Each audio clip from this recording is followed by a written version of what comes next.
This is an era of giant ships and big cannons, a completely digitized interstellar era. There is no martial arts or mecha here, only pure interstellar warfare, steel torrents clashing, giant ships bombarding, and artillery fire tearing through the void. Digital warships are lined up in the galaxy, including frigates, destroyers, cruisers, battleships, Dreadnought flagships, Titan superflags, and even mobile fortresses and mobile battle stars. Each warship is a sharp blade of war, and every bombardment may rewrite the pattern of the universe. The blood-boiling interstellar battles, the magnificent wars of civilizations, the fierce battles between thousands of Titan superflags, the flames of war devouring the stars, and history being written in the gunfire. Countless alien civilizations fought for survival, and the end of the conflict between civilizations was complete destruction. The end of the loser's civilization and the survival of billions of species are just a matter of thought. When some people die, they are truly dead. But when some people die, it may just be the beginning of another journey. My name is Li Qing. Just a moment ago, I was at the jade market at the border, bargaining with the stall owner, holding in my hand a gray crystal full of cracks and covered with dried mud. Suddenly, the whole world seemed to be torn apart, dazzling white light engulfed me, and the sky collapsed and the earth cracked. At that moment, I clearly saw my body dissipating, but the crystal in my hand suddenly burst into brilliant light, and its powerful attraction devoured my soul. After my soul was sucked into the crystal, I fell into a deep sleep under the light of billions of stars, and the duration of my sleep was incalculable. Until one day, I opened my eyes and found myself in the body of a young man named Li Qing. At first, I thought it was just possession of another's body, but after receiving all his memories, I realized that it was not possession of another's body, but reincarnation. It turns out that this Li Qing is no different from my original identity. The two have the same origin. A period of subconscious reincarnation, a period of main consciousness sleeping. As the main consciousness awakens, the subconscious returns to its place. I took in 18 years of memories from this young man, and gradually found myself entering a whole new universe. That's right, this is the new universe. In the first year of the new galactic calendar, the old universe was annihilated, the new universe was born, and the legend of survival in the starry sea began. At that moment, all human beings on Earth and the civilized races of the old universe were teleported to this new universe. Everyone started from a simple colony ship and began to struggle for survival in the star sea. This is an era of heroes, and many ancestors of the Earthlings have made great efforts to gain a foothold in the new universe. Originally, I should have been one of them, but fate played a trick on me. At the moment when the old universe was annihilated and the transmission began, the cracked crystal in my hand was stimulated by something and suddenly activated, sucking my soul into it again. So, I fell into deep sleep for tens of thousands of years. When I woke up again, it was already the 10,018th year of the new galactic calendar, and 10,000 years had already passed since I had been surviving in the starry sea. In the past 10,000 years, mankind has experienced countless wars and lows, and also witnessed glory. Countless pioneers came forward one after another, and finally made human civilization not only gain a firm foothold in the new universe, but also successfully established a glorious civilization, the United Human Empire. Further down the line, humanity joined the Interstellar Federation of New Galactic Humanoid Races. After thousands of years of development, the United Empire of Humanity is now one of the 4 permanent members of the new Milky Way Humanoid Interstellar Alliance, and is very powerful. The United Empire of Humanity is governed by 14 powerful Star-Lord families and a Senate of nobles consisting of 272 Star Naval Lords. The so-called Military Lord is a top family that owns a private colony planet and a powerful fleet, similar to the ancient Judushi or Warlord. And I, Li Qing, in this life, can be considered lucky. I was born into the Chinhali family, which rules the Qinghe system, a prosperous system with several terraformed planets, and dozens of large space habitation stations. The Chinhali family has been rising for 300 years. Relying on the extraordinary talent and foresight of their ancestor Li Gang, they became famous among the stars early on. After years of struggle and conquest, the Chinhali family not only successfully joined the Imperial Noble Senate, but also defeated foreign civilizations in the Imperial Development War and eventually became one of the Lords of the Star Sea. However, I am not a legitimate child, and I am even a concubine. I remember that when my father brought me home when I was little, I had never seen my mother, nor had I ever heard her name. As time went by, I gradually realized that my mother's status was not prominent, and I was probably just an illegitimate child. Nevertheless, living under the protection of the Chinhali family was much better than living in the outside world. My father was indifferent to me, and my brothers and sisters were not close to me, but at least I was not an orphan without anyone to rely on. My only hope is that after I grow up, I can follow the rules of the United Human Empire, become an awakened player, and participate in the development of the universe. All descendants of players from Earth, regardless of their status, will accept the same challenge. Although the stage of surviving in the Starry Sea has passed, now is the period of exploration and expansion of the Starry Sea, but the universe is still full of dangers. The united empire of mankind is already strong, but the Milky Way is not our only paradise. Other civilizations and races in other parts of the Milky Way are threatening the future of mankind like interstellar giants. The Empire stipulates that descendants must rely on their own abilities to expand, and cannot rely on the merits of their ancestors. Any noble son must go out to expand, and his future position and inheritance rights in the family will be determined by his achievements in expansion. Each 3-year period lasts for a total of 10 years.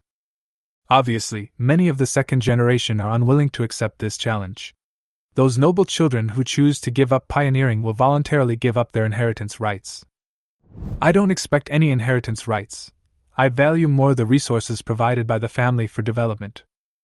As descendants of the military lord's family, all members who go out to explore will receive a frigate and an initial capital of 100 million star dollars, which is exactly what I am looking for.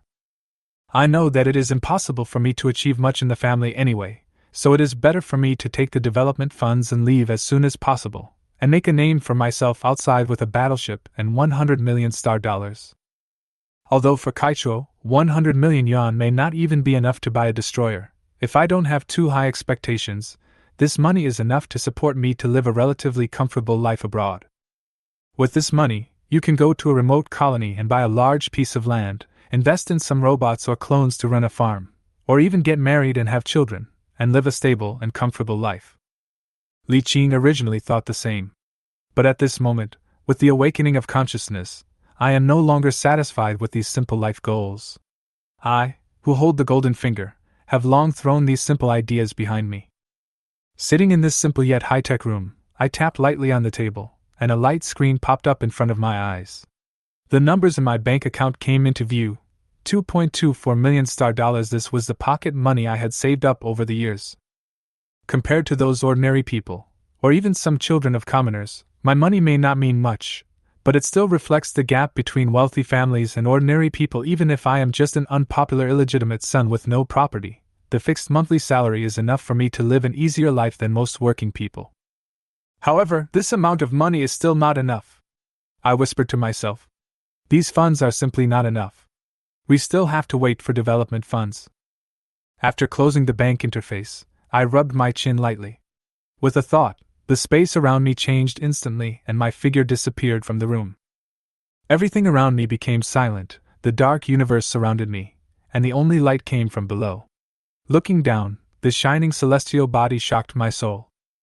It is a cosmic miracle beyond imagination, a pure white sphere that is too large to describe, surrounded by extinguished stars. If the universe in my palm had not sent me enough information, I am afraid I would not be able to understand what I saw. This super high-dimensional fortress named Witness of the Stars is not only a relic of an ancient civilization, but also a behemoth that once controlled the galaxy. Its energy core is a galaxy larger than the Milky Way, which was compressed and utilized through supergod-level technology. Millions of compressed stars and black holes were used for attack and defense. In its heyday, its power was terrifying, and it could even forcibly change the orbit of the entire Milky Way. Unfortunately, all the glory has become history. Although this behemoth can be repaired, the conditions required for restoration, it is better not to talk about it. As the master of the universe in my palm, I moved my mind and quickly flew through the void towards the wreckage of this star witness. As the being who controls this universe, I know how terrifying its power was in its heyday. Even if it is just a damaged relic now, it still exudes a strong attraction. Entering the fortress, the space in front of me was filled with flowing light, and the whole space was empty and mysterious. The surrounding flowing light was unpredictable. Although I couldn't fully understand it all now, I knew that the area I could control was limited and mysterious. Among them, the most eye-catching is the remaining part of this super dock. The manufacturing capacity of this dock is extremely terrifying, with enough capacity to build 2 Titan-class super flagships, or hundreds of battleships, and thousands of frigates at the same time. Moreover, as a product of a super-god-level civilization, the weapons production line and accessories manufacturing capabilities it contains are immeasurable. However, although this palm-sized universe has a powerful shipbuilding capability, it is limited to logistical support. Before it is repaired, it can only serve as a super warehouse that can store a large amount of supplies and wreckage. If the gap is opened, it can only accommodate objects within a diameter of 10 kilometers, and they can only be inanimate objects. Even so, the existence of this palm-sized universe is still shocking. It carries the secrets of an unknown super-god-level civilization, and its controller is now me. Through this palm-sized universe, I can not only build warships, but also control a force that is powerful enough to change the universe. With the end of the Starry Sea survival stage, new cosmic rules are gradually being perfected. This is a great opportunity for me to rise. Time passes quietly during my days of anticipation. A week later, there was a gentle knock on the door. I opened it and saw a middle-aged man in a neat tuxedo standing outside the door. He stood straight and had a steady temperament. He had a blank expression on his face. Even though I was just a bastard who was not valued in the family, he was still meticulous. "Master Qing, the master asked you to go to the meeting room." His words were brief and serious. I nodded gently. "I understand." A quarter of an hour later, I was dressed and walking to one of the main buildings on the other side of the estate. The servant gently pushed open the door, and a noisy sound came into his ears. As I pushed the door open, more than a dozen pairs of eyes turned to me, then quickly looked away when they saw it was me. Faced with such a scene, I still kept smiling, and my heart was already as calm as water. For me, this kind of situation has become common, and I no longer have the initial fluctuations. The conference room was ordinary, with neatly arranged tables and chairs. On both sides, a dozen young men and women who looked like me were sitting there. They were all my brothers and sisters. Sitting at the top was a middle-aged man with a serious face, my biological father, Li Xingchuan. His black hair made him look very young, with a golden frame of glasses on his nose, and a neatly trimmed mustache. He looked very energetic. When I entered the room, a complicated look flashed across Li Xingchuan's eyes, but he quickly regained his composure. He knocked on the table and announced in a low voice, "According to the regulations of the Empire, you need to develop human civilization for 10 years and decide whether to obtain a part of the family shares or inherit your father's family business after 10 years. He glanced at the brothers and sisters sitting in the front row and continued in a low voice, "Or if one of you performs better and is recognized by your great-grandfather, you can compete for the position of family head." Before he finished speaking, the light in the eyes of the young men in the front row became brighter and brighter. It was a light called ambition. Although I didn't think they would have much chance, at least among this group of adult children, there were no particularly outstanding talents, but Li Xingchuan still did not give up encouraging them. This time, the development area is set in the Jinmen province of the 2nd Tianjin star region. Your starting ships will be sent to the Jinmen star system in advance, and the starting funds will be transferred to your account on time. You need to report to the office of the Jinmen province in the Jinmen star system before the 15th of next month. He paused, and his tone became more steady. You must be well prepared and set off as soon as possible. This expansion is not only for the family, but also for your own future and prospects. I hope you will go all out and leave no regrets." After saying that, Li Xingchuan stood up, turned around and left, leaving us in a brief silence. In the conference room, brothers and sisters in groups of 3 or 4 began to chat in low voices, and the atmosphere became a little more relaxed.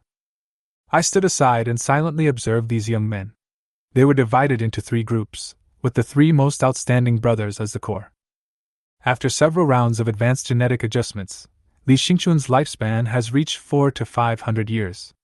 Although he is currently just over 100 years old, he is still young and strong.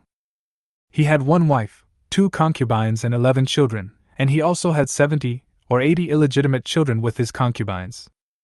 The large number of descendants in a family is precisely to seek the birth of geniuses and further expand the family's power. This is also a common practice among many noble families.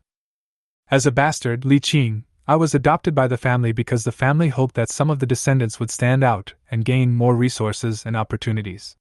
This was not a rare thing. The Chinhali family is powerful, ruling over a population of more than 80 billion. In addition to the Qinghe galaxy, they also own multiple mining bases in the surrounding galaxies, a large trade fleet and chamber of commerce, with daily revenues of hundreds of millions of gold, so it is not a problem for the family to raise many children. More importantly, the family's future arrangements are full of sophisticated strategies to ensure that the family property will not be diluted.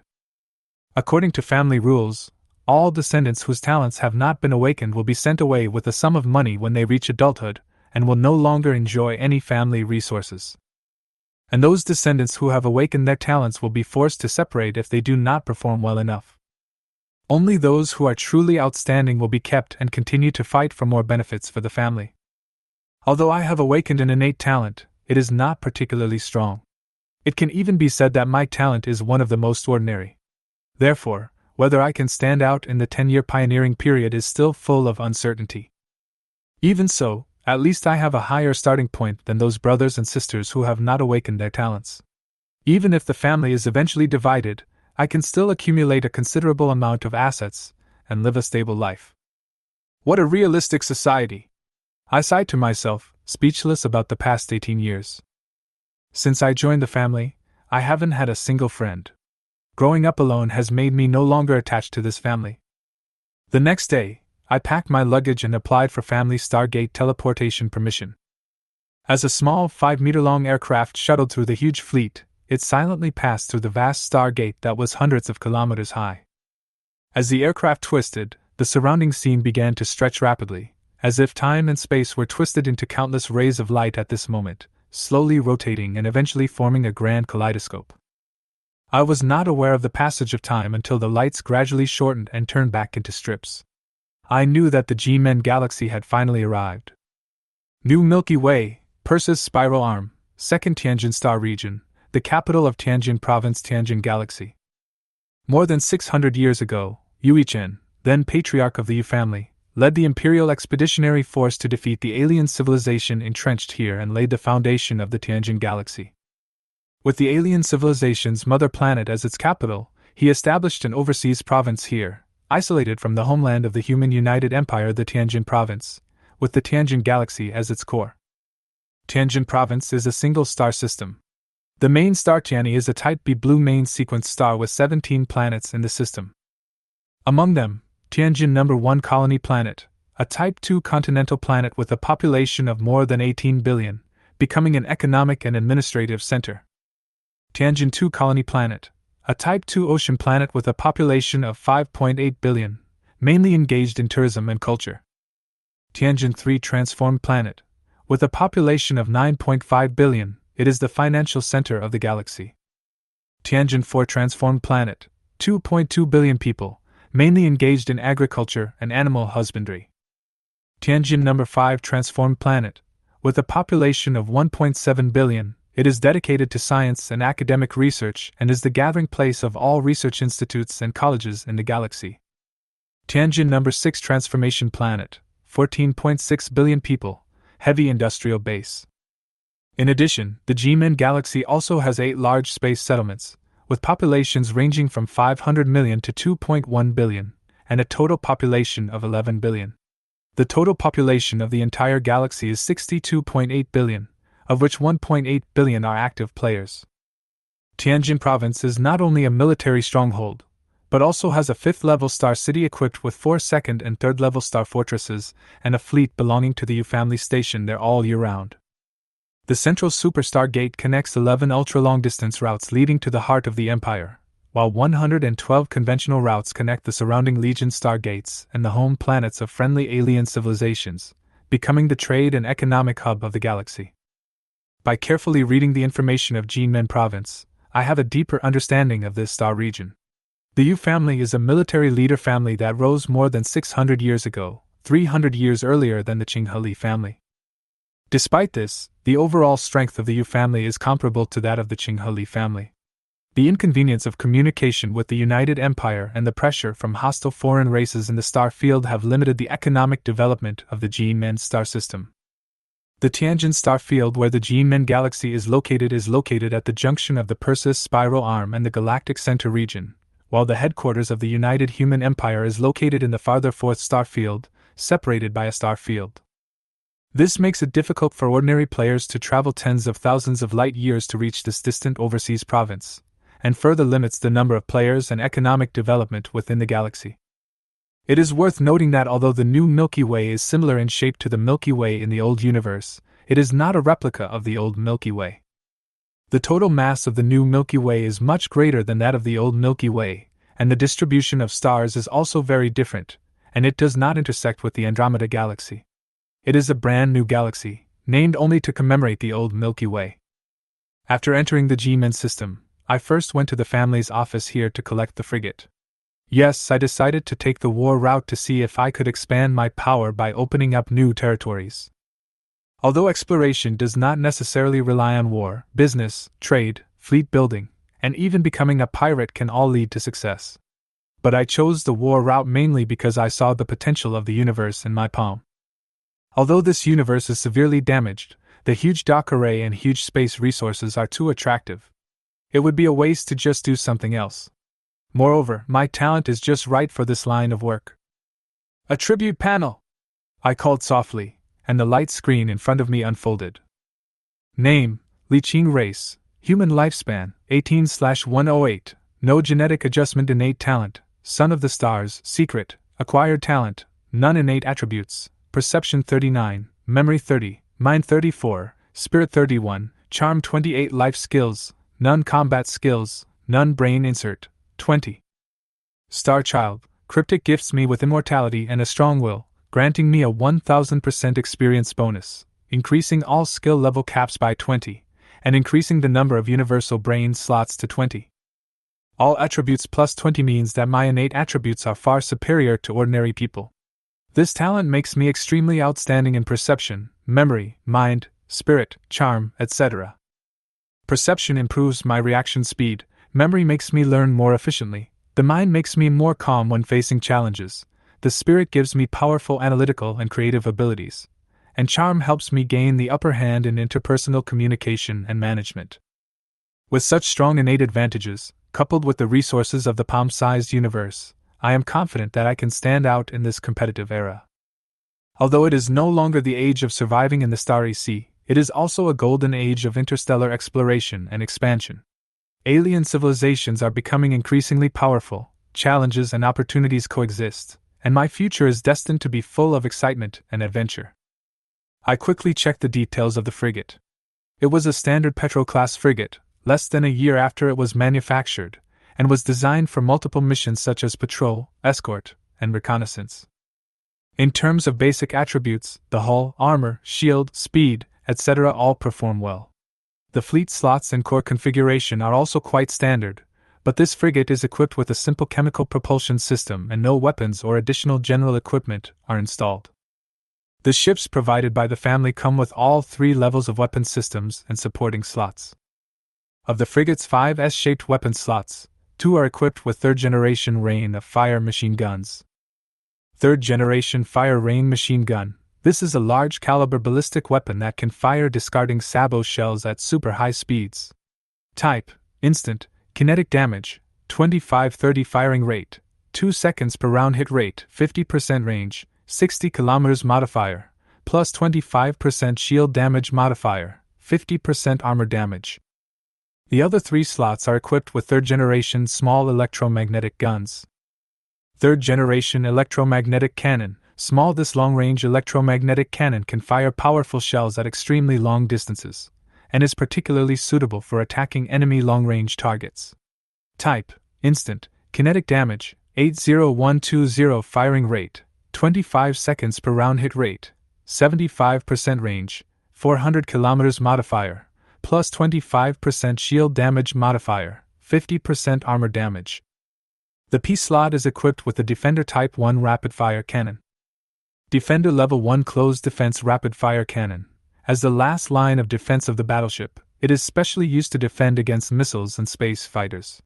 Type: instant, kinetic damage, 22 rate of fire, 12,000 rounds/second hit rate, 30% range, 14 km modifier, 75% armor damage modifier, 50% hull damage.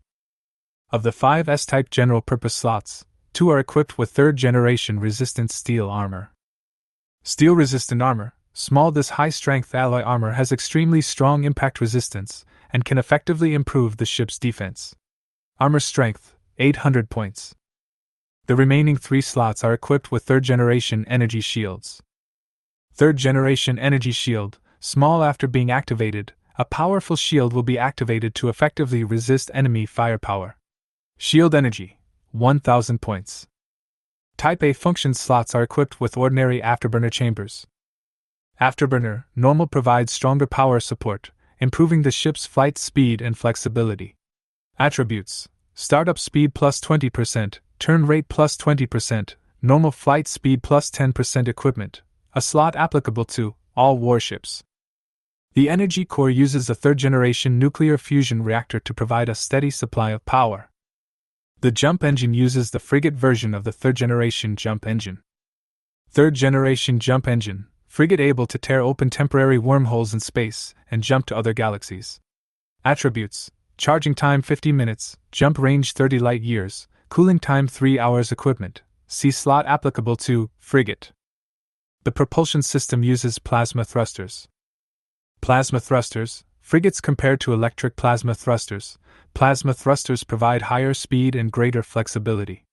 Attributes: speed plus 35%, startup speed plus 15%, turn rate plus 15%. Equipment, see slot applicable to frigates. The detector uses a subspace sensor. Subspace sensor, frigate detects subspace fluctuations, with a sensitivity exceeding that of gravitational wave sensors. Detection range, 2,000 km. Equipment, see slot applicable to frigate. The combat computer is the frigate version of the Advanced Combat System. Advanced Combat System, frigate equipped with a powerful computing optical computer. It can provide real-time feedback on complex battlefield movements through sensors to help commanders make the best decisions. Attributes: hit plus 10, fire rate plus 10%. Equipment, see slot applicable to frigate. The price of this entire set of 3-level configuration is almost equivalent to the cost of a frigate. Although it is not luxurious, it is not cheap either. Although there are 100 million star dollars on hand, there are currently no plans to make any major modifications or enhancements. After all, the initial capital expenditure is very large, and the 100 million star dollars will soon be spent, so there will be no extra money to strengthen the warships.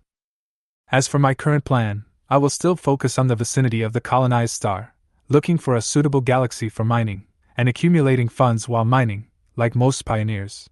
When I have accumulated enough wealth, I will gradually increase the number of warships and gradually build my own fleet. This may be a long process. Even if I use bug method to make money, it will take 1 to 2 years to get enough startup capital.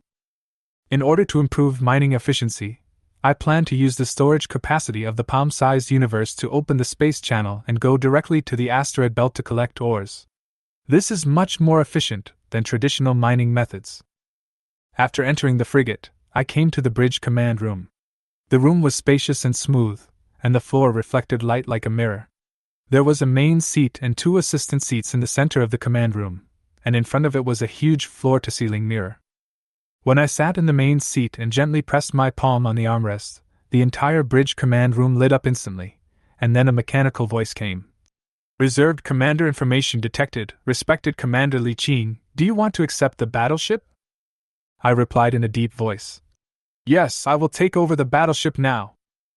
As soon as I finished speaking, a beam of light descended from above and enveloped me.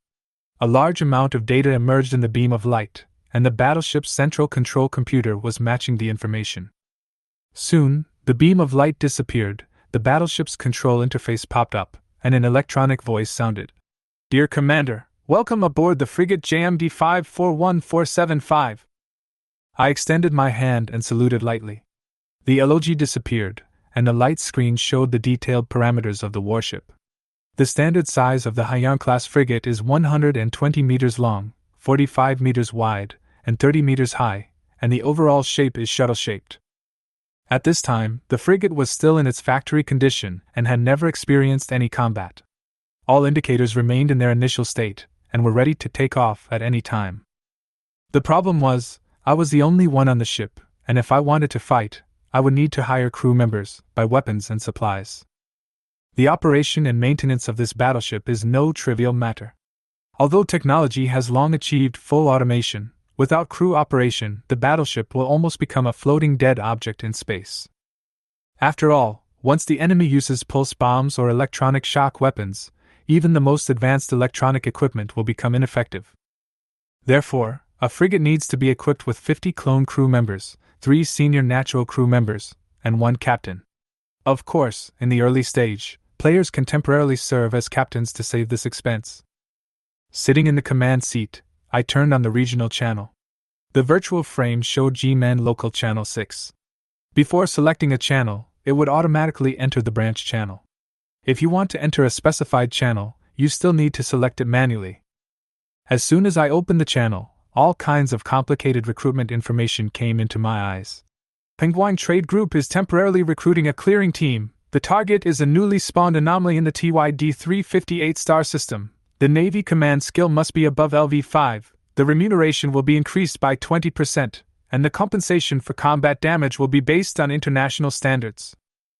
Noah Heavy Industry is recruiting an escort fleet to the capital of Tianjin province. We require a medium-sized or large team with a credit score of 75 or above. The remuneration is negotiable. The Sky Patrol Corps is recruiting newcomers. Experienced veterans and rookies are both welcome. Experienced veterans are required to provide their combat records, and rookies will be evaluated based on their innate attributes. Those with blue or higher talents will be given priority. Green Air Studio is recruiting permanent miners.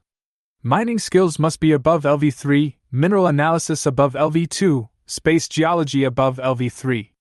Must own at least 1 mining ship. Salary is negotiable.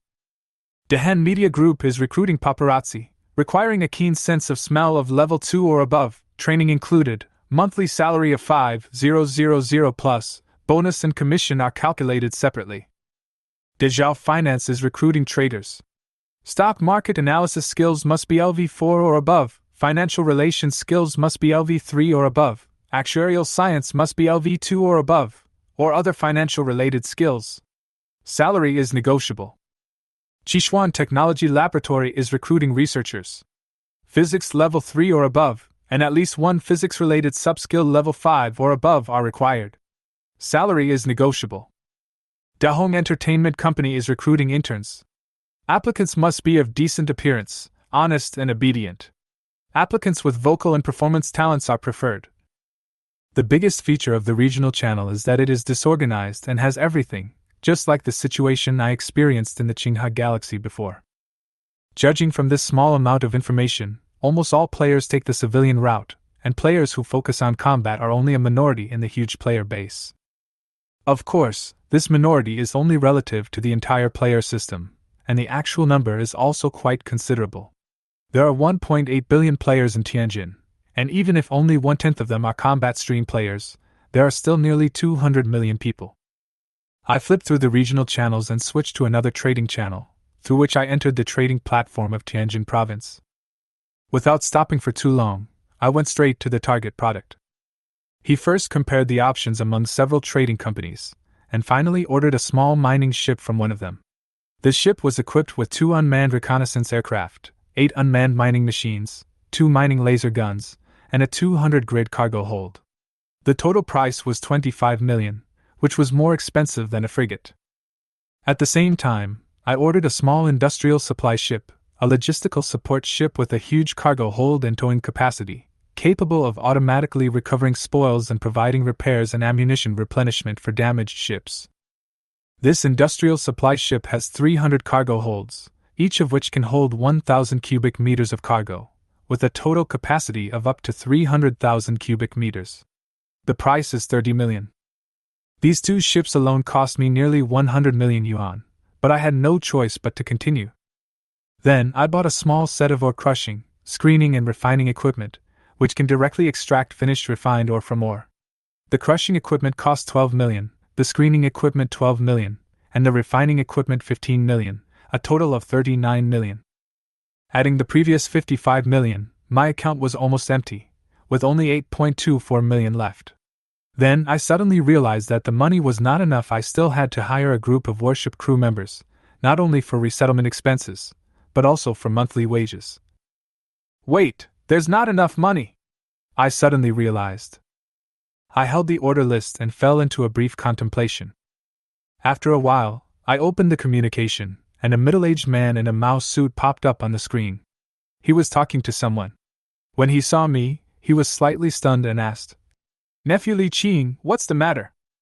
I didn't beat around the bush and said directly, "Uncle, I want to borrow money from you."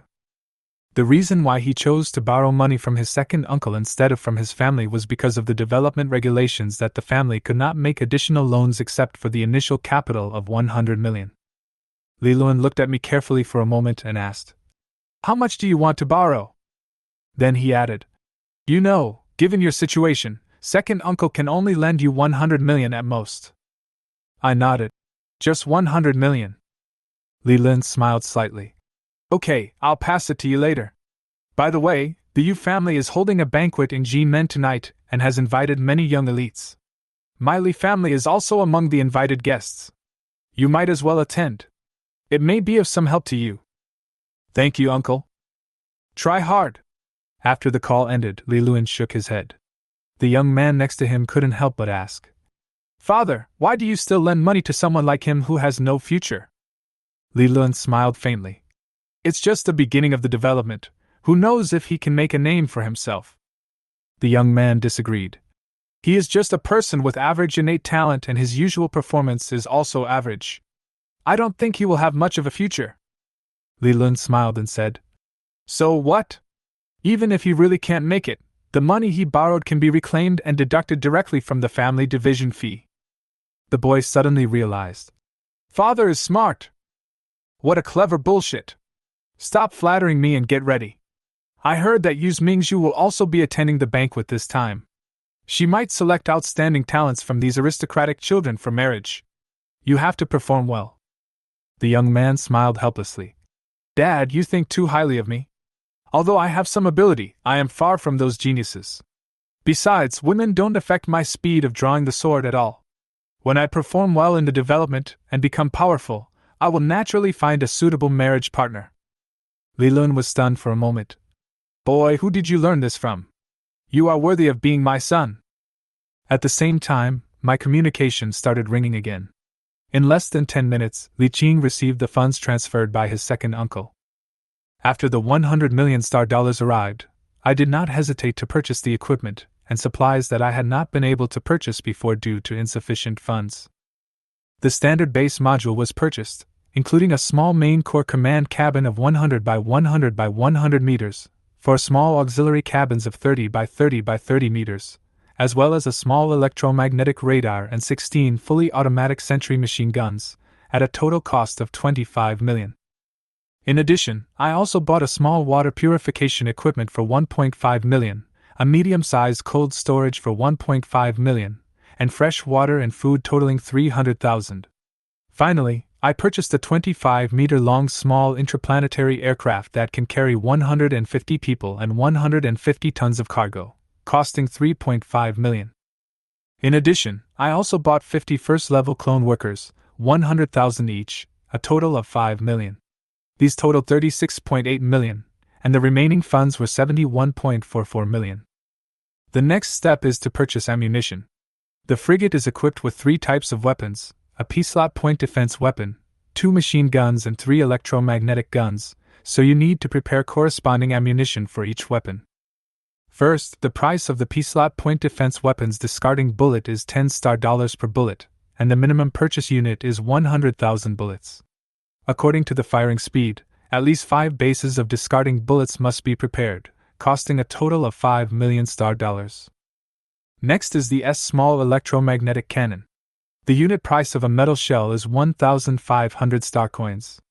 Regardless of whether it is a large, medium, or small electromagnetic cannon, it is calculated based on a base of 100 pieces, and each base requires 150,000 star coins. In order to be adequately prepared, I purchased 50 bases, a total of 5,000 shells, spending 7.5 million star dollars. The price of machine gun shells is relatively low, 150 star dollars per shell, and 5,000 shells as a base. The price is 750,000 star dollars per base. Considering the high firing frequency of the machine gun, I purchased a total of 10 base units, spending 7.5 million star dollars. In total, the cost of the discarded bullets, metal shells and machine shells is 5 million plus 7.5 million plus 7.5 million, a total of 20 million star dollars. Next is the recruitment of crew members. A frigate needs 50 clone crew members, dedicated to operating weapons and key equipment. These clones do not need to be paid, but the buyout fee is 200,000 star dollars per person, a total of 10 million star dollars. In addition, there are 3 senior crew members who are responsible for assisting the captain in command. Each senior crew member's monthly salary is 100,000 star dollars. As an advance of 1 month's salary, I need to pay 300,000 star dollars. The captain's monthly salary is 500,000 star dollars. Since it is not urgent at the moment, I decided to leave it for later. So far, the cost of senior crew members and the captain is 300,000 plus 1 million. Captain's advance salary equals 1.3 million star dollars. All in all, my initial expenses are 20 million, weapons and ammunition, plus 1.3 million, crew costs, plus 10 million, clones, equals 31.3 million star dollars. After completing these major purchases, I still have 40.64 million star dollars left, which I will use as working capital for the time being, mainly for monthly crew salaries and death pensions. After all, although the clones are a one-time buyout, if senior crew members die in battle, they still need to pay generous pensions. Next, I waited for the merchants to deliver the ordered goods one by one. The G-Men Galaxy, as the capital and trade center of G-Men Province, gathers almost all the headquarters of major chambers of commerce, and the speed of cargo transportation is very fast. In less than an hour, communications came in one after another, and all the ordered materials were delivered and quickly loaded into the industrial ship. As the planet rotates, the light of the star is gradually obscured, night slowly falls, the neon lights on the planet light up one after another, and the huge starport emits a dazzling light. The rulers of Tianjin province, the Yu family, live on the magnificent Pearl Island on the second colony planet. 92% of the planet is covered by ocean, and the residence of the Yu family is a huge island with an area of more than 100,000 square kilometers. The buildings on the island are unique and low, integrating natural landscapes with ancient Chinese style, full of tranquility and elegance. In the evening, a small aircraft sent Li Qing to the second colony planet, crossed the atmosphere, and flew directly to the magnificent Pearl Island. Although the entire planet is open to outsiders, outsiders cannot enter the magnificent Pearl Island without the permission of the Yu family. On the island, the buildings stretch for dozens of kilometers, neat and exquisite, with aircraft parked everywhere. Young boys and girls walk out of them, looking at each other with ease. I smiled and nodded to them, and the servant led me to a 3-story building, which was the place where the Yu family specially entertained distinguished guests. From the outside, the building covered a large area and was open inside, especially on the first floor. At this time, there were already quite a few young people chatting in groups of 3 or 4. I didn't know most of them, but they all nodded to each other. The guests invited to this banquet included not only the Li family, but also young people from several large families within the United Empire. They were not familiar with each other, so the atmosphere seemed much more relaxed than that within the Li family. I don't feel uncomfortable about this, but it makes me feel more relaxed. The banquet had not yet begun, and the elders of the Yu family had not yet arrived. The younger generation spontaneously gathered in small circles to chat. I was not interested in this, and I did not intend to join in. I just held a plate of snacks and ate quietly. For me, this is just a formality banquet, which is not only to give face to the Yu family, but also to pave the way for future business dealings here. After all, my activities in this star field may last for many years, and I may even need the help of the Yu family in the future. Just as I was enjoying my snacks, there was a sudden noise at the door. I looked up and saw a group of young and handsome men and women walking in, accompanied by 2 middle-aged men and a mature lady. I and the people around me saw the host coming, so we quickly put down the things in our hands, wiped our hands and stood up. Everyone knows that eating can wait for a while, but the host is still eating, and if I am still eating at this time, it would be really rude. You may choose to lie low and rot, but you must never bring shame to the family. Unless you perform poorly in 10 years and are expelled from the family, then whatever you do will have nothing to do with the family. Everyone quickly gathered in the center of the hall. A handsome middle-aged man gestured for everyone to be quiet. In an instant, the hall returned to calm. He said in a deep voice, "I am Ulysses. Today, on behalf of the Yu family, I am here to welcome all the elites from the Empire to attend this banquet. The main purpose of this banquet is to allow everyone to get to know each other and communicate. At the same time, there is an important news to announce. The clan leader has recently spent 10 civilization points to create an exclusive channel for pioneering elites, and now invites everyone to join." As soon as the words fell, the atmosphere in the entire hall became solemn for a moment, and many people showed surprised expressions. I was also a little surprised, and my perception, which was far beyond that of ordinary people, made me realize more keenly that this year's pioneering activities were obviously different from previous years. Civilization points, a resource that can only be obtained by fighting wars between different civilizations, attacking hostile civilizations, or contributing to the development of civilizations, are extremely precious. When it comes to channels, I believe many people have understood the meaning of it. Initially, each region will have only one regional channel, and if you want to add new channels, you must spend civilization points and interact with some system to create them. The so-called system is just a synonym. The real background is the digitization of the new universe rules. All universe phenomena have become digitized like a game. If it is changed to the background of fairy tales or fantasy, it might be called Heavenly Way or Gaia Consciousness. Although the names are different, the meaning they represent is actually the same. For example, the Tianjin province initially had only one regional channel, but as time went on, the Yu family gradually added multiple channels by consuming civilization points, and at most there were more than a dozen channels. Of course, individual players can also create their own channels. For example, there must be a dedicated channel within the Legion. It is worth noting that the more civilization points consumed to create a channel, the higher the channel's capacity, coverage, and encryption level will be. Generally speaking, private channels like the Legion require extremely limited civilization points, but this newly created channel actually consumed 10 civilization points, which is an unusual number, indicating that there must be some unknown inside story. Civilization points play a vital role for major forces, and they are quite difficult to obtain. Usually, consuming a few civilization points is enough to establish an ordinary channel. However, the Yu family paid such a high price for this channel and personally invited everyone to join. The motivation behind this is by no means as simple as it seems. My mind quickly developed, and combining the information and memories at hand, I couldn't help but begin to speculate that this might be related to some recent plans of the Empire for the Jinmen star field. Perhaps, the Yu family is preparing to make some big moves, or the Empire has a new strategy and plans to open a new channel between the Zutter star field and the second Tianjin star field. The width of the Zutter star field is about 12,000 light-years and the thickness is 3,600 light-years. Most of the area is covered by a nebula of microelectronics and radioactive dust. This nebula has a great impact on warships, and the depths can even directly affect navigation. Because of this, the region has never been conquered, but has been in a stalemate with the Bruvan United Civilization in the north for thousands of years. However, as the Imperial Senate's repeated offensives against the Bruvan civilization failed, perhaps they decided to change their strategy and head south, trying to cross the Zutter star field, open up a passage directly into the Tianjin province, or even march into the second Tianjin star field, thus bringing this vast star field back under the rule of the Empire. This strategic direction is obviously not easy to achieve, otherwise there would have been attempts long ago. The resistance of the Bruvan United Civilization was extremely tenacious, and the Imperial Senate suffered heavy losses. Now, it may be time to reactivate those plans that were once abandoned. The more I thought about it, the closer I felt to the truth.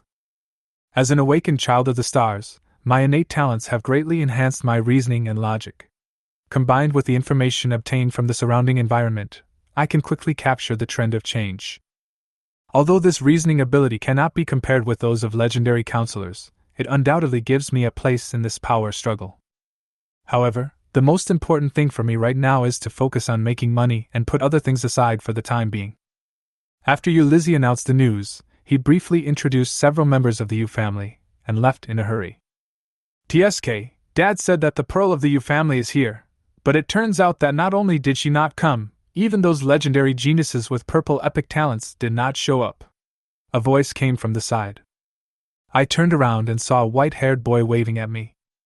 Cousin Li Qing, the young man greeted with a smile. I was a little confused. Who are you?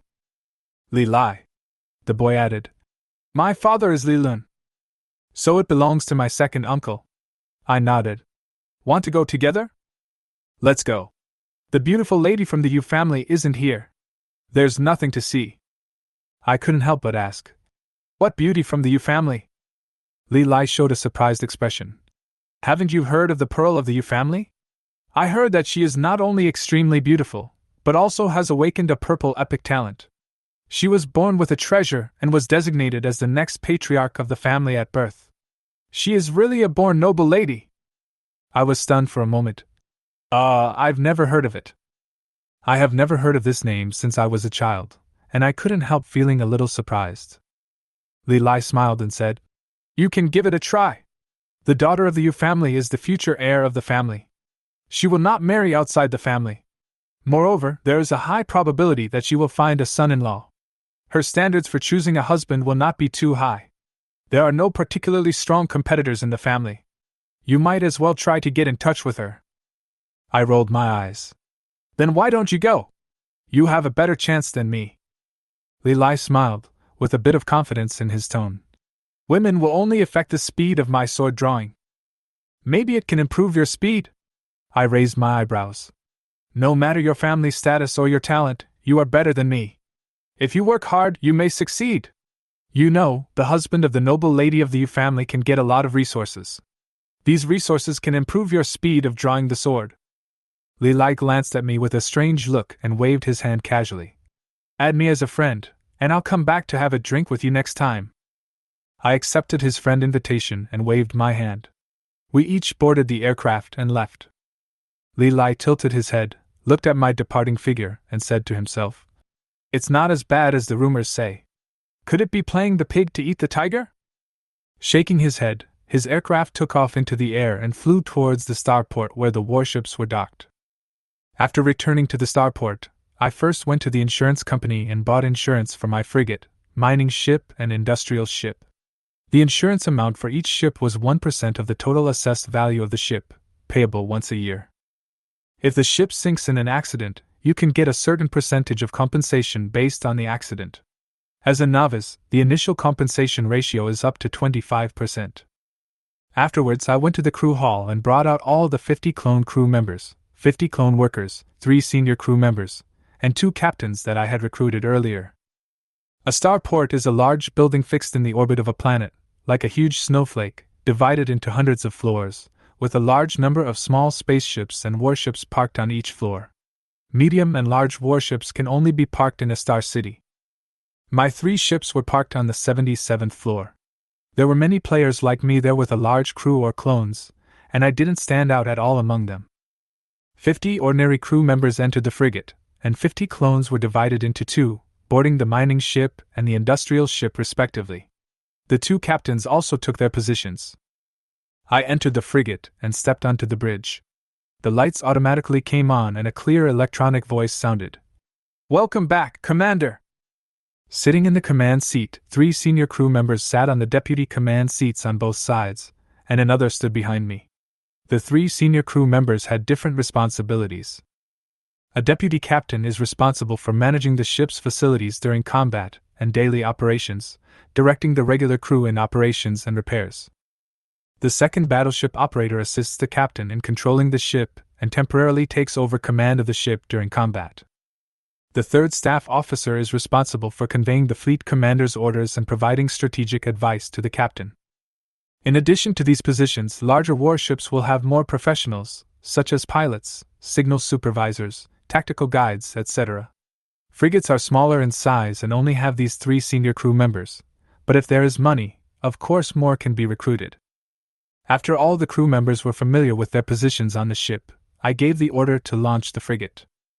Outside the transparent bridge, the picture gradually moved. The spaceships slowly left the starport.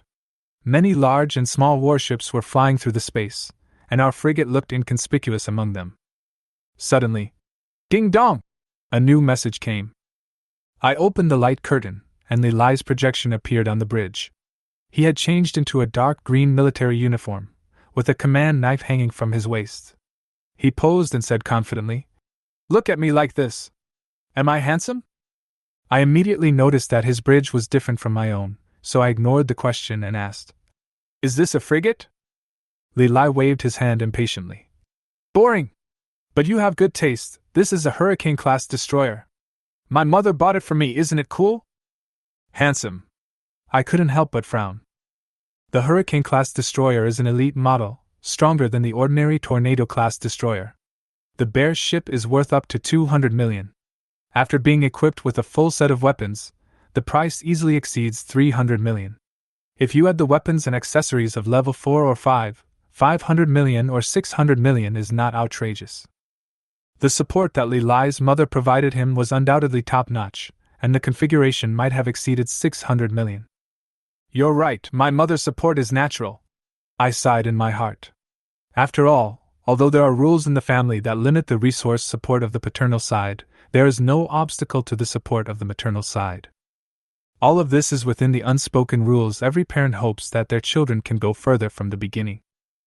Although I don't have the family support like Lilai, I also have my own trump card, the Golden Finger, a universe in the palm of my hand. This is my biggest advantage, and I don't feel discouraged by the background of those so-called geniuses. After all, I don't care about inheritance, or what other people think. I just need to follow the rules, accumulate wealth, and one day, I will surpass them. The 3 ships left the starport according to the planned route, and the spacecraft accelerated and entered sublight speed state. Sublight speed travel, also known as curvature travel, uses a jump engine to accelerate the spacecraft to a speed close to the speed of light. In this state, the speed of the spacecraft can reach hundreds of millions of kilometers per hour, or even infinitely close to the speed of light. This makes the spacecraft no longer have direct interaction with matter in the ordinary universe, and is far away from the conventional laws of physics. In a galaxy, the distance between stars is extremely large.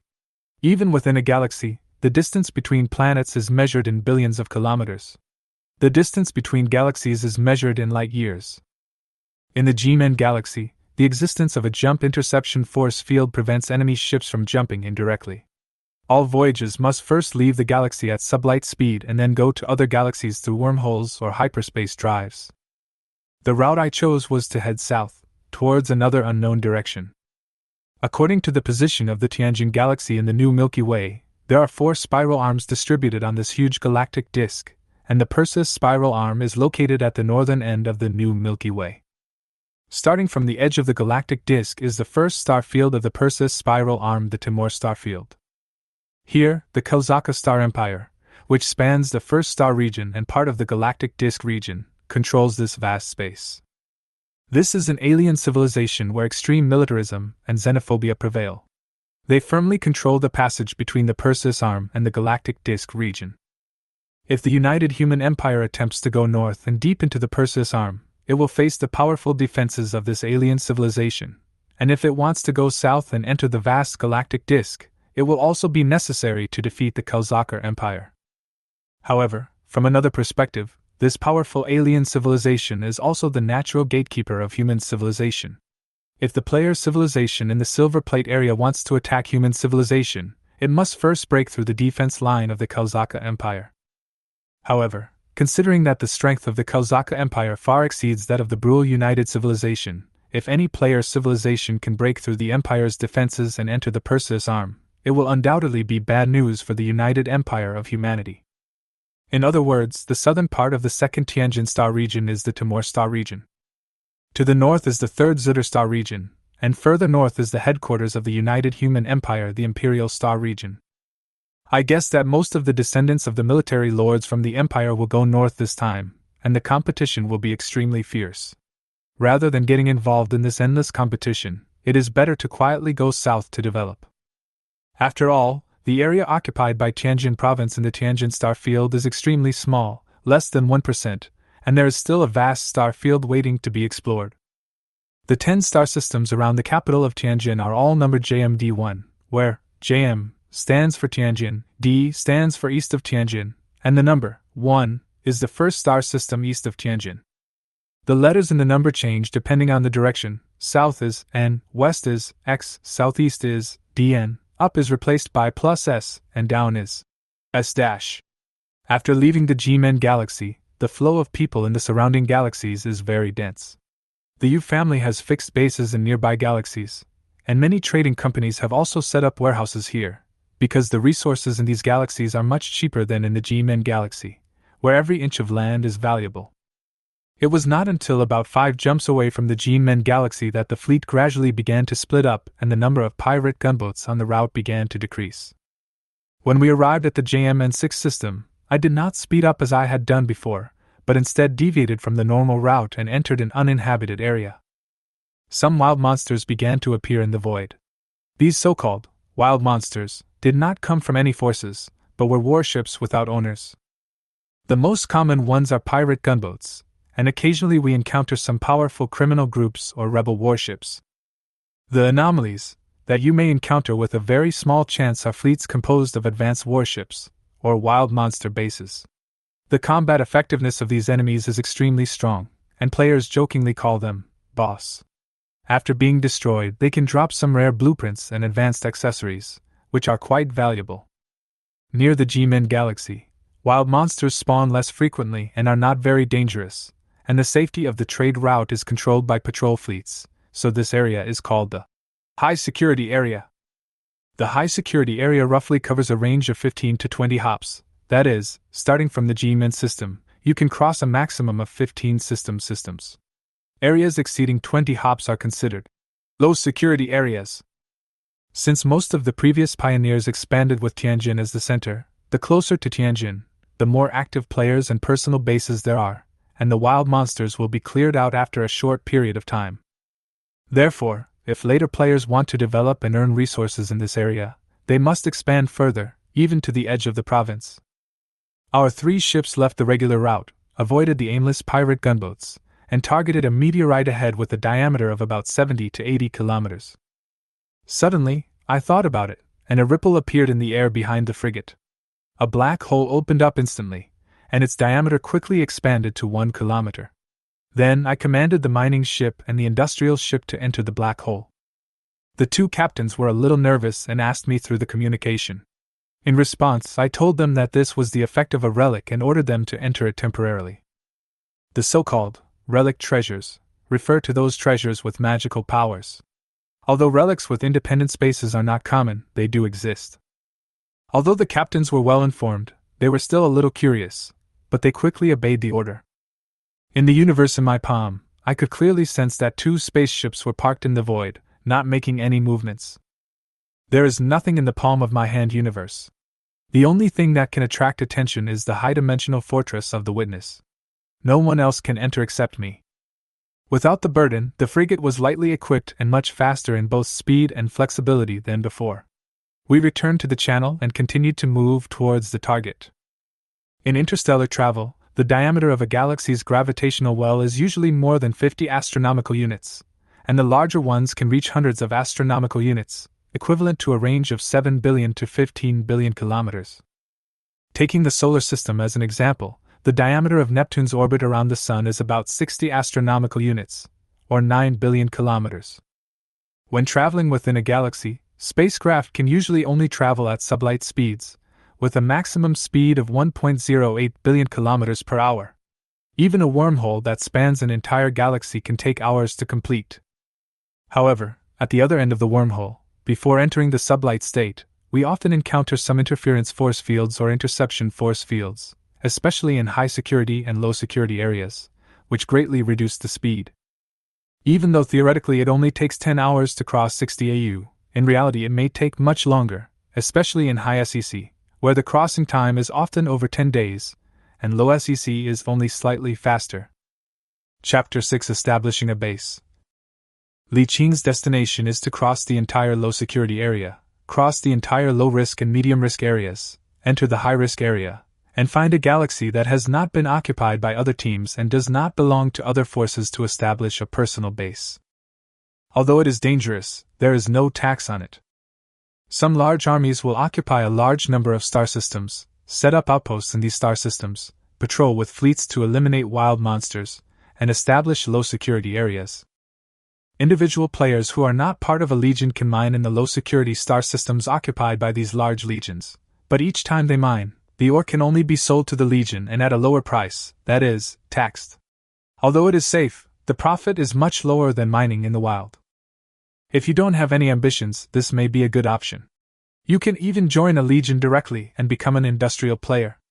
Any legion will welcome industrial players, even more than combat players. Any legion is composed of a small number of combat players and a large number of mining and industrial players. For example, a formal legion has a total of 10,000 formal members, almost all of whom have part-time jobs. They all have their own mining fleets, establish personal bases in the galaxies controlled by the legion, and build industrial factories to produce various goods for sale.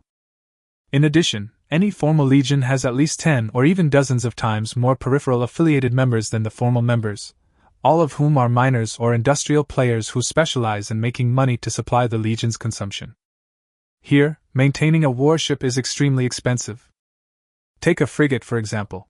In addition to the 10 million to buy out the clone crew, it needs to pay the senior crew's salary of 300,000 plus the captain's salary of 500,000 every month, and it also needs 200,000 basic maintenance fees. All in all, it costs 1 million every month just to maintain this frigate. In addition, if there is a battle, ammunition will be consumed, and energy blocks will be consumed to replenish the energy shield. Crew members killed in battle need compensation. If the battle was fierce and the warship was damaged, the repair would cost a lot of money. This does not include the cost of equipping the warships with better weapons and equipment, as well as the cost of modifying and strengthening the warships, which is the big expense. It can be said that simply buying a ship is not expensive, but maintaining a ship is the big expense. A bare frigate costs 20 million, and a fully equipped 5th-level weapon and accessories will cost 30 to 40 million. Further modification and strengthening will cost tens of millions more. The cost of a top-of-the-line frigate is estimated to reach 100 million. Then the annual salary plus maintenance fees are already 12 million, and 10 years of service is 120 million. If it hadn't been destroyed midway. If a frigate is not destroyed, it can serve for 50 to 60 years at most, and the salary alone is 700 to 800 million.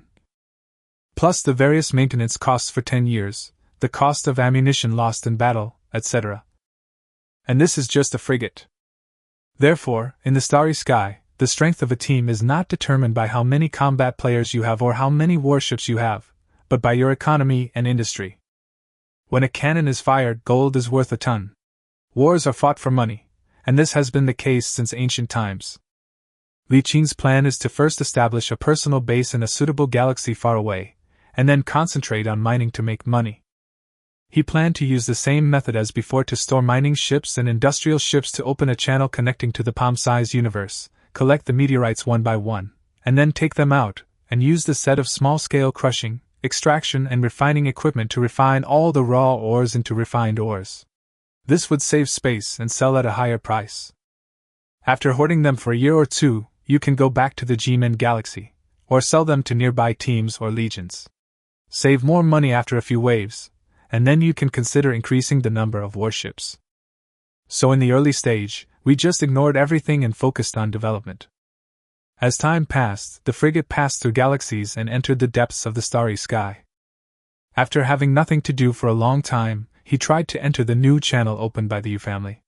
He found that although he could enter, because it had just been established, the settings were not yet perfect, and it was impossible to divide it into branch channels and small rooms.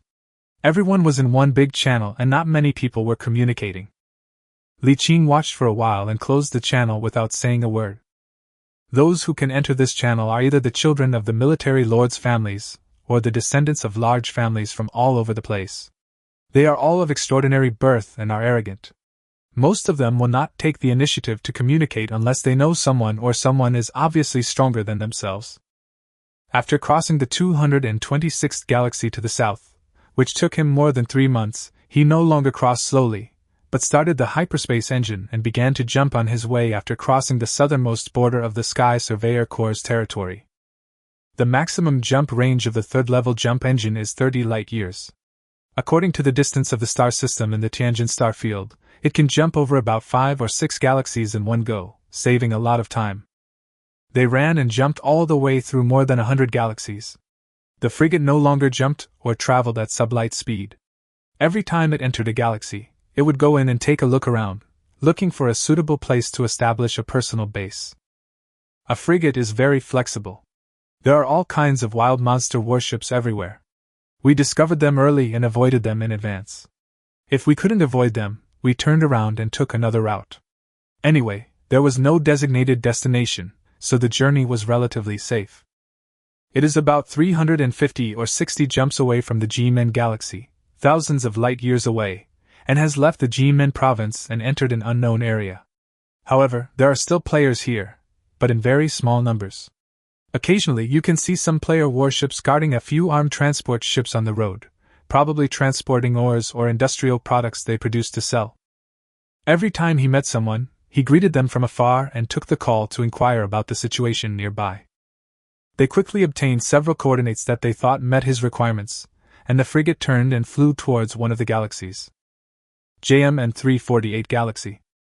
A main sequence star is a K-type star, which is theoretically the most suitable main sequence star for the birth of life-bearing planets. Unfortunately, this star system did not give birth to life-bearing planets.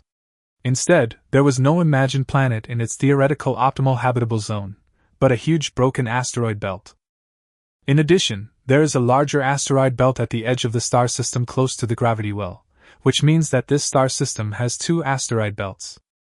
As we all know, the asteroid belt is composed of countless meteorites and broken asteroid debris. Generally speaking, it is rich in various minerals, and occasionally there are some extremely valuable rare minerals. The coordinates of this galaxy come from a player named Yang Yinbua, who is a player of the transport fleet we met before. His personal base is in this galaxy. According to Yang Yinbua, this galaxy has 2 asteroid belts and is rich in mineral resources, so 6 players have settled here and established personal bases. They are all individual players, who are just as focused on making money as he is. The galaxy is so big, with asteroid belts surrounding the stars, that 100 players couldn't divide it all up. There is no competition at all, but more people means more companionship. After all, this place is far away from Tianjin province, and usually there are very few players coming here. If more people come, they can chat together and have dinner together occasionally. Li Qing drove the frigate to the inner asteroid belt first. He spent 2 days to make a circle.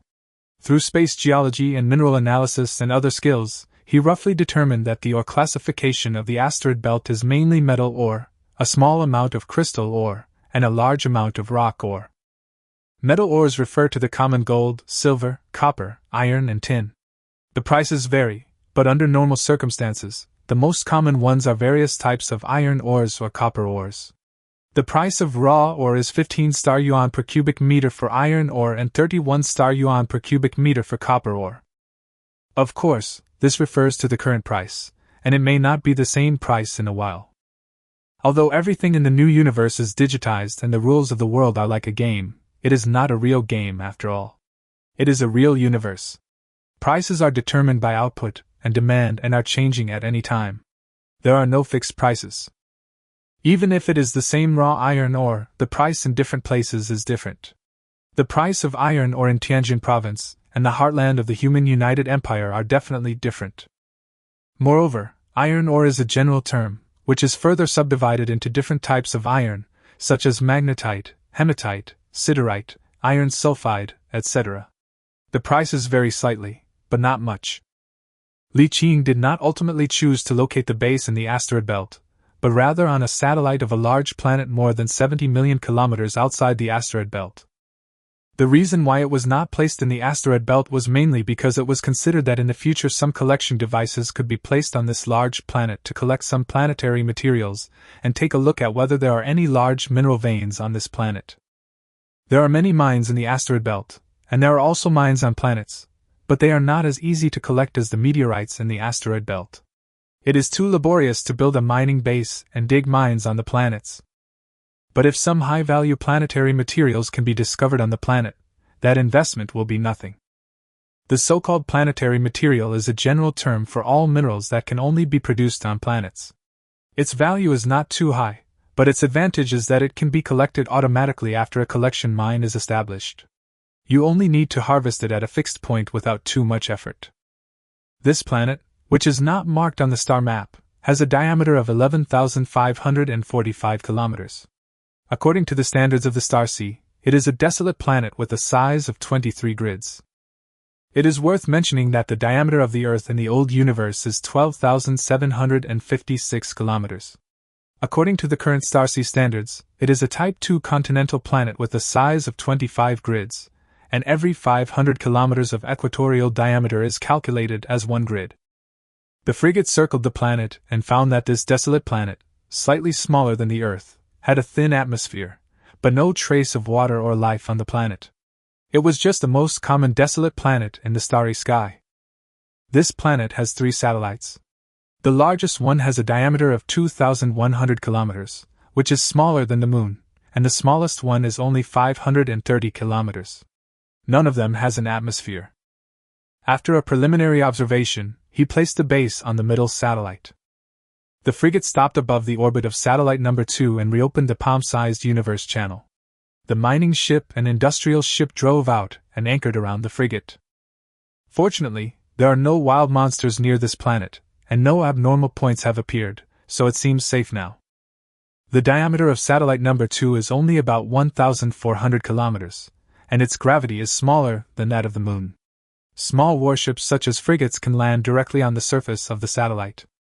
Levi contacted the mining ship and the industrial ship through the network system of the battleship's radar, and remotely commanded the industrial ship to slowly stop at the bottom of a huge circular crater above satellite number 2. As we all know, satellites without an atmosphere cannot withstand meteorites in space at all. Meteorites collide almost every day, forming shock waves. Bases built on the surface are prone to damage from various shock waves. Hiding in a meteorite crater can avoid this problem. At the same time, hiding in the crater can avoid radar scans of warships in space. Unless they happen to see it, a normal radar rough scan will not scan the base in the crater. The industrial ship stopped in a meteorite crater with a diameter of 4 or 5 kilometers and a depth of more than 200 meters. The hatch was wide open and packed containers were placed down one by one. Li Qing sat in the command room, rubbing his chin and looking at the huge light screen in front of him, giving orders from time to time. After all the boxes are put down, mining robots as tall as 10 meters will come down, open the containers, take out the base modules inside, and assemble them according to the assembly plan that was preset long ago.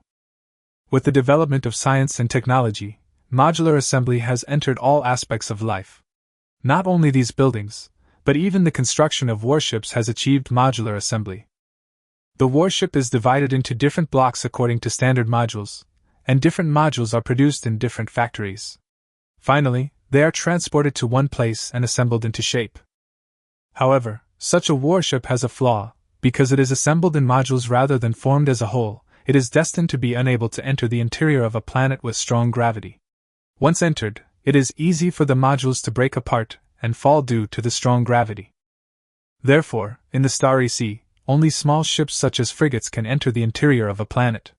Destroyers and larger ships generally cannot enter, and can only stay in the planet's orbit to carry out orbital bombing. It took half a month to assemble the core module of the base.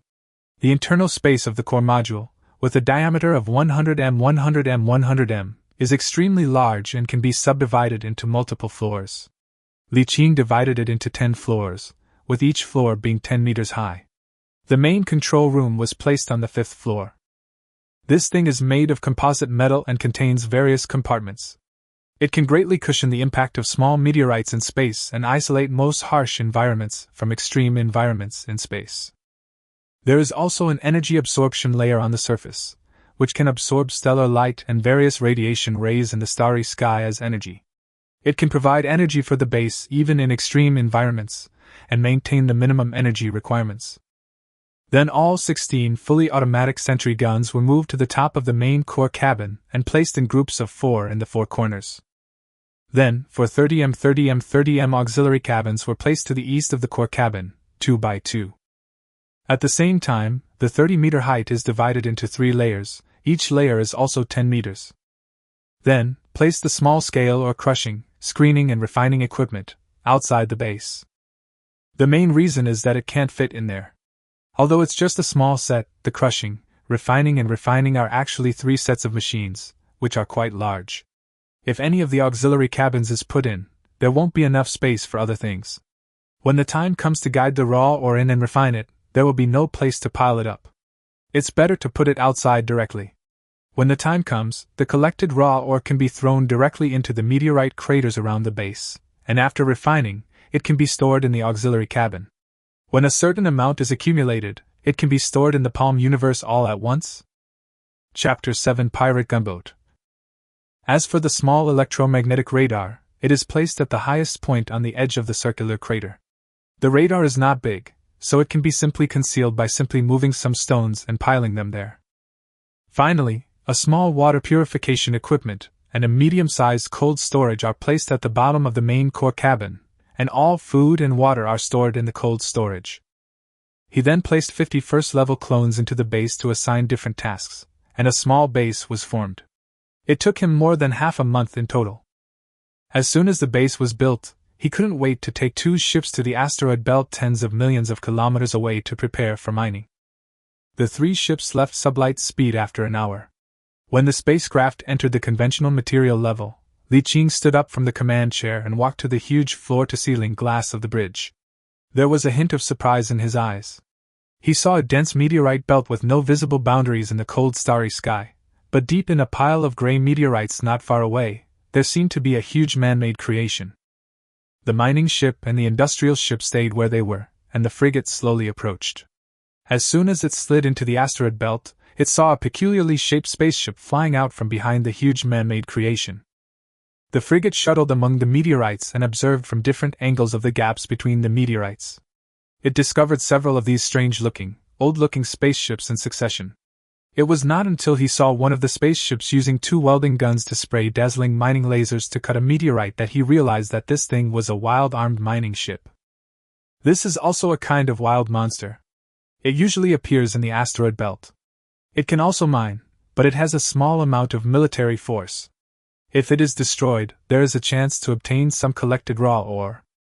Correspondingly, when wild-armed mining ships appear, there must be a mining base and a fleet to defend the base. The specific size of the fleet depends on the size of the mining base. It is worth mentioning that if this kind of mining base is not cleaned up for a long time, its scale will gradually expand. As the amount of collected ore gradually increases, the mining base will expand, and then more armed mining ships and escorts will be generated, and more ore will be mined to expand again. The speed of this expansion is very slow. If you ignore it for a year, you may only add a few mining ships. But in theory, there is no limit to this expansion. If you leave it there for hundreds of years without paying attention, you can also grow a huge base, and there may even be cruisers or even battleships in the escort team. It is impossible for a large mining base to appear in high security and low security areas, and there will be no such base even in low risk areas. Only when it is far away from the player activity area and there are no players coming for a long time, these refreshed wild monsters will slowly grow. Li Qing observed for a while and confirmed that the escort team had nearly 20 frigates and a destroyer, so he gave up the idea of taking action. He returned with the mining ship and industrial ship, turned around and detoured to the other side 10,000 kilometers away and entered the meteorite belt. With the frigate guarding nearby, the captain of the mining ship controlled the mining ship into the asteroid belt and began mining. The captain of the mining ship is a very ordinary blank captain. Like ordinary players, he also has 5 brain slots, that is, 5 skill slots, and now 4 slots are full. They are Mining Ship Operation LV3, Mining Robot Operation Skills LV4, Space Geology LV2, Mineral Analysis LV2, and Mining Technology LV3. The so-called brain insertion is actually a skills slot. All players have 5 basic general brain slots. After that, 1 brain slot will be added for each advanced basic modulation or deep prosthetic implantation. Regardless of advanced gene adjustment or prosthetic implantation, the upper limit is 5 times, which means that only 5 brain slots can be added. In addition, if the player has the opportunity to successfully achieve genetic ascension, psychic ascension, or mechanical ascension, he can add 5 general brain slots at a time. If one has the opportunity to achieve a second advanced ascension based on the original ascension, 10 general brain slots will be added again. This is what is called the first stage of ascension and the second stage of ascension. Of course, the benefits of ascension are certainly more than just this. Here I am just talking about brain insertion. Each additional brain slot will increase the number of skills that can be learned simultaneously, but this does not mean that each person can only learn so many skills. You should know that most skills exist in the form of skilled chips. You can obtain the current skill by inserting the skilled chip into the brain socket. It is plug and play. If you don't need this skilled chip, take it out and insert another one. The skilled chip that is removed can be saved and needs to be reinserted later, and the skill level will remain the same. So in theory, everyone can be a jack of all trades and master all the skills in the world. The premise is that you have so much energy to improve so many skills. It is worth mentioning that most of the skilled chips except the basic skills can be traded. For example, mining ship operation, mining robot operation, space geology and other skills can be traded. If you don't want to spend time and effort to learn, you can directly purchase these skilled chips and use them.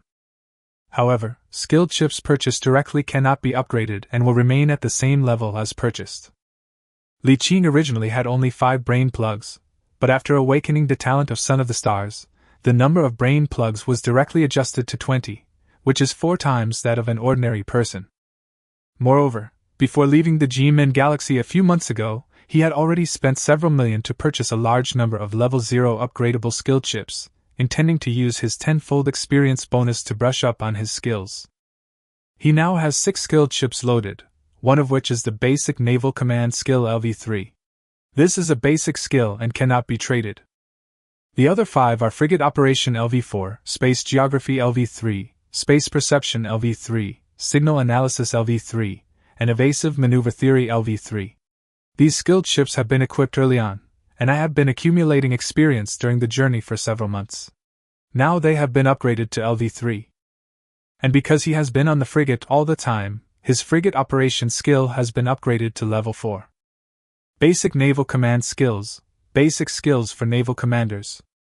Attributes. Each level up increases the command fleet's speed by plus 5%, weapon firing rate by plus 3%, weapon damage by 2%, basic command ship capacity is 200, and each level up increases the ship capacity by plus 50. Frigate operation level 4. Each level increases the frigate's speed by plus 5%, starting speed by plus 3%, and turning rate by plus 3%. Compared to basic command skills that affect the entire fleet under the commander, frigate operation is a captain's skill and is only effective for a single ship under the captain's command. However, at this time Li Qingjing was also serving as the captain of this frigate. The 2 skill effects were superimposed, with a speed bonus of up to 35%, plus a 35% speed bonus from the 3rd level plasma thruster and a 10% bonus from the afterburner, for a total of 80% speed bonus, allowing the frigate to reach a speed of 216,000 km per hour, faster than an ordinary destroyer. The frigate patrolled silently for about an hour, and watched the mining ship find a mineral-bearing meteorite and release an unmanned robot to cut the meteorite. Li Qing then retracted his gaze, found a few skilled chips that could be used for mining from the many skilled chips he had bought before, and equipped them in the brain slots. Then he drove the frigate along the floating meteorites to check. Space geology allows players to analyze the conditions of meteorites by observing their surface conditions. The higher the level, the more useful information they can obtain. At the same time, innate attribute perception can greatly increase the experience and effectiveness of this skill. Mineral analysis uses clues on the surface of the meteorite to analyze and infer whether there are minerals in the meteorite, what minerals there are, how much they contain, etc. Similarly, the higher the level, the more accurate the analysis, and innate attribute perception also adds to this skill. Even though he had just started learning, he was able to get started quickly with this super high innate attribute bonus, and his experience increased tenfold very quickly. He had reached LV1 in one day, and the effect was no less than that of an ordinary blank captain's LV2 LV3 level. He could already preliminarily infer whether the meteorite contained mines through the mineral traces remaining on the surface of the meteorite. As long as there are minerals, no matter how high the content ratio is, the palm-sized universe will be opened, and then a cannonball will be fired, using the impact force generated by the explosion to push it into the entrance of the palm-sized universe. Space is a vacuum environment, and a meteorite of several hundred meters in size will continue to move slowly forward as long as it can be pushed. He was not in a hurry, and he practiced his skills while collecting things. All the meteorites collected in the palm-sized universe were thrown into a pile. Although he could use the power of the palm-sized universe to crush them all, he did not deal with them for the time being. He planned to crush them all at once when enough were collected. Mining days are very boring. The employees on the ship can play games, but he has to stay on the bridge all the time and has no time to spare. But if you want to make money and become strong, you have to be able to endure loneliness. Fortunately, the 10 times the experience plus the super high innate attributes allowed him to improve his skills very quickly. Watching his skills level up at a very fast speed, this sense of satisfaction filled some of the emptiness. Bang! The sudden piercing alarm brought Li Qing back to his senses. He quickly checked the Mixed Fleet Command interface and found that the industrial ship anchored at the back was under attack. View the prompt panel.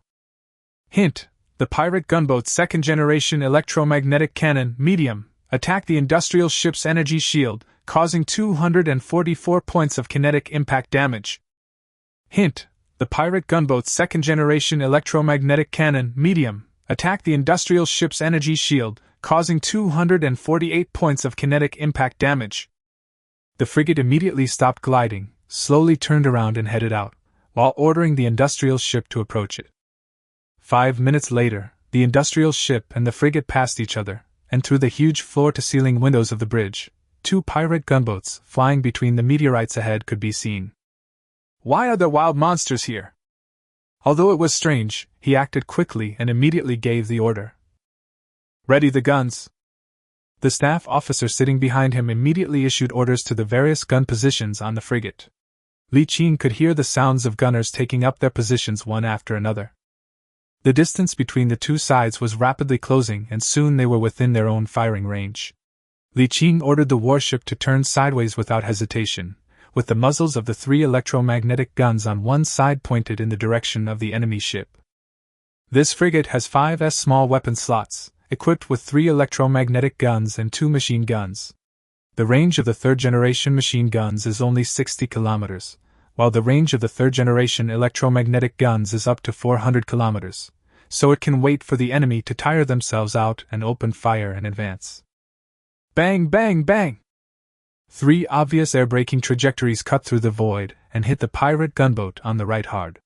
A layer of transparent light film appeared out of thin air at a distance from the hull to stop the shells, exploding into 3 balls of flames and 3 circles of ripples. Hint: your third-generation electromagnetic cannon hits the pirate gunboat, causing 120 plus 25% shield adjustment value equals 150 points of kinetic impact damage to the target's energy shield. Hint: your third-generation electromagnetic cannon hits the pirate gunboat, causing 110 plus 25% shield adjustment value equals 138 points of kinetic impact damage to the target's energy shield. Hint: your third-generation electromagnetic cannon hits the pirate gunboat, causing 114 plus 25% shield adjustment value equals 143 kinetic impact damage to the target's energy shield. After 3 prompts in a row, he could clearly see that the shield of the opposite pirate gunboat was slightly twisted. At the same time, after causing damage to the target, the attributes of the pirate gunboat also appeared in front of him. Pirate gunboat, Cannon Corps modified a common pirate frigate.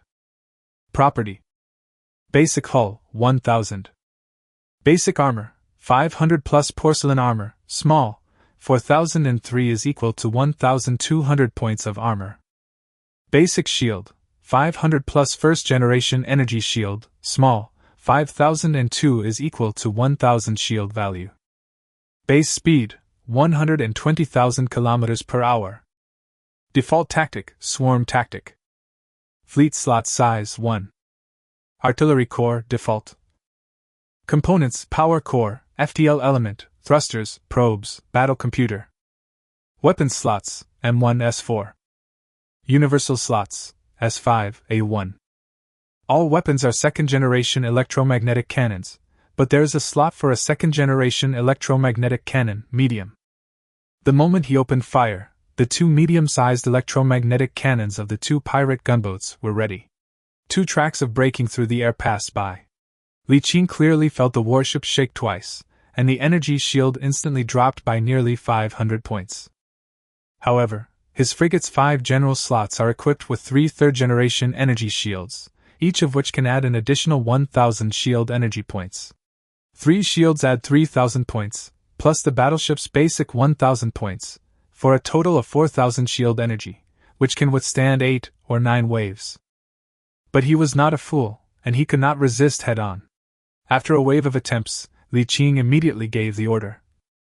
Tactical detour, approaching target number 1. The opponent is fully equipped with long-range electromagnetic cannons. If you only have 3 electromagnetic cannons, you will definitely be at a disadvantage in long-range bombardment. The only way is to rush into the combat range of the machine guns and use the super-fast firing rate of the machine guns to quickly defeat the opponent. If Li Qing's tactics are difficult to implement in the vast space, wild monsters also have simple AI and will know how to use their advantages. But in the asteroid belt full of meteorites, once the battleship drills into the meteorite group, it will be difficult for the enemy to aim with long-range electromagnetic cannons, and they can only chase after it to find him and engage in battle. Li Qing sat upright, his eyes fixed on the radar scan screen. There were too many meteorites blocking the way, and the enemy ships scanned on the radar screen appeared and disappeared from time to time, but he was able to determine the approximate positions of the 2 pirate gunboats. Even his super-high perception, mind, and spirit enabled him to think calmly, simulate the terrain of the nearby battlefield in his mind, directly simulate the situations that might be encountered next, and then simulate the battle combining different situations. This is a very magical state. Normally, only a combat computer can achieve this after collecting enough information, but he can do it with his human brain alone. Of course, this is also because the combat scope is small. If it is a large-scale battle, there are too many warships, or the opponent is a player with too many variables, he will not be able to simulate it. But this is already very powerful, and it is completely overkill when used against wild monsters. Chapter 8 Victory and Learning Skills. Under his precise control, relying on the battlefield simulated by his powerful memory, the frigate used different meteorites to conceal its own shape, and after silently touching a meteorite over 400 meters in size, the battleship turned sideways. About a minute later, a pirate gunboat flew out from behind the meteorite, without even noticing the frigate hiding behind it. Fire! At the command, the 3 electromagnetic cannons and 2 machine guns that were ready to fire fired shells at the same time. After the electromagnetic cannon fired a round, the automatic loader on the gun position was rhythmically ejecting the stored metal electromagnetic shells. An electronics can confirm that there was no problem with the shells, and they were transmitted to the gun position by a conveyor belt. They were scanned again before being loaded into the magazine and then filled into the muzzle. After aiming at the target, the gun was fired again, with an interval of 25 seconds. But this is only the theoretical maximum speed. In actual combat, not only your own warship will move, but the enemy's warship will also move. In addition, there are various interferences in the ever-changing battlefield, so it is actually difficult to achieve the theoretical maximum launch speed. But the machine gun does not have this problem. The shells of this weapon are like bullets. A whole base of 5,000 discarded sabot shells is connected to the machine gun in an ammunition box. It can be fired continuously like a machine, but the speed is not as fast as a machine gun. About 1 shell is fired every 2 seconds. After capturing the pirate gunboat under Li Qing's command, the frigate held on tightly, keeping the distance between the 2 sides at about 20 to 30 kilometers. The 2 machine guns continuously fired discarded shells, constantly making pits on the energy shield on the surface of the pirate gunboat. The damage of the 3rd-generation fire rain machine gun is 25 to 30, the range is 60 kilometers, and the correction is the same as the electromagnetic gun, plus 25% shield damage, minus 50% armor damage. The 2 guns concentrated their fire, and in just a dozen seconds, the pirate gunboat's weak energy shield was broken. Countless bullets hit the pirate gunboat's thick armor, sending sparks flying. Although kinetic bullets have a 50% damage reduction on armor, the machine gun's firing rate is too fast, and it keeps pouring firepower on him. At the same time, he has time to control the battleship and use the enemy battleships and surrounding meteorites to avoid the attack of another pirate gunboat. Although the commander of the pirate gunboat felt something was wrong and wanted to get rid of the situation, this ordinary monster warship was no match for him in terms of configuration or commander skills. No matter how he evaded, he could not get rid of him. He was chased and exploded, breaking into 2 pieces. The burning wreckage hit a meteorite and caused a second explosion. War is the best catalyst. In this kind of actual combat, the experience of both naval command skills and frigate operating skills increases very quickly, much faster than usual.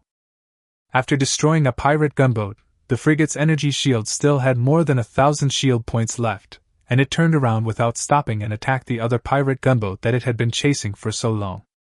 The pirate gunboat was hit by 5 electromagnetic cannons, 1 large and 4 small. 3 third-generation electromagnetic cannons and 2 machine guns concentrated their fire madly until the battleship's energy shield was broken and the thick alloy armor was blown to pieces.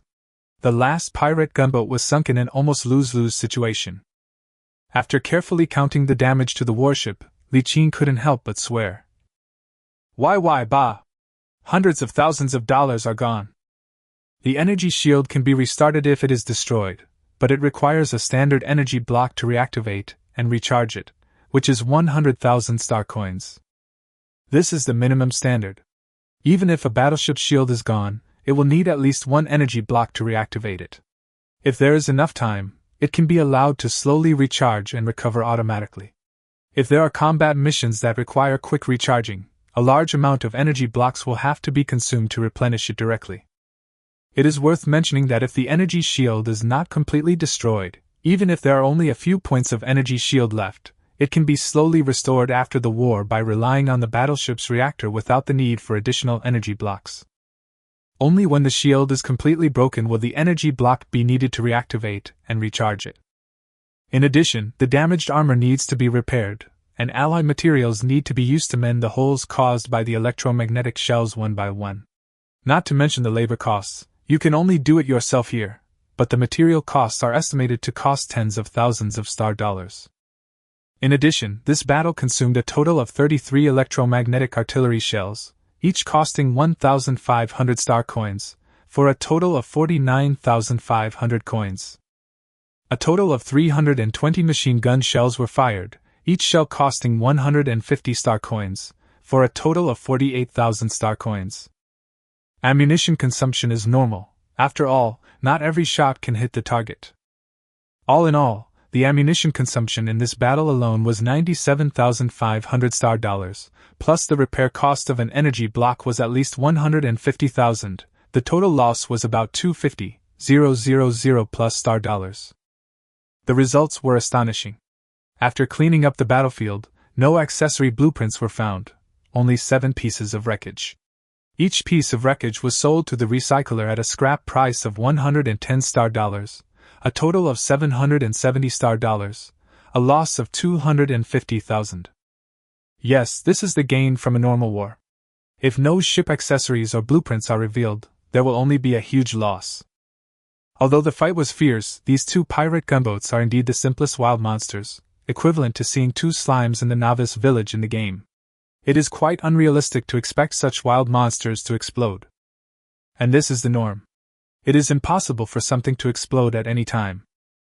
After some sighs, he consumed a standard energy block to reactivate the shield, and then continued mining. Half a day later, the battleship's shield slowly and automatically recovered, and during this half-day he collected countless tons of mineral-containing meteorites into the Palm universe.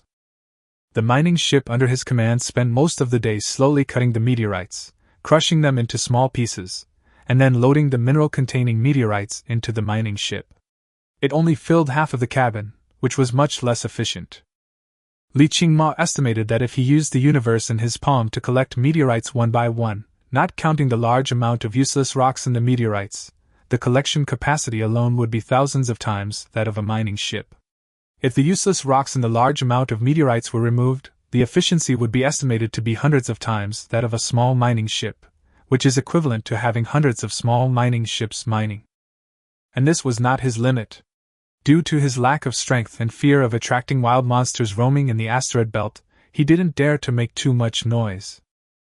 According to the optimal plan he envisioned, if there was a cruiser, or a high-powered shock bomb prepared, he could place one in the center of the meteorite group and explode it, causing a large number of meteorites to collide and move.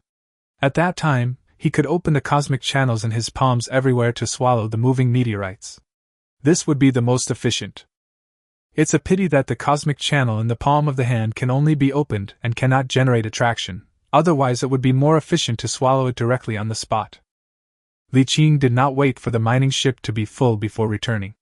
He left the mining ship to mine on the spot, and drove the frigate back to the base first. Back to the sky above the base, a black hole opened up directly in the open space next to the base. A large number of mineral-bearing meteorites, which were shattered into the size of standard wash basins by the power of the palm-held universe, flew out of the black hole. Affected by the satellite's weak gravity, they accumulated at the bottom edge of the circular crater and formed a mountain. Large amounts of accumulated dust were raised and covered the entire base. It actually piled up into a mountain, quickly exceeding the depth of the crater and spreading outside the crater. I put out about half of it, and stopped because there was no place to pile it any further. Then the ore crushing, screening and refining equipment was turned on.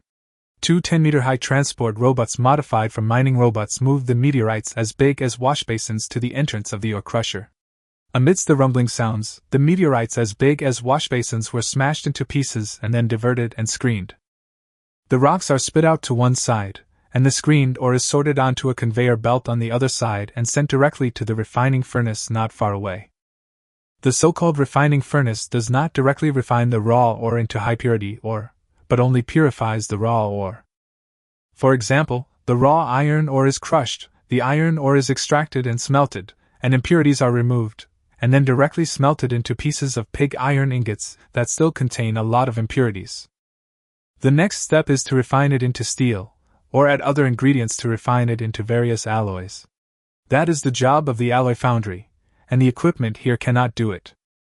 However, when he has the money in the future, the interior of the high-dimensional fortress of the Star Witnesses in the Palm universe can be slightly repaired, and he will also build a base inside and establish a set of industrial production lines to specialize in the production of various industrial products. This will make much more money than selling raw materials. The normal standard price of iron ore is $15 per cubic meter, but if it is refined, it can be sold for $150 per cubic meter. However, the actual refining degree of the iron ore is definitely not 10 times different. With one more process, not only will the original iron ore take up much less space, but more money can also be made. The only problem is that the output is not high. Even if a whole set of equipment runs at full capacity 24 hours a day, the total output is less than 10,000 cubic meters. We also have to deduct the time for machine rest and routine maintenance. Even if the daily output is 8,000 cubic meters, it is only 240,000 cubic meters a month, and 150 star yuan per cubic meter, which is 36 million. Of course, this calculation is based on the case where all the minerals are iron ore and there are no other high-value ores. However, there is not much difference. Iron ore is indeed the most abundant mineral in the meteorite belt, and the other types of minerals combined are less than half of the iron ore. So the problem now is that there are many mines, but the output cannot keep up. I remember that there seem to be several players who have built bases in this galaxy. I'll go visit them in a few days and see if I can buy 1 or 2 sets of equipment. Now of course it is time to repair the frigate. Li Qing selected several skilled ships from the many skilled ships he had purchased before and configured them in the brain socket, namely engineering, mechanics, industrial theory, maintenance system theory, hull reinforcement theory, armor reinforcement theory, energy shield enhancement theory, frigate construction research, frigate long-distance repair theory, frigate modification theory, mining ship construction research, industrial ship construction research, transport ship construction research, and outpost construction theory, a total of 14 skills. It covers warship construction from theory to practice, as well as related disciplines such as repair and maintenance. Anyway, there are enough brain slots, a total of 20. If you want to learn other battleship construction skills in the future, and there are not enough brain slots, you can take out the unused skilled ships first and replace them when you don't need them. A total of 14 skills are only part of the battleship construction and maintenance system. Normal players do not have enough brains to learn so many skills, and most of them can only choose to specialize in one aspect. When it comes to actual maintenance, Li Qing learned a skill to operate a maintenance robot, otherwise he would not be able to control a 10-meter-tall maintenance robot. The maintenance of this frigate is simple. There are just some pits on the armor. All you have to do is melt the armor material and repair the pits. It involves welding technology, but there are no special welding skills. Instead, it is included in the theoretical skills of the body maintenance system along with a series of other small maintenance skills. The 10-fold experience bonus, coupled with super high innate attributes, allowed him to get started quickly. One repair was equivalent to dozens of repairs, and several skills were upgraded from level 0 to level 1 on the spot. Unfortunately, many theoretical skills require professional knowledge, and you can't improve them just by getting started. I can only download more professional knowledge and take time to read it next time I return to Tianjin. With his current memory attributes, he can basically read 10 lines at a glance, remember everything he sees, and apply what he has learned to other situations, so he can digest knowledge quickly. After repairing the frigate, he spent a few more days at the base, repainting the exposed exterior walls of the base, regrinding the wear and tear caused by the maintenance robots, and repainting the exterior of the ore crushing, screening and refining equipment placed outside, accumulating some experience. Too little. The base has just been completed and is still very new, so there is no room for repairs even if we want to. After standing in the base and looking at the frigate parked in the sky for a long time, he finally sighed and gave up the idea of using the base guard's sentry guns to attack the warship to gain experience. Take your time. There will be plenty of opportunities to gain experience in the future. For example, a mining ship and a mining robot can be maintained once they make a round trip. You can buy more mining ships or warships with the money you earn in the future. You can then gain experience frequently, even until you vomit. On the second day after the maintenance, Li Qing drove the frigate out of the base and flew to another asteroid belt outside the galaxy star, preparing to look for the personal bases of the players in this galaxy. I had previously circled the inner asteroid belt but had not found any player bases, so I guess they are all in the outer ring. You don't need to worry about the mining ship, just mine in a safe area. If you find the enemy, just run away. When the mine is full, just transport the ore back or have an industrial ship transport it back. An industrial ship is actually a comprehensive ship that combines functions such as transportation, maintenance, towing, salvage, and engineering. Its transportation capacity is not as good as that of a professional transport ship, but it is stronger than a mining ship. Moreover, this type of ship can also tow large containers for long-distance transportation, which is very useful. The frigate ran directly to the asteroid belt in the outer circle of the galaxy at sublight speed, and then contacted a player named Yan Yunhua whom he had met before. Soon the communication was connected, and a young man with an honest face appeared on the screen. He was stunned for a moment when he saw Li Qing, and then he seemed to remember something and showed a look of realization. He waved and said, "Brother, have you built your base yet?" Li Qing nodded. "It was built less than a week ago." "Where should it be built? Inner ring or outer ring?" "Inner ring. It's okay there. There are a lot of iron ore there, and it's stable. By the way, where are you now? I want to come visit you guys." Yan Yunhua's face lit up and he said, "Welcome, come here, I'll get ready." Li Qing immediately received a coordinate and checked the star map. It was not too far from him. He asked the deputy captain to check the coordinate. The frigate's hyperspace engine began to charge and prepared to enter the sublight speed state. Chapter 9 Burning Operation. 2 hours later, the spacecraft appeared in front of an asteroid with a diameter of just over 1,000 kilometers. This asteroid is located at the edge of the asteroid belt, and its surface is covered with pits of various sizes. Its gravity is smaller than that of a normal asteroid of this size, and is not enough to attract the surrounding meteorites.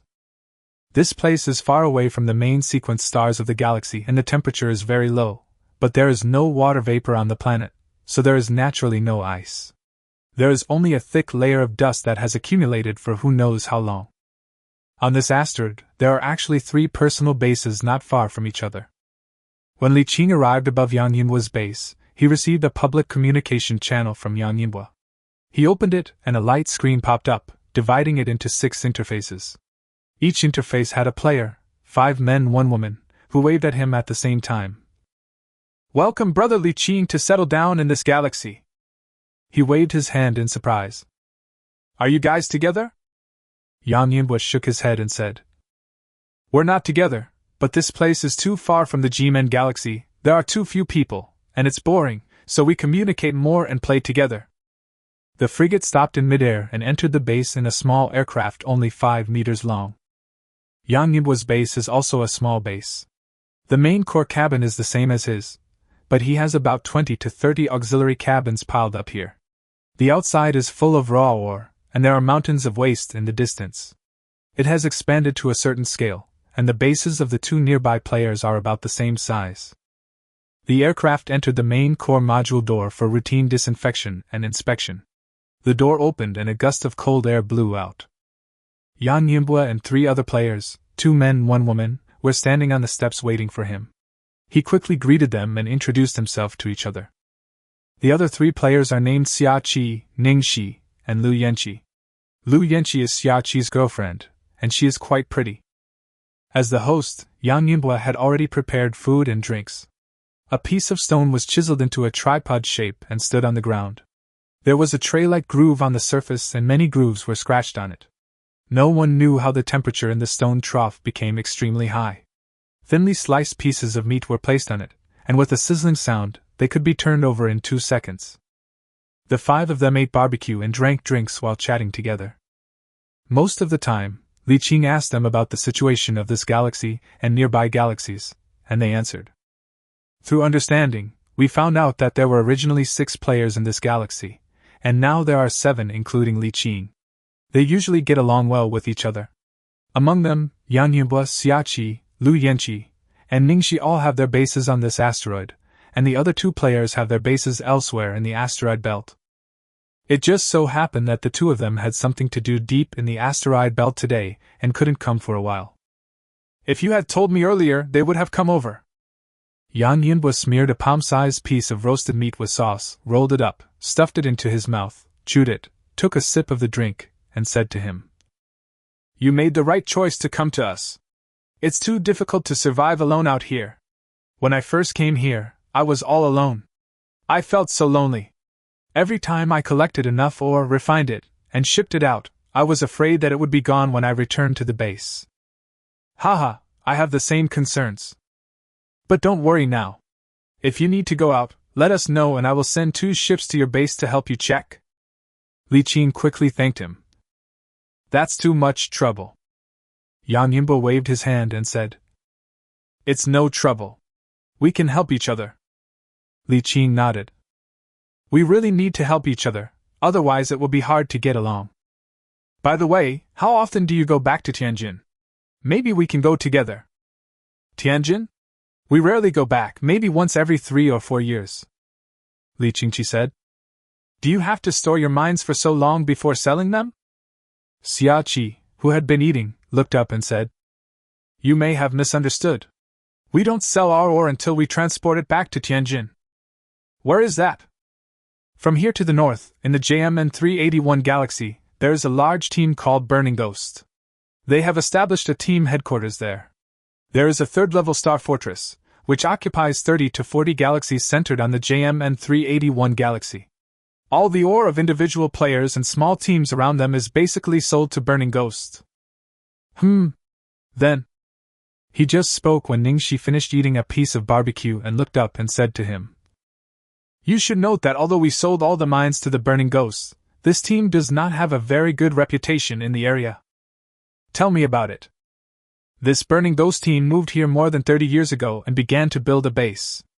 I heard that they started out by looting, and later became a formal team. However, some things are ingrained in their bones. They are stingy, vindictive, and greedy. Because they are the only team nearby that purchases various minerals on a large scale, they keep the price very low, only purchasing at 90% of the market price. Newcomers will lower the price even lower, and the industrial products they sell are 20% more expensive than those in Tianjin. But there is no other way. This place is too far from Tianjin. It takes 4 or 5 months for the fleet to go back once, and another 4 or 5 months to come back. A round trip takes nearly 10 months, which is too time-consuming. Weighing the two, we can only reduce the profit by 10% to save 10 months. Also, the people of Burning Ghost are very stingy and hold grudges, but they stay within their team's territory most of the time and rarely go out. I'll send you a complete star map later. Take a look at it. Don't go to their territory to mine for no reason, so as not to offend them. Li Qing smiled and said, Don't worry about that. I only have one boat now. I can't mine all the local mines. I can't go to other places to mine. After some casual chatting, he found that although the people had different personalities, they were all easy to get along with. Most of them are very standard individual pioneers. They don't seem to have much ambition.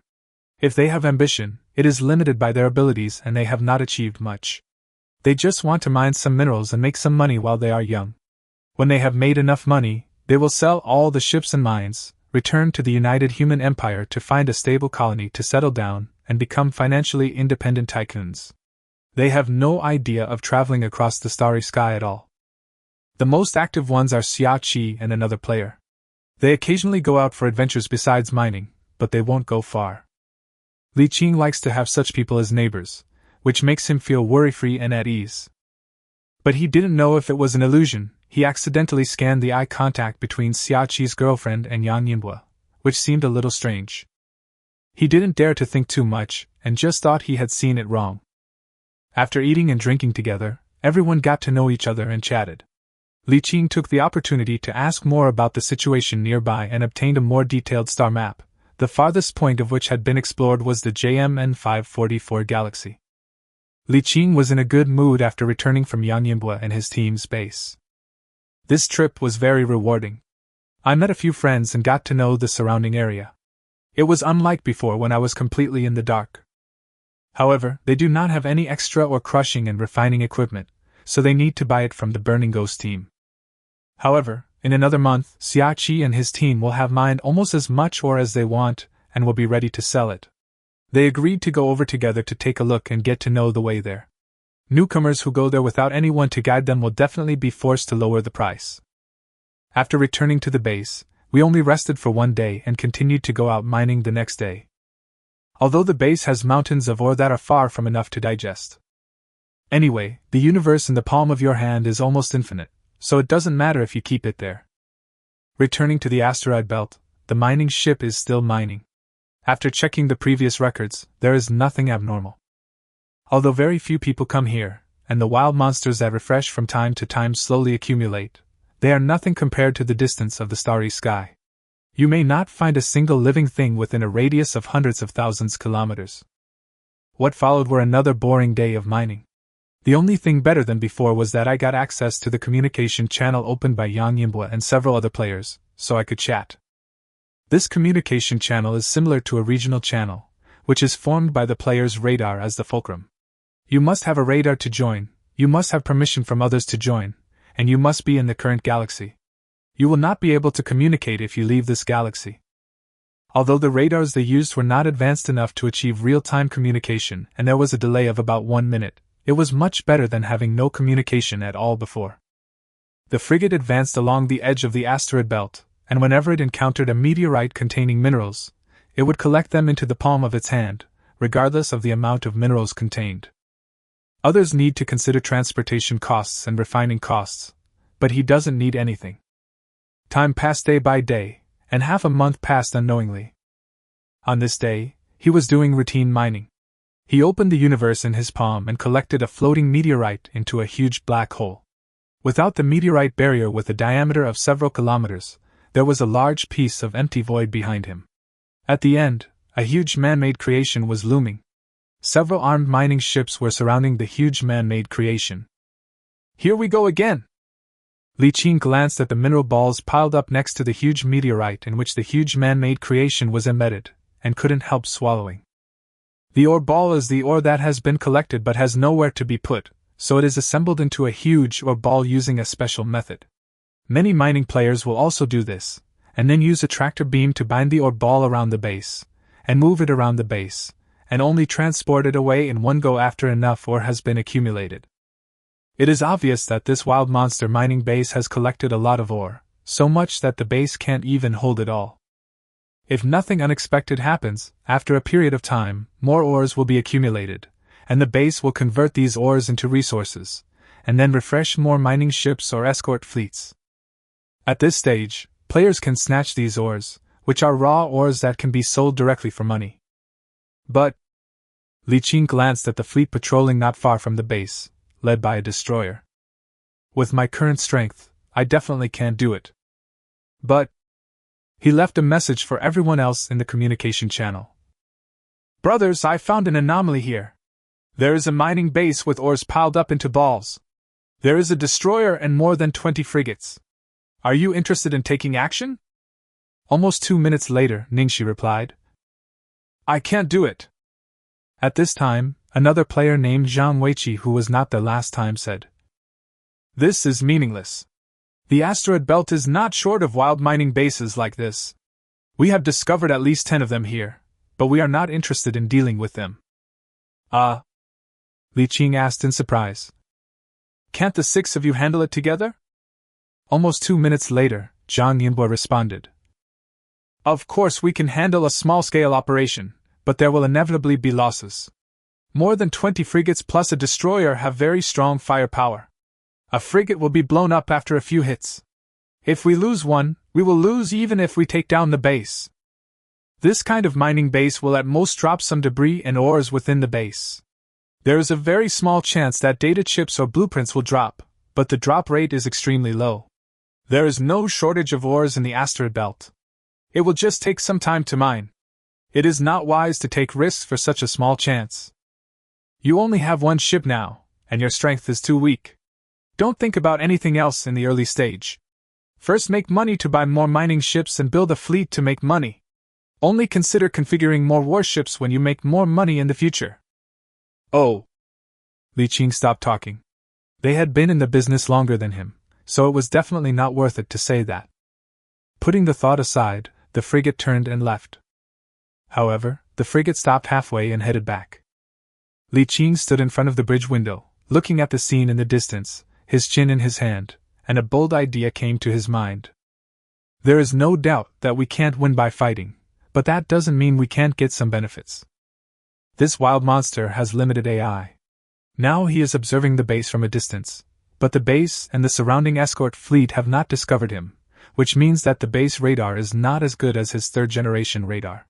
The weird ideas in his mind have room for operation. It's very simple. Open the Palm universe outside the detection range of the mining base radar and steal the mineral balls piled around the wild monster mining base. Even if you can't attack the base, it's still no problem to steal a mine. Anyway, the maximum distance of the opening of the Palm universe is determined by the line of sight, which means that it can be opened within the maximum detection range of the radar. His radar detection range is farther than that of wild monsters, and they can steal minerals from a long distance without knowing where the enemy is. The opening space of the Palm universe is not invincible, but it is definitely not something that can be shaken by the attacks of ordinary wild monsters. Li Qing did it as he thought. He first walked around the area and found a huge meteorite hiding behind it. Then he looked at the picture of the wild monster mining base transmitted by the subspace radar sensor in front of him.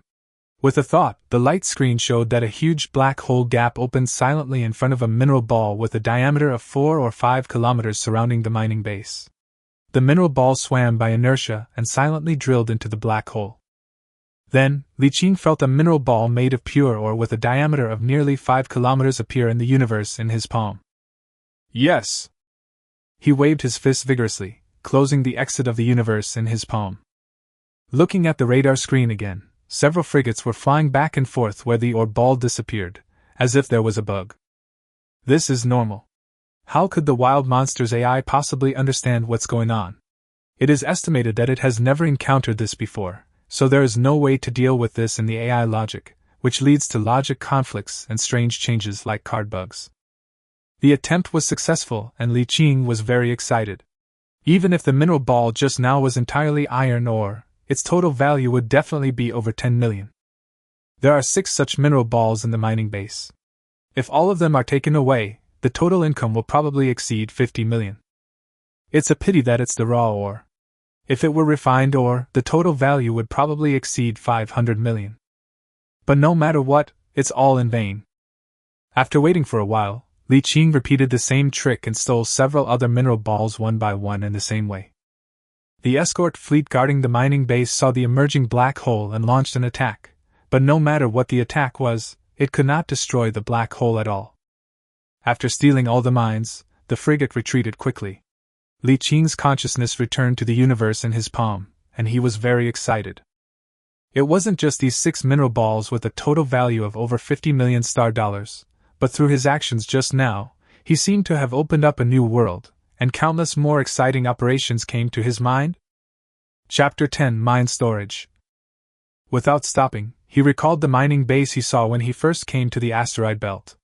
This one was not the same mining base, so maybe he could give it a try. After flying out of the asteroid belt and circling in the direction I remembered, I soon found the mining base. Using the same method, they acted outside the opponent's radar detection range and stole the 3 mineral balls circulating around the mining base. This mining base is even larger than the previous one. There are nearly 30 frigates in the escort team, but unfortunately, there are only 3 mining balls stored around the base. But this is not a problem. What can you ask for from a free mine? Next, we continued to change locations and traveled around the asteroid belt. After the 4th hour, we discovered the 3rd mining base and found that there were 8 huge mineral balls around the mining base. But the scale of this mining base is larger than the previous 2. The most important thing is that its radar is even stronger than his. It was discovered as soon as it approached the maximum detection range of the radar, and then a destroyer and a dozen frigates rushed over. There is no other way but to run. If you are slow, you may be caught up by the destroyer and you may not be able to escape. The basic speed of a frigate is only 130,000 kilometers per hour, and the basic speed of a destroyer is 140,000 kilometers per hour. Judging from the radar configured in this mining base, it is highly likely that it has begun to configure 3rd-level weapons and accessories on a large scale. The speed of the 3rd-generation thrusters is already comparable to his. If there are other acceleration accessories or skill bonuses, the speed may be even faster than his. The combat capability of a destroyer is far stronger than that of a frigate. Once he is caught, he may not be able to escape. However, although this mining base cannot be built, the base cannot be run away from here.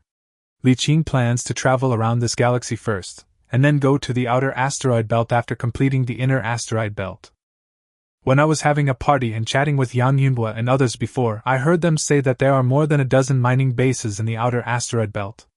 We should go and harvest all of them, and then we can go home and sell the mines. It will be no problem to sell them for a few 100 million. Then we can strengthen this frigate. For the next whole week, he wandered around the asteroid belt, looking for possible mining bases. He actually found 2 mining bases, and neither of them could detect him. But the problem is that one of the mining bases had just expanded and had run out of ore, so it only had 1 ore ball accumulated, while the other had 4, for a total of only 5. After that, they never found any other mining bases, but they encountered many pirate raiders and gunboats roaming in the asteroid belt. They would attack any pirates they saw being left alone, and in total they killed 7 pirate gunboats, losing more than 200 electromagnetic cannon metal shells and several thousand machine gun discarding shells, and only collected dozens of pieces of wreckage, with a total value of several thousand star dollars. This left him speechless on the spot.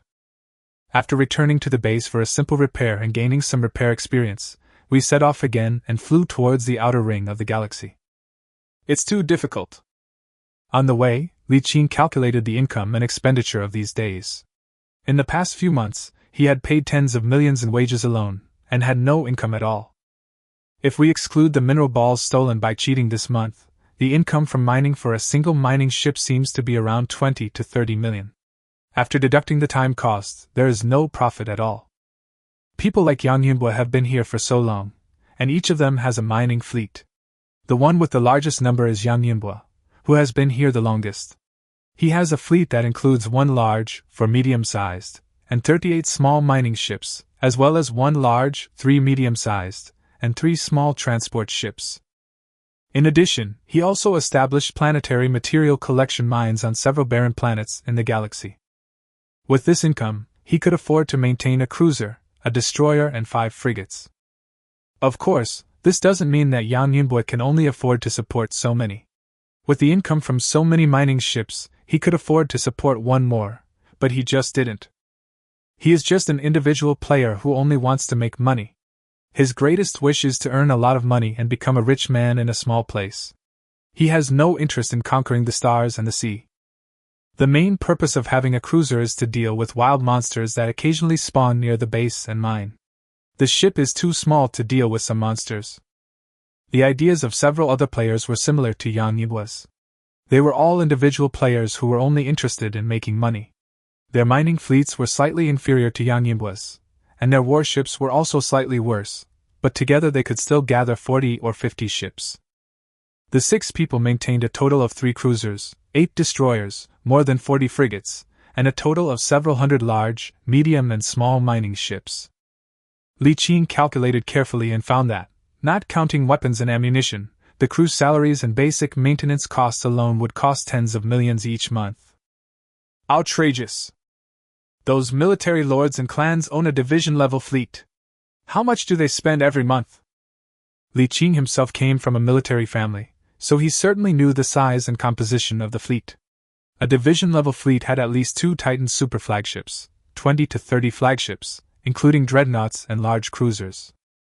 There are about 10,000 battleships, generally elite template crusader class, and occasionally excellent template lord class heavy battleships. There are about 20,000 cruisers, most of which are a mixture of elite template patrolman class and excellent template night watchman class. Occasionally there are Night Stalker class battlecruisers whose combat effectiveness is not inferior to that of standard battleships.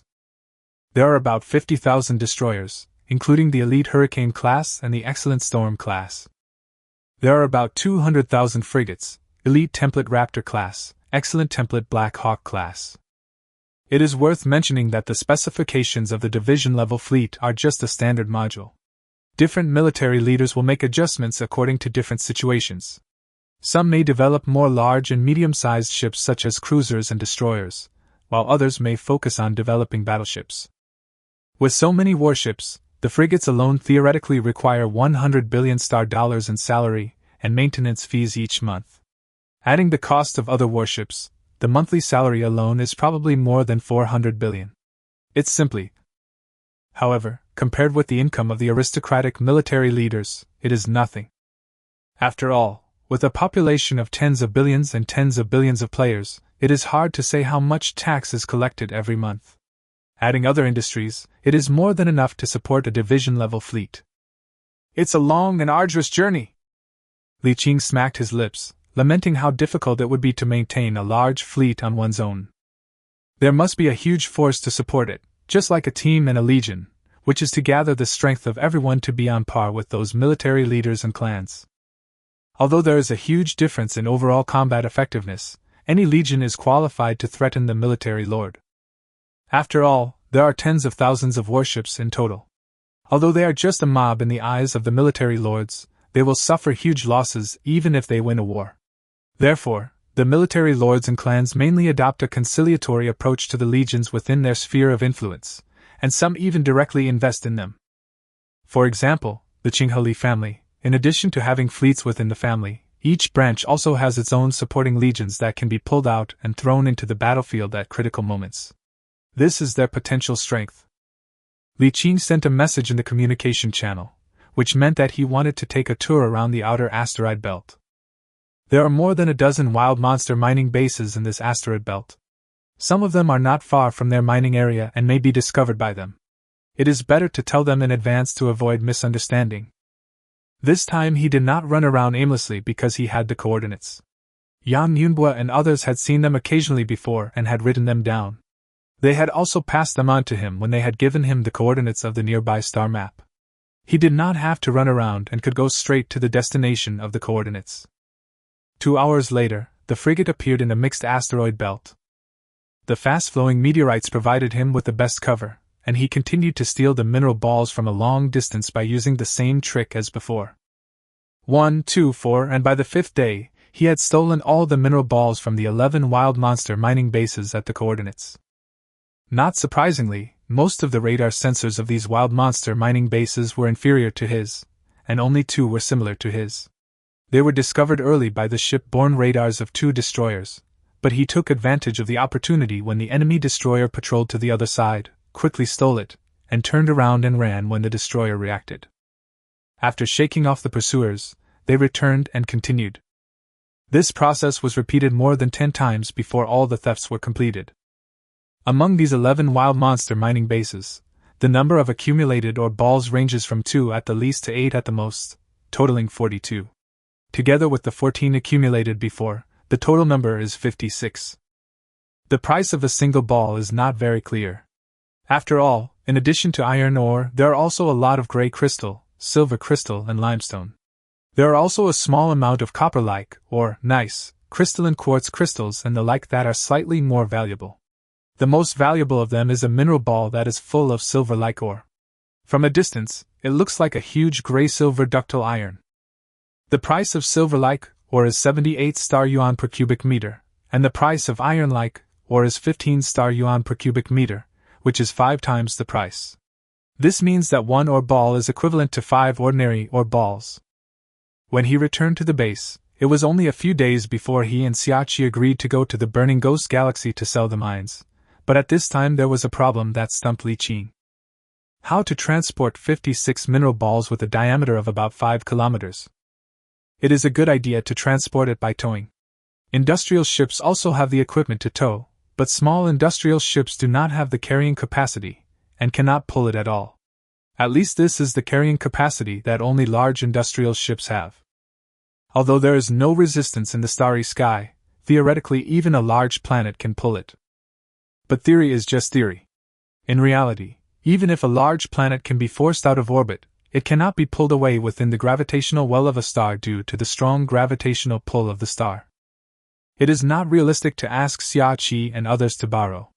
The transport ships they have are all purchased according to their own ability. Borrowing a small transport ship may not be a problem, but the 56 ore balls he has are not something that can be transported by a few small transport ships. Crushing and refining is a good idea, but I only have 1 set of refining equipment, the output is too small, and there is not enough time. What a headache! Li Qing did not expect that he would be stumped by this. When he first came out of the Tianjin galaxy, he never thought that he would encounter such a problem. The original idea was that even if a large amount of minerals were really accumulated, they could be put into the palm-sized universe first, and then an uninhabited galaxy could be found near the G-Men galaxy to reload them, and the trips back and forth to sell them would just take a little more time. But that can't be done here. There are only so many individual players in this star field, they can be counted on one hand, and if he keeps selling back and forth like this, it will easily attract attention. After being troubled by this problem for 2 whole days, Li Qing finally. It wasn't a flash of inspiration, but after considering countless possibilities, he naturally came up with a way to cover it up. As we all know, there is a treasure called Tianjin in the Sea of Stars. This thing is also called an ancient relic. The conditions for its formation are extremely harsh, and it is very precious. Because the conditions for the formation of ancient relics are extremely complex and unpredictable, the types of relics are also unpredictable. As long as conditions permit, anything can become a relic and thus have magical effects. So here comes the point. Li Qing considered it carefully, thinking that this thing would be exposed someday, so instead of hiding it and letting others guess, it would be better to show it actively. It is better to control the functions and effects displayed by yourself than to let others guess. At least others know that this is just a relic with a huge space. There may be greedy people, but they are definitely not big shots. Big men are proud of their status and cherish their reputation.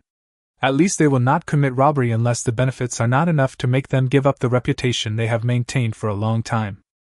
It is worth mentioning that some of the treasures such as relics cannot be robbed, while some can be robbed, but the conditions are very harsh. Among them, the ones that cannot be snatched are those that cannot be snatched no matter what you do, even if you kill the owner of the treasure. The conditions for being able to snatch it are also extremely harsh. First, you must find a very powerful psychic to suppress the relics, and then find a treasure called psychic crystal, which is the crystal of psychic energy and soul left behind after the death of a powerful psychic.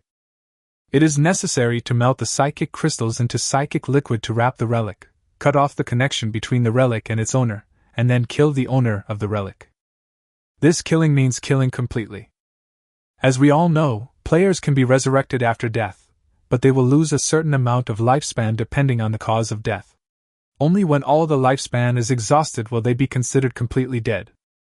3 elements of deprivation of heritage.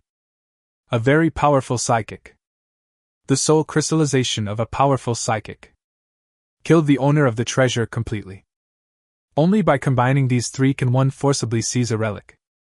Of course, this refers to the relics that have already recognized their owners. If it is a relic that has not yet been recognized by its owner, the difficulty of seizing it will be greatly reduced. If the holder of the relic is killed within a period of time, the relic will drop directly. In addition, some special relics do not have the function of recognizing their owners. Anyone who holds them can use them and trade them. The conditions for deprivation are just as simple. The vast majority of low-level relics do not have the function of recognizing their owners. Only a few special and high-level relics have this function. Li Qing announced to the public that this relic had already found its owner, and that it had a single function, a huge independent space with no combat function, thus minimizing the number of covetors. So, Chapter 11 Anomalies of Gas Giant Planets, please read later. Brothers, if you want to read the new books, you should do so on Sunday, Monday and Tuesday. Please take a look at them more often during these days. A week later, Xiachi looked at Li Qing coming alone on a frigate and asked curiously, "You're just going to go there like this? Don't you need to sell something?" Zhang was said with a smile in the channel. "He has only been here for a short time, and he only has 1 mining ship. He must not have much or stored. I will go with you this time to familiarize myself with the route and make friends with you. Otherwise, I will definitely be undercut if I go alone next time." "That's fine, just follow me." Xiachi didn't think too much about it, and began to command the transport ships to connect and form a fleet. Li Qing rubbed his head and said in the channel, "Hey, I brought a lot of minerals here." Zhang Yuan was subconsciously looked at the radar scan and found no additional ships nearby, so he asked, "You brought a lot? Where are they? Why didn't I see them?" "Here." A circle of black holes quickly spread to a diameter of 10 kilometers, and a huge mineral ball slowly floated out of it, appearing out of thin air around the asteroid. There was silence in the channel. Everyone stared at the huge passage and the huge mineral ball in amazement. After a while, Ningxi's shocked voice rang out. "Shit, is this a relic of yours? A space-related relic? How big is the space? What other functions does it have?" Several people stared with wide eyes, asking questions in shock. Li Qingzhao answered with a prepared answer. "This is a treasure that I was born with. My mother prepared it for me when I was born. It is a space treasure. It has a huge space inside that can accommodate a planet, but the maximum opening is no more than 10 kilometers, and it can only accommodate objects with a maximum diameter of this size." After a pause, he added, "This is a simple space-related relic. It has no other functions. It has already recognized me as its master." "Oh my god, with such a large space, how much ore can be stored at one time?" As expected of a long-time miner, his first reaction was the same as he guessed. How much ore could be loaded? Several people were discussing enthusiastically and intensely, and they were all very envious. It's just envy, there are no other thoughts. The fact that he has already recognized his master can dispel any thoughts of most players. What's more, they are just ordinary individual players and would never have such dangerous thoughts. They were delayed here for 2 hours, mainly because they were curious and asked him to control the universe in his palm to load Xiaqi's entire transport fleet into it. According to Xiachi, the distance between the 2 galaxies is about 40 or 50, and it is not safe along the way. In addition to wild monsters on the road, you may occasionally encounter robbers. If you put the transport fleet into the Palm universe, you don't have to worry even if you encounter robbers. However, when they officially set out on the journey, Ningxi and Zhang Weiqi joined the team. The minerals they had stored were not yet at the point of being sold, but this time there was no need to bring a transport fleet, so without any burden, they decided to travel together and do some shopping. A small fleet consisting of a cruiser, 2 destroyers and 6 frigates left the JMN 348 system. After passing through the wormhole, the spacecraft's radar quickly turned red, indicating that there were enemies within the radar detection range. After a closer look, there were 6 light spots in the void more than 1,000 kilometers away from the wormhole. Li Qing immediately checked the data fed back from the scan and breathed a sigh of relief. "It's okay, it's 6 pirate gunboats." The 6 pirate gunboats also discovered them and chased after them. Li Qing asked the leader Xia Qi. "Should I fight or throw him away?" Xia Qi said. "Let's destroy it, otherwise it will interfere with the hyperspace engine." "Okay." The fleet quickly formed into a triangle, with the cruiser in the lead, 2 destroyers on the left and right, and frigates at the back. Li Qing's only frigate was placed at the very end. As the 2 sides approached, the muzzles of the cruiser and the 2 destroyers lit up at the same time, 10 large electromagnetic guns spewed flames, 10 thick trajectories broke through the air, and more than 8 missiles and more than 20 smaller medium-sized electromagnetic guns opened fire at the same time, dividing into 2 groups, one on the left and one on the right, focusing fire on the pirate gunboats that were approaching. 2 huge balls of flame exploded in the cold starry sky outside the transparent floor-to-ceiling glass of the bridge. The 2 pirate gunboats were blown up on the spot, turning into 2 huge balls of flame that slowly broke into 2 pieces. The remaining 4 pirate gunboats passed through the explosion and flames, turned a corner and ran away. The pirates also have simple AI, and if they discover that their firepower is fierce, they will run away on the spot. Unfortunately, the AI was limited and it did not run away immediately. Instead, it took a wave of attacks with its face and destroyed 2 ships before it knew to run away. Li Qing watched the whole show and gained a new understanding of the power of large warships. Cruisers are actually considered large warships. A standard Ranger-class cruiser has 8 L-type large weapon slots, 6 G-type missile slots, and 16 M-type medium weapon slots. Its firepower is enough to instantly kill a poorly equipped frigate. In the Starry Sea, battleships are high-level warships, and are main battleships even among military lords. This thing is huge in size and has extremely fierce firepower. The main gun is an X-slot super-large weapon, and its lethality is enough to easily kill a destroyer of normal configuration in seconds. As for frigates, no matter what their configuration is, they can be killed with 1 shot, and there is no chance of survival. This type of main battleship is extremely difficult to build, and requires a lot of shipyards and shipbuilding engineers. Ordinary shipyards are simply unable to build it, and only the shipyards of major forces can build it. However, this type of main battleship is in short supply no matter where it is. Even the major powers don't have enough of it, so it is impossible to sell it. Therefore, outside, many forces without channels use cruisers as their main warships and battleships as their trump cards. The dock array in the high-dimensional fortress in the universe in Li Qing's hands is not only qualified to build battleships, but even Titan super flagships. However, there are no blueprints, capital, and most importantly, a group of shipbuilding engineers who are qualified to build Titan super flagships. Ordinary shipbuilding engineers are easy to find. This is not uncommon, and you can directly go to colleges or unions to hire them.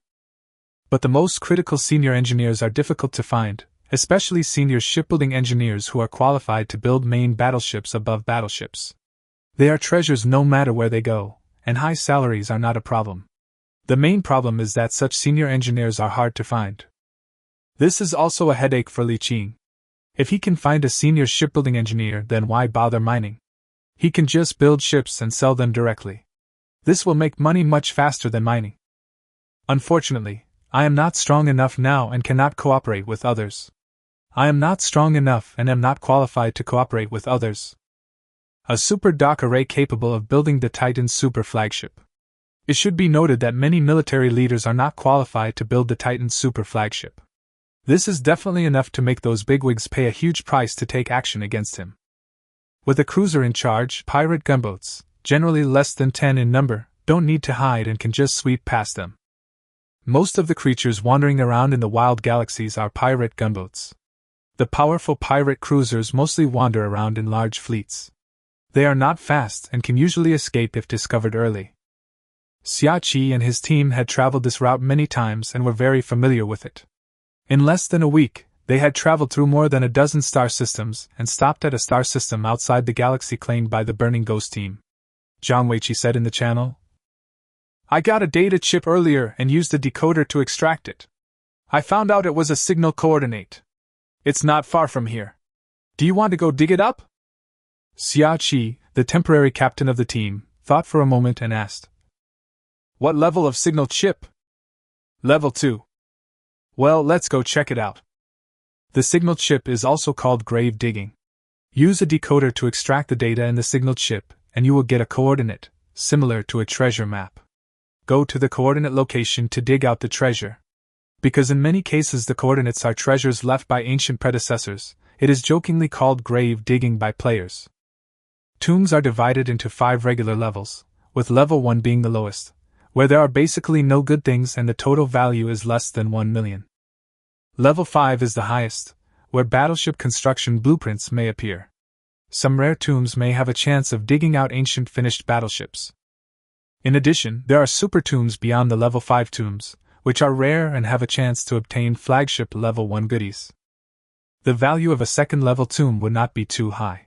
The best that could be found would be a shipwreck, or some battleship blueprints, or some valuable items with a total value not exceeding 50 million. A group of 4 people traveled through 2 galaxies according to the coordinates, and after passing through a wormhole, they entered a dim galaxy. Li Qing saw at a glance that the main sequence star in the center of the galaxy had collapsed from a red star into a red dwarf star with extremely low luminosity. Except for some light near the main sequence star, it was pitch black a little further away. Following Zhang Weiqi's coordinate guidance, the fleet flew towards the edge of the gravity well on the other side of the galaxy, dodged several powerful monster fleets along the way, and stopped near a gas planet. Why is there someone here? Xia Qi's cruiser had the longest radar detection range, and he quickly sent a radar detection map to everyone, including Li Qing. The picture showed that there was a large fleet parked in the orbit of this gas giant planet. Judging from the specifications and sizes, there were a total of 2 cruisers, 5 destroyers, 22 frigates, and 3 industrial ships, which were stronger than theirs. At the same time, Li Qing discovered a strange place. Several satellites in the orbit of the gas giant planet had all been broken, as if they had been bombed by powerful weapons. Some were blown into 2 halves, exposing their cores, and some had a small part blown off. The fleet was currently anchored above a giant vortex orbit on a gas giant planet. A thick beam of light shot out from the center of the vortex, reaching thousands of kilometers into space. At this time, Xiaoqi sent them a bad news. It's someone from the Burning Ghost team. At the same time as they discovered the Burning Ghost, the enemy also had 2 cruisers that also discovered them and sent a communication to Xiaqifa, which he sent directly to the channel.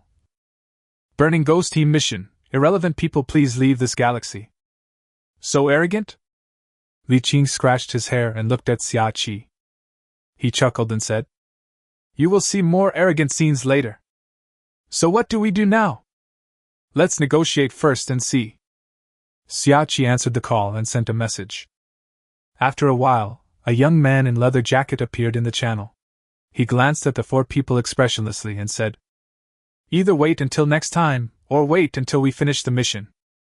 Xiaoqi quickly replied, You guys go ahead and do your work, we can wait for a while. Don't get too close to the gas giants. Just wait where you are. The communication was closed directly, and everyone looked at each other. Xia Qining and others probably had seen it before, so they just spread their hands. Li Qing rubbed his forehead, chuckled and said nothing. This is the first time I meet this Burning Ghost team, and I have gotten to see their style of doing things. Above the orbit of the gas giant, 2 cruisers were separated to the left and right, 5 destroyers and 22 frigates were divided into 3 teams patrolling on the left and right, and 3 industrial ships were lined up side by side, each of which emitted a thick beam of light from the bow into the violent atmospheric vortex of the gas giant. From a distance, this thing looked like a tractor beam, as if it was pulling something out from the bottom of a gas giant planet. Time passed by minute. After an unknown amount of time, the 3 tractor beams suddenly shook violently. Li Yuan, the captain of the Burning Ghost 7th Independent Squadron, who was sitting on one of the cruisers, saw a ball of light hanging in front of him suddenly light up. He was immediately shocked and shouted in the channel. Everybody brace yourself, that guy is coming out. Buzz! Li Qing felt his head shake slightly and was a little dazed for a moment. Mental shock! Xiao Qi shouted in the channel. Be careful, the effects of this thing will overlap. If it vibrates again later, the power will be even greater. Before he finished speaking, he fell into a trance again. Li Qing woke up and the channel was very quiet. After a long while, Xiao Qi continued. I don't know what they are doing. It's a bit dangerous. Let's retreat a little further to avoid. Buzz! Li Qing could see a real wave sweeping through the space in front of him, and he instantly lost consciousness. When he recovered again, the deputy captain and the adjutant of staff behind him were all lying in their seats and lost consciousness. Nima! He quickly switched the battleship to automatic mode and prepared to turn around. At this moment, the central beam of light in the violent atmospheric vortex of the distant gas giant planet suddenly lit up, and a chaotic ball of light flew out of it.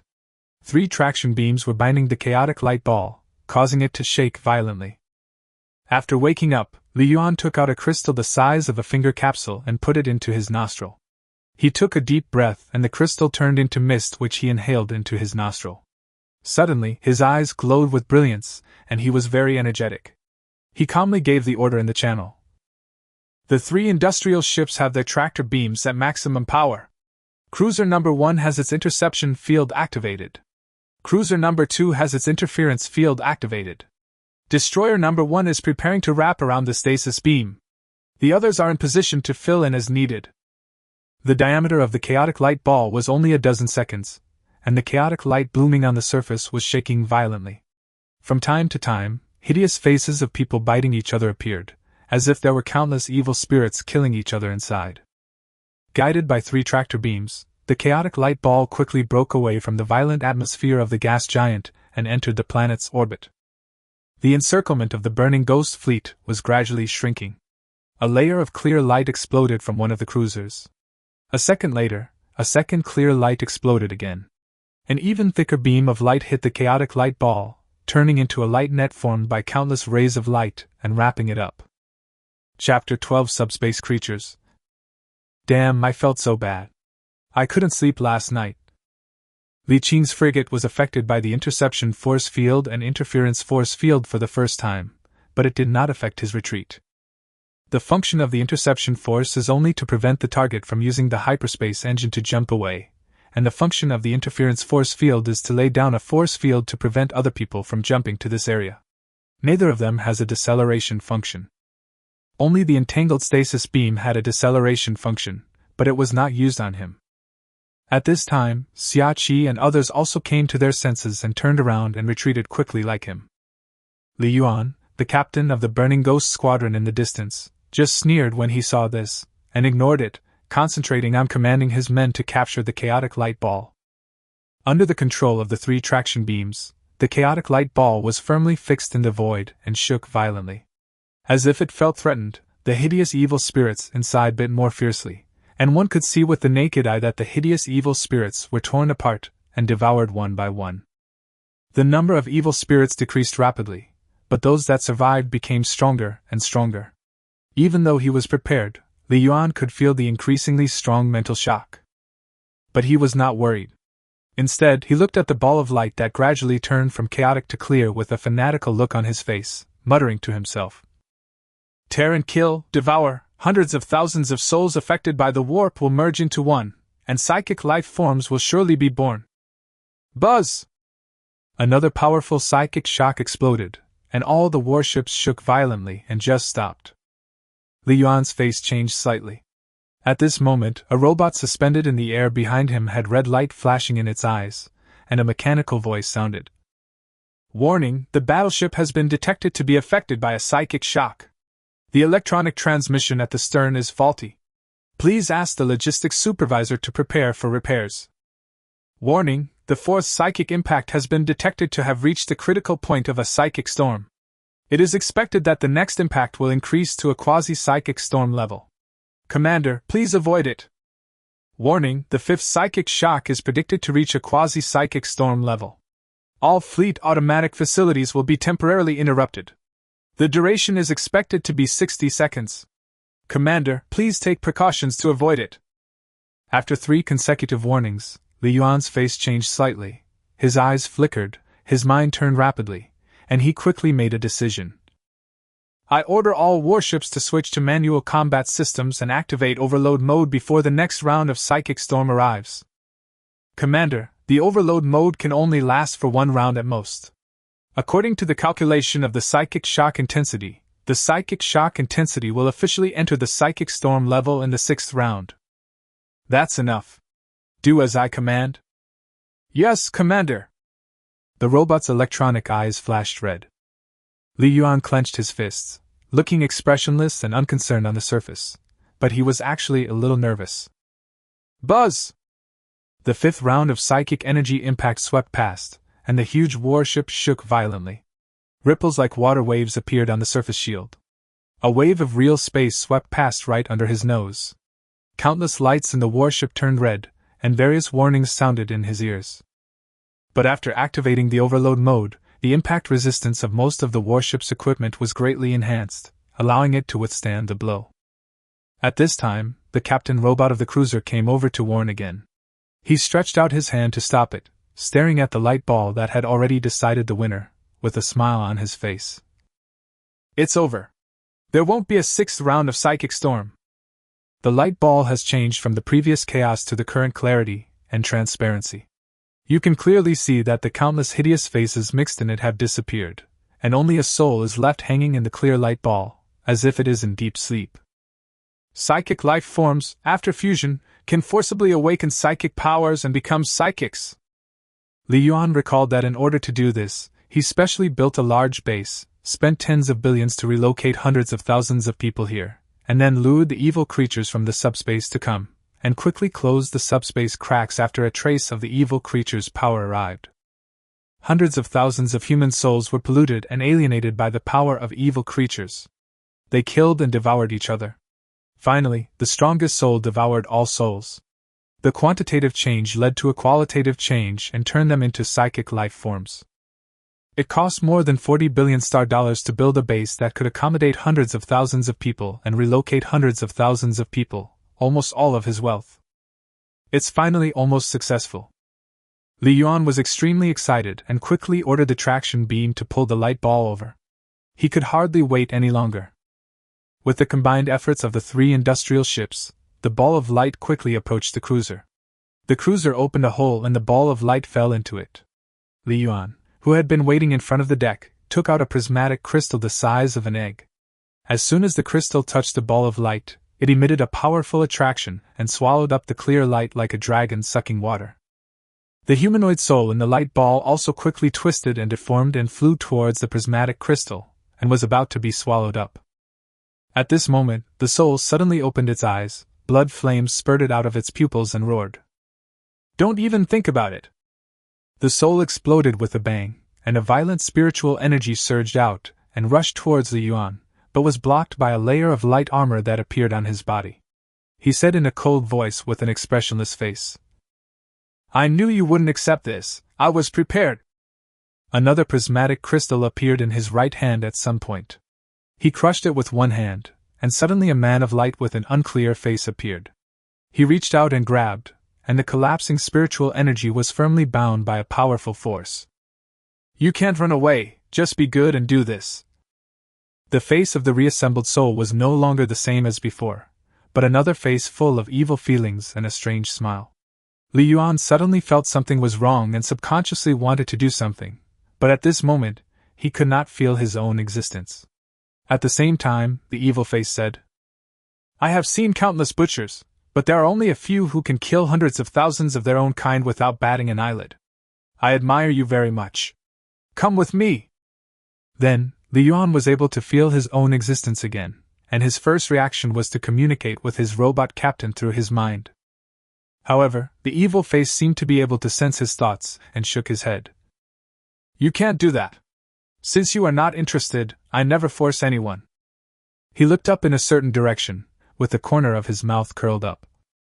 Well, let me see, there are 2 of your kind who are more interesting than you. Li Yuan seemed to have sensed something. A trace of fear appeared in his eyes, and he shouted. I agree. I agree. Too late! The next second, the protective armor collapsed, and countless red and black lights penetrated into his body. The light in the Yuan's eyes quickly dimmed and turned gray, and soon his whole body turned into ashes and disintegrated. A red and black light rose from the disintegrating dust, flashed through the air and disappeared. Your soul has been devoured by an unknown evil creature in the subspace. It will take 50 years of your life to rebuild your body and soul, leaving you with 6 years of life left. As soon as Li Yuan died, the unknown subspace evil disappeared. Li Qing immediately felt the chaos caused by the burning ghost fleet. At this time, Xia Qi's voice came from the channel. There seems to be some chaos over there, He suddenly stopped talking in the middle of his words. Everyone was stunned for a moment, and sent messages to Xia Qi to ask questions, except Li Qing. Because he was originally going to send a communication to ask, but before he could act, he saw countless black and red lights gathered in front of the bridge, condensing into an unclear human figure, staring at him with interest, and saying something that shocked him and Xia Qi. Human, I can sense the huge psychic potential in you. Now you only need a little bit of my power to successfully awaken your psychic power. But there is a saying in your human civilization that there is no free lunch in the world. Now you only need to pay a negligible price to become a powerful psychic. Xia Qi did not say anything, but looked at the unknown life form that appeared in his warship with vigilance. The unknown life form seemed to guess what he was thinking, and said in a tempting voice, Perhaps I should introduce myself first.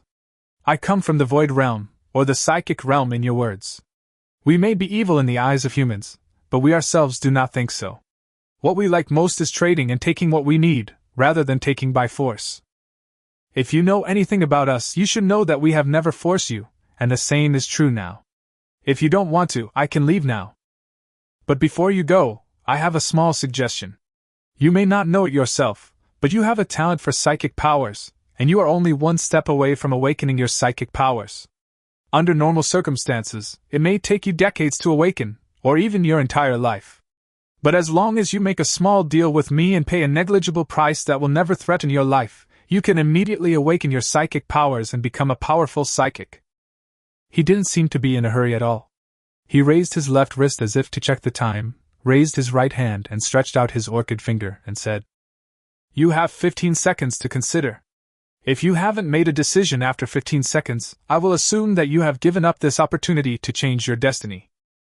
15. 14. Compared to Xia Qi, whose brows were frowned and relaxed, his eyes were drifting, and he looked hesitant, Li Qing's expression was much more normal.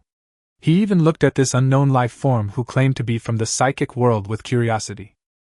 He knew the psychic world, which was extremely famous.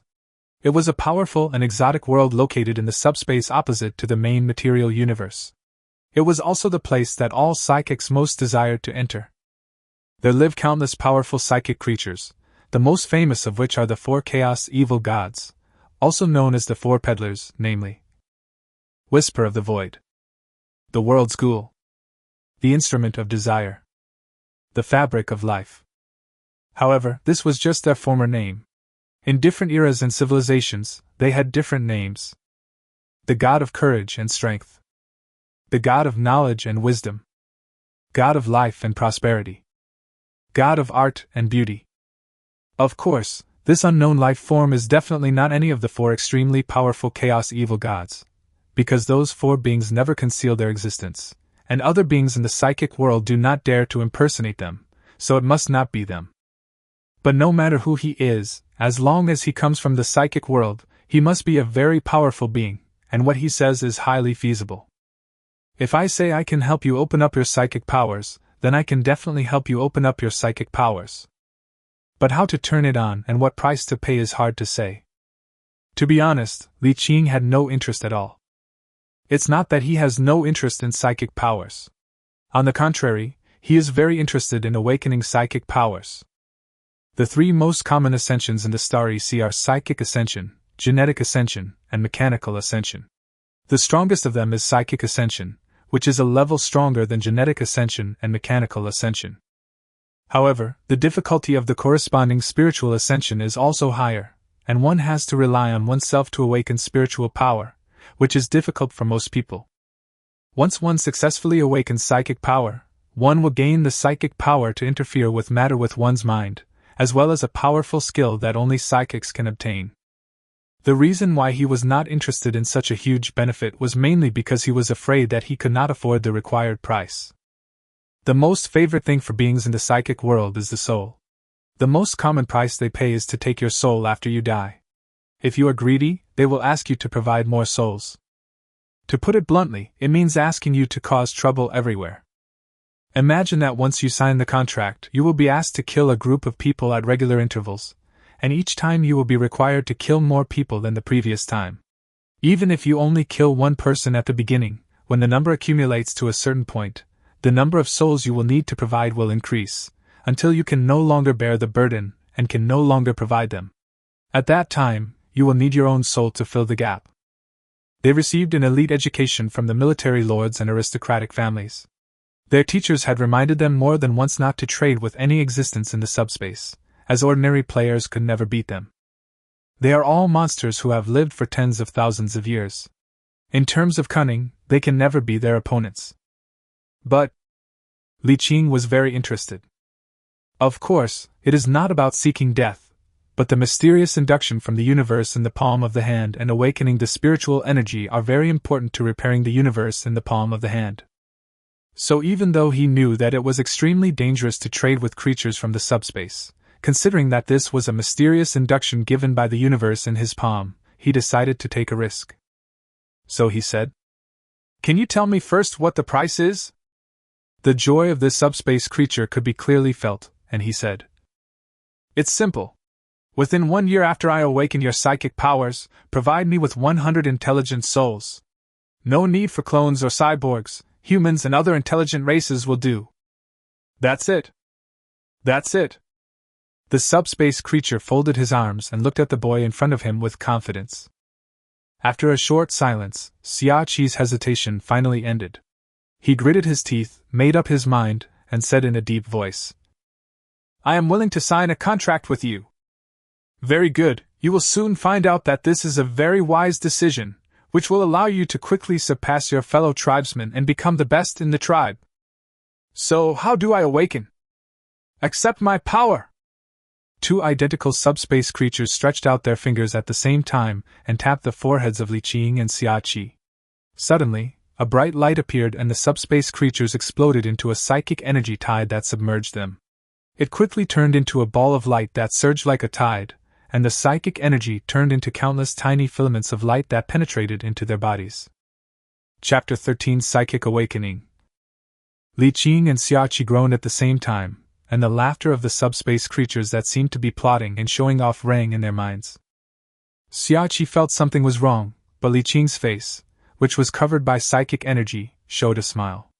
The light thread that was struggling to drill into his body stopped at some point, and instead drilled out again. The psychic light ball separated from him and condensed into a figure formed by black and red light. It raised its head and looked around, with a trace of doubt on its face. "Where is this place?" At some point, the scenery outside the frigate's bridge glass had changed. The frigate and the destroyer that were originally facing Ningxi had disappeared, replaced by an unfamiliar starry sky. The unknown subspace creature suddenly soared into the sky, and the hard alloy on the top of the battleship bridge could not stop it at all. After leaving the frigate, the unknown subspace creature appeared in the void of the palm-held universe, looking at the enormous high-dimensional fortress that witnessed the stars in the center of the universe, and the black and red light all over its body shook violently. Suddenly he turned his head to look at the frigate, then went back into it and came to the bridge, but was stunned for a moment. Li Qing, who was sitting in the command room just a few seconds ago, had disappeared. He looked up suddenly, an angry expression on his face, and his spiritual energy suddenly exploded. In the void, the frigate suddenly shook violently, and exploded the next second. The silver psychic energy stormed toward the frigate into pieces and turned into a silver tide that surged in all directions. Pa pa pa! The starlight in the void gathered and condensed into Li Qing's figure. He clapped his hands lightly and sighed. "What a powerful psychic storm! Just a trace of will can produce such powerful psychic energy. I wonder how powerful your true self is." Silver spiritual light gathered in the center of the psychic storm and condensed into a huge head. He stared at Li Qing, lowered his head slightly, and said in a deep voice, "Heir of the transcendent civilization, please forgive my impoliteness just now. Please allow me to introduce myself again." He paused for a moment, and then spoke in a voice that rose and fell like an aria. "Du Bois Bragg, or you can call me Xian, or you can call me the Soul Devourer." Li Qing smiled and shook his head. "I have no interest in your name." The Soul Devourer named Xian changed his expression slightly and said again, "Perhaps we can talk again. I remember there is a rule in the human world that noble people can use enough wealth to buy their own lives. I am willing to take out the wealth that matches my status and beg you to let me go." Li Qing looked at him with a smile, looking at his huge face and the slowly shrinking psychic storm, which soon condensed into his body and turned into a huge silver light man suspended in the void. Soul Devourer Xian suppressed his anger and put forward his own conditions. "Based on my understanding of the human race, I can offer the following conditions to purchase my will's departure. I can open up your psychic power, guarantee your psychic ascension, and provide 3 ways to open the second stage of psychic ascension. I can provide you with a lost high-level relic, and I also know the whereabouts of a lost ancient titan. If you are not in a hurry, I can also provide you with the coordinates of a psychic saint who is lost in the psychic world." After saying this, Xian looked at Li Qing expectantly, but he saw that he was still looking at him with the same smile as before. He said with a little dissatisfaction, "According to the rules of equal transactions, this is enough to buy my life. This is just my will." "Hey hey!" Li Qing laughed out loud for the first time. He felt great. It was the first time he caught such a big fish using the palm-sized universe. This guy was too careless and did not take an ordinary human seriously at all, so he directly opened the cosmic channel in his palm and swallowed the frigate. He clearly noticed the abnormality, but did not escape at the first time. By the time I reacted, it was too late. I have the final say on my turf. Outside, he is just an ant in the eyes of the subspace creatures, but in the palm of his hand, he is a god. The new proposals were indeed tempting, but Li Qing was not interested at all, not only because most of them looked good but were useless. "Can I drive a titan if I am given one? Can I afford it? Would it be useful to give me the coordinates of the psychic saint? Do I dare to enter the psychic world now? These are all traps and pitfalls. It seems good, but it is not practical. It would be better to just give me $1 trillion. Not to mention that a Titan super flagship costs more than 1 trillion. The key point is, can he get it? He had been trapped and not discovered until now. He must be in a remote place. With his current ability, how could he get out? How could he get out after entering? I have to say that these things in the subspace have been playing tricks all their lives, and they subconsciously want to keep something in reserve for everything they do. It's a good thing that Li Qingyan never thought of making this deal, otherwise he might have been tempted. Compared to these transactions that look good but are useless, it is better to refine it directly. Thinking of this, he raised his eyebrows, and Xian immediately sensed his murderous intent and said quickly, "As witnesses to the 4 gods of the Void Realm, if you let me go, I will deliver everything I promised to you within a year." As soon as he finished speaking, the huge silver light man suddenly paused, and then flames burned all over his body, and his huge body quickly disintegrated and became smaller. The silver light man roared in pain, and the powerful spiritual energy condensed into his body expanded violently.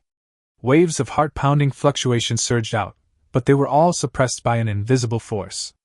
The man fell apart and recollapsed into a large spiritual energy storm tide that spread in the void.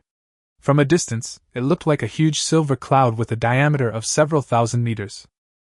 Transparent flames appeared out of nowhere, and the silver clouds quickly evaporated and shrank. A huge transparent light shadow struggled hard, but was firmly bound by an invisible force in the silver cloud.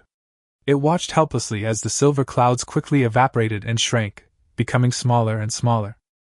I don't know how long it took, but the silver cloud layer that was several thousand meters long and wide had shrunk to only a dozen meters in size, and the color gradually changed from the previous silver to transparent and clear. Li Qing looked expressionlessly at an equally transparent shadow in the transparent and clear light. He waved his hand and the transparent shadows turned into a stream of light and flew towards the star-witness superdimensional fortress, and directly fell into it. In the core space of the fortress, Li Qing and the group of clear light appeared at the same time. Immediately, more than a dozen chains formed by starlight fell and shot into the clear light, locking the group of clear light and the transparent figure inside the clear light respectively, and then a circle of invisible ripples passed by, and the transparent figure suddenly let out a silent roar towards the sky. Li Qing instantly felt that the power of the universe in his palm crossed the material universe along a thread imperceptible to the naked eye and appeared in a constantly twisting and changing chaos. The mysterious perception was that one end of the thread was connected to the transparent light and shadows sealed in the universe in the palm of the hand, and the other end was in the depths of the constantly twisting and changing chaos. An endless stream of chaotic power penetrated into the transparent silk thread and transformed into streams of spiritual light that flowed towards the source of the silk thread. Almost instantly, Li Qing felt an inexplicable force surging into his body. His eyes lit up, and he vaguely felt that a valve in his body that could not be observed with the naked eye was slowly loosening. He understood clearly that it would not be long before the universe in his palm would become increasingly powerful after drawing enough power from the psychic world. He would also be able to awaken his own psychic power. Yes, what he is doing now is to use the incarnation of the will of this unknown powerful existence in the psychic world as a guide, find the coordinates of the psychic world through the connection between the incarnation and the real body, and then use the power of the universe in the palm of his hand to forcibly extract the power of the psychic world through the connection coordinates to strengthen the universe in the palm of his hand and himself. This is the main reason why he is not moved at all. No matter how good the new conditions are, they can never be operated so well. Continuously extracting energy from the virtual realm can not only slowly repair the damaged origin of the universe in his palm, but also continuously strengthen his spiritual power. With this, he will be like the legendary dragon. Even if he just eats and sleeps every day, his spiritual power will continue to grow stronger. Li Qingmao estimated that within a month, the continuous purification of spiritual energy would be enough to break through the boundaries and awaken the spiritual energy. Once the psychic power is awakened. Let's put it this way, not only the Chinhali family, but any military clan in the United Human Empire would regard the awakening of psychic power as a genius second only to possessing the innate talent of purple epic, and would absolutely be willing to invest certain resources in its cultivation. Once his spiritual power is awakened, Li Qing's attention in the Chinhali family will definitely increase significantly. As long as he goes back to report, he will immediately receive support from the standard training fund set up by the family. Including the time when the identity and status were not enough in the past, and the blank period between birth and going out to explore, will all be reissued according to the existing standards. There is no need to doubt whether it is true or not. Any wealthy aristocratic family will not be stingy in cultivating truly elite offspring. However, Li Qing has not yet considered whether to go back and report to the family. After reporting, he will indeed get strong support from the family, but at any time, gains and obligations are equal. The family has invested so many resources, it is impossible to raise you for nothing, and when you grow up in the future, you must fulfill your obligations. Li Qing also recognized this point, but with the universe in the palm of his hand, he will surely rise and stand at the top of the starry sky in the future. He has no interest in returning to his family, even if there is a high probability that he will defeat other competitors and become the patriarch of the Chinhali family, controlling nearly 100 billion people and billions of players in Qinghe province, and a division-level fleet. In the United Human Empire, the goal of any aspiring super-elite has never been to return home and inherit the family business, but to explore and establish their own territory. The ultimate goal is to establish a new province with their own hands and become the new military leader of the empire to prove themselves. Only when they fail to expand their territory abroad will they settle for the next best option and return to their family to inherit the family business. No matter in which era, those who have the ability to reopen up and become new military leaders are the sons of the time, and are the most likely to impact the Star Lords and become the true rulers of the United Human Empire. I hold the universe in my hand. If you asked me what my goal is, it certainly is not to go home and inherit the family business. So, how am I supposed to get back now? Another problem faced Li Qing. The Soul Devourer's psychic energy exploded before and blew up the frigate, killing all the crew members inside. It's good that we are in the Palm universe now, but what should we do when we get out? Not to mention that his psychic powers have not yet awakened. Even if he has awakened them, the newly awakened psychic powers are not enough for him to survive in a vacuum. Moreover, the ship exploded and all the crew members died. They had to prepare a large sum of compensation when they returned to Tianjin province. My head hurts.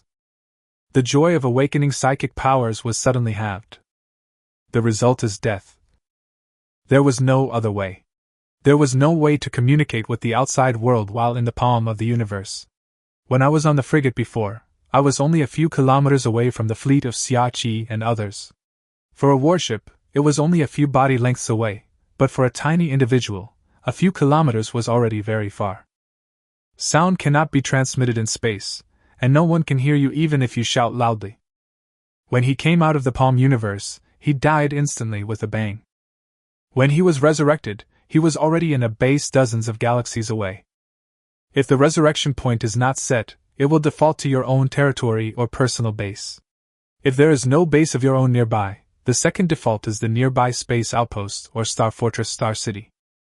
If the distance is too far, one will be randomly resurrected at the nearest location, not limited to abandoned space stations or other warships. Anyway, it is a place that can accommodate the physical body. One will not be resurrected in space. Every time you die and are resurrected, you lose a certain amount of lifespan, usually a minimum of 5 years and no upper limit. Death in the icy space like his is just like dying in normal combat, with a minimum loss of 5 years of life. But if you die at the hands of those evil subspace creatures, that would be hard to say. It could be as short as a few decades, or as long as hundreds or even thousands of years.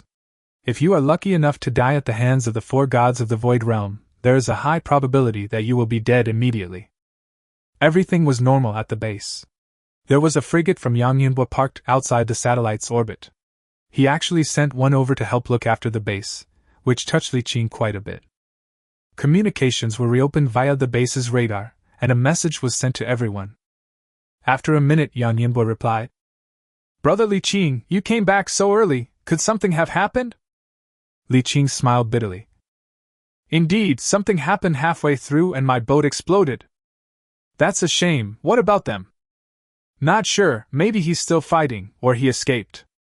"So what are you going to do now? Do you want to buy another boat? Or I can sell you one." Li Qing thought about it and nodded. "Then I'll trouble you, Brother Yang." "You're welcome.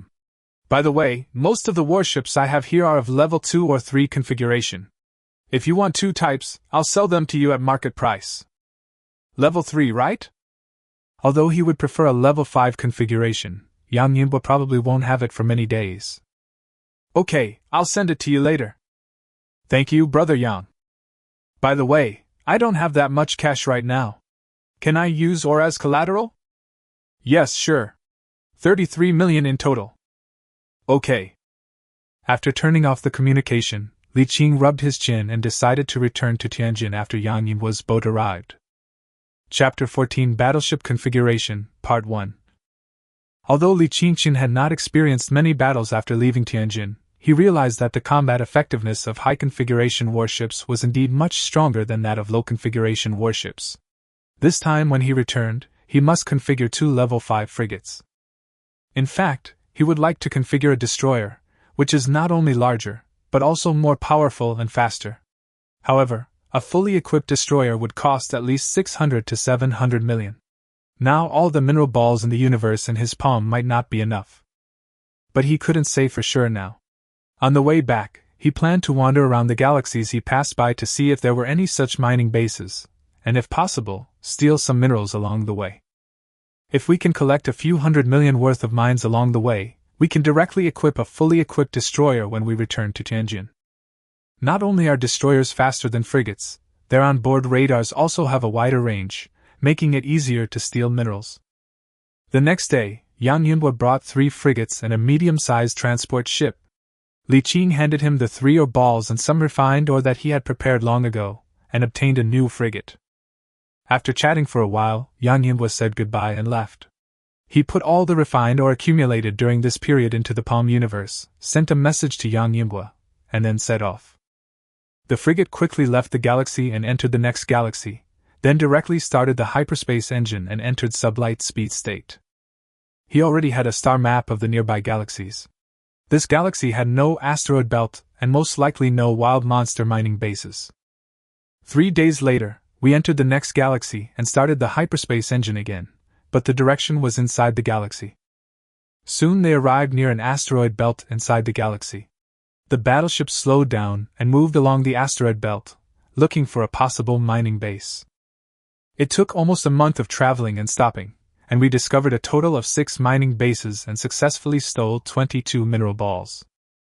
There must be more than a few mining bases in an asteroid belt, but the asteroid belt is too large, and it is impossible for him to fly around it by ordinary means. That is a distance that cannot be covered in a year, so he can only stop and go as he pleases. Setting the frigate to a constant cruising speed, Li Qing left the frigate and entered the palm-sized universe. As soon as he entered the palm universe, his pupils exploded with brilliance, and it was as if a flame was ignited in his mind. The surging spiritual energy could no longer be suppressed and erupted from his eyes like 2 transparent flames. After more than a month of accumulation, the psychic power finally crossed that line and was successfully awakened. The so-called spiritual power is the mixture and sublimation of soul power and mind power. Only those who are strong with innate soul power or mind power can, under the stimulation of some strong emotion or under the guidance of external force, ignite soul power with mind power and awaken psychic power. Psychic power is a special kind of energy. It is the sublimation of mind power and soul power. Mind power can also be called spiritual power. After the sublimation of the virtual mind and soul power, it is transformed into real psychic energy, which can interfere with reality with the spirit. You can refer to legendary magic or Taoism. Psychic power can achieve legendary spell effects. For example, Li Qing stretched out his palm, and the invisible transparent power in his palm turned into a flame. As his mind moved, the transparent spiritual power quickly turned red and burned, emitting scorching heat. As his mind moved again, the temperature of the burning flame dropped rapidly, soon falling below 0 degrees, emitting a fierce chill.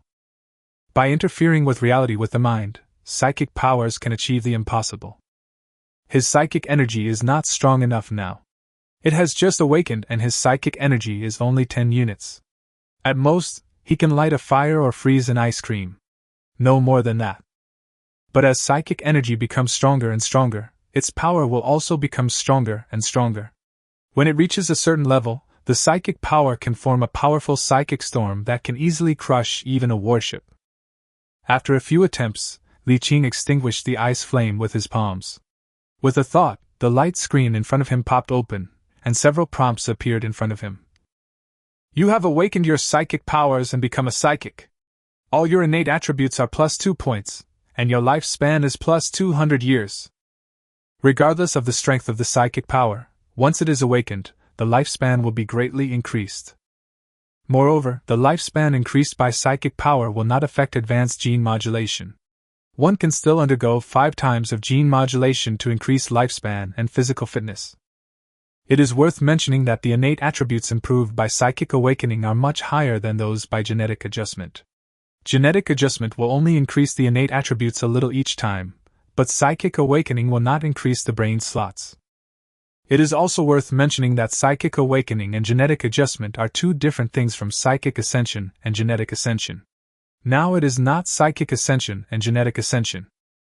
Whether it is psychic awakening, genetic adjustment, or prosthetic transformation, these are all prerequisites for the 3 major ascensions. The psychic strength of psychic awakening must reach more than 1,000 units. After 5 genetic adjustments and 5 prosthetic modifications, the 3 major paths of ascension will be opened. Only after success can it be considered a successful ascension, and the huge rewards after ascension will be obtained. Retracting his thoughts, Li Qing's eyes fell on the second hint. You have awakened your psychic powers and become a psychic. Please choose the direction of your psychic skills. Psyker, administration. This is a powerful psyker, whose powerful psionic powers endow him with extremely high administrative efficiency. Attributes: functional efficiency +20%, industrial capacity +20%. Psychic, scientific research. This is a powerful psychic whose powerful psychic powers give him extremely high scientific research efficiency. Attributes: Scientific research efficiency plus 20%. There is a very small chance of a flash of inspiration during research.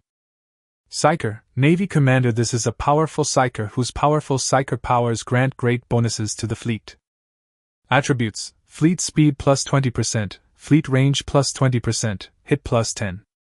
Psyker, Army General. This is a powerful Psyker whose powerful psionic powers grant great bonuses to ground forces. Attributes: Ground force range plus 20%, hit rate plus 20. Li Qing hesitated. There is no difference in psychic power itself, it is just pure psychic power, but the new universe rules are digitized, and this psychic's exclusive skill has emerged. This is the main reason why psychics are called the innate talent, second only to the purple epic level. Not only do they have strength, they also have a powerful buff, and this skill will increase with the psychic's level, which is very powerful. Theoretically, this skill of a psychic is stronger than most epic innate talents, but it is difficult for a psychic to improve, and it becomes increasingly difficult as time goes by. There is no so-called bottleneck in innate talent. Psychics cannot compete with the upper limit of the level, so they are ranked at the bottom. But no matter what, the skill of a psychic is an additional skill beyond innate talent, and it is so powerful. In fact, you don't need to be too entangled in the choice. Administrative branches must be ruled out first, and scientific research branches. Li Qing hesitated for a moment, but finally ruled it out. This branch is actually very powerful. It's just a 20% increase in scientific research efficiency. The occasional flash of inspiration is actually very powerful. Many scientific research results are the result of scientists' occasional flashes of inspiration. With this, there is no problem in becoming an excellent scientist. But the problem is that he never thought of becoming a scientist. After passing 2 passes, you don't need to consider the army, so the only route left is the Navy Command Skills route. After making the choice, Li Qing immediately felt that the speed of the frigate had increased significantly. As for psychic power, this thing is located in the mind.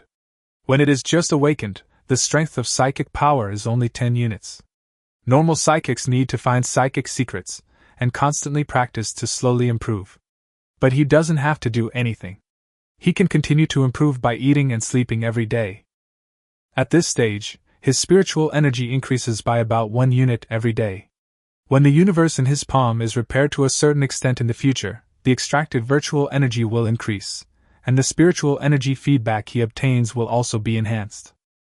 In other words, at this stage, there is no need to expect to use a big move like Psionic Storm. That can only be performed by a powerful psychic who has at least 1,000 units, and is called a storm-level psychic. Moreover, its power is not as strong as the incarnation of the will of the psionic devourer that we saw before. Although he is just an incarnation of will, the strength of his psychic energy is more than 1,000 units. It's a long and arduous journey. Li Qing smacked his lips, hoping that he could be like this in the future, or even stronger. It is worth mentioning that although later psychics are very powerful, and some legendary super psychics can even cover an entire planet with their psychic powers, fleet warfare is still the mainstream in the Starry Sea. Psionic energy only has strong explosive power, but it is not sustainable. At most, you can use a few waves of psychic storms to kill a small fleet in seconds. Once the psychic energy is exhausted, it will be time for you to be slaughtered. For powerful psychics, they never rely on psychic powers to fight against fleets. For them, the greatest benefit of psychics is the powerful skill effects of psychics. Imagine a fleet commanded by a powerful super psychic with speed plus 100%, range plus 100%, attack power plus 100%, and guaranteed hit. How powerful would it be to command a fleet with such a strong buff? Although the bonus at this time is not that great, Li Qing can clearly feel the difference. The instantly increased speed allowed him to easily shake off ordinary pirate gunboats, and even destroyers, greatly improving his safety. In the next few months, Li Qing walked slowly along the road back to Tianjin. He would take a tour of each galaxy with an asteroid belt and look for a mining base in a hurry. If you come across a personal player base, you can spend some money to buy the star map of the galaxy from them, which can save a lot of time. 5 months had passed before he realized it, and he finally returned to the G-Men galaxy. At this time, he had accumulated more than 100 mineral balls, a total of 114. After returning to Tianjin, he did nothing. He first rented a hotel on the scenic Tianjin No. 2 tourist star and spent half a month to relax and have a good time. Then he went to the galaxy next to Tianjin and found a chamber of commerce to rent a large industrial ship. He drove the industrial ship to an uninhabited part of the galaxy. Although it was a galaxy next to Tianjin and there were a lot of people, the galaxy was too large and it was impossible for there to be people everywhere. He only needed to find an uninhabited place to open the exit of the universe in his palm, drag the mineral balls out with the traction beam of the industrial ship, and then drive out directly, dragging the mineral balls one by one like a train.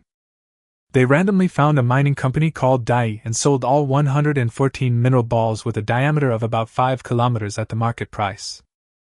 It took almost a week just to smash the ore balls one by one, count the raw ore inside the balls, calculate the number of different ores, and calculate the total price.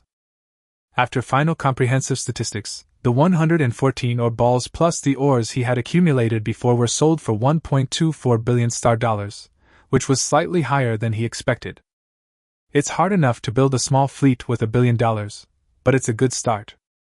It is entirely possible to configure a fully equipped destroyer and 2 fully equipped frigates. At that time, it will be more convenient and efficient in terms of actual combat effectiveness or stealing mines. The shipyard that was looking for to configure the warships was a shipyard that belonged to the Yu family and accepted custom orders for up to cruisers.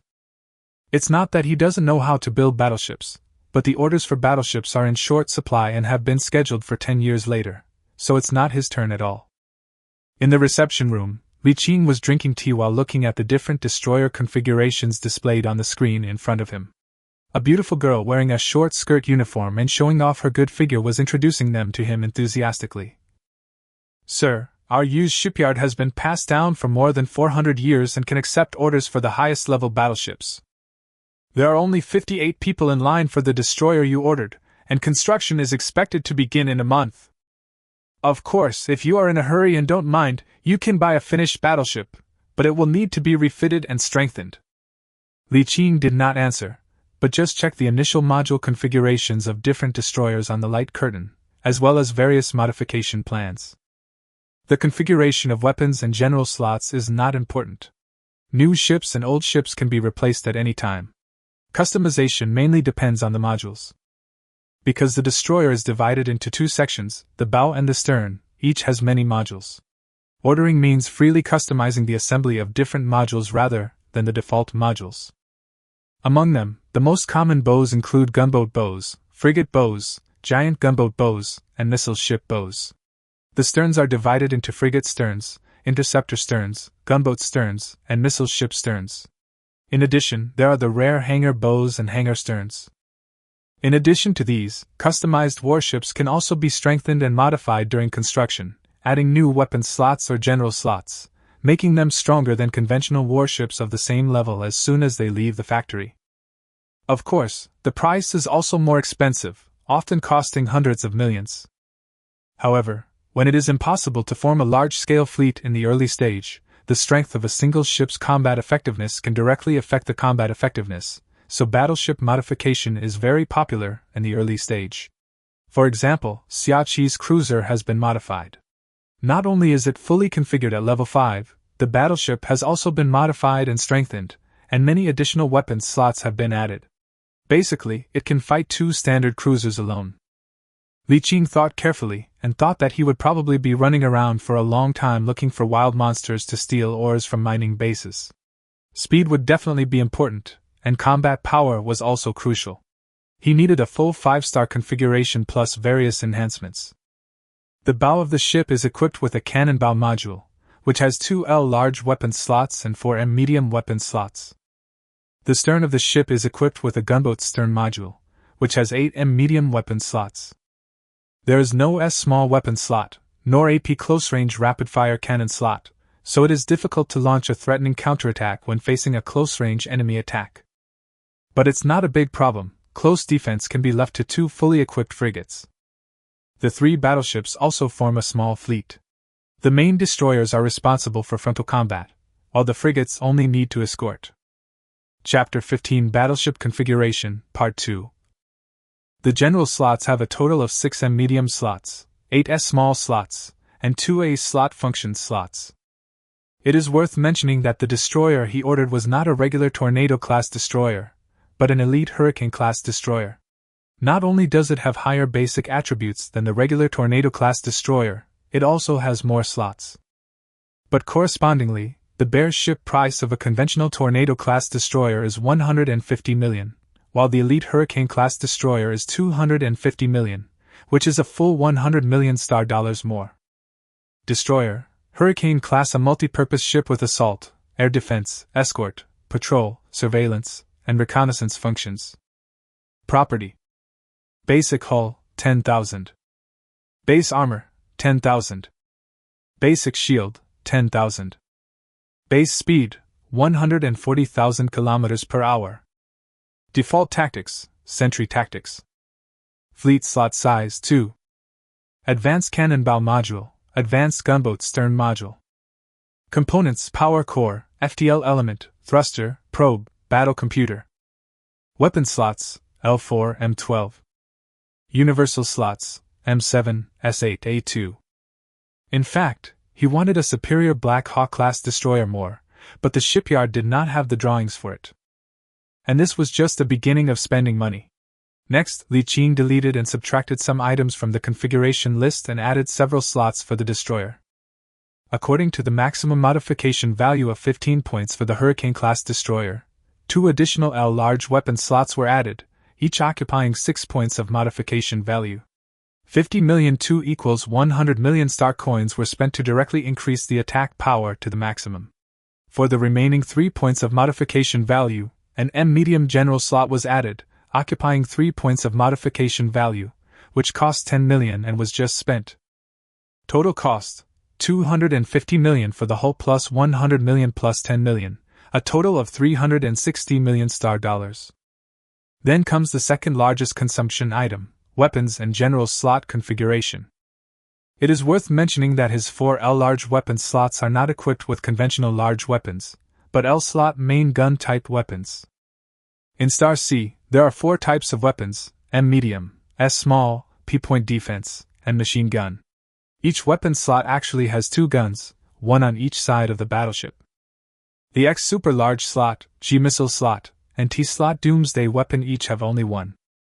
Among them, the L large slot is somewhat special, because this large slot has 2 templates. One is the regular template, and one slot is divided into 2 guns. One is the main gun template, which has only 1 gun in one slot. The main gun equipped in the L large slot is more powerful than a single conventional large weapon, but it is more expensive. The 4 L large weapons are equipped with kinetic weapons, advanced kinetic railguns, which are more powerful than kinetic railguns. Each gun costs 50 million star dollars, and the 4 guns have a total of 200 million star dollars. Advanced kinetic railgun, a very advanced kinetic artillery piece capable of firing powerful, long-range kinetic projectiles. Type: instant kinetic. Damage: 2800 to 5000. Firing rate: 90 seconds per round. Hit: 90%.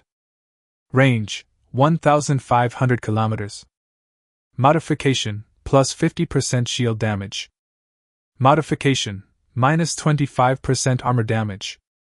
Then the 12M medium weapon slots are also equipped with kinetic weapons, the 5th generation electromagnetic gun. 5th generation electromagnetic gun, medium long-range antimatter artillery that can launch powerful kinetic shells at extremely long distances. Type: instant kinetic. Damage: 500 to 700. Firing rate: 25 seconds per round. Hit: 75%. Range: 500 kilometers. Modification: plus 25% shield damage. Modification: minus 50% armor damage. The price of the 5th generation electromagnetic gun, medium-sized, is 10 million for a set of 2, and a total of 12 sets cost 120 million. After the weapons are configured, the next is the general slots, a total of 7M medium general slots, 8S small general slots, plus 2 A-type function slots. Li Qin thought about it, and configured 2 of the 7M medium general slots with the 5th generation medium energy shield, each increasing the energy shield value by 400 and automatically regenerating energy by 2 points per second. The other 5 were configured with the 5th generation neutron armor, each increasing the armor by 300 points and repairing the armor by 2 points per second. The price of both the 5th generation medium shield and the 5th generation medium armor is 8.8 million each, and the total price of 7 is 61.6 million star dollars. As for the 8S small general slots, they are fully equipped with 5th generation small energy shields, each increasing the energy shield value by 2,000 points, and automatically recovering 1 point of energy per second. The 5th generation small shield costs 2.2 million each, and 8 of them cost a total of 17.6 million star dollars. The 2 Type A function slots have the same configuration, both are advanced afterburners, with the effects of starting speed plus 30%, turning rate plus 30%, and normal flight speed plus 20%. The price of each is 20 million, and 2 are 40 million. Just increase the speed to full. The weapons and general slots together cost 200 million plus 120 million plus 61.6 million plus 17.6 million, a total of 399.2 million. Add to that the previous 250 million for the bear ship and the additional slots for a total of 360 million, and the total. Li Qing scratched his forehead and couldn't help smacking his lips. It's so expensive! The key is that the configuration has not been completed yet. You still need to buy 5 types of equipment: reactors, hyperspace engines, thrusters, sensors, and combat computers. The 5th generation 0-point reactor destroyer version, 12 million star dollars. The 5th generation jump engine destroyer version has a maximum jump range of 50 light years and a price of 30 million star dollars.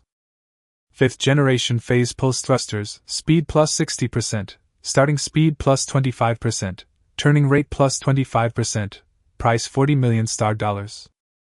The destroyer version of the 5th generation tachyon sensor has a maximum detection distance of 100,000 kilometers in diameter and a price of 16 million. Destroyer version of advanced combat system, hit rate plus 10, flight speed plus 10%, price 7.5 million. All in all, the total is 105.5 million. Adding previous expenditures, a top-of-the-line destroyer was produced, costing a total of 844.7 million star dollars. TSK. It is outrageous that the 1.2 billion star dollars that had just been earned were lost in an instant. This expenditure directly made Li Qing cancel his previous idea of equipping 2 top-of-the-line frigates. At this stage, he would only equip 1, as he was afraid he could not afford 2. He could barely afford it, as the expenditure on a frigate was much less than that on a destroyer, mainly because there would not be much money left after the equipment was completed. He also had to purchase a large amount of weapons and ammunition. Large weapons and ammunition were extremely expensive, and he also had to spend money to recruit a group of crew members. The original crew members who died needed to pay a high pension. Next, he will have to stay in Tianjin for a while and go to the engineering college to study shipbuilding-related skills, which will cost money.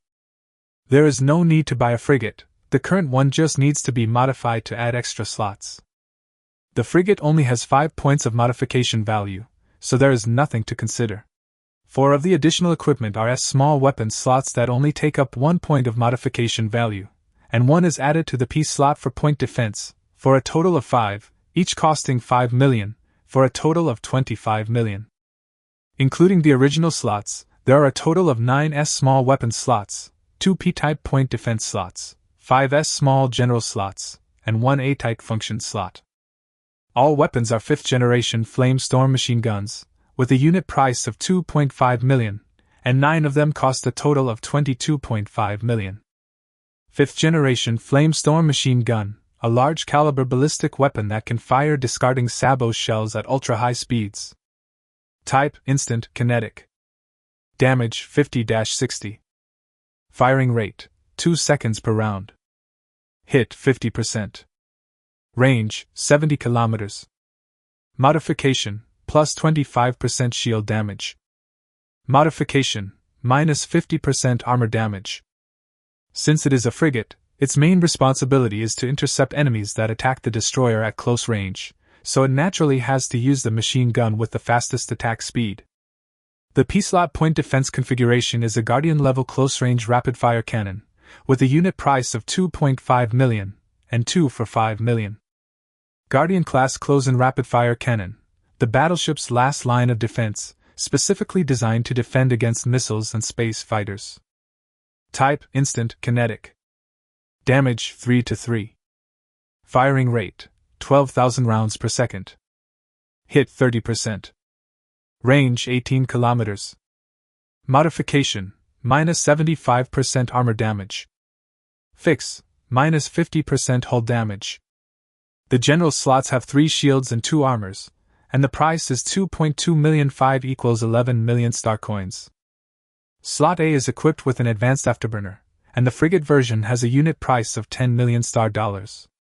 Then the energy core is the frigate version of the 5th generation 0-point reactor, which costs 8 million star dollars. The frigate version of the 5th generation jump engine costs 15 million star dollars. The frigate version of the 5th generation phase pulse thruster costs 20 million star dollars. Frigate version of the tachyon sensor, price, 8 million star dollars. Frigate version of advanced combat system, hit rate plus 10, firing rate plus 10%, 2.5 million star coins. All in all, excluding the price of the battleship, the total cost of the modification was 25 million plus 9 5th generation Flame Storm machine guns 22.5 million plus 2 Guardian-class close-in defense guns 5 million plus 5 small general slots 11 million plus advanced afterburner 10 million plus 0-point reactor 8 million plus 5th generation jump engine 15 million plus phase pulse thruster 20 million plus tachyon sensor 5 million plus advanced combat computer 2.5 million. The total cost is 135 million. If the 20 million for the Bear ship is added, a top-of-the-line Haiyan-class frigate will cost 155 million. 155 million plus 844.7 million, a total of 999.7 million, a total of 1.23 billion star dollars in assets, suddenly shrunk to 230.3 million star dollars. Based on the price of a top-of-the-line frigate, if you add another one, the remaining 700 or 800 million may seem like a lot, but it is actually not worth spending. Playing Warships costs money like water. Most of the time you have no idea where your money goes. If you don't save more, you'll be doomed if you suddenly have no money one day. Next, Li Qing went to the crew union and paid the compensation for the dead crew members. The pension for senior crew members is 2 million each, and for frigate captains it is 5 million each. A frigate had 3 senior crew members, but fortunately there was no captain. In the end, he paid a full 6 million in pension. Fortunately, the new ship has just been ordered, and the frigate wages are not too high, so it is still affordable. But once the destroyer is launched and the crew is in place, he will have to leave Tianjin early to make money. After leaving Yu's shipyard, Li Qing first went to the Tianjin No. 3 Space Living Station to rent an apartment. He would have to stay in Tianjin for at least half a year, so he had to have a place to live. Use a personal terminal to open the engineering college network and sign up for a series of shipbuilding-related courses online, including both online and offline courses, totaling tens of millions of star dollars. Then, there is the intensive course that is comparable to the college entrance examination. He signed up for too many courses, including a series of shipbuilding-related courses, a total of more than 30 courses, and had 4 or 5 classes almost every day. He was in class all day, madly absorbing knowledge from various subjects. The 10 times the experience plus the powerful innate attribute bonus made one class for him equivalent to dozens of classes for others, and his skills improved very quickly. Li Qing estimated that at this rate of improvement, after completing all the courses, he would be able to try to build a frigate himself. By then we can recruit a group of shipbuilding engineers and several senior engineers to assist us, and we can almost build frigates directly. Selling ships can make more money than mining, and arms always have huge profits. A Bear frigate is worth 20 million, so even if you only make 10% of it, it will be 2 million. But how is it possible to only make 10% in reality? Through understanding, we can see that the price of a warship is composed of 3 aspects. Drawings account for 10%, materials account for 50% to 60%, and if there is no stable material supply channel, the materials account for 60%. If there is a stable material supply channel and connections, you can get the materials at a price lower than the market price. Normally, the cost of using a shipyard and the salary of a shipbuilding engineer add up to about 15%. Then there is the channel fee, which is hard to say. If it is a direct sale from the shipyard, there will naturally be no channel fees. However, some businessmen cooperate with the shipyard, get the ships from the shipyard at a low price and then resell them. The middlemen will definitely make some money. Therefore, if a ship is built normally and sold in a shipyard with a stable supply channel, the profit can be between 20% and 30%, and will not exceed 30% at most. This proportion is not large, but a ship is so expensive. 30% of 20 million is 6 million. One frigate costs 6 million, and 100 frigates cost 600 million. The construction time of a frigate is 60 days. Generally, a large shipyard can build hundreds or even thousands of frigates in a batch. An income of 50 to 60 billion in 2 months is considered quite good. It is worth mentioning that the construction capacity of these large shipyards is often hundreds or thousands, which is different from the docks in the high-dimensional fortress in Li Qing's hands. The dock in the high-dimensional fortress in his hands is precisely called a superstructure assembly base, which is an entire dock that can simultaneously build thousands of frigates that only occupy one grid of naval capacity, and can also build Titan superflagships that occupy more than 1,000 grids of naval capacity. The docks of ordinary large shipyards are just ordinary docks merged together. They can build thousands of frigates and destroyers at the same time, but they cannot build flagships that occupy a very large dock capacity. To put it bluntly, the 2,300 construction capacity in the superstructure assembly base in his hands is a whole. The thousands of construction capacities in ordinary shipyards are composed of countless construction capacities of only a dozen or dozens. That is to say, the maximum construction capacity of a single ship is only 20 or so. It can only build battleships with a naval capacity of 20 grids at most, and it is impossible to build flagships with a naval capacity of several hundred grids. Moreover, Li Qing's superstructure assembly base dock has an attribute, which is that the shipbuilding speed increases by 100%. This means that the normal construction time of a frigate is 60 days, but this superstructure assembly base only needs 30 days to build it, which reduces the time by half. And it only requires one chief engineer, 2 senior shipbuilding engineers and 30 ordinary engineers to build it. This superstructure assembly base now has a dock capacity of 2,300 docks, and theoretically requires 2,300 senior shipbuilding engineers and 69,000 ordinary engineers to fully operate. And this is just for building frigates. If we build destroyers, cruisers, and battleships, ordinary engineers can be used, but a large number of matching senior shipbuilding engineers will be needed. Moreover, the dock that is still intact now is only a part of this superstructure assembly base. When it is in good condition, the total dock capacity exceeds 100 million. In its peak condition, it can build up to 100 million frigates every month. It is outrageous to think about it. But if you think about it, the size of this thing is measured in astronomical units, and the power reactor is a galaxy like the Milky Way, so it's not too far-fetched to think so. Chapter 16 Shocking News. Chief Shipbuilding Engineer Li Qing can work part-time himself, but now he still needs the assistance of 2 senior shipbuilding engineers and 30 ordinary shipbuilding engineers to build the frigate.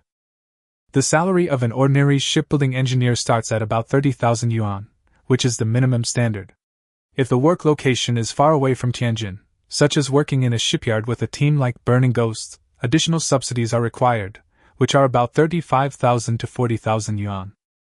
If there are some harsh conditions, such as being farther away, or signing a long-term contract of more than 10 or 20 years and staying in a certain place for more than 10 years and rarely coming back, the salary will be even higher. It would take nearly 100,000 shipbuilding engineers to fill all the docks, and their salaries alone would be several billion per month. The salary of an ordinary shipbuilding engineer is much higher than that of an ordinary crew member of a warship. Such a large expenditure is definitely not something that Li Qing can afford now.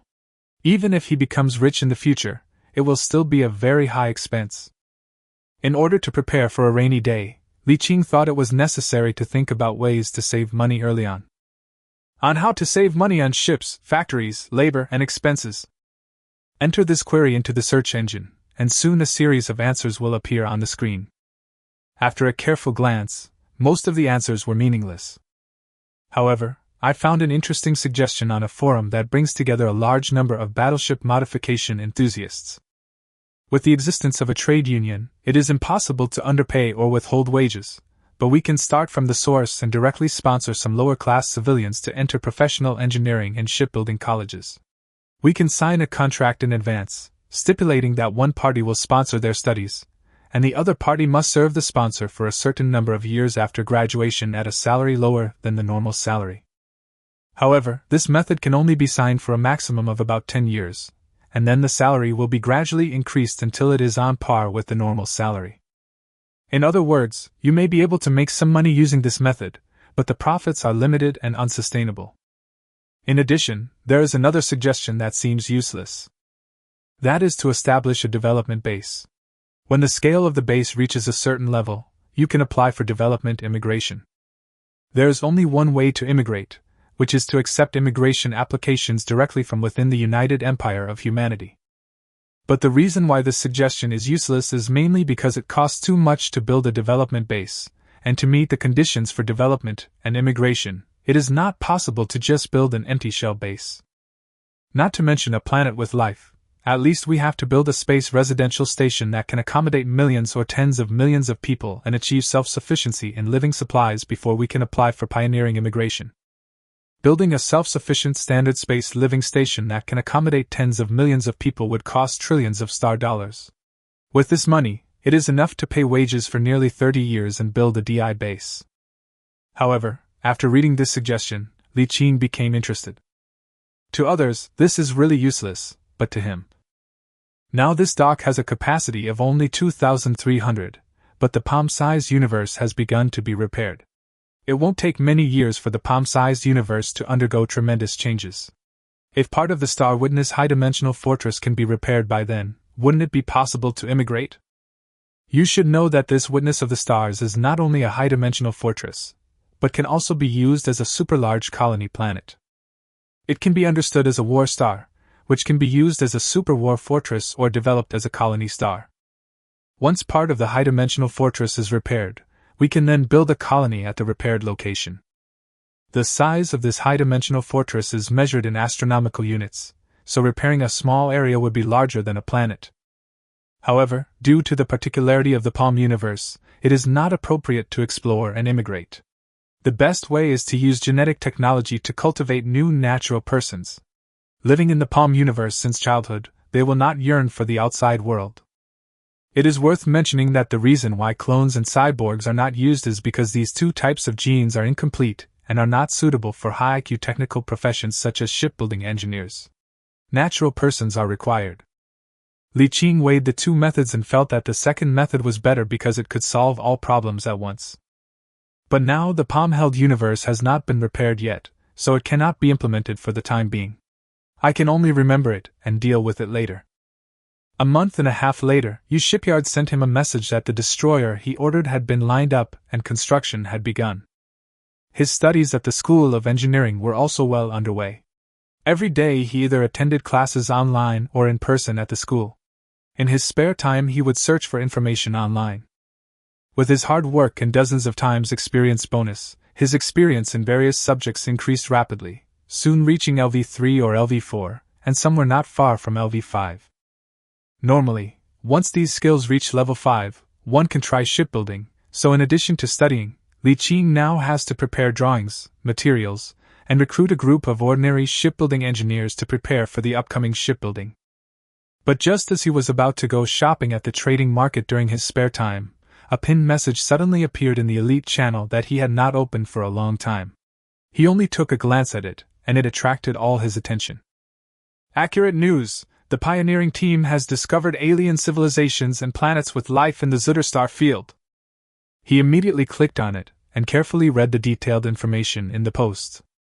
After reading it carefully, Li Qing's eyes were filled with more surprise, and he murmured to himself, "There are so many? My plan." The post came from the Yu family and was similar to official news, so it was not false. The news showed that a pioneer with special innate talents entered the depths of the nebula in the Zutterstar field and discovered an alien civilization in the depths of the Dust Nebula more than 2,000 light-years away from Tianjin province. At first, they only discovered some remote mining stations. Later, as they continued to explore, they discovered more outposts and patrol fleets, and finally discovered an alien civilization hidden deep in the dust nebula. The original intention of conducting deeper exploration centered on this alien civilization was to clearly explore the scope of its civilization, but at the junction of this civilization, two other civilizations that were not much different were discovered.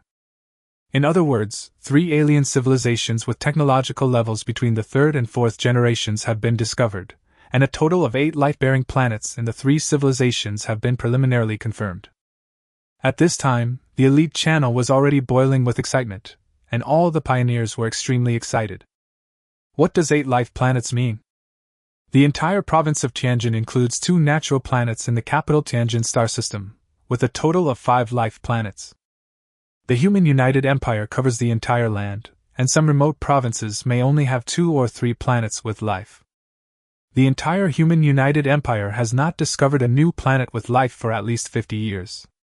This means that at least 2 provinces can be established on these 8 life planets, and it is possible that 1, 2 or even more military lords and clans will be born.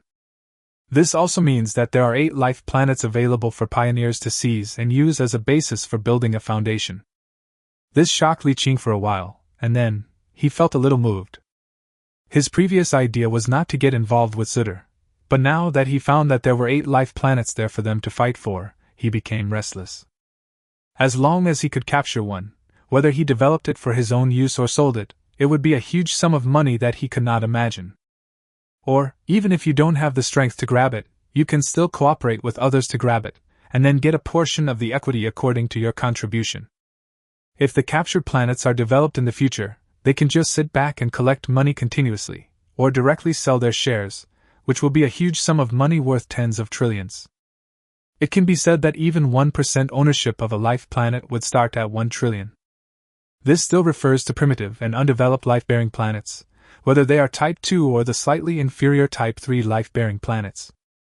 If a planet has been developed and transformed to be suitable for human habitation and is ready for immigration, the price will instantly rise several times. To put it in this way, 1% of the ownership of the Tianjin No. 1 colony can now be sold for 20 trillion. However, this product is still out of stock and impossible to buy. The post was bustling with activity. Countless young men from various large families within the United Empire who had been lurking there could no longer hold back and surface to comment on the post. In just over 10 minutes, there were already more than 100,000 messages. Moreover, the news became more and more popular as more and more people saw it, and it even quickly spread beyond the circle and became known to people outside the elite channel. Soon, Li Qing saw the same news appearing in the regional channel. In less than a day, this matter became the most talked about news in Tianjin province, and almost everyone was talking about it. This is obviously not a good thing. 8 planets with life, what a tempting thing. Li Qing can be sure that the many forces that have received the news at this time have probably already summoned their top leaders to discuss and decide on the matter of advancing into the Zutter star field. For ordinary people, this is just a big news that everyone talks about, but for those teams with certain strength, this is a once-in-a-lifetime opportunity. With the combined strength of the team, once they can successfully capture a planet with life, they will soar to the sky. All the senior members of the team will make a lot of money at once, and may even directly change their fate. All family members staying in Tianjin, please return to the family office immediately. He responded casually to the group message from his second uncle Li Lun. Obviously, the second uncle summoned all the Chinhali family members staying in Tianjin, most likely for that news. Li Qing did not ask for leave immediately, but listened to the class carefully before asking for leave for the later class. He then took a spacecraft back to planet Gnen No. 1, the family office in the 5th district. A 6-story building covering an area of more than 10,000 square meters, with an aircraft parked on the roof. He opened the hatch and saw many aircraft parked on the roof. 4 young tribesmen he didn't know were standing at the central staircase and chatting. When they saw him, they just nodded. I went down to the 2nd floor and walked out of the suspended staircase. I saw more than 200 figures standing in groups of 3 or 4 in the hall. I didn't recognize most of them, and only a few of them had some impression of me. Among them was Li Lai, who had also returned. He was quite surprised at how there were so many people. At this time, Li Lai saw him and said something to the 2 people who were chatting and walked over. "Let's go talk over there." Li Qing nodded and pointed his chin at one of the many small rooms beside the hall. Number 32. Walk. By the way, why are there so many people this time? Are all of us back this time? Li Lai shook his head and said, Of course not. This is not just one generation, but a part of the 3 generations of the family in Tianjin province. There is still a large part that has not received the news. They will come back in a few months. By then, there will probably be several thousand people. So much?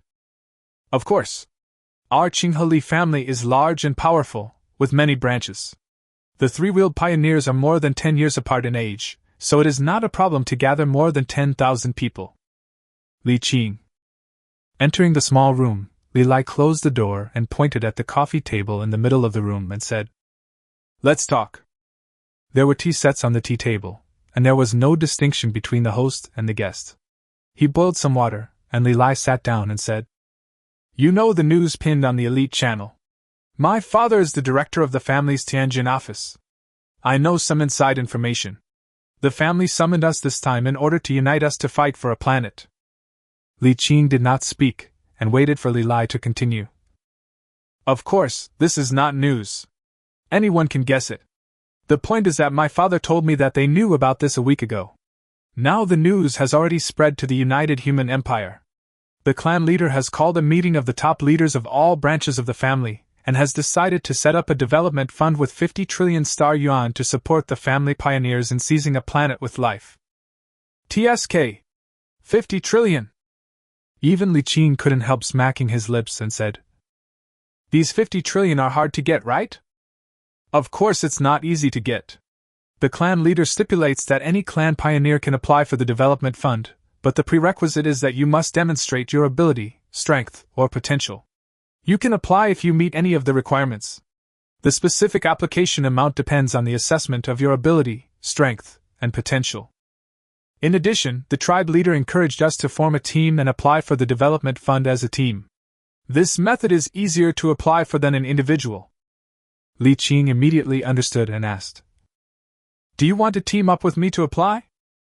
Yes, I plan to bring you and a few other people I know together to form a team and apply for the development fund as a team. Once the development fund application is approved, we can decide whether to continue to form a team and go to the Zudarstar region, or go our separate ways. Li Qing pinched his chin and thought for a while, then asked, If a team applies, can we still apply individually? Of course, the two are not contradictory. By the way, if you apply for the development fund, you must go to the Zudarstar field. This is a prerequisite. This? Can we go later? It can be delayed, but not too long. 1 year at most. I see. Let me think about it. The two chatted for a while. He asked about the other people and some interesting things that happened to them during this period. Before they knew it, an hour had passed until they heard someone knocking on the door and saying that everyone was there and asked them to go out. Chapter 17, First Shipbuilding. In just a short while, 400 to 500 people had gathered in the hall, twice as many as before. The news had just come out, and many people were still outside and had not returned. It was estimated that there were 2,000 to 3,000 people waiting to gather. The 2 heads of the family stationed in Tianjin had already arrived. Li Lai's father, Li Luan, was still wearing his Zhongshan suit, holding a gorgeous golden wooden cane. Under the gaze of everyone, he said in a deep voice, Everyone should already know the reason for calling everyone together this time, so I won't waste any more words. The clan leader has established a development fund of 50 trillion star yuan to support your development. Anyone who meets the requirements can apply for the development fund. The specific application details will be sent to everyone later. You don't need me to explain. Everyone knows what 8 life planets mean. The Empire hasn't discovered a new life planet in 50 years. Now the eyes of the entire Empire are focused here. The competition pressure is very high, but once we can successfully capture a life planet, we will have the foundation to establish a new military leader clan. At this point, Li Luan showed a hint of envy on his face. He smiled wryly and said, If the Senate of Nobles had not passed a resolution not to allow the children of military lords and aristocratic families who have been developing for more than 10 years to enter, you would have no chance at all. Li Luan left after speaking for a short while, but the crowd did not disperse or make a noise. Everyone quietly looked at the more detailed information about the news that Li Lun had passed on to everyone, as well as the application requirements for the development fund. Just like what Li Lai said, I read it once and then skipped it, focusing all my attention on more detailed information. The data shows that the names of the 3 civilizations are not yet known, and they are referred to as A, B, and C respectively. 7 of the 8 life planets belong to these 3 alien civilizations. A occupies 3, B occupies 2, and C also occupies 2. There is one planet that is at the junction of the 3 civilizations, and is now being fought over by the 3 alien civilizations. The data shows that the technological levels of the 3 civilizations are not much different between the 3rd and 4th generations. Flagship super battleships have appeared, but Titan super flags have not been seen yet. Their technological level is not as high as that of humans, but the weapons they use are at most 5th generation, which is the upper limit of conventional weapons. The 5th generation was indeed much stronger than the 4th generation, but there was no qualitative change. The territories of any of the 3 civilizations were several times larger than that of Tianjin province, and the comprehensive strength of any civilization exceeded that of Tianjin province. It was not easy for these few groups of pioneers to conquer these 3 civilizations. But nothing is easy in the world. It is normal that 8 planets with life are difficult to conquer. Moreover, compared with their predecessors, they are much happier. There are 8 life planets for them to fight for. Think about the founders of other military clans in the past. Countless players competed for a life planet. The competition was really fierce. That's why Li Lun sighed and told them that this was a once-in-a-lifetime opportunity. As everyone finished reading the information, they looked at each other with flickering eyes. Li Qing also received Li Lai's message and came to room 32. This time, he found that there were 7 other people inside besides Li Lai, and 2 women with quite delicate looks. Only one of them looked familiar, as if he had seen her before, but he didn't know her name. He used to be Tu Loki. Li Lai repeated what he had said before, looking at everyone and said, "Now everyone decide whether or not to form this team." Everyone looked at each other. A few of them lowered their heads and whispered to each other. Then a handsome man with a ramen-like hairstyle stood up and said, "We have no objection to forming a team, but not everyone can join. I am familiar with most of the people present, and I have some idea of their strength. But as far as I know, this brother Li Qing is not only an ordinary innate talent, but his academic performance was also average in the past, and he has no maternal support. I have doubts about his strength. Of course, I'm not targeting you, but since we're forming a team, the difference in strength should be similar. If you can prove yourself, I won't say no." Everyone's eyes were focused on Li Qing. He looked up without changing his expression and said, "What kind of strength do you think I need to prove myself?" Li Qing felt a little unhappy, but he knew that it was human nature. No normal person would like to have someone who holds back their team. After all, this is not a game. The loss of any frigate would be tens of millions. If it was a high-end destroyer, it would be at least 500 million or 600 million, and a cruiser would be even more. Even he would have this idea. The man with the ramen head said immediately. "Not to mention whether there will be support in the future. Right now, you need at least 2 cruisers, 3 or more destroyers, and more than 20 frigates." Li Lai frowned slightly and was about to speak when he heard the voice of Li Qi, the man with the ramen-like hair. "I know this is a bit harsh, but he has no innate talent and no maternal support. He has almost no potential. If he wants to join our team, he must have stronger strength." Li Lai immediately replied. "You all know that he has a blank slate of innate talent and no maternal support. How could he have built a fleet of this size in less than 2 years?" "Luck," Li Qi replied. "If you have nothing, you can only rely on luck. If you have enough luck, you can offset most of the shortcomings. If you lack luck when you have nothing, then you are really useless." Li Lai remained silent. Although he was optimistic about Li Qing and thought that he had a good mentality and might have a chance to succeed, Li Qi's words were also correct and he could not refute them. Everyone looked at Li Qing, who shook his head and said, "I don't have that many ships. Right now I only have 1 top-of-the-line Hurricane-class destroyer and 1 top-of-the-line Petrel-class frigate." "That's a pity." Li Qi shook his head and said, Given your situation, it's actually quite good to be able to earn a top-of-the-line Hurricane-class destroyer in just 2 years. I don't deny that. On the contrary, I admire you. But this time, teaming up is extremely important. We only want strong teammates. I'm sorry. Li Qing smiled. It's okay. I would do the same if I were you. Just like that, you guys chat. I'm going to leave first. He waved and pushed the door open to leave. As I walked out the door, I heard Li Lai's voice. I'm sorry, the team is too big and I'm not the captain yet, so I can't help. Li Qing replied. It's okay. I'm really not angry. What he said is true. This is true, he is not wrong, and what he said is reasonable and well-founded. He is not looking down on me for no reason. But then again, this is still a good thing for Li Qing. He himself had no interest in this team, and finally chose to stay put.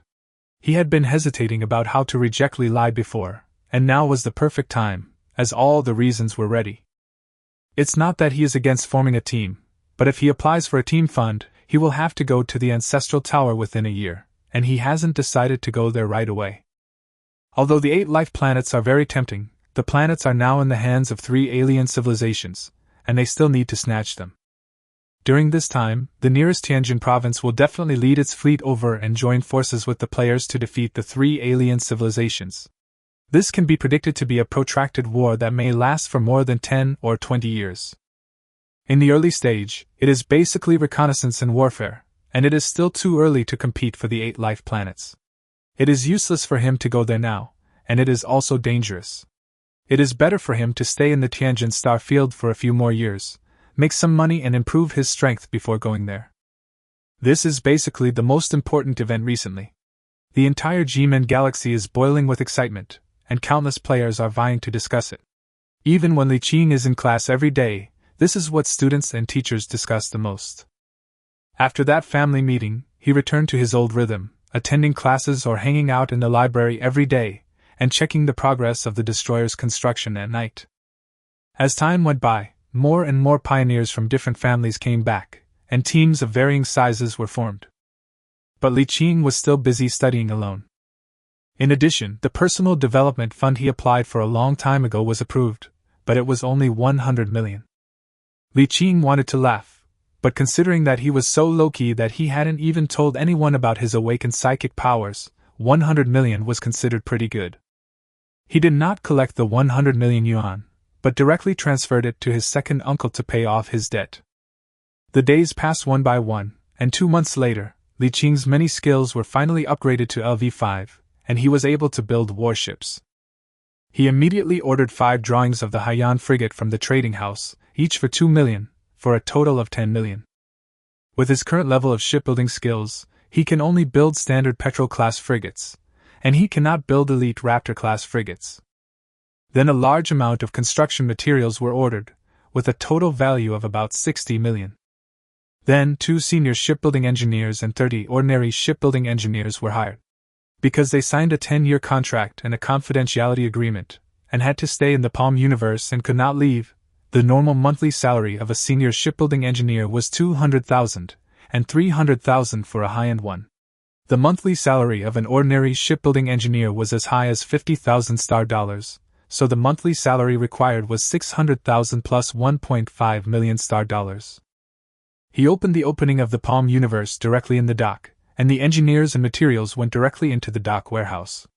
The shipbuilding engineers did not know where they were. The shipyard of the high-dimension fortress is very advanced, and its structure can be freely combined. It can be divided into more than 2,000 workshops that can accommodate a frigate, or it can be combined into a construction array that can accommodate a Titan super flagship that is more than 20 kilometers long. Building a warship may seem complicated to outsiders, but to engineers with the ability to build it, it is not as difficult as imagined. First, he, the chief shipbuilding engineer in charge of shipbuilding, extracted the blueprint of the frigate to be built from the chip, and then classified the drawings of different modules and accessories. It is worth mentioning that the blueprint of a battleship refers to a whole, but in fact it is composed of countless accessories and module blueprints. The blueprints for a frigate only have a few hundred in number, and are not very complicated. However, the blueprints for a battleship, for example, have thousands of them, which required the chief engineer to extract from the blueprint ships and then arrange for his shipbuilding engineers to build them, which requires a lot of professional knowledge. The feeling of not understanding is difficult, but the feeling of understanding is very simple. A total of 225 blueprints were handed over to his subordinates, and the huge shipyard started operating. A steady stream of materials were put into it, processed into various accessories and modules, and then transported to the dock.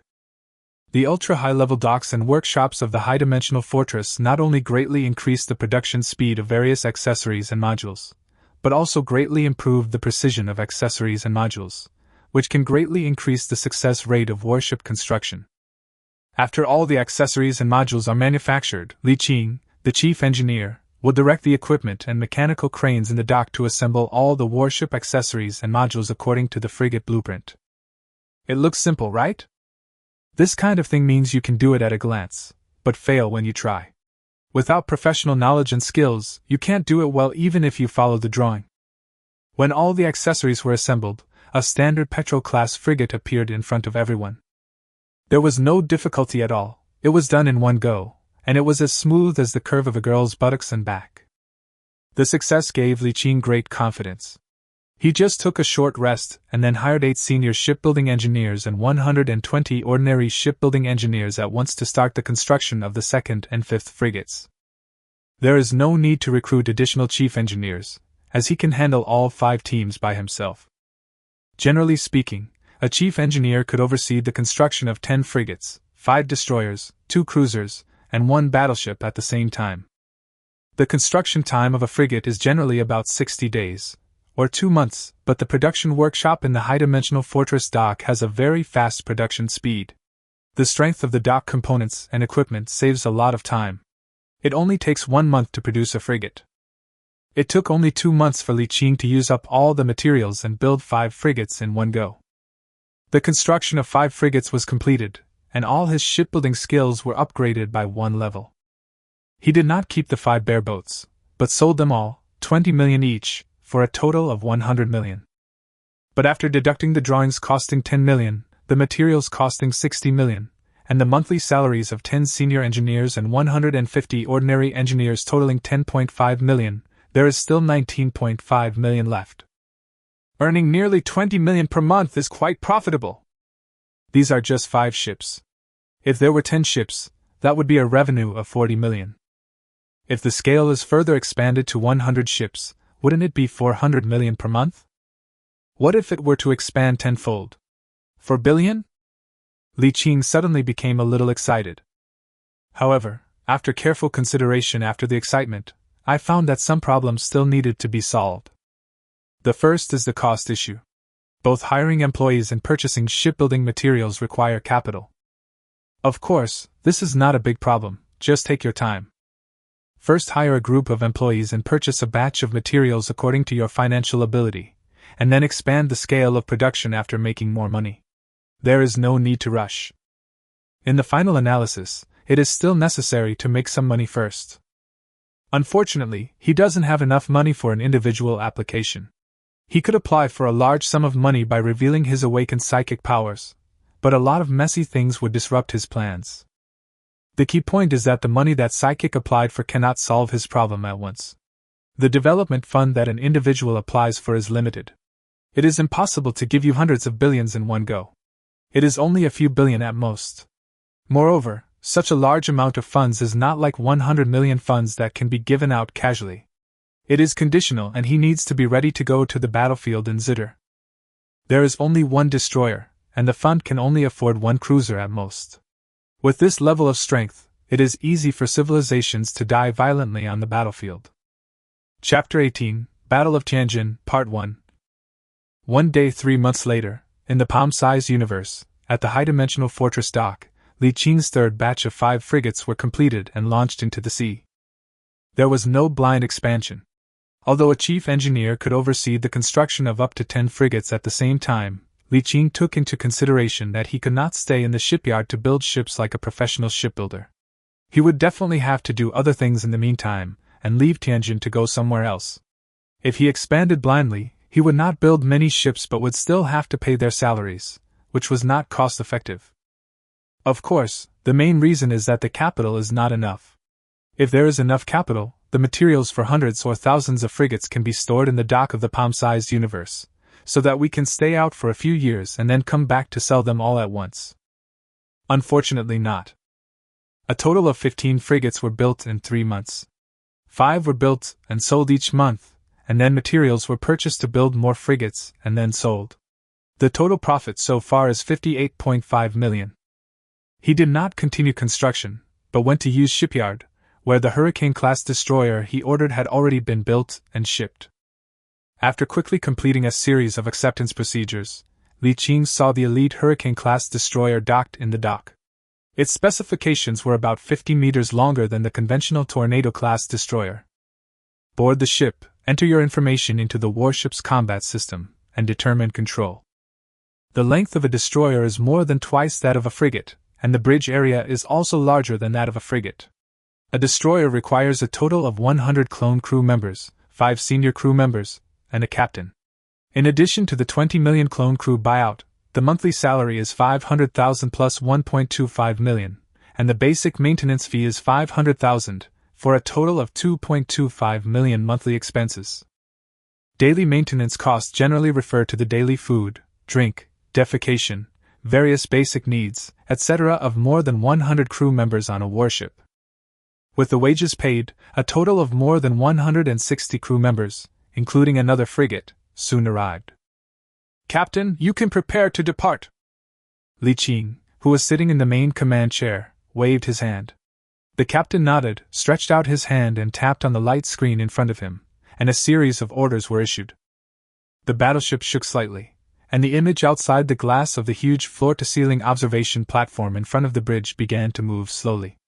The huge dock base slowly disappeared from sight. From the outside, among the countless warships parked at the huge space station of Yu Shipyard, a warship slightly larger than an ordinary destroyer slowly left the space station and entered the starry sky. When the warship was about 100 kilometers away from the shipyard space station, the staff officer nearby reported to him. Commander, there is a communication connection. Li Qing stretched out his hand and the light curtain in front of him popped open. A bald man with a right eye transformed into a mechanical eye appeared in front of him, saluted him, and said in a deep voice, "The captain of frigate number 1 reports to the commander and requests to join the team." Accepted into the team. This is another frigate. After waiting for about 20 minutes, a warship that looked no different from an ordinary frigate sailed over. After exchanging a series of signals, the frigate slowly sailed to the edge of the destroyer and maintained escort status.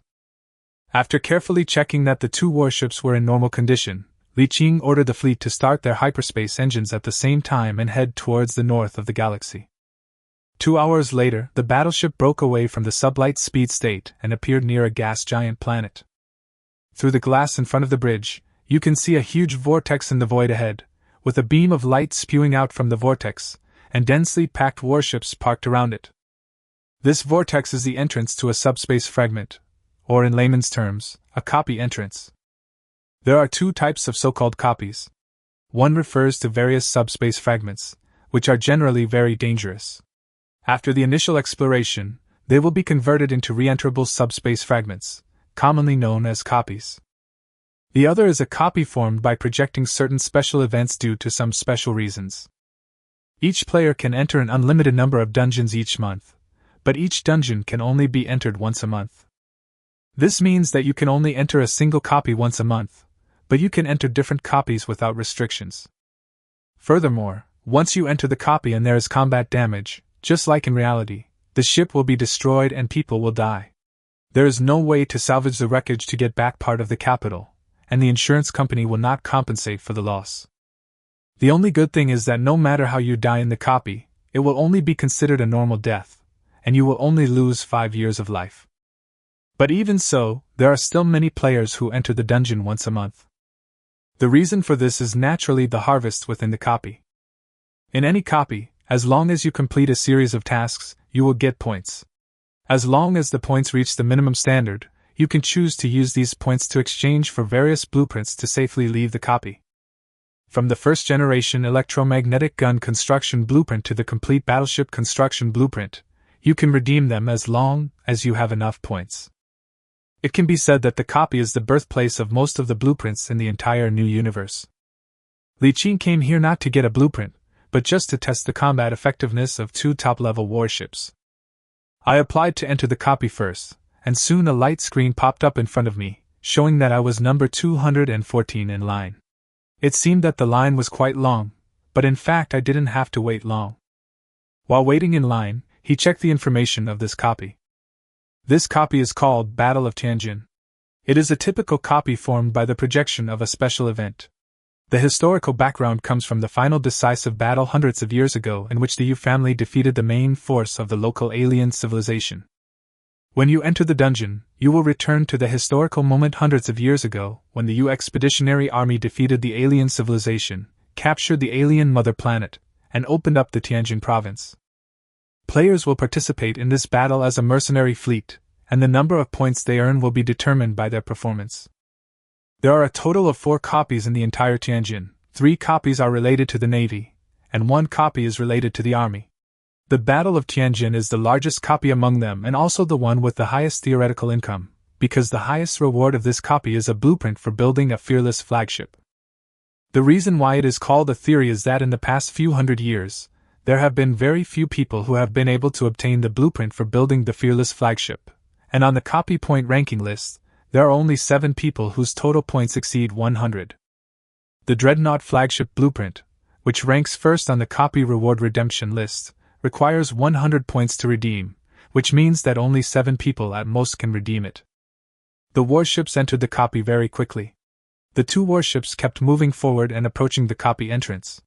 It was his turn in less than half an hour. Following a powerful pulling force, the 2 warships plunged into the vortex, stirring up a surging energy tide.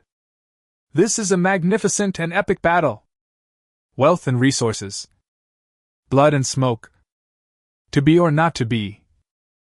The battle for survival between the expeditionary forces from the United Human Empire and the Bonostar Empire is unfolding here. As a mercenary of the expeditionary forces, how will you perform in this epic battle? The distorted fonts on the smooth surface slowly slid down, the battleships slowly shook, and huge explosions were heard from time to time, but everything outside the bridge glass was blurry. Before long, all the fonts on the light screen in front of him slid down, and the blurry scene outside the bridge glass gradually became clear. With a slight shake of the warship, Li Qing suddenly found that his 2 warships appeared in a huge space station starport dock. The shipborne radar scanned rapidly, and soon cleared the surroundings. A light screen lit up in front of them, and a huge fleet led by a super battleship that was more than 10 kilometers long was slowly leaving the port. Hiss! Titan super flag! The huge hull and the iconic doomsday weapon muzzle made Li Qing envious. It's been a dream come true! Every naval commander dreams of having a Titan super flagship, but only a few can realize this dream. What is the Titan super flagship? It is the most powerful warship in the starry sky, no doubt about it. A hull that is more than 10 kilometers long or even longer, unimaginable armor and shields, a T-slot doomsday weapon that can blow a planet as big as the Earth into pieces with one shot, and various powerful superflag force field halos. With all these factors combined, a Titan superflag suddenly joining the battlefield can often reverse the situation in an instant. Li Qing watched the huge fleet leave the base with a pious heart. A layer of force field halo covered the entire fleet. As the space twisted violently, the huge fleet leaped away together under the halo of the Titan super flag. What is the Titan super flagship? This is the Titan super flagship. The Superflag class jump engine can penetrate most interception and interference force fields, and can directly land on the battlefield with a fleet of tens of thousands of main battleships, instantly reversing the situation. Unfortunately, he was not qualified to see the majestic appearance of this Titan super flagship, as he had never seen it before. Whether in Qinghe or Jimen, there has never been a major battle that could warrant the deployment of the Titan super flagship. It was not until the fleet had left for a long time and the space fluctuations caused by the jump of tens of thousands of fleets disappeared that Li Qing came back to his senses, sorted out his mood, and checked the copy mission. The dungeon mission is very simple, and since it's a battle, we naturally have to start a war. There are no fancy missions, just 3 battlefields, 1 big and 2 small. Players choose one battlefield to join, and then get points based on the number of enemies killed in the battlefield. According to his strength rating, he would get 0.1 points for each enemy frigate sunk, 0.5 points for each destroyer sunk, 2 points for each cruiser sunk, 20 points for each battleship sunk, and 500 points for each flagship sunk. The points are earned according to the strength of different players. The weaker players will get more points, while the stronger players will get fewer points by sinking warships. If Li Qing had a battleship, then sinking a frigate might only give him 0.01 points, and sinking a battleship might only give him 5 points. Li Qing didn't think twice and directly chose the second battlefield among the 3 major battlefields, one of the 2 secondary battlefields. He had looked up information when he was queuing before. The difficulty of this copy is dynamic. The situation of the battlefield is different every time you enter. In addition to the main battlefield, the situation of the 2 small battlefields is changing every time, and there is no situation where one is easier to score points. Moreover, Li Qing never thought about how many points he could get, let alone getting the blueprint of a Dreadnought flagship. He just came to test the power of the 2 ships.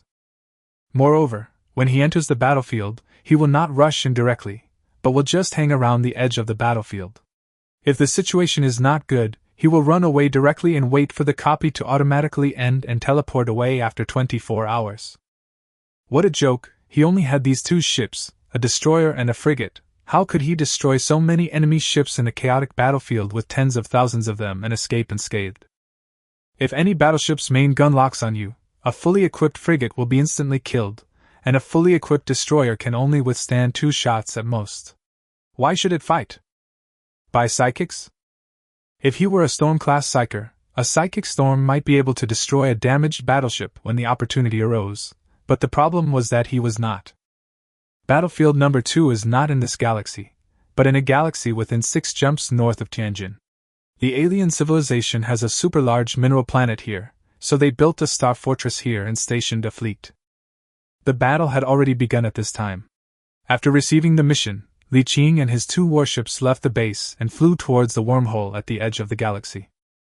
The galaxy is full of warships of expeditionary forces and mercenaries that have sailed away from this galaxy and the neighboring galaxies.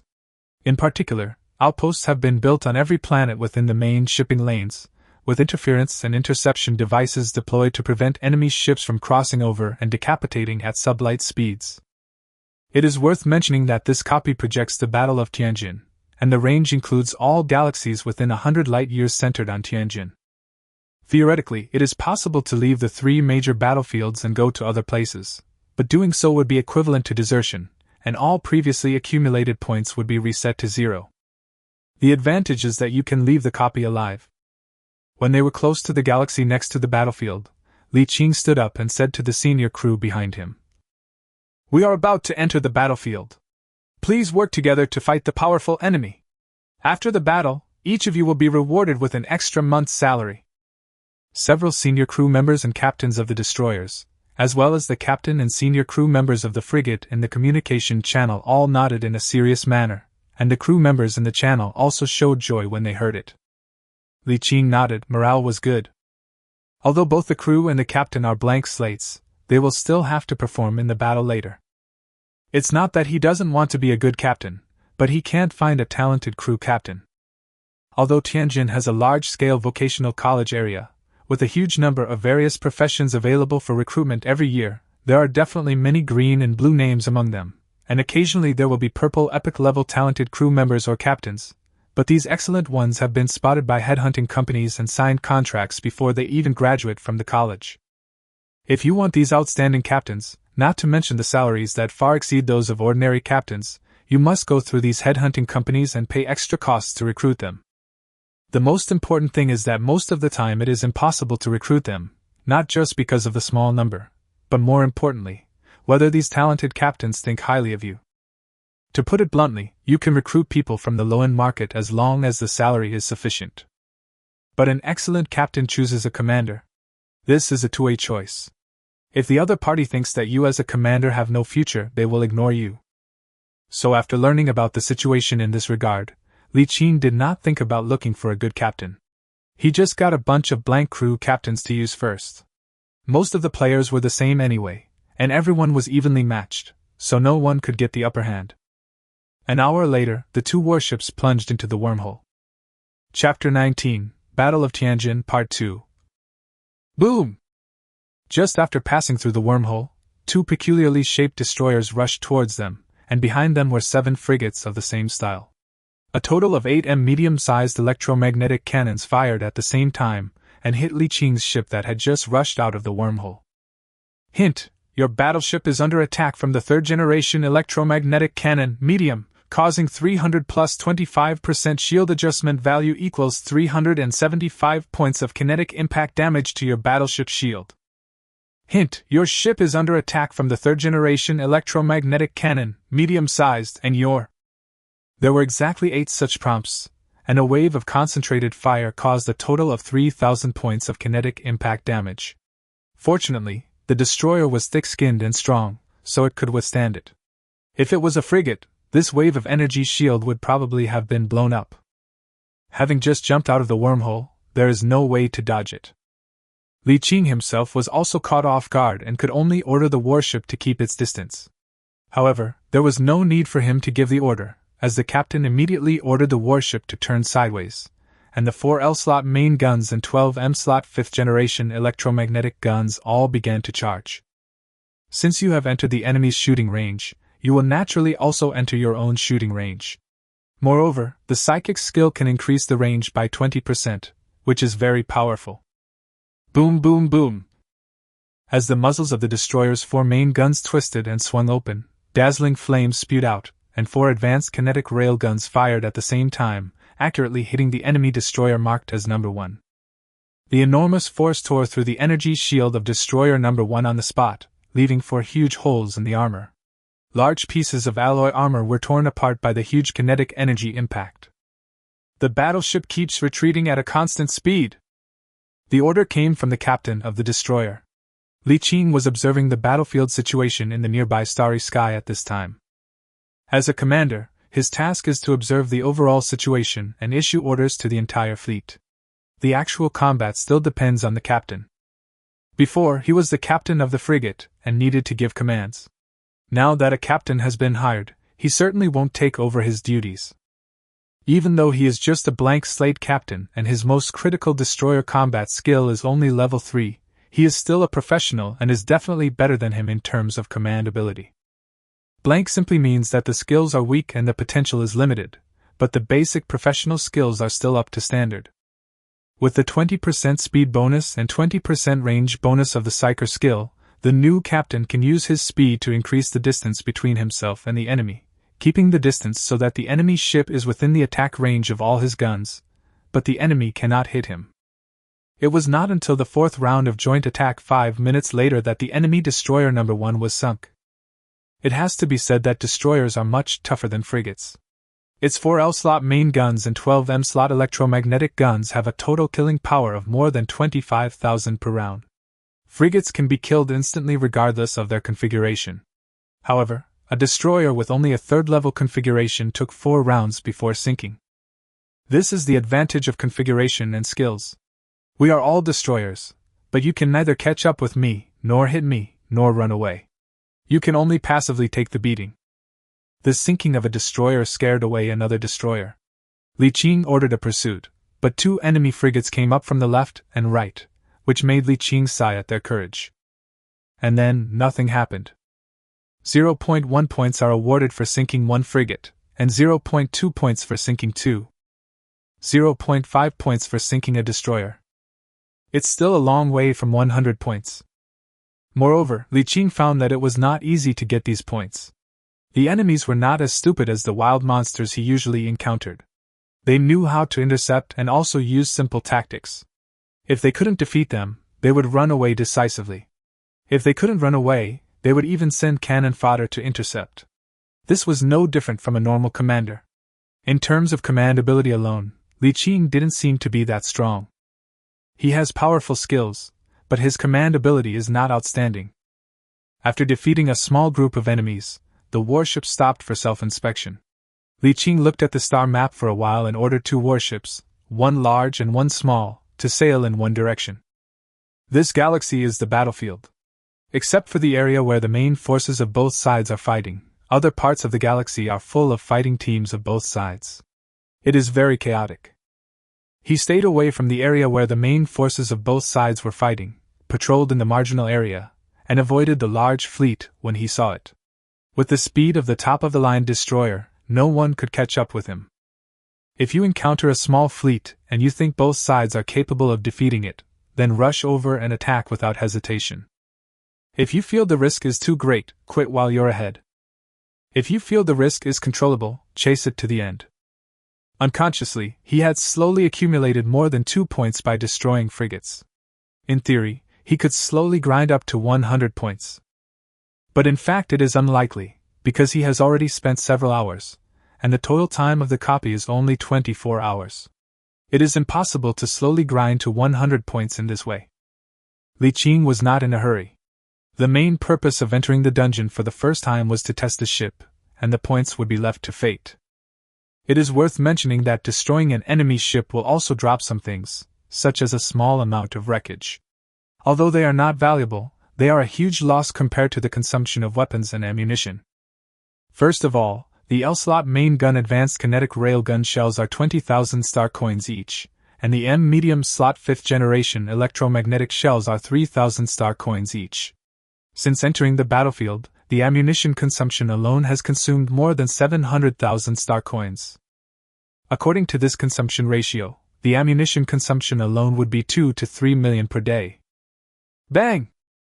The warship shook slightly. Li Qing, sitting in the command room, watched as a layer of transparent shield like a honeycomb emerged in the void in front of the bridge, blocking a dazzling white light. A circle of real ripples spread along the transparent shield. It was another fierce battle between 3 destroyers and 15 frigates, a larger team than the ones he had encountered before, but he still didn't worry much. Instead, he frowned and looked at the chaotic red and green spots marked on the war zone map in front of him and fell into deep thought. His extremely high innate perception allowed him to keenly detect something amiss on the map. I'm not entering the secondary main battlefield, am I? The main battlefield of both sides is not here. But outside the main battlefield there are several secondary battlefields where a large number of main battleships are gathered, which are also very dangerous. Although only 3 destroyers were encountered, several small fleets led by cruisers were discovered nearby. At this moment, the radar screen showed a small fleet marked with red dots approaching him. He decisively ordered, "Prepare to retreat, move towards the 3 o'clock direction." There were only a few scattered red and green dots of light tangled together over there, indicating that there was a battle between enemy and friendly warships, but the scale was not large. As he retreated, the 3 destroyers immediately accelerated to catch up with him, but the speed difference between the 2 sides was too great, and they soon fell behind. When we arrived at the target location, we saw a friendly cruiser being besieged by an enemy cruiser and 2 destroyers. There were a large number of warship wreckages floating in the air, and judging from their size, most of them were frigates. It shows that the 2 small fleets met and engaged in a fierce battle, and in the end the Imperial Expeditionary Force was defeated. As soon as he entered the battlefield, he immediately received a communication. When he opened it, a middle-aged officer wearing an Imperial uniform and holding the rank of Major saluted him and said to him happily, "Thank you for your rescue, Commander." Li Qing returned the greeting. "You're welcome, Major. I will take over the 2 destroyers." "Thank you so much." After shutting down the communication, the destroyer quickly approached the battlefield. The enemy immediately sent out a destroyer to intercept. Without his order, the battleship began to move diagonally, and the muzzle of the main gun twisted slightly to charge. Boom! The conspicuous orbital traces penetrated the void and hit the target warship hard. The horrific movement tore apart large pieces of composite armor on the spot, revealing its alloy hull structure. The destroyer itself was already badly damaged, its energy shield had long been broken, and its surface armor was covered with kinetic impact scars and melt holes from energy weapons. Its armor was torn apart on the spot by the 4 L-slot main guns. Limited by the technological level, this civilization's technological level is between the 3rd and 4th generations. Although its destroyer modules also have giant cannon modules, standard gunboats, and interception modules, its giant cannon modules can only be equipped with L-slot large weapons, and cannot be equipped with L-slot main gun weapons. Therefore, most of the destroyers he encountered used M medium slots, and very few L large slot weapons, and had never encountered L slot main guns. It was quite satisfying to pick up heads. In just 2 rounds, he sank the enemy ship with a broken shield. Then he rushed forward and confronted the cruiser head-on. This cruiser was also badly damaged. Its shield had long been broken, leaving only the composite armor and hull with holes everywhere. Of course, the weak ones are the ones to be picked, and a cruiser has 2 points, so sinking one is equivalent to sinking 4 destroyers. Most of the L slots of this cruiser are equipped with main guns. The standard model cruiser has up to 8 L slots and 6 G slots for missiles, and the range of the missiles is higher than that of the L slot main guns. With the range bonus of the psychic skills, the opponent's main guns are not as far away as him, but the missiles can reach it. As soon as he finished a round of bombardment, he saw 6 deep space fusion nuclear missiles rushing towards him with long flames. Frigates in position! The frigate, which had been missing all the time, came in handy at this time. It quickly flew in front of the destroyer, and its 2 Guardian close-in defense systems opened fire at the same time.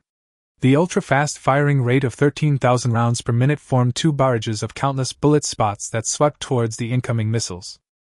The 5th-generation Guardian close-in defense system intercepts the 3rd-generation deep space fusion nuclear missile. It has the advantage of weapon generation gap and a very high interception hit rate. I saw countless barrages of fire sweeping by, and the flying fusion nuclear missiles were hit and destroyed one after another, and huge balls of flames exploded in the void near the warships. Can! Li Qing breathed a sigh of relief. He was afraid that he could not win just now. The actual combat capability of a cruiser is much stronger than that of a destroyer. The basic hull, armor, and shield of a standard Tornado-class destroyer are only 8,000, while the basic hull, armor, and shield of a standard Ranger cruiser are as high as 60,000. Not to mention that cruisers have more and higher weapon slots and general slots than destroyers. Even the top-of-the-line elite Hurricane-class destroyer is far from a match for the standard Ranger cruiser. He also took into account that the psychic skill can increase the range by 20%. Without this skill, even 2 identical top-of-the-line destroyers would not be able to defeat a standard, unmodified cruiser. This is the difference in hard power. The L-slot main gun continued to bombard, and the incoming missiles were intercepted one by one. The destroyer was faster than the cruiser, and soon it entered the kite-flying state that he was best at. The Imperial Navy cruiser on the other side does not need to face cruisers of the same level. Even if it is in a disabled state, it will have no difficulty in suppressing a 3rd-generation destroyer. The 4 L-slot advanced kinetic rail guns fired 11 rounds in succession. The destroyer circled the cruiser at an extremely fast speed and bombarded it for more than half an hour before it finally killed the cruiser. This high-speed movement tactic can minimize the enemy's attack speed. After all, he is always moving, and the muzzle needs to keep adjusting the angle, which is not only time-consuming but also greatly reduces the hit rate. When the target was sunk and paralyzed in the starry sky, Li Qing breathed a sigh of relief and gained a new understanding of the combat effectiveness of the cruiser. Too strong! I have to say that when the battleship specifications are upgraded by 1 level, its combat effectiveness is really many times stronger. This is only a standard 3rd-generation cruiser. If it is a top-of-the-line 5th-generation cruiser, he will definitely not be able to defeat it. Not to mention battleships, whose X-slot main guns have a range of 5,000 plus, 3 times that of L-slot main guns.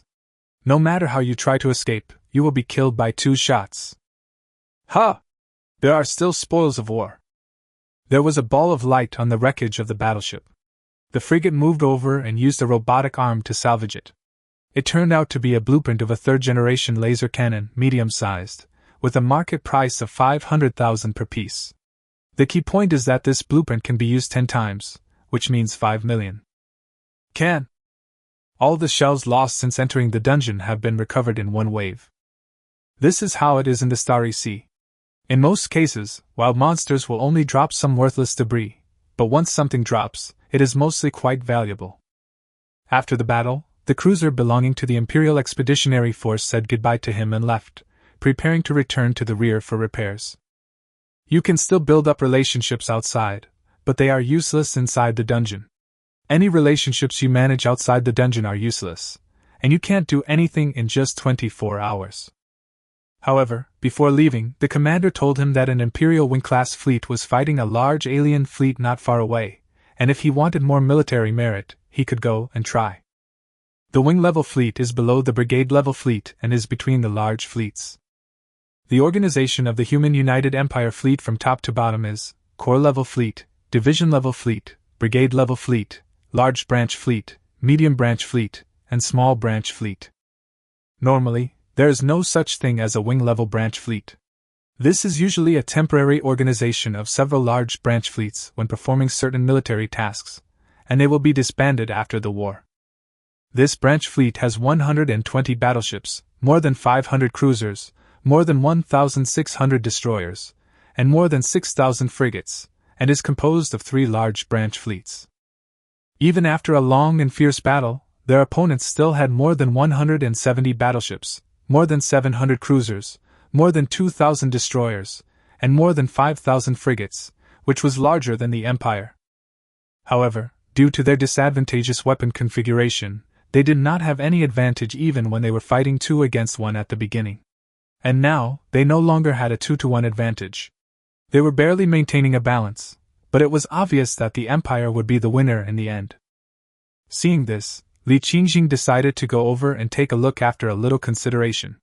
He planned to try to take advantage of the remaining time to see if he could kill some destroyers or damaged cruisers, and try to collect 20 to 30 points within 24 hours to exchange for a few frigate blue cards. Chapter 20: Burning Operations in the Dungeon. It is about 2 million kilometers away from the battlefield, which is actually very close in space.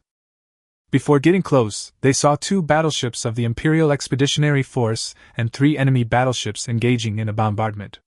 Dazzling neutron light spears pierced through the dark and cold void and lingered for a long time. In the center of the 5 battleships of both sides, nearly 200 large and small warships were engaged in a fierce battle.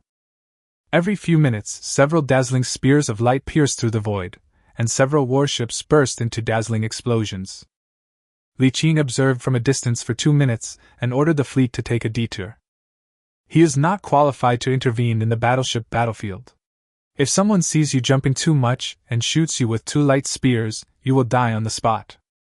After circumventing the battlefield for tens of thousands of kilometers, Li Qing saw 2 destroyers with billowing smoke slowly floating forward in the air. He immediately ordered the warships to get closer and fire at the target from a distance. After chasing back and forth for more than 10 minutes, the 2 destroyers were sunk and 1 point was earned. However, just after the ship was sunk and before they had time to clean up the battlefield, the void ahead suddenly twisted, and circles of energy ripples spread out, and a dazzling alarm suddenly sounded from the battleship. "A large fleet jump has been detected, please evade." "Retreat." Li Qing gave the order decisively, but the warship had turned around before him, reacting very quickly. Less than 500 kilometers after he turned around and retreated, the void in the distance suddenly twisted, a surging energy tide exploded, and a large branch fleet led by 50 battleships jumped in. When the energy tide surged far away, this large branch fleet split into 2 and headed in different directions. "Oh my God, why are you chasing me?" Most of them headed towards the battlefield of 5 battleships not far away, but 20 battleships leading about 500 small and medium-sized warships actually chased after Li Qing. This is outrageous, he only has 1 destroyer and 1 frigate. However, he soon discovered that he was just being wishful thinking. The target of this fleet was not him, but it was coming towards this side, then turned halfway, and then split into 2 smaller fleets halfway, apparently wanting to outflank the naval fleet from another direction. Although the alien fleet is much larger than the Imperial Expeditionary Force, its weapons and equipment are inferior. Not only is its average combat effectiveness inferior, but its speed is also inferior. If you want to encircle and annihilate it, you must use some tactics. Li Qing immediately sent a warning message to the Imperial Expeditionary Fleet fighting in the distance, and then ordered the fleet to leave the battlefield. But the warning was useless at this time. The Imperial Expeditionary Fleet led by the 2 battleships had been fighting with the enemy for so long that it would not be easy to escape. If there was a delay, several branch fleets would have completed the encirclement. Li Qing could only watch helplessly as the Imperial fleet was surrounded by an alien fleet that was dozens of times larger than its own. In the end, only a few fast destroyers escaped, and the two main battleships were all sunk. What a pity! It would be great if it was given to me. He smacked his lips and left the battlefield. Next, instead of rushing to look for the enemy, he ordered the fleet to wander around the galaxy aimlessly and scout the galaxy. The battle situation in the dungeon is different each time, but the terrain in the galaxy remains the same. Anyway, you don't expect to achieve much on your first try, so you might as well scout the terrain first to make it easier for you to enter the dungeon next time. It is worth mentioning that in a large battlefield like this one, which gathers hundreds of thousands of warships from both sides, it is impossible to start the hyperspace engine and enter the sublight speed state. Any small fleet with battleships will have an interception force field, and the sublight speed will be intercepted and surrounded by enemy ships in minutes. In addition, it is possible to jump into a galaxy from the outside, but it is impossible to use the jump engine to leave the galaxy unless you use an emergency jump to escape regardless of the consequences.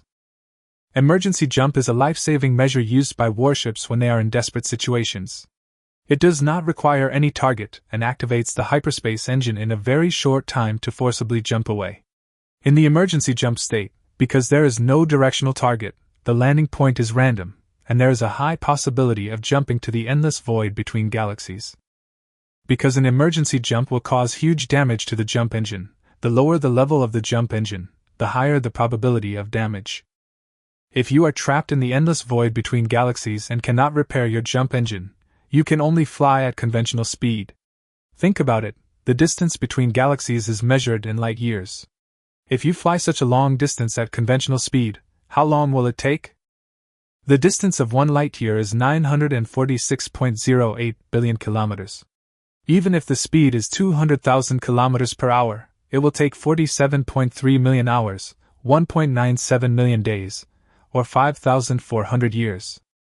In other words, if you accidentally jump into the endless void and don't know how to repair the jump engine, you are basically dead.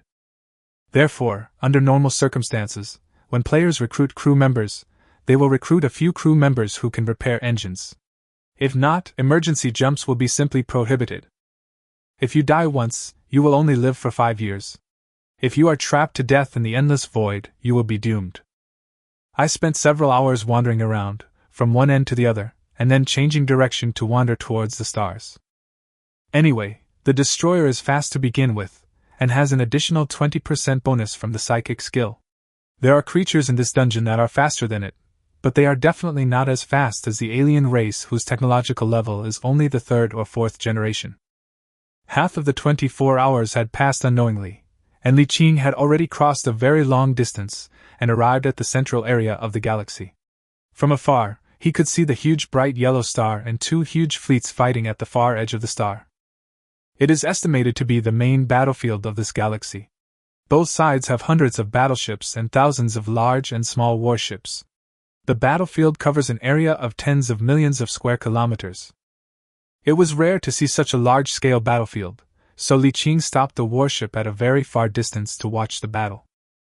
Warning, a large fleet has been detected jumping in nearby. Please avoid it. Leave. Li Qing was speechless. It seemed that his luck was a bit bad today as he landed twice at the jump point where the enemy fleet entered the battlefield from outside. There is no other way but to avoid it. However, less than 500 kilometers away, the warning sound of the combat system suddenly disappeared, and the piercing red light turned green. The staff officer behind him whispered to him. It was detected that the frequency of the Imperial Expeditionary Force was about to jump. They are friendly forces.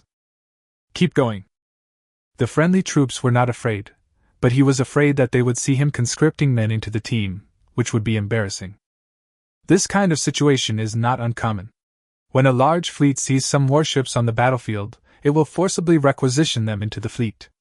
However, those forcibly requisitioned warships will most likely be used as cannon fodder in the melee. Such a large fleet will only face equally powerful enemies. In a melee involving thousands of warships, one can imagine what the consequences will be if they break into the front row. However, before the fleet had run far, the bridge suddenly lit up with a dazzling red light again, and the subordinates reported that they had detected an induction force field in the void ahead, and an enemy ship was about to jump in. Li Qing was dumbfounded. It took him several seconds to react. He decisively ordered the fleet to retreat towards the star on the left. I should have known not to come here to watch the show. Obviously, this is one of the main battlefields in this galaxy. Both sides will receive reinforcements from time to time, and it must be quite dangerous to observe here. Halfway through, Li Qing subconsciously opened the cosmic channel in his palm, and a black circle appeared in front of the frigate behind him. He ordered the frightened frigate to enter it and take shelter first. The frigate's speed was far inferior to that of the destroyer, and it was being dragged backwards at this time. However, after his men entered the palm universe, Li Qing was stunned. He stretched out his right hand, clenched it in front of his eyes, and opened it again, with surprise in his eyes. Can this universe in my palm be opened in a copy? I had never thought of opening the palm-sized universe in the dungeon before, otherwise I wouldn't have waited more than 10 hours in the dungeon before trying it. I just did it subconsciously just now, and only reacted after it succeeded. After being surprised, a strange look appeared in his eyes. He pinched his beardless chin a few times and muttered to himself. If I can open the universe in my palm, can I do something with it? For example, if we open the palm universe and put some damaged and immobile warships into it, can we take them out? When he thought of this, his mind became unusually active. He did what he wanted to do. He immediately rushed towards the direction of the star, which was the direction of the battlefield. In the previous fierce battle, a large number of warships were sunk on both sides. At this time, they were slowly drifting towards the star under the pull of the star's gravity. If there was no external interference, the wreckage would sink into the star and melt after a period of time. But at this time, the destroyer went straight into the battlefield, staying far away from the two sides of the melee, and came to the wreckage of a huge battleship. With a thought, a huge black hole appeared in front of the wreckage of the battleship that was sliding towards the star under the pull of the star's gravity. The wreckage of the battleship slid into the black hole like silk, and then faded at a speed visible to the naked eye until it turned into nothingness and disappeared. No! He could clearly feel that the wreckage of the battleship had completely disappeared. There was nothing left, like air. This showed that the idea of collecting a large amount of debris and melting it into various metal materials was not feasible.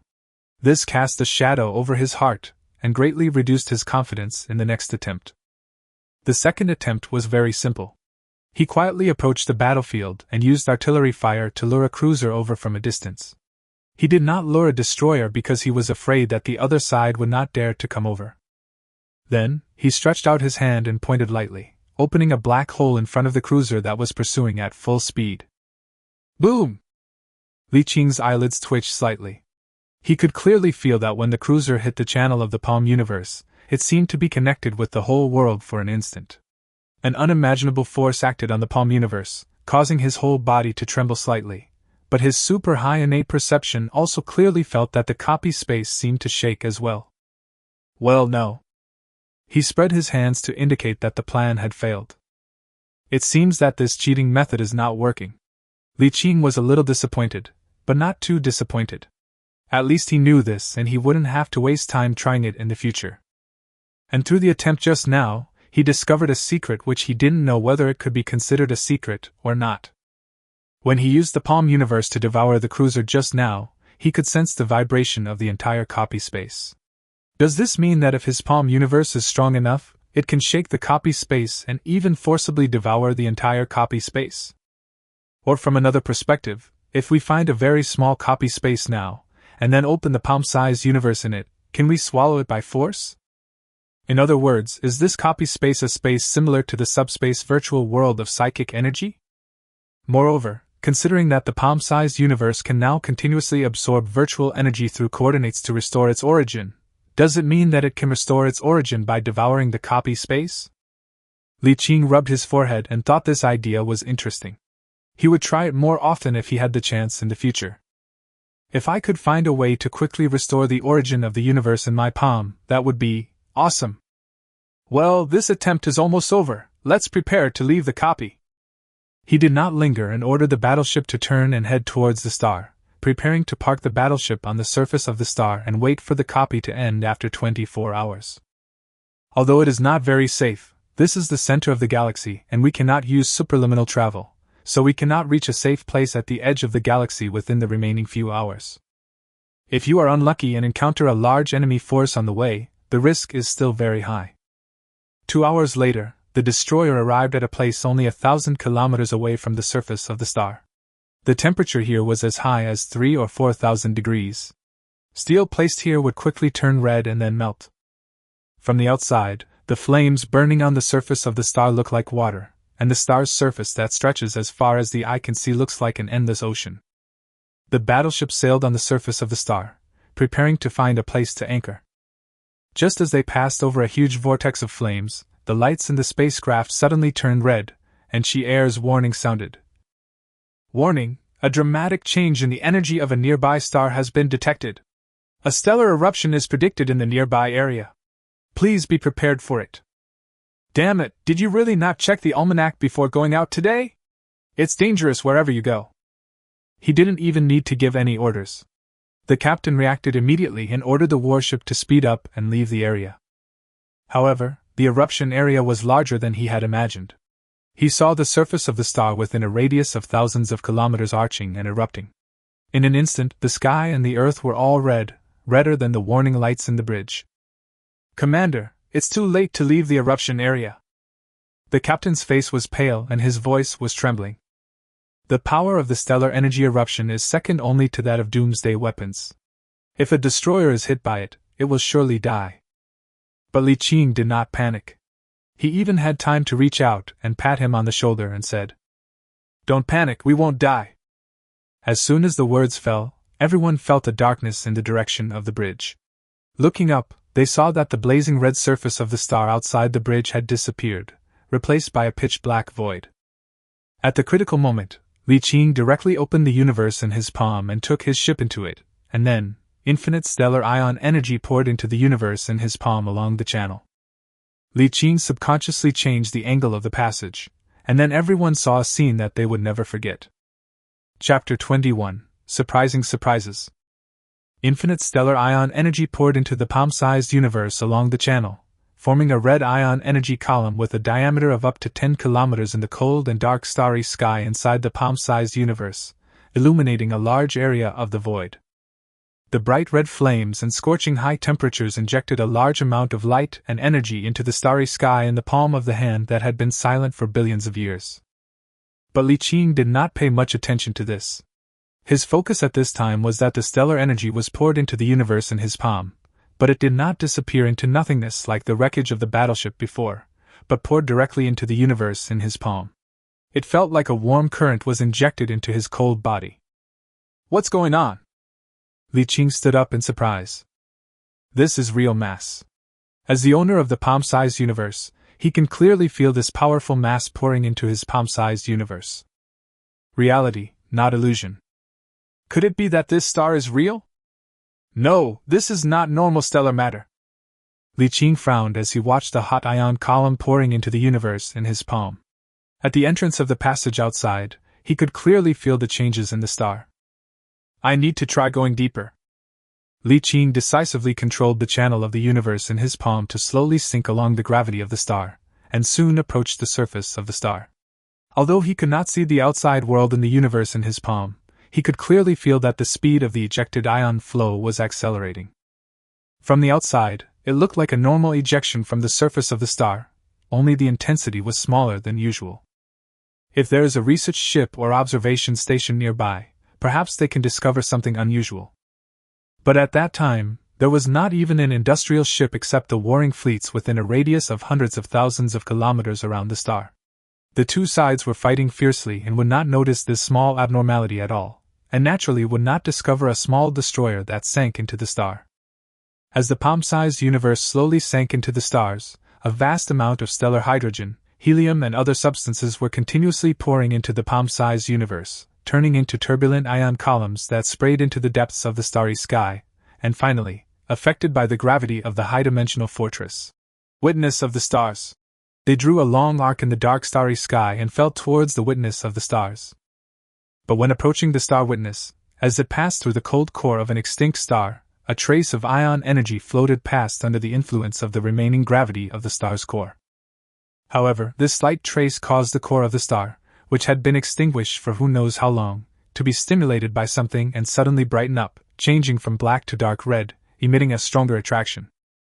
The ion column that was falling along an arc towards the Star Witness fortress was affected by the sudden increase in gravity, and it deviated halfway and headed straight for the dark red star's core, slamming into it. Boom! Flames exploded all over the core of the star. Stimulated by this, a layer of dark red flames appeared on the dark red surface of the core, reacting with the external stellar hydrogen and helium, instantly igniting an all-encompassing flame. This can be ignited like this? Li Qing was quite surprised, but after the surprise he was ecstatic. If he could ignite a star, that would be different. Not only would the Palm universe have more energy and mass, but it would also provide him with a new idea for repairing the Palm universe and the high-dimensional fortress, Witness of the Stars. These extinguished star cores surrounding the high-dimensional fortress of Star Witness are themselves part of the weapons system of this high-dimensional fortress. If they can be ignited one by one, it will represent a small step forward in the restoration of this high-dimensional fortress. Even if all of these millions of extinguished stars were repaired, not even 1/10,000th of the star witnesses could be repaired, but just this 1/10,000th could provide him with great help. To put it bluntly, even if it is only 1 in 10,000, the power it possesses is beyond ordinary people's imagination. Even if we only ignite an extinguished star now, we can still use this star to do a lot of things. It's a pity that it was discovered too late. If it had been discovered earlier, I wouldn't have to do anything and could have entered the dungeon and headed straight for the star. Or if you can think of this early, you don't even need to enter the dungeon, you can just find a star in the wild and do it. Boom! After absorbing an unknown amount of stellar matter, the absorbed energy finally reached a certain critical point, and the extinguished stellar core was finally completely ignited. In layman's terms, the stellar fusion process that had already stopped was restarted. The stellar matter that had turned into unknown matter as it extinguished was reignited and transformed into hydrogen and helium, restarting the fusion process inside the star. To put it bluntly, at this moment, even without external stellar energy to stimulate it, this reactivated star will continue to burn. Boom! The star that had just restarted nuclear fusion spewed out endless energy, as if venting the grievances that had been buried for billions of years. Incomparably hot plumes continued to spew out from the huge fireball, rushing towards the starry sky millions or even tens of millions of kilometers away. The two warships retreated far away, fearing that they would be affected by this terrifying jet. At this time, the star was like a newly born star, violent and terrifying, and the extreme weather it produced affected a very large area. Affected by this, Li Qing also discovered that the high-dimensional fortress of the Star Witnesses seemed to be undergoing some changes, but he couldn't tell where the changes were. He frowned and remained silent for a while, then suddenly said to the destroyer captain who was staring at the rekindled star in amazement not far away, "Be careful to avoid the jets and wait for me to come back." After saying this, he disappeared in a flash, leaving many senior crew members even more surprised. With a thought, Li Qing had already entered the Star Witness fortress. As soon as he entered, he immediately noticed the changes. First, the central core area increased from 1,000 square meters to 10,000 square meters, a full tenfold increase. In addition, inside the fortress, in addition to the only intact small area on the edge of the dock, another small area was unlocked. With a thought, he left the core of the fortress and reappeared in the newly repaired area, at the junction with the dock area. At a glance, he could see that in addition to a small dock in front of him, which should be an extension of the current dock, there was also a large area which was a huge warehouse area stretching for thousands of kilometers. It is about 1,000 kilometers long, wide and high. Every 100 kilometers separates a large layer, and each large layer is divided into small layers of varying heights. Inside there are countless warehouses with different functions, as well as obvious living areas. Li Qing entered the warehouse area with joy and anticipation. It was quiet inside, there was nothing, and there was nothing in the warehouse. This surprised him, as he thought there might be something in there that had not been used yet, but it turned out to be spotlessly clean, as if it had just been built. After a simple tour, Li Qing was quite satisfied. Such a large warehouse is just right for storing large amounts of materials, instead of throwing them all into space as before. I'll be away for a while, so I can move all the shipbuilding materials in and make use of the living area inside. It is worth mentioning that this warehouse area is obviously only a part of it. It is estimated that there are even larger warehouse areas or shipbuilding areas in the surrounding unlocked areas. Moreover, a small part of this newly unlocked area is an extension of the previous shipbuilding area. This unlocking adds some docks, and the overall construction capacity of the docks has increased from the previous 2,300 to the current 3,100. Overall, Li Qing was quite satisfied with this unlocking. It was better than simply increasing the shipbuilding area. At this stage, he had no use for so much shipbuilding capacity. Huh! Li Qing, who was inspecting the newly added area in the high-dimensional fortress, suddenly raised his eyebrows and showed a hint of surprise in his eyes. He quickly opened the panel, and a prompt bar kept jumping. Because of your actions, you destroyed an enemy destroyer, and your score is plus 0.5 points. Because of your actions, you destroyed an enemy frigate, and your score is plus 0.1 point. Because of your actions, you destroyed an enemy frigate, and your score is plus 0.1 point. Because of your actions, you destroyed an enemy battleship, and your score is plus 20 points. Because of your... In an instant, a lot of data flashed on the screen, and Li Qing couldn't even read it all. He simply checked his current points and his eyes widened immediately. What's going on? At the total score, a score of 225.4 comes into view, and this number is still jumping up and down. What happened? What did I do? Li Qing touched his head, not being able to figure out what was going on. He didn't do anything, so how come he suddenly had so many points?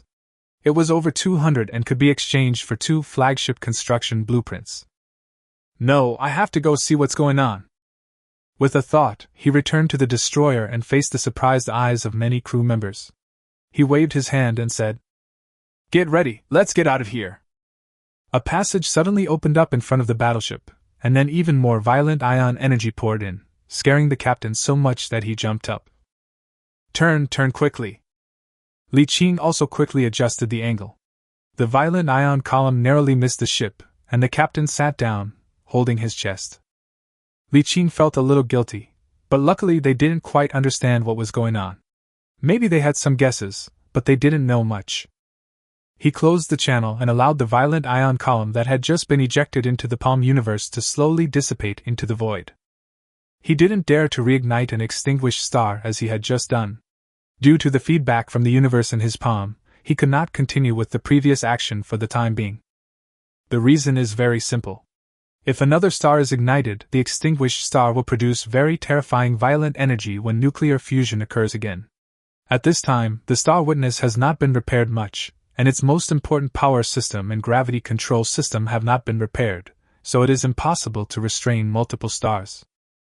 If multiple stars are forcibly ignited, the fortress will be unable to control them. These stars will either crash into the fortress or break away from the fortress and fly and collide randomly in the palm-sized universe. The consequences will be serious. He must wait until the nuclear fusion reaction inside the extinguished star that is now ignited gradually weakens before he can reignite a new star. At this stage, they can only be ignited one by one, but if one day we are lucky enough to repair and unlock the core area or the gravity control system, then we can ignite a bunch of stars at once, and even collapse to form a new black hole. If you can't go out, you won't know why you get so many points.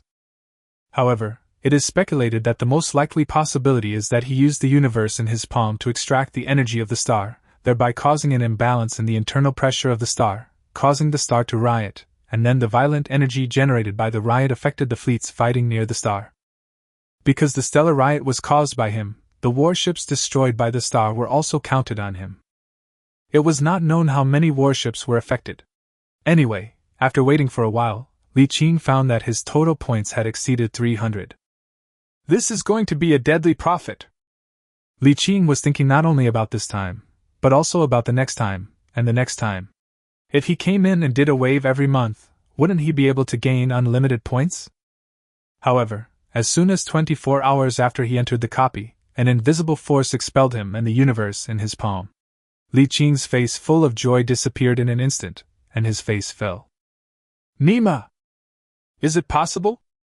The moment he was excluded, he naturally knew in his heart that he would never be able to enter this copy again. Because of his actions, a large amount of the copy's origin was extracted, causing serious damage to the copy, and he was excluded from this copy space. In simple terms, he was blacklisted by the server for cheating. His head was full of black lines, but he was helpless. If I had known this would happen, I would have grabbed him harder. Of course, he would not regret it. Since this copy was blocked, he could just switch to another one. There were several copies in Tianjin alone. Besides, many legions or large team headquarters had copies or subspaces. He could pay a little price to buy a ticket and go in to get some benefits.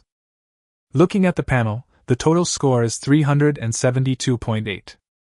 Seeing this, Li Qing sighed again. If he had known this would happen earlier, he should have done something big. But on second thought, it's not bad now. More than 300 points can be exchanged for 3 flagship blueprints. This is a huge profit. Next comes the much-anticipated exchange process. The destroyer stayed near the copy. With a thought, the light curtain in front of his eyes popped up. He turned to the point exchange page and saw at a glance a Dreadnought blueprint and an interstellar mothership blueprint at the top. Both required 100 points to exchange. He spent 200 points to exchange them without hesitation. Then, he found a countdown behind the 2 blueprints. Upon closer inspection, the number was 1824 days, 23 hours, 59 minutes and 59 seconds. Only one new one every 5 years? Isn't there an unlimited limit? Although only a few of these cards have been redeemed over the past few hundred years, it is certain that there was no such restriction before. Now we have it, which means... Could it be because I drew too much essence? But I only drew 1 star. The dungeon map contains dozens of star systems. There's no reason to draw only 1 star system. That's not right. Li Qing reacted and realized that this galaxy seemed to be one of the 3 major battlefields. Its criticality was far beyond that of the surrounding galaxies where there were no wars. He extracted so much mass from the core stars of this galaxy, which was equivalent to directly extracting the origin of the copy world. The Tianjin battle copy is not transformed from the subspace cracks like other copies, but is projected from special historical events. If the origin is extracted, it will naturally be affected. Chapter 22 Flagship Super Battleship Construction Drawings. Li Qing remembered that he had used the universe in his palm to collect the wreckage of a battleship.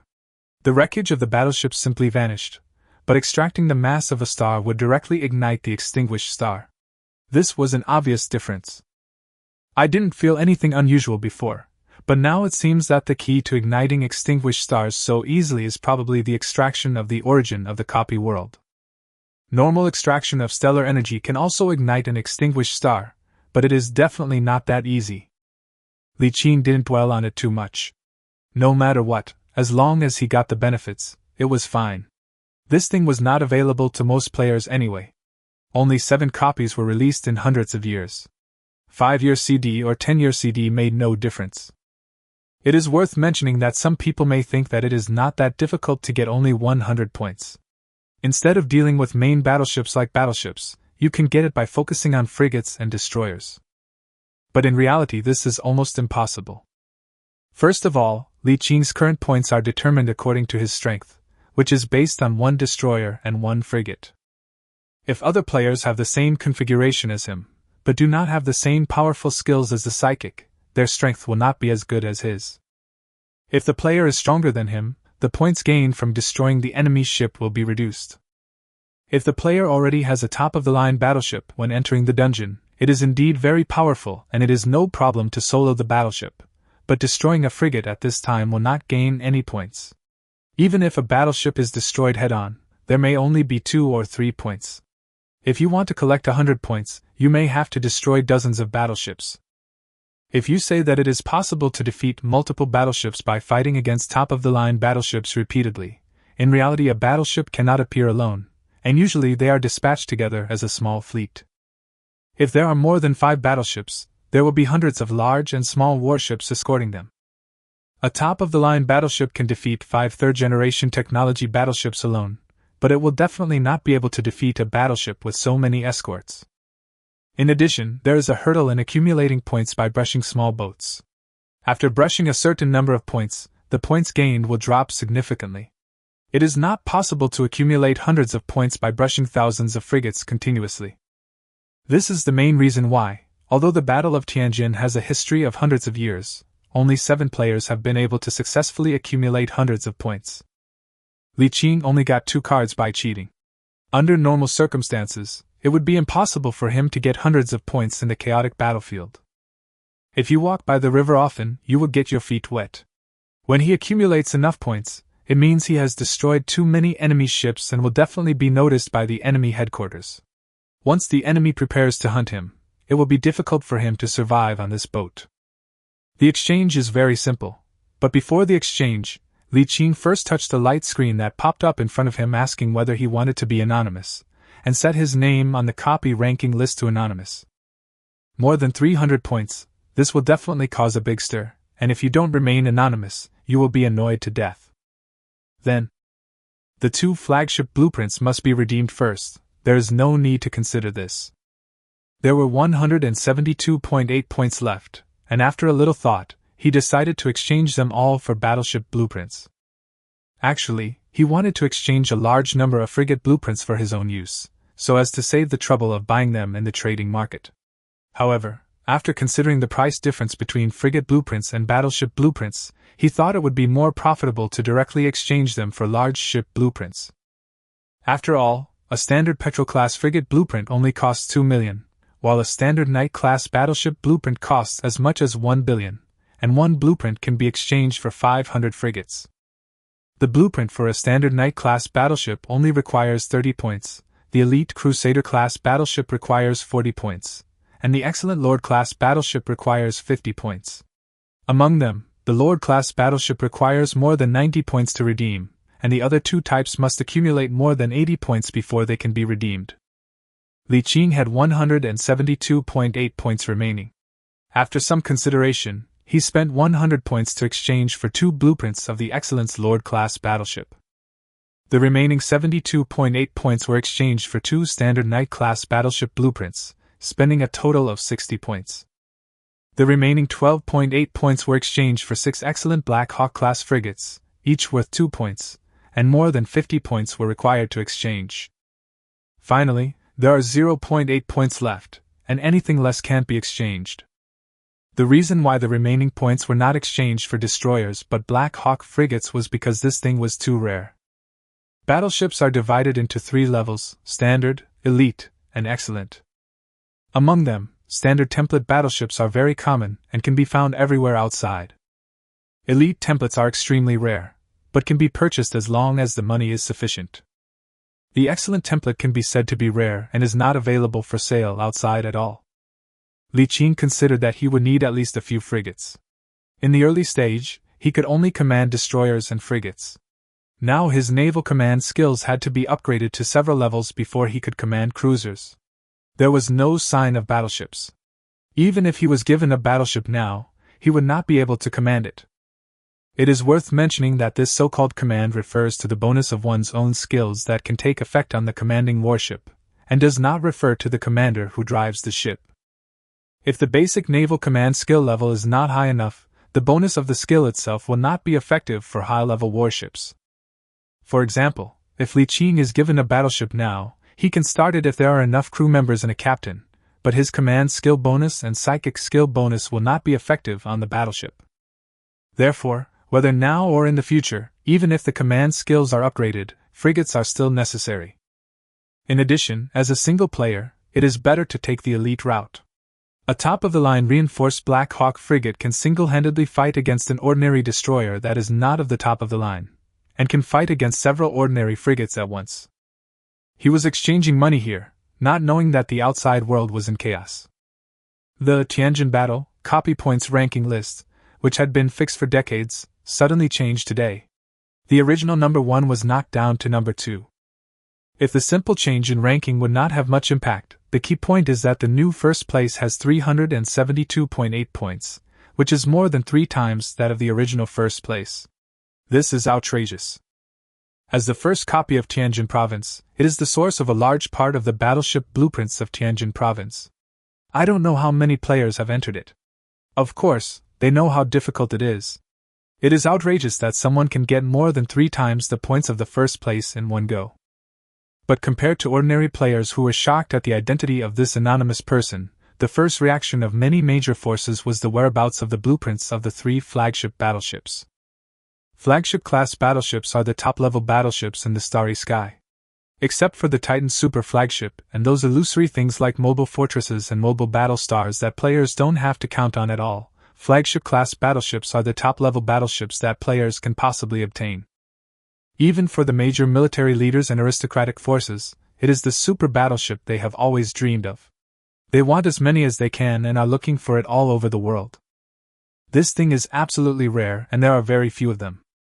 Don't expect to buy it on the trading market. This thing is impossible to be put on the market. It is either traded privately or put on auction houses, and most of them are the finale items. Countless teams wanted to get a flagship to maintain order, but none of them could buy one.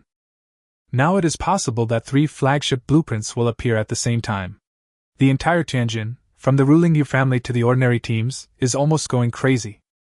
When Li Qing finished exchanging his points, a notice suddenly popped up in front of him.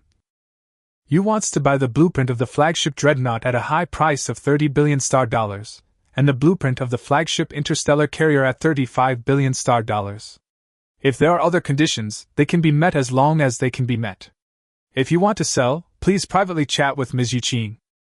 Good fellow!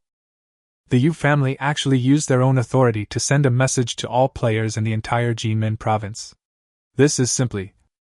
He opened the regional channel, which seemed to be stuck for a moment, and then the screen was filled with all kinds of shocking news from the spectators. Among the many messages, there are many purchase requests. At the same time, purchase information appeared on the top of major regional channels one after another. Many large families, legions, etc. in Tianjin province were all purchasing from the anonymous person. Li Qing saw the purchase information of Chinhali family in it. This is really... It feels so good. Seeing so many purchase information, the prices offered were very honest, some of which even exceeded Yu's price. In the Starry Sea, everything from frigates to battleships actually has a standard price. The price fluctuates slightly depending on the location and various situations. Except for special circumstances, the normal price will not be too high, and may increase by 20% at most. But the flagship is different. Due to its terrifying combat power and extremely small number, its price has always only had a rough standard but no specific standard. Generally speaking, the price of a Dreadnought flagship starts at 250 billion star dollars, and the starting price of an interstellar mothership is 300 billion star dollars. Bear's ship, weapon accessories not included.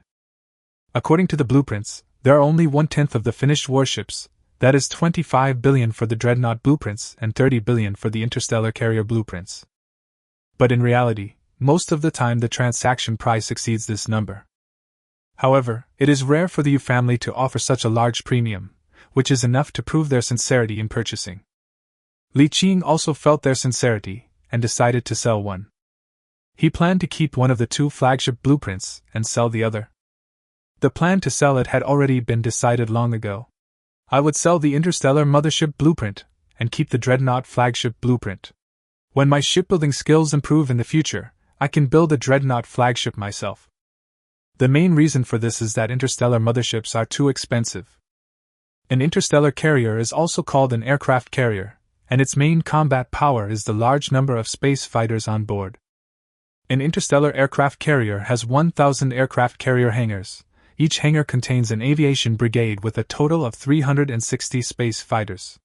An interstellar aircraft carrier can accommodate a total of 360,000 space fighters. The price of a level 5 ghost fighter is 1.5 million, 360,000 of them is 540 billion star dollars, plus the cost of an aircraft carrier is 300 billion, a total of 840 billion. Then add a large number of other weapons, a large number of general slots, many functional slots, and flagship-level accessories. If it is modified and strengthened again, the total cost of a top-of-the-line interstellar mothership will definitely exceed 1 trillion star dollars.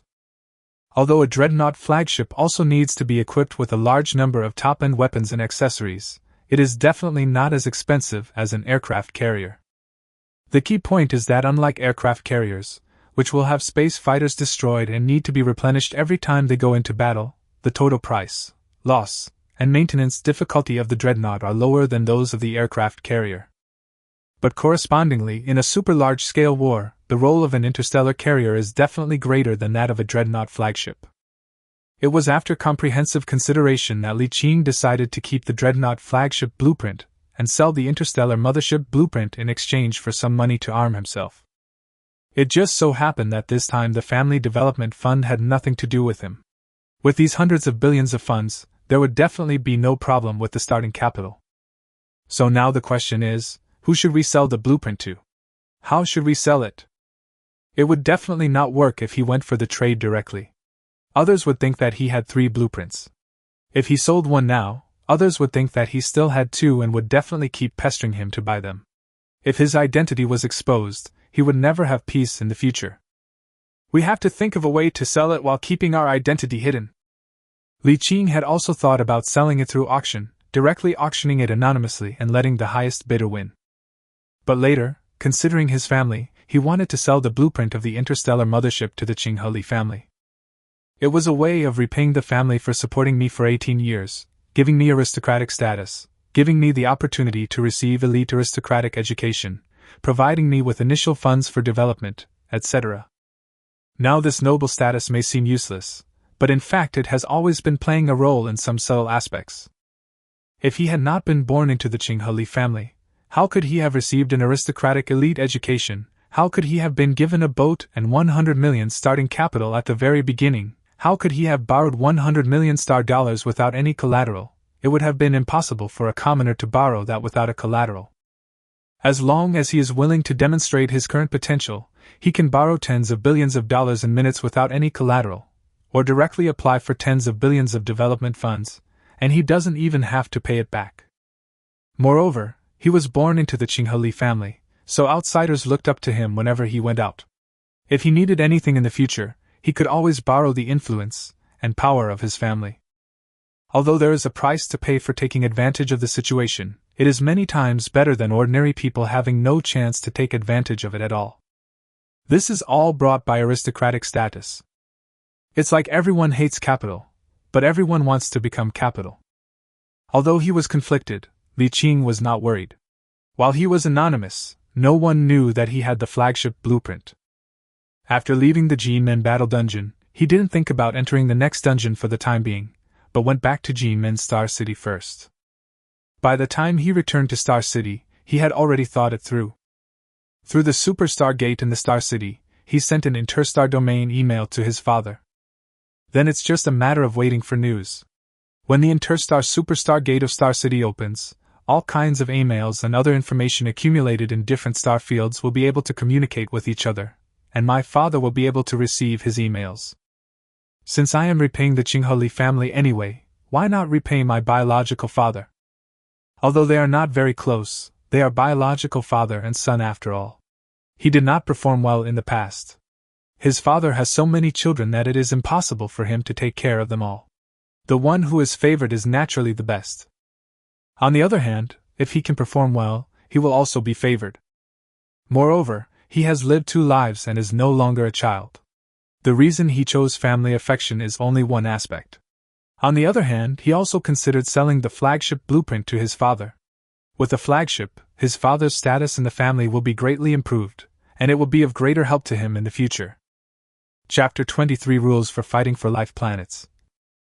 You have to know that although the Chinhali family is powerful, they only have about 30 to 40 flagships and super flagships combined, and this is the accumulation of hundreds of years of the family.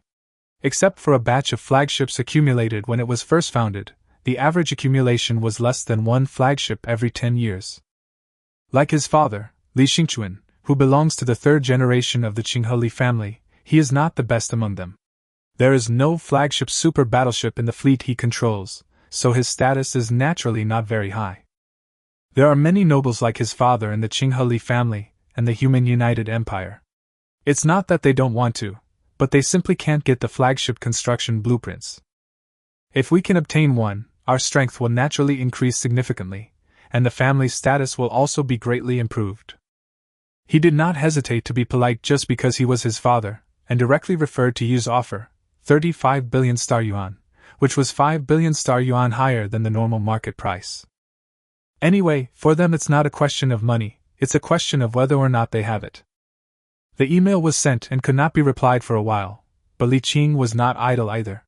He first put the blueprint of the third-generation laser cannon medium, that could be used 10 times, which he obtained in the Tianjin battle copy, on the market, 500,000 per blueprint, and 5 million for 10 uses. Then, after some consideration, the remaining 2 Excellence Lord-class battleships, 2 Standard Knight-class battleships, and 6 Excellence Black Hawk-class frigates were kept and not sold. Anyway, I will have money after selling the interstellar mothership, so there is no rush to sell it now. I will keep it for my own use if possible. After all, battleship blueprints are difficult to obtain. Although they are not as rare as flagships, they are not easily available. Especially the 2 Excelsior-class battleships. In the absence of a super flagship, many top players or teams use them as command flagships. It can be predicted that it will take a very long time to build this Dreadnought. Before that, only the superior-class battleship can be used as the main command ship. 2 days later, after repairing the battleship, Li Qing took the time to check the other 2 copies in Tianjin to see if he could clear another one. There are only 4 copies in Tianjin. After deducting 1 copy specially for army players and the historical projection copy of the Battle of Tianjin, there are 2 copies left, which are subspace copies converted from subspace fragments. One is called Passion and Speed. Only frigates are allowed to enter, and they must avoid all interceptions and reach the finish line within a limited time. This includes various dangerous terrains, enemy ship interceptions, and even space cracks, etc. The final score is determined by the time consumed, and then the score is exchanged for copy rewards. Because the copy specifications and difficulty are far inferior to the G-Men battle copy, the rewards are naturally average. The main rewards are various weapons and general slots as well as various A-type functional slot accessory blueprints. The highest L-large slot will not have X super-large main guns and X flagship-level general slot accessories. The other one is called Death Ladder. It is also only accessible to frigates. As the name suggests, you have to constantly challenge increasingly powerful frigates. The reason why it is called the Death Ladder is that there is only one way out after entering this dungeon, and that is to keep moving forward until you are eliminated. You cannot admit defeat and quit in the middle. You either pass the level completely or get eliminated because the ship is destroyed and everyone on board dies. There is no third way. But no one has ever been able to pass this copy. Over the past few hundred years, all those who entered the copy ended up with their ships destroyed and people killed under the attacks of increasingly powerful enemy warships, with no one spared. So this means that entering this copy will definitely result in the loss of a ship and a death.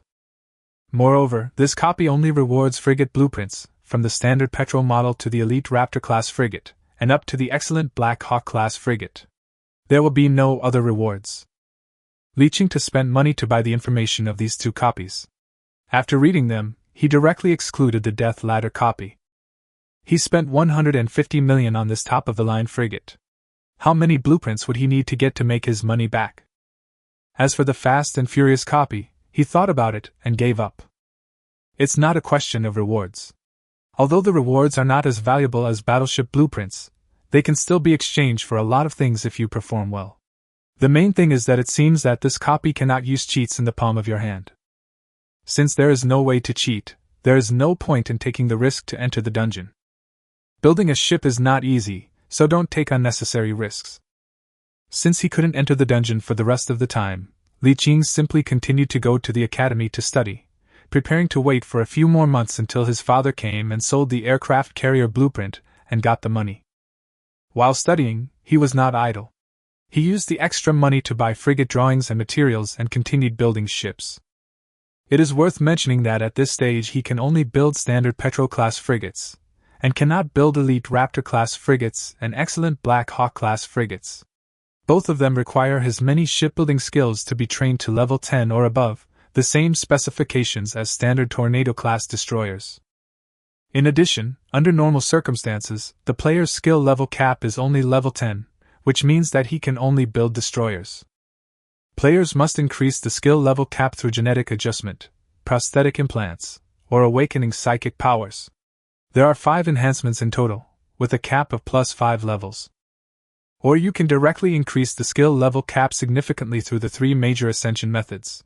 One of the Ascension levels increases the skill level cap by +10 and covers the skill cap bonus from previous genetic adjustment, prosthetic implantation, or psychic awakening. The shipbuilding skill at level 15 can build a cruiser at most, or an excellent Storm-class destroyer.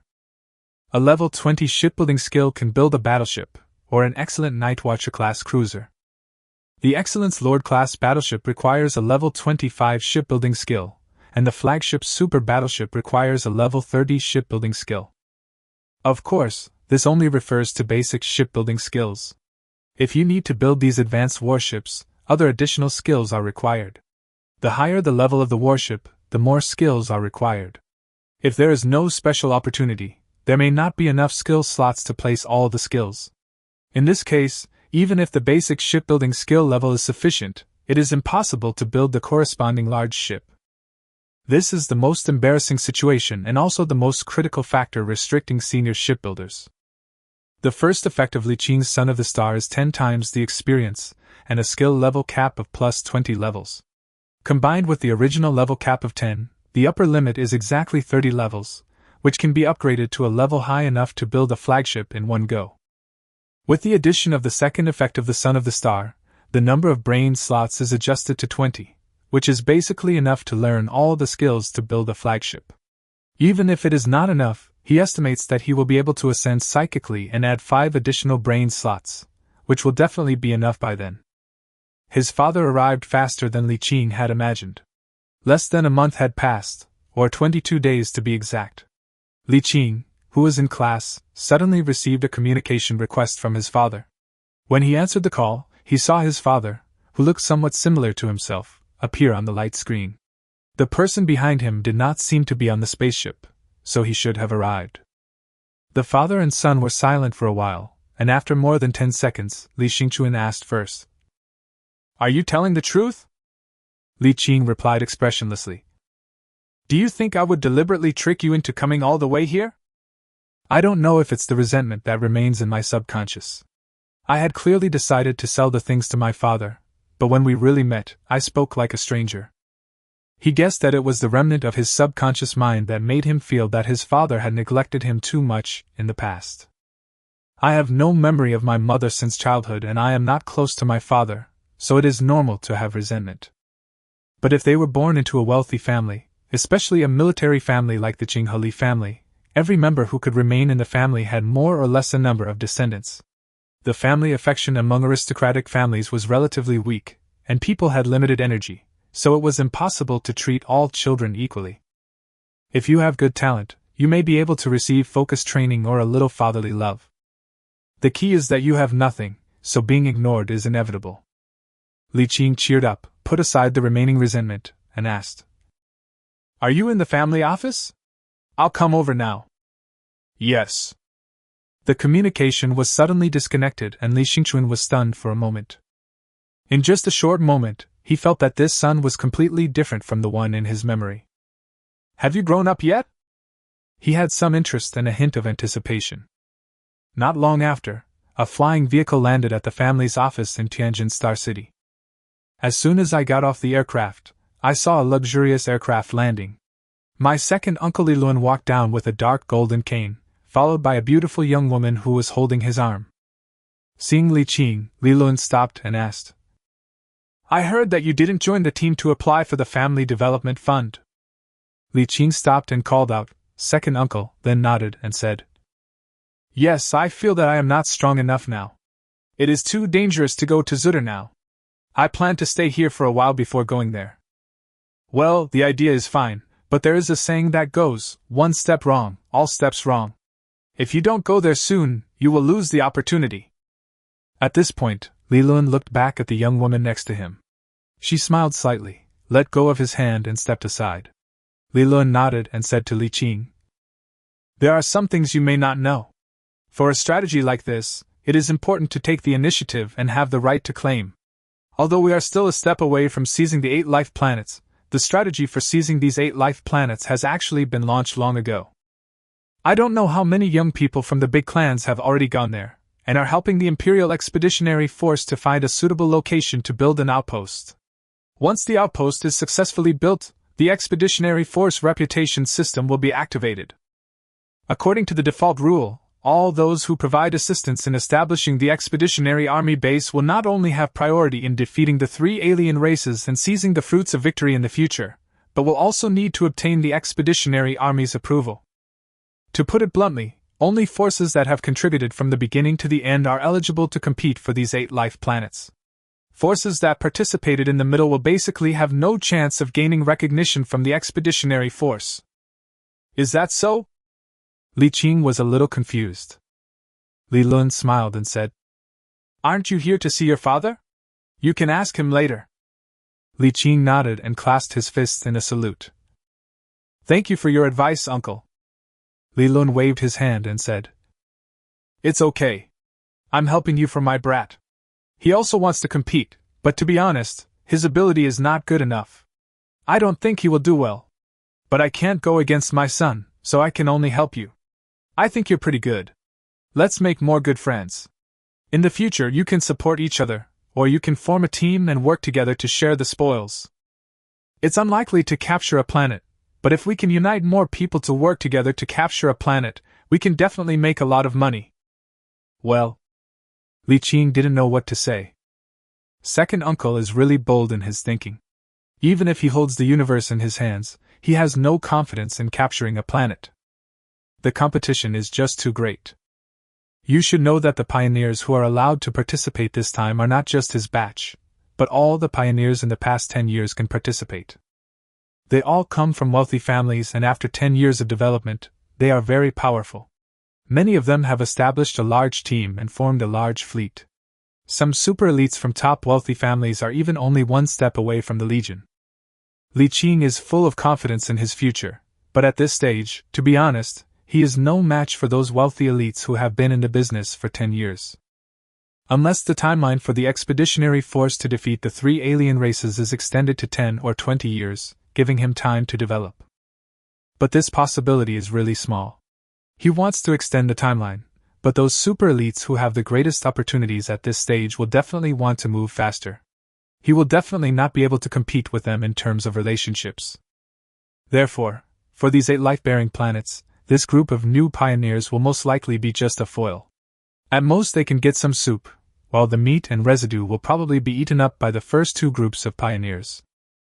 However, Li Qing felt that what his second uncle said was right. It didn't matter if he couldn't eat the meat, it would be nice to have a sip of soup. In such a large star field, it would be a huge profit to be able to get a sip of the soup. If we can really cooperate with other teams to capture a life planet and share the rewards afterwards, it will definitely be a super generous amount of money. Li Qing felt that his previous ideas seemed to be able to be changed. Or maybe we can go to the Zutter Star region and report first, get our status first, don't participate in the war in the early stages, and take on some reconnaissance missions to go around. Anyway, he was doing the same thing in the Tianjin star field, and there were wild monster mining bases everywhere. Can. After saying goodbye to his second uncle, Li Qing walked into the house while thinking, and by the time he reached the second floor, he had calmed down. Boom! Boom!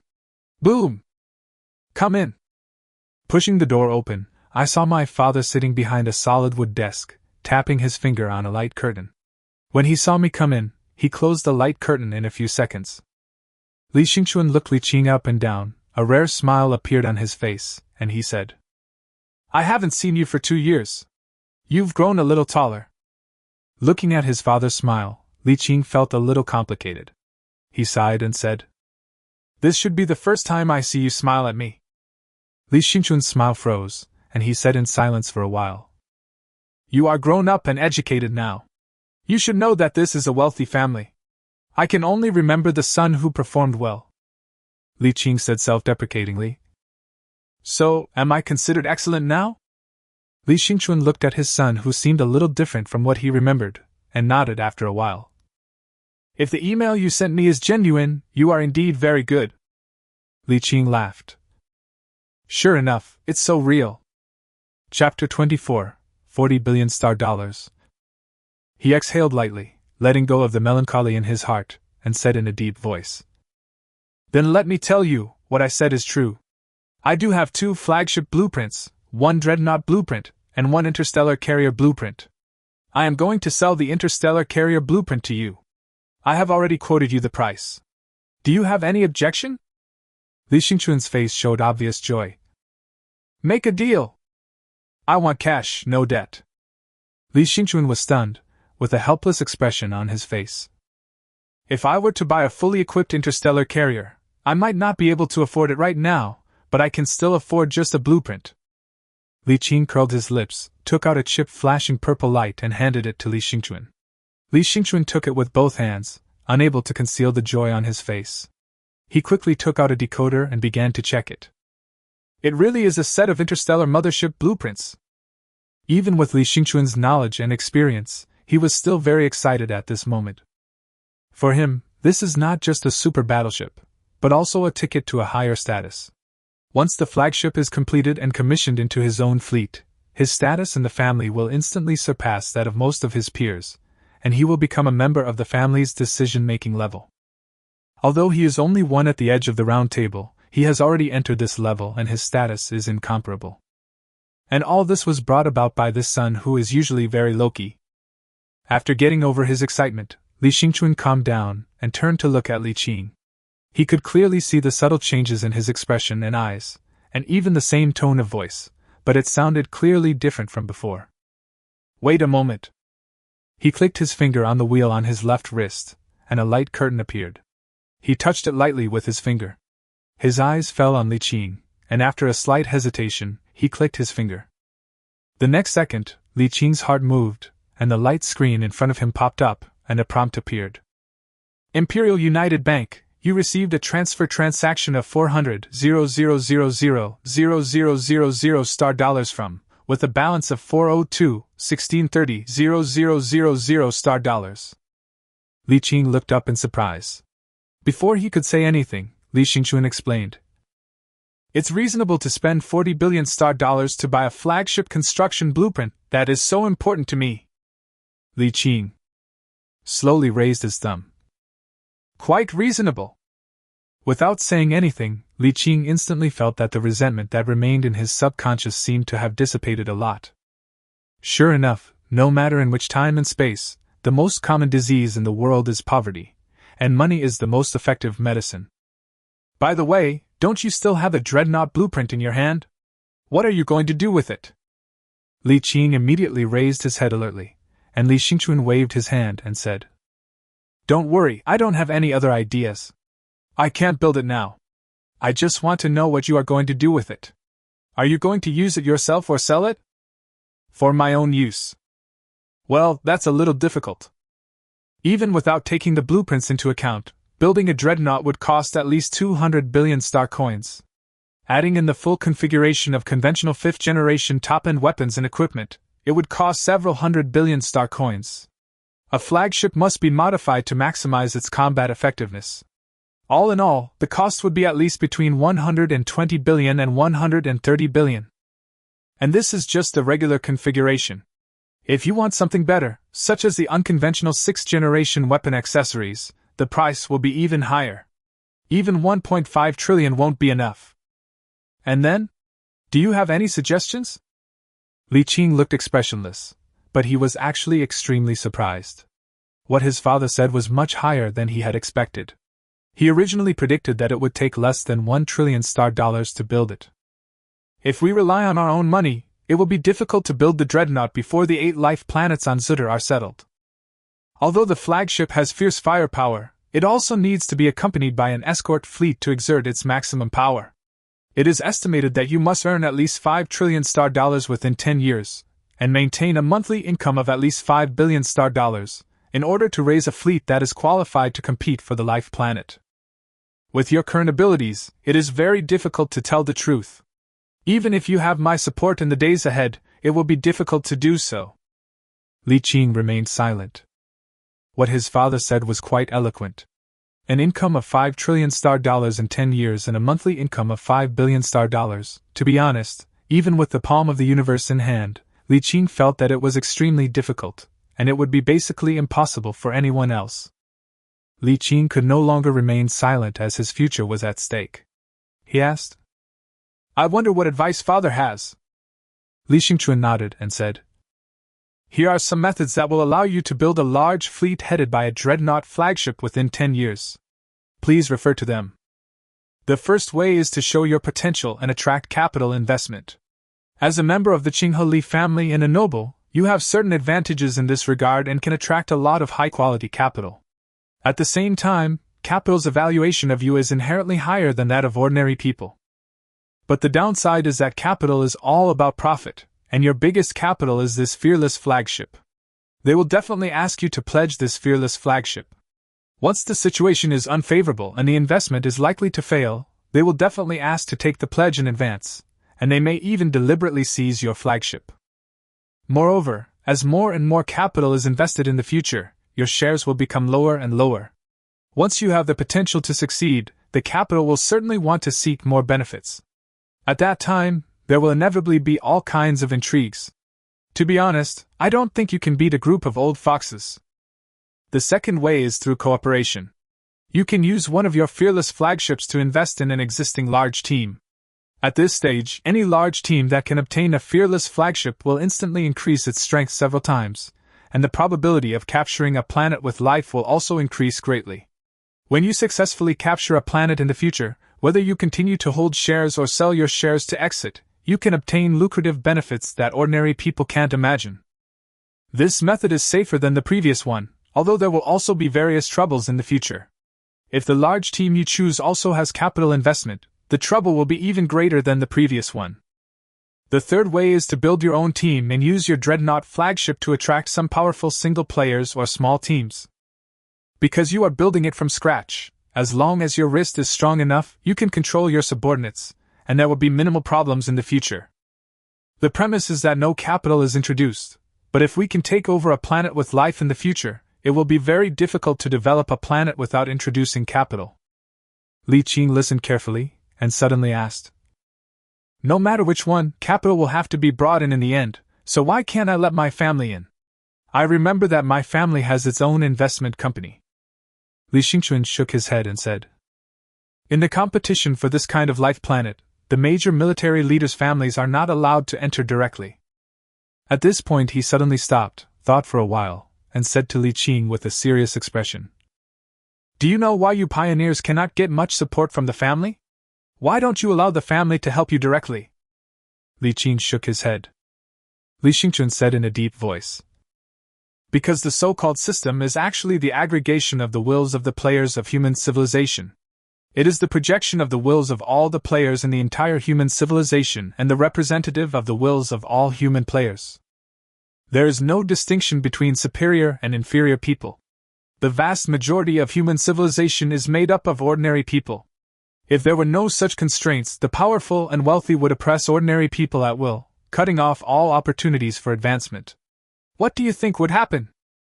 When the majority of the wills in the aggregate of civilizational wills become angry, it means the rejection of civilization." Having said that, Li Xingchuan did not continue speaking, but Li Qing could tell the answer from the hint of fear that flashed in his eyes. No wonder these wealthy and powerful people are so restrained. I originally thought that they simply wanted to use the method of raising goo to train their descendants, but now it seems that they dare not go too far. The descendants of wealthy and noble families do have great advantages over ordinary people, but they are not so great that they are incomparable.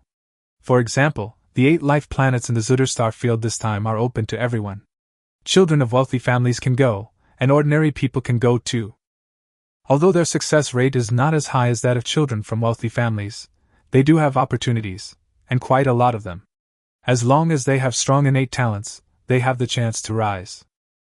So, which one do you want to choose? Li Xingchuan looked at his son and said seriously, "I personally suggest you use the second method and directly find a large team to cooperate with. This way you can start building the Dreadnought right away. The construction cycle of a flagship is very long, often taking more than 5 years. By the time you finish building it, the battle in the Zutter star field will have come to an end, and that will be when the competition is most intense. It can be expected that there will be few flagships among the many players competing for the title. You have a high chance of capturing a planet with life and keeping it. Of course, if you want to use the third method, that's fine too. Father will do his best to help you. If you develop successfully in the future, you will also receive the full support of our faction." I'm not sure yet. Li Qing thought for a moment and explained. I will prepare to go to the Zuterstar region, but I am not sure whether to cooperate or build my own team. I will go there to observe and see if there is a suitable one. I will tell you if I make a choice. Li Xingchuan nodded. You make your own choice. I won't interfere with you. But you have to remember that if you choose the second option, you have to make a choice within 5 years at most. For the third option, it's best to make a decision within 2 to 3 years from now. It may be too late if you delay. I will.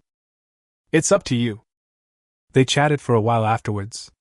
This was the first time for them as father and son to have such an intimate chat.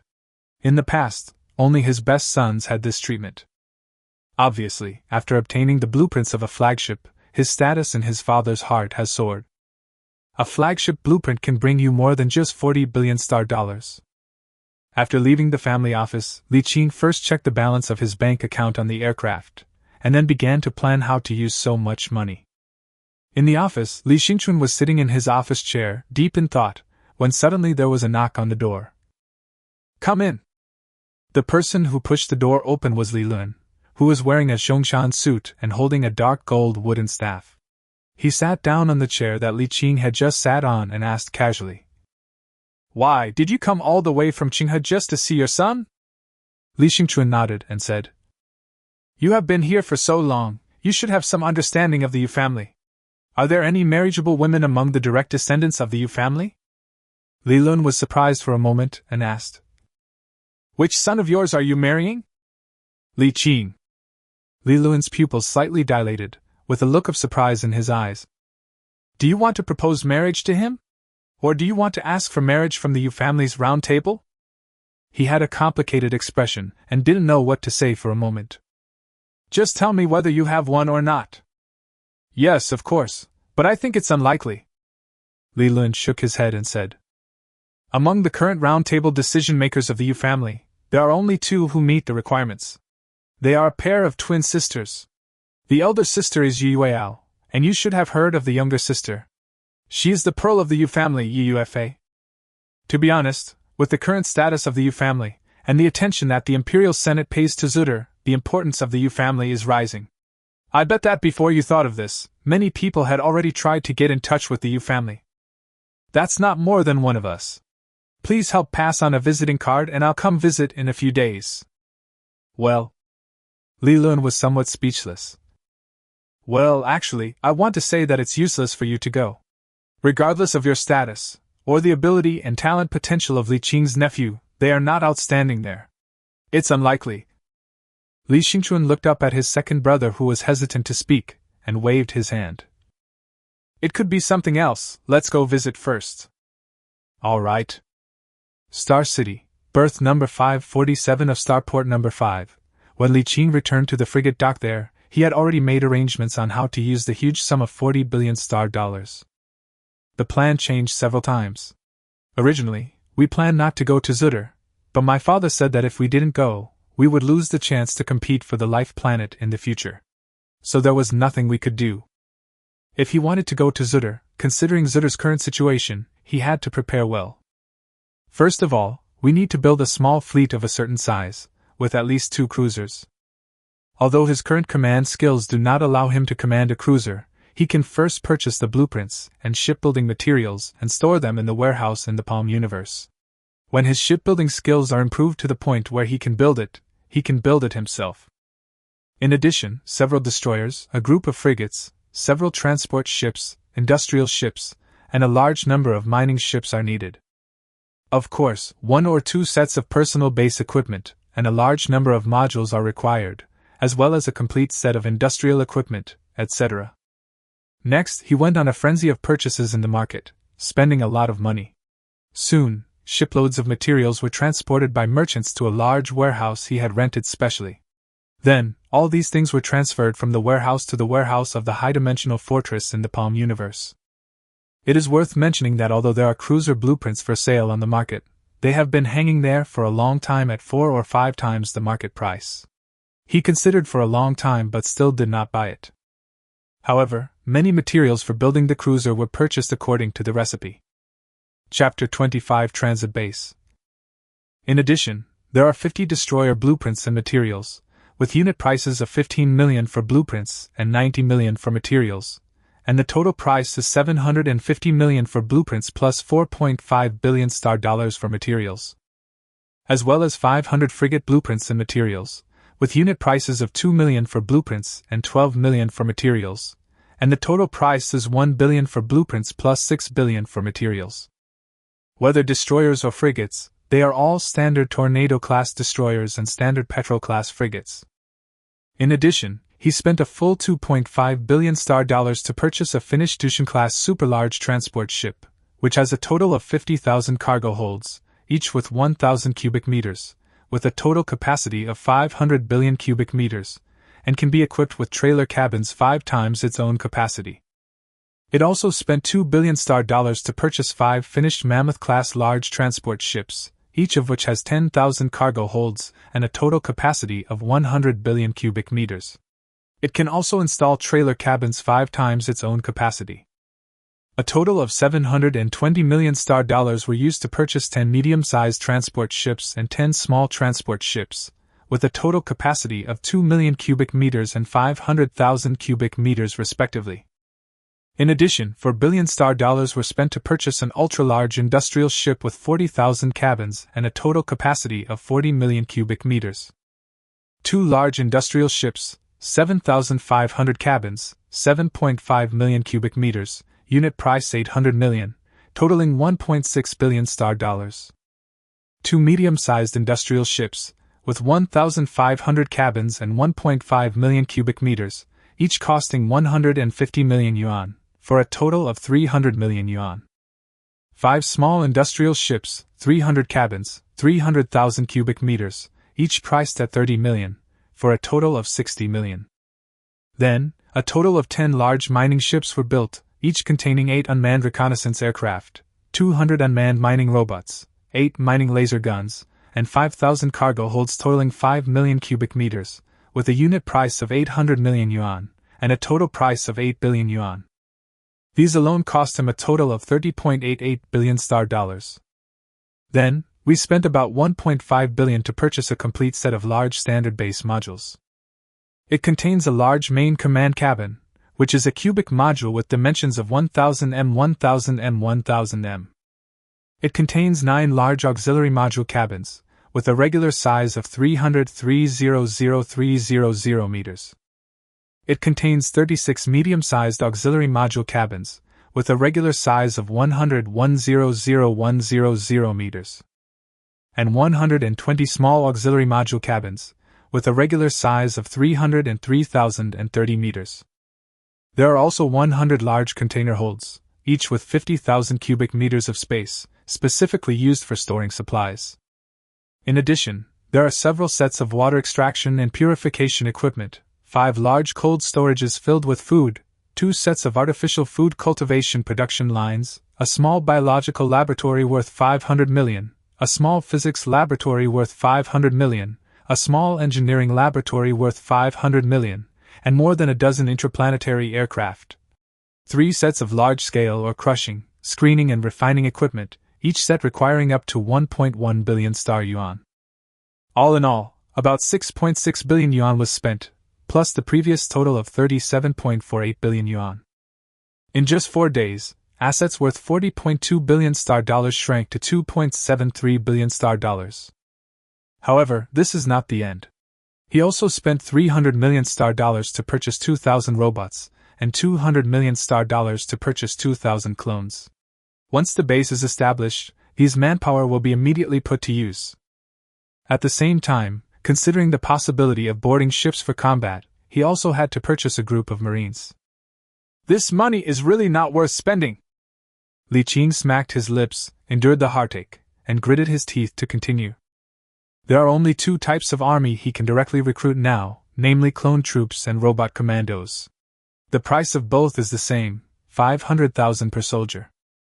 The clone troopers are a 1-star army, which refers to clones specially equipped with various combat skills.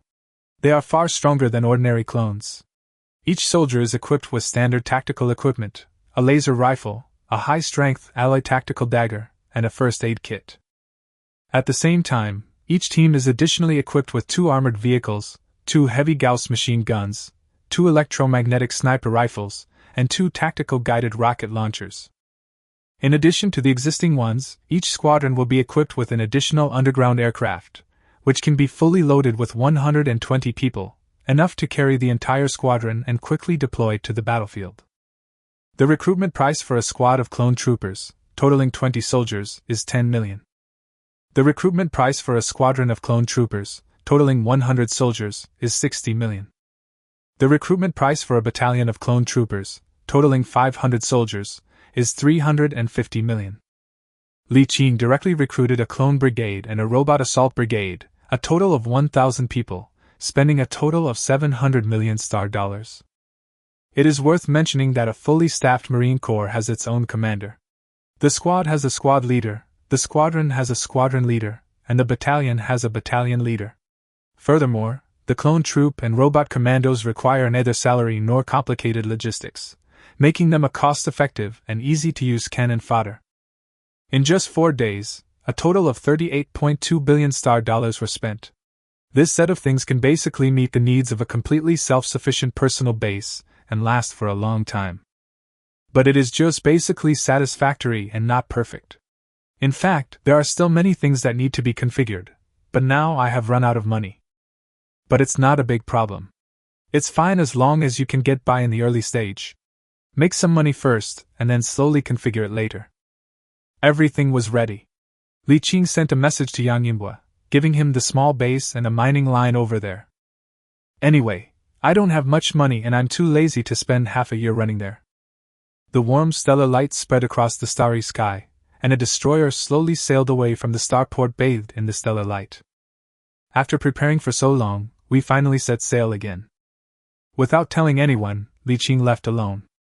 Before the destroyer arrived at the central superstar gate of the G-Men galaxy, it paid a 3 million ticket for the destroyer. After a short wait in line, the destroyer entered the stargate. With the surging energy tide, the space began to distort. This is the main reason why even if there are stargates between 2 places, some large caravans would rather spend a long time traveling through galaxies and across hundreds of light years to reach the other side instead of going directly through the stargate. It costs money to go directly through the stargate, it is not free. Generally speaking, the ticket for a frigate is 1 million star dollars, which is equivalent to a small ship. The ticket for a destroyer is 5 million star dollars, which corresponds to a medium-sized ship. The ticket for a cruiser is 25 million star dollars, which corresponds to a large ship. The ticket for a battleship is 500 million star dollars, which corresponds to a super-large ship. The ticket for a flagship is 5 billion star dollars. And this is only the price within a range of 1,000 light years.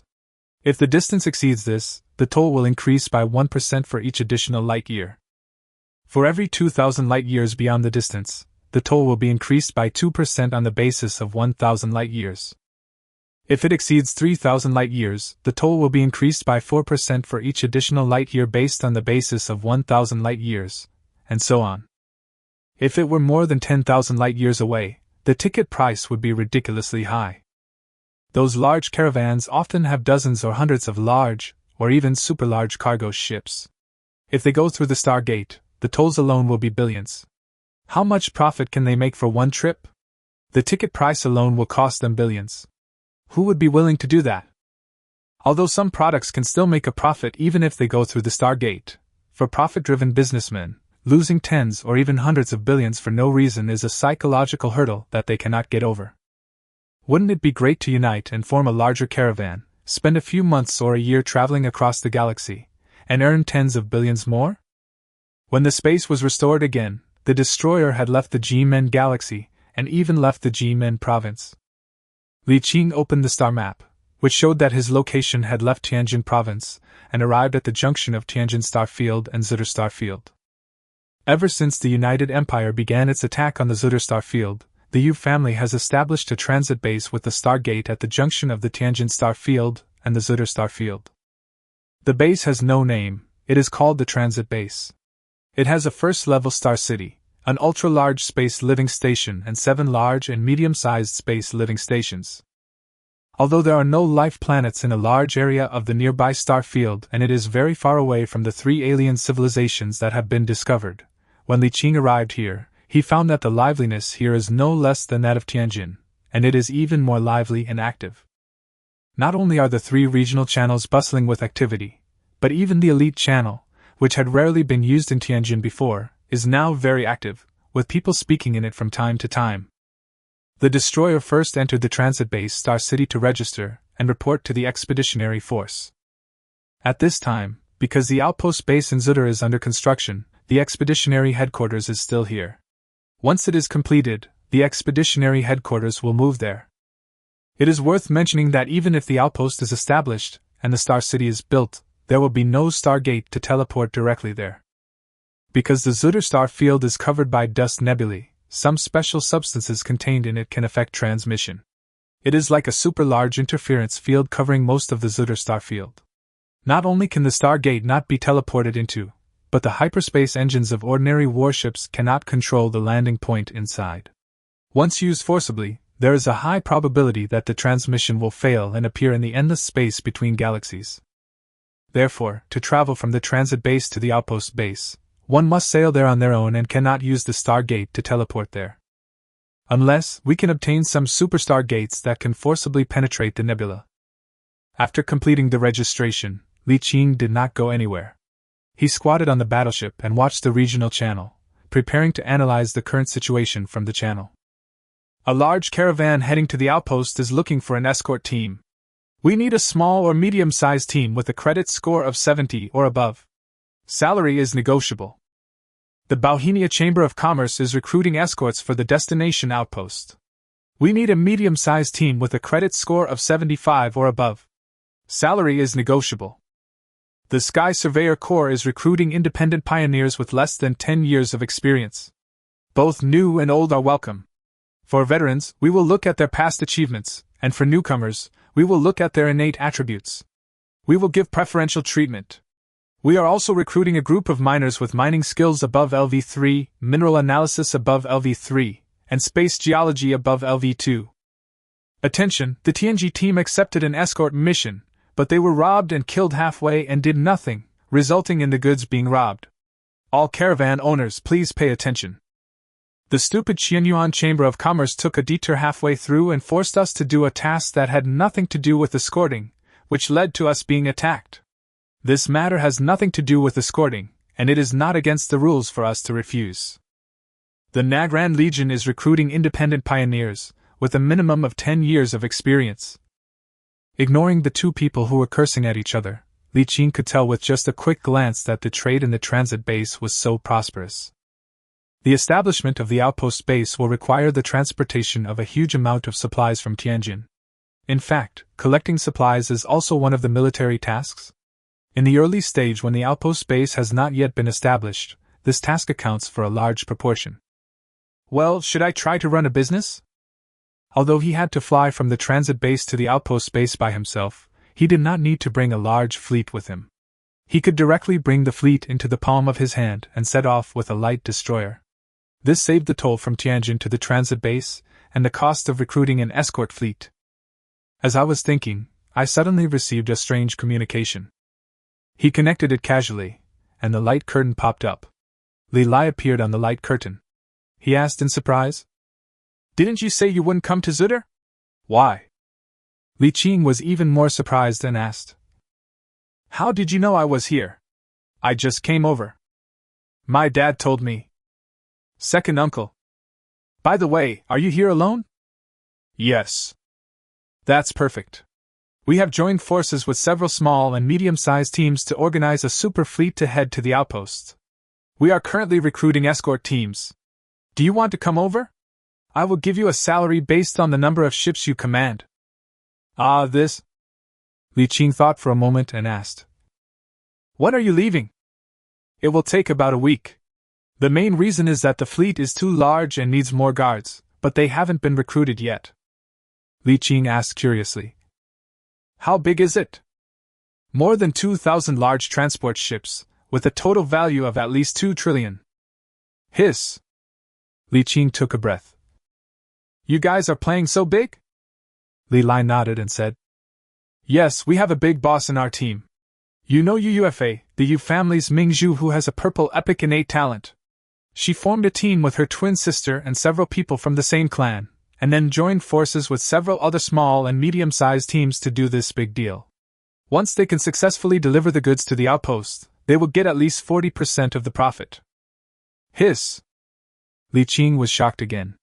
40% of the principal of 2 trillion yuan is 800 billion yuan. A few days ago, he was still proud of himself for earning 40 billion star dollars in one go, but now looking at other people making trillions, he was immediately outshined. The capital is 2 trillion. How can she have so much capital? Many of the people she has found are pioneers from the previous generation or the generation before that. They come from wealthy families and have been around for 6 or 7 years longer than us. It shouldn't be a problem for them to save tens or hundreds of billions. In addition, many of the people who have joined her team or cooperated with her are children of nobles from other top families. They also have money. It's not impossible for them to raise 2 trillion yuan. This is too rich. There are quite a few people here who are direct descendants of top families. I heard that one of them is even a direct descendant of one of the 14 Star Sea Lords of the Empire. They all come here to pursue beauties. Okay. Li Qing smacked his lips. By the way, you also went there to pursue beautiful women? No, I saw that her team attracted so many noble elites, so she must have a bright future. If I follow them, if they can seize a life planet in the future, I will be one of the elders, so I will definitely be counted as a shareholder. Whether I hold shares or sell them, I will make a lot of money. By the way, do you want to come? Is it okay if I only have 2 boats? Of course, you are from the Chinhali family after all. Okay, I'll do it. That's right. I'll send you the coordinates. Come and report when you're free. Okay, I have something to do here. I'll come over in a few days. Okay? Chapter 26, Making Money by Trading. After hanging up the communication, Li Qing immediately controlled the warship to turn around, spent another 3 million star dollars, and queued up again to return to Tianjin. I never thought that trading from the transit base to the outpost base would be so profitable, with a profit of up to 40%. Of course, the outpost base was mainly built by the Yu family in Tianjin. UUFA could get 40% of the profits due to her clan relationship. Outsiders probably couldn't get it, but at least they could get about 30%. A mere 30% profit is nothing, but if you can get 30% from a large transaction, then the profit is considerable. 30% of 10,000 is one thing, and 30% of 100 million is another. And 30% of 1 trillion is another world again. He can't raise 1 trillion yuan in capital now, but he can raise tens of billions of yuan in capital for a trip, and each trip can bring in a profit of 3 billion yuan, which is quite profitable. He now only has about 2 billion in funds left, but he plans to trade all the materials he bought before for building warships. These are also needed over there, and are one of the most in-demand materials. Among them, the materials for the frigate alone cost 6 billion, the materials for the destroyer alone cost 4.5 billion, and the materials for the 2 cruisers totaled 1.2 billion. In addition, the batch of transport ships, industrial ships, large mining ships, etc. that he purchased can actually be traded, and they will be taken as long as he can bring them over safely. With this calculation, the cost is not just 10 billion, but more than 30 billion, and you can make nearly 10 billion in one trip. Hiss! Li Qing's eyes suddenly lit up. After returning to Tianjin, he kept only 500 million of the 2 billion on hand as reserves, and used the remaining 1.5 billion to purchase supplies for loading onto ships. On the 3rd day, the goods arrived and he once again passed through the Stargate to the transit base. It's a pity that there is not enough time, otherwise he could use the Stargate to move supplies back and forth between Tianjin and the transit base. Although the price difference between Tianjin and the transit base is not much, it is still possible to make a gross profit. The price difference of some special materials between the 2 places can even reach about 5%. Anyway, his round-trip ticket on the frigate only cost 2 million yuan, and even a 1% price difference for bulk goods worth tens of billions of yuan will result in hundreds of millions of profits. The amount is not much each time, but if you do it many times, you can earn a lot. However, there is a risk in doing so, because the 2 places are connected by a Stargate, and the price fluctuations between the two places will never be too large. Once there is a large fluctuation in the price of a certain commodity, the market will intervene to stabilize the price. He must sell the goods before prices stabilize. Once he misses the opportunity and prices return to stability, all his efforts will be in vain and he may even lose money. Of course, the time it takes to pass through the Stargate directly is very short, and the probability of this happening is not high. Overall, the probability of making money is still high, but it is very troublesome and tiring. More importantly, he keeps doing this, which makes others jealous. I have to find a stable supplier of raw materials. All the goods he buys now are purchased from the market and are sold at market prices, not wholesale prices.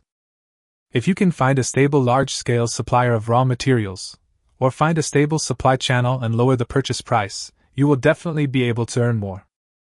Li Qing decided that after this trip, he would find time to learn more about the upstream raw material suppliers to see if he could find a suitable one. Returning to the transit base galaxy, he left the transit base according to the coordinates given by Li Lai and came to the next galaxy. He came out of the wormhole and flew in one direction at sublight speed for more than 3 hours. Before he came to a frozen planet, he saw from afar a super large fleet parked on the surface of the planet, with large cargo ships in the center. On the left and right of the fleet, there are a large number of warships anchored at different angles, belonging to different fleets. What attracted his attention most was a large fleet of more than 600 warships, including 14 battleships, located in front of the fleet. For the pioneers, being able to form a large fleet of more than 600 warships and maintain 14 battleships is already quite powerful.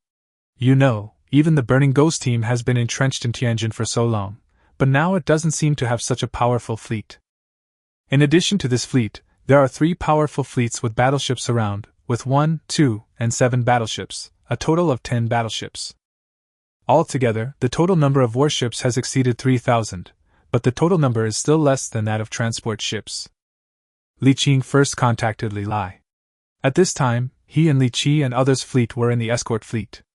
After the communication was established, he was surprised to find that he had directly entered the fleet channel, and then was pulled into Li Lai and their team channel.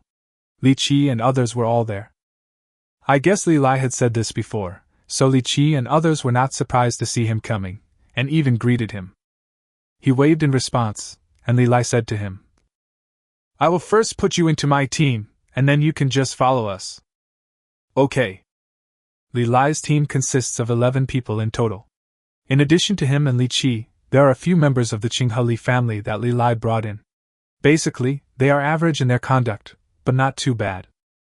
In other words, there were 2 factions within his small team of 11 people. But now they seem to be getting along quite well, and there are no conflicts between different factions. After a simple welcome, Li Qing was assigned 2 warships to follow the team. The frigate was temporarily under the command of the team, and he commanded the destroyer alone. The main reason for this allocation is that the destroyer he commanded is fast and suitable for reconnaissance.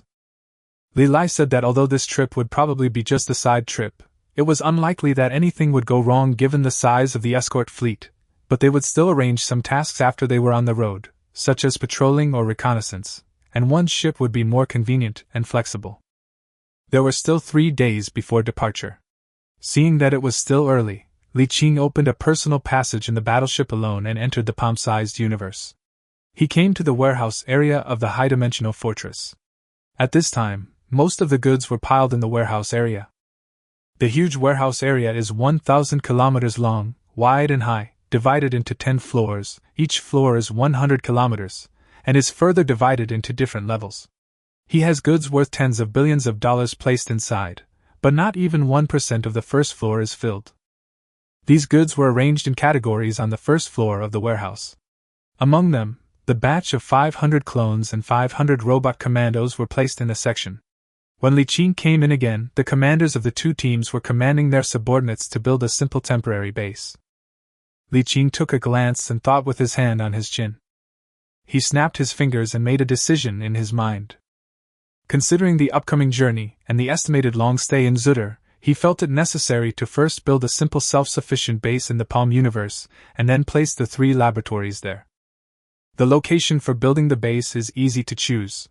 Just build it in this warehouse area and choose the top 10th floor. It is 1,000 kilometers long and wide, and 100 kilometers high. The 100 kilometers of height can be divided into different levels. He can adjust the layered partitions at will to increase the height of the partitions. Such a large area is larger than the total area of an average asteroid. To be honest, if it is fully developed, it can easily accommodate hundreds of millions of people. The warehouse area has a total of 10 floors, which can theoretically accommodate tens of billions of people. But in fact, this is just an idea. Although it is feasible in practice, if he does so, the materials and money needed to maintain such a large closed community will be beyond his imagination. You have to know that this is in the palm of your hand universe, just a warehouse area, surrounded by thick layers of unknown materials. There is no food or water, not even the least valuable stones and soil. If you want to build a world in it, all materials must be obtained from outside. This cost is much more expensive than transforming a planet into a habitable planet and developing it from scratch. If this 10-story warehouse area is fully developed, it can transform almost 7 or 8 barren planets, and the subsequent maintenance is also an astronomical figure. Even if he was bored to death, he would not do such a thing. With the money and materials, wouldn't it be better to build a Dreadnought? Wouldn't it be better to form a powerful fleet to seize a planet with life? Therefore, at most he could just build a temporary base here and only build some infrastructure, which would not require a large investment. For the time being, we are only maintaining some clone soldiers, construction engineers at the dock, apprentices and scientists in the 3 laboratories, and training a group of management talents at the same time. Of course, in the early stage, we only raise some clone soldiers and construction engineers at the dock. As for the apprentices, scientists, and management talents, they will have to wait until he makes more business trips and earns more money before he can start implementing it. The main reason is that scientific research is too expensive, the investment is simply a bottomless pit, and the output is hard to say, but in most cases there is nothing. At the very least, if there is no outstanding scientist to lead the laboratory, no matter how much money is invested, there will be no good output. But for any force, the 3 basic laboratories of biology, physics and engineering are necessary because they are related to the acquisition of higher-level ships and weapons. In the universe, the upper limit of conventional weapons that players can obtain is the 5th generation of technology. After the 5th generation, there are 6th generation technology, 7th generation technology, and other unconventional and powerful weapons. Compared with the conventional 5th generation technology, starting from the 6th generation of technology, the power of weapons and ships will be geometrically stronger. But normally, it is difficult for players to obtain technology above the 5th generation on their own. They must rely on their own research. For example, all the major military clans in the United Human Empire have dedicated top-level laboratories and invest huge amounts of money every year to research and develop 5th generation technology, but the results are minimal. Most of the time, huge amounts of money are invested, but the result is only the development of a super 5th generation version of a certain weapon, a 5th-and-a-half generation, rather than the 6th generation. The 5th-and-a-half generation is stronger than the 5th generation technology, but only to a limited extent. It is equivalent to an enhanced version of the 5th generation, rather than the qualitative 6th generation they expected. Of course, even if it is only the 5th-and-a-half generation, all fleets have been updated and the overall combat effectiveness is much stronger than the 5th generation. However, this is only the strength on paper, which is not what they want. What they want is a 6th generation technology that includes all weapons and ships. Only in this way can the military commander go one step further and become a lord. This is because, in the new universe, only those who possess a complete system of 6th generation technology can be promoted to Star Lords, become the electoral family of the United Human Empire, the true ruler, and have the qualifications to compete for the Emperor of the United Human Empire. At the same time, becoming a Lord of the Star Sea will also cross a boundary that cannot be described in words. To put it simply, when you are promoted to Star Lord, in an instant your name will be recognized by the entire universe, and all space civilizations that have left the galaxy will know of your existence. Similar to the deification in the D&D novel, when you ignite the divine fire, hold high the throne and become a god, all the powerful people in the entire multiverse will instantly know of your existence. This means that in the United Human Empire, there are a total of 14 powerful Star Lords who possess 6 generations of technology.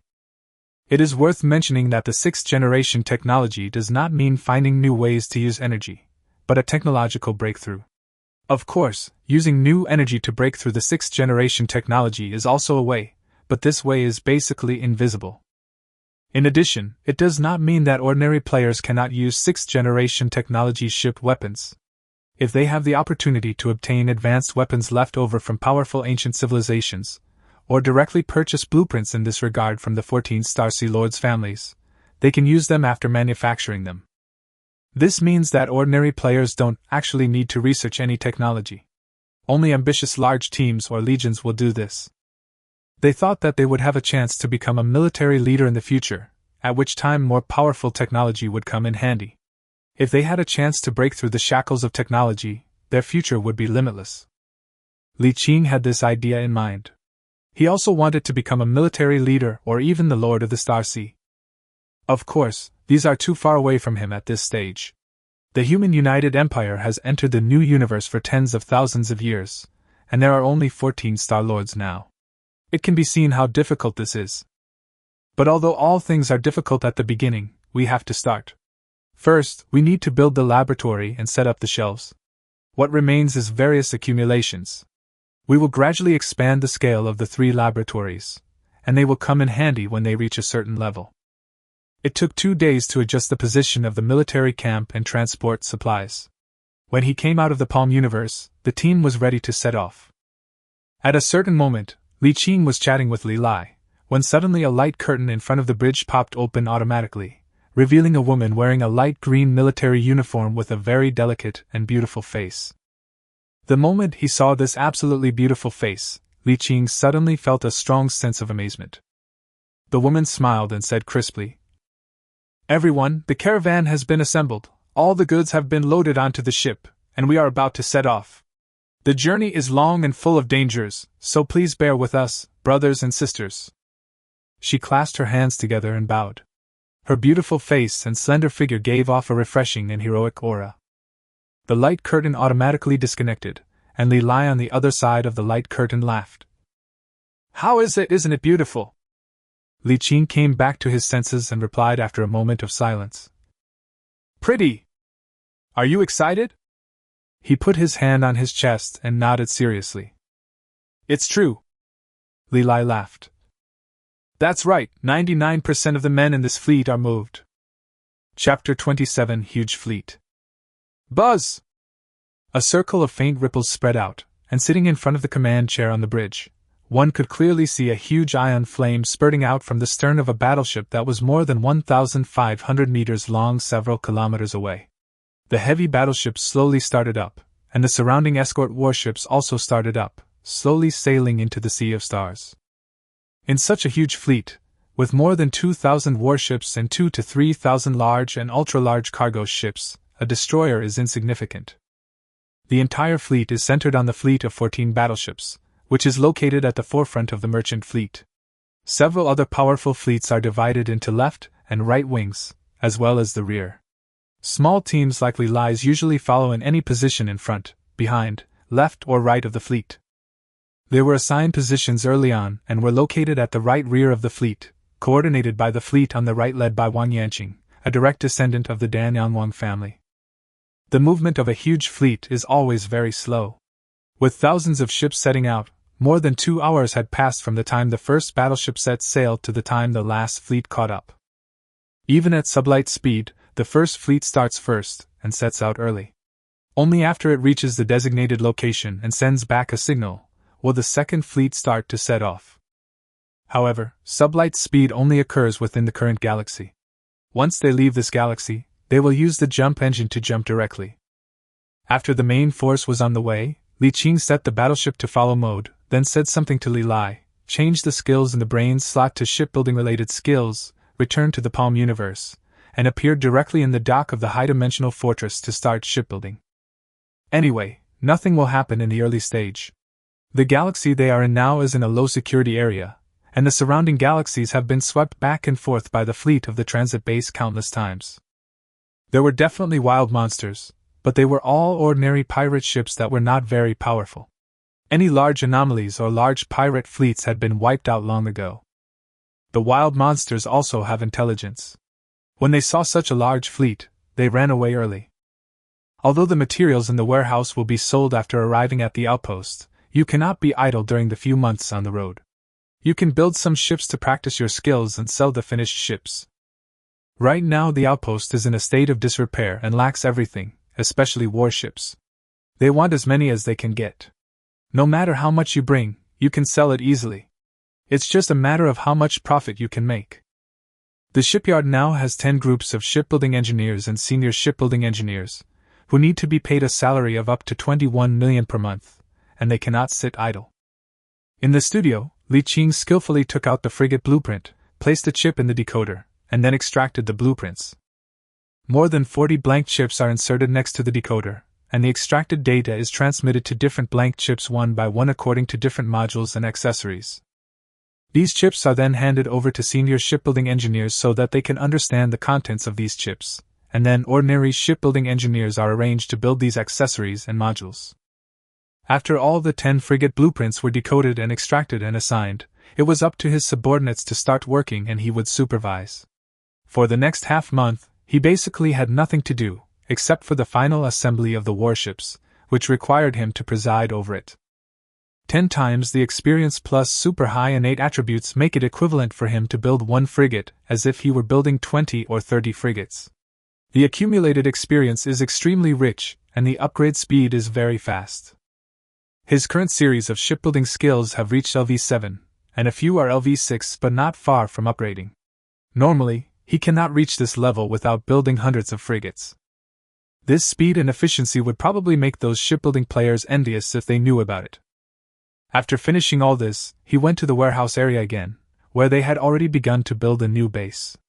The materials were moved up there through the warehouse facilities, but there was no one to command, so the effect was average. Not long after staying in the Palm universe, he returned to the material universe, took out the skill chip from the brain slot, and replaced it with command-related skills and some management-related skills. This was also prepared for the future. He didn't expect these management skills to be upgraded to a very high level. He would just plug them into his brain socket when he had nothing to do. Commanding the internal operations of a battleship was also considered management, so he would have some experience to a certain extent. There was actually nothing to do next. He sat back in the command chair and applied to join the team channel. After entering, 11 light screen windows popped up in front of him, making it exactly 12 including his. At this time, some member windows were empty, some were not sure what they were doing, and a few were chatting, but it seemed like they were chatting privately. He did not join the private chat channel so he could not hear what they were saying. At this time, Li Lai was chatting with Li Qi about something. Seeing him join the group chat, he pulled him into the private chat channel and said to him, "You've come just in time. I just received a mission list from the headquarters. After we leave this star system, we will start the jump. After we leave the low-security area, we need to arrange personnel for patrol and reconnaissance. Li Qi and I have discussed it and decided to use a rotation method. All of us will take turns to reconnaissance in groups of 2, 1 round per day." Li Qing smiled and said, "It's up to you to decide. I'm fine with it. There are 12 of us here, including you. Most of us have already formed teams, but there are still a few who haven't formed a team yet. You can invite one to form a temporary team." After that, he received a rotation list. There were already 4 teams on it, and now there were 4 more people who could form 2 teams. There are 6 groups in total, which is equivalent to 1 day and 6 days, which is not too frequent. He glanced at the 3 men and 1 woman left besides him and randomly chose a man named Li Min. There's no other reason, I just think this name sounds nice. After sending the team invitation, Li Min responded quickly, and the 2 of them had a private chat in the channel. Li Min is the same age as Li Qing, both are pioneers of this generation, and is a handsome young man. Li Qing remembers that he had never seen him before, and he must have been pulled over by Li Lai from behind. It was their first meeting and they were not familiar with each other, and he had joined in temporarily and had not even confirmed joining their team, so naturally there was nothing to talk about. They simply talked about some things about team patrol and reconnaissance, and then went about their own business. Their mission was to patrol within 1,000,000 kilometers to the right of the large fleet and scout for possible enemies. Although this possibility is not high. According to Li Lai, this trip would not be too dangerous. After all, ordinary forces could not take on such a large fleet. There were only a few targets that could be taken on. If they wanted to take them on, they would be inevitably exposed. Once exposed, the consequences would be serious. You have to know that the person in charge of this caravan is UUFA, a direct descendant of the Yu family. The Imperial Expeditionary Force, the transit base, and the outpost base are all presided over by the Yu family. Unless they don't want to stay here anymore, they will never take action. So all they have to face are the alien races and pirate forces near the outpost base. Before setting off, their communications were connected to a branch channel, which was the fleet's reconnaissance channel. All players performing reconnaissance missions had to enter the channel. If they found anything abnormal, they would report it immediately. They would also have to make routine reports in the channel every once in a while. If they did not report within the set time, it would be considered a danger, and the fleet would respond immediately. Li Qing and Li Min signed in on the channel respectively, and then the two destroyers that had left the fleet plunged into the Sea of Stars. More than 10 kilometers away, two destroyers also plunged into the Sea of Stars and sailed towards the distance. There were dozens of such teams, heading in different directions of the fleet. The two destroyers slowed down when they were more than 100,000 kilometers away from the fleet. Li Qing said to Li Min in the channel, "I'll go to the front, and you go to the back. We can keep a distance of no more than 10,000 kilometers. How about that?" "Can." The two destroyers, side by side, separated, one on the left and one on the right. "Keep an eye on the radar and tell me if you see anything unusual." Li Qing assigned tasks to his subordinates, especially those in charge of the radar sensor. He sat in the command chair and touched his finger lightly. The light curtain in front of him popped up. After another series of operations, a huge book page-shaped light curtain opened, revealing densely packed fonts and patterns on it. At the very top was the title of the book, Advanced Engineering Theory. He was ready to gain some experience while he had free time. Some skills can be improved through practice and experience, but some theoretical skills can only be gained by studying various books, and there is no shortcut. Li Qing had this feeling when he was in Tianjin before. After returning to Tianjin, he spent a lot of money to buy a lot of related books. He will read them when he has time to gain some experience. Books are not expensive. Whether in the Earth era or the New Universe era, it is not difficult or expensive to acquire either conventional knowledge or advanced knowledge. The main thing is whether you have the mind to read and whether you have the talent for reading. It is obvious that Li Qing, who has 32 points of memory, 36 points of intelligence, and 33 points of spirit, definitely has a talent for reading. The innate attributes of a normal person will not exceed 20 points, which means that theoretically, the innate attributes of the smartest human being will not exceed 20 points. Even a top historical scientist like Einstein, his innate attributes would not exceed 20 points. But this does not mean that if your innate memory, mind and spirit reach 20 points, you can be compared with Einstein. That is far from the case.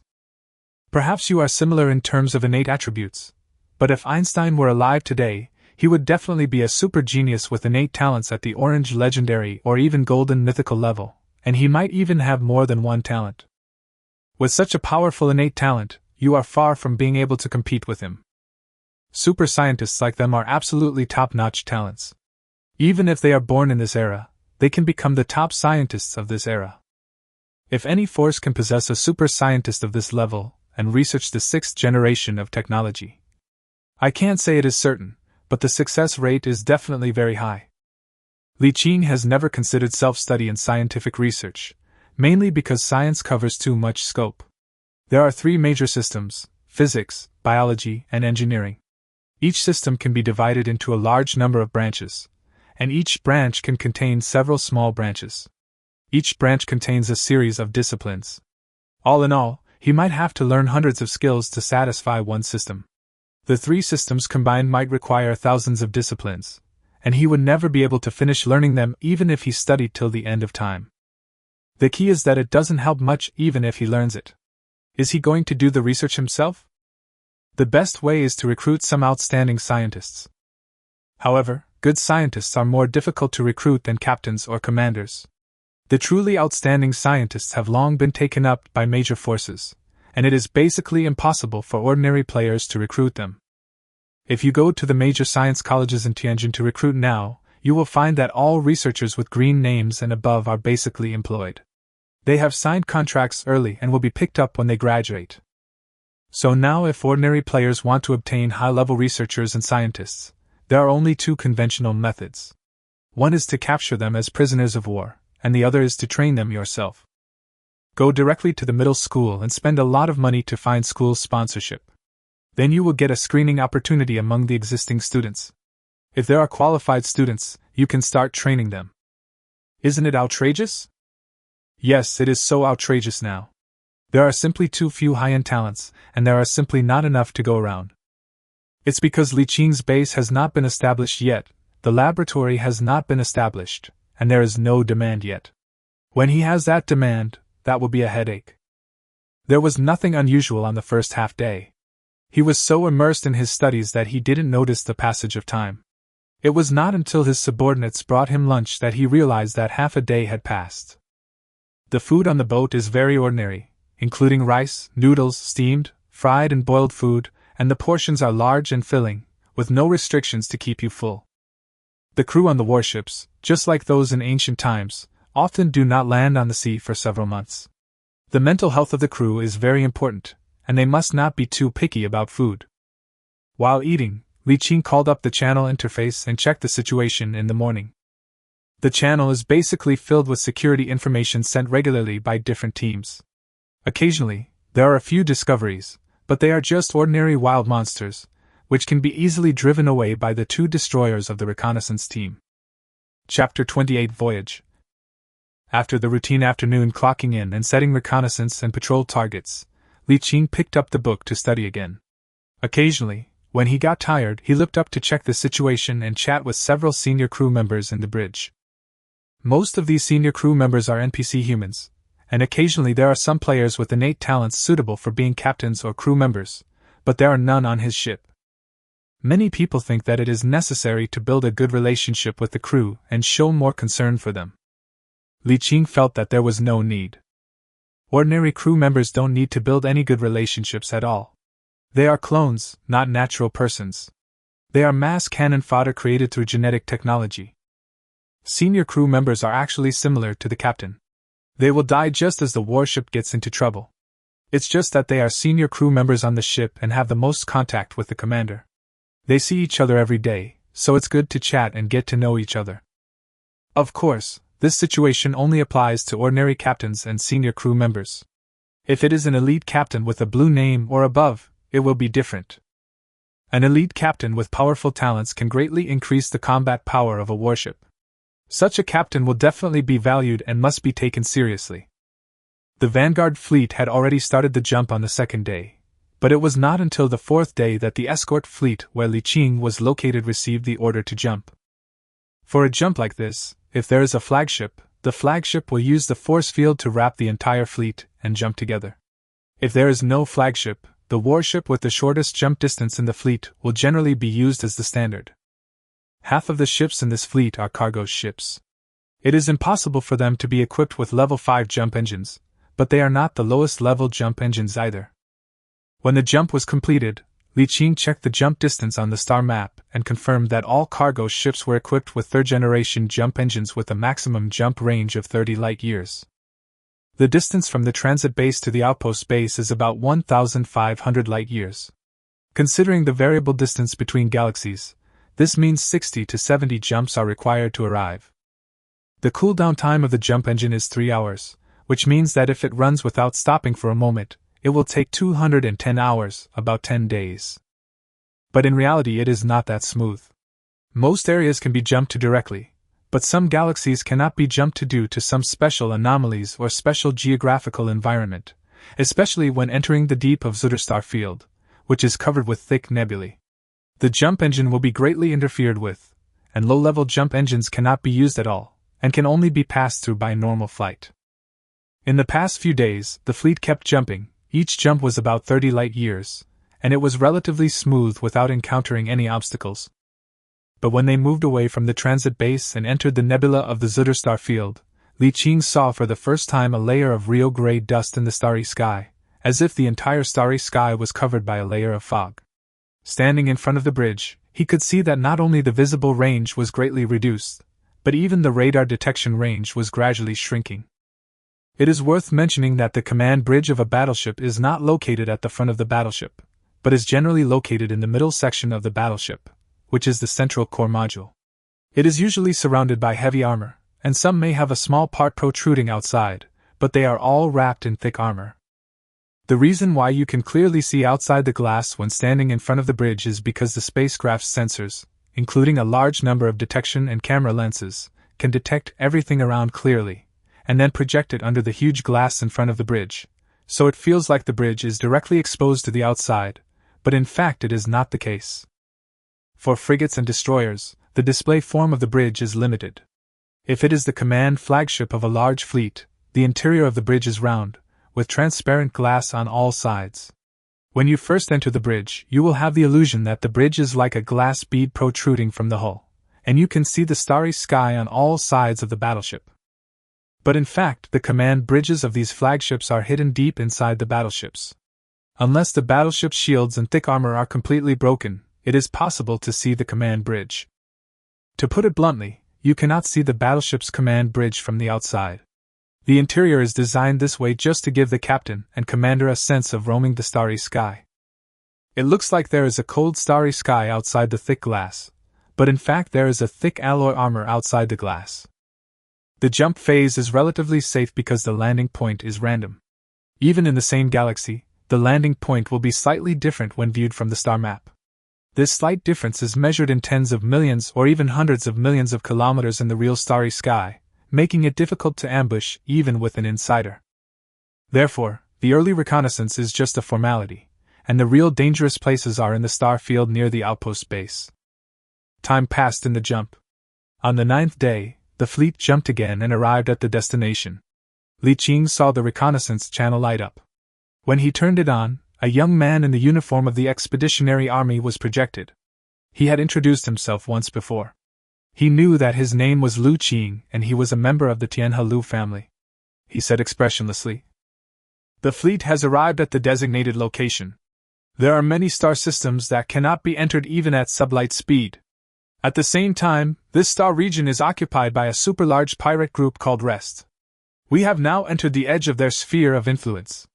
From now on, the reconnaissance team must be alert and expand the reconnaissance range to at least 1 million kilometers.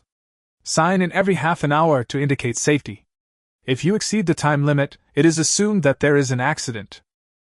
After issuing the task, the man's projection disappeared. Li Qing opened another branch channel with only 2 people and said to Li Min, "Let's divide it as before. I'll be in front and you'll be behind." "Can." The 2 destroyers quickly broke away from the formation and flew away. It was the same arrangement as when he first set out, but this time he didn't dare to set it up to patrol with the main fleet.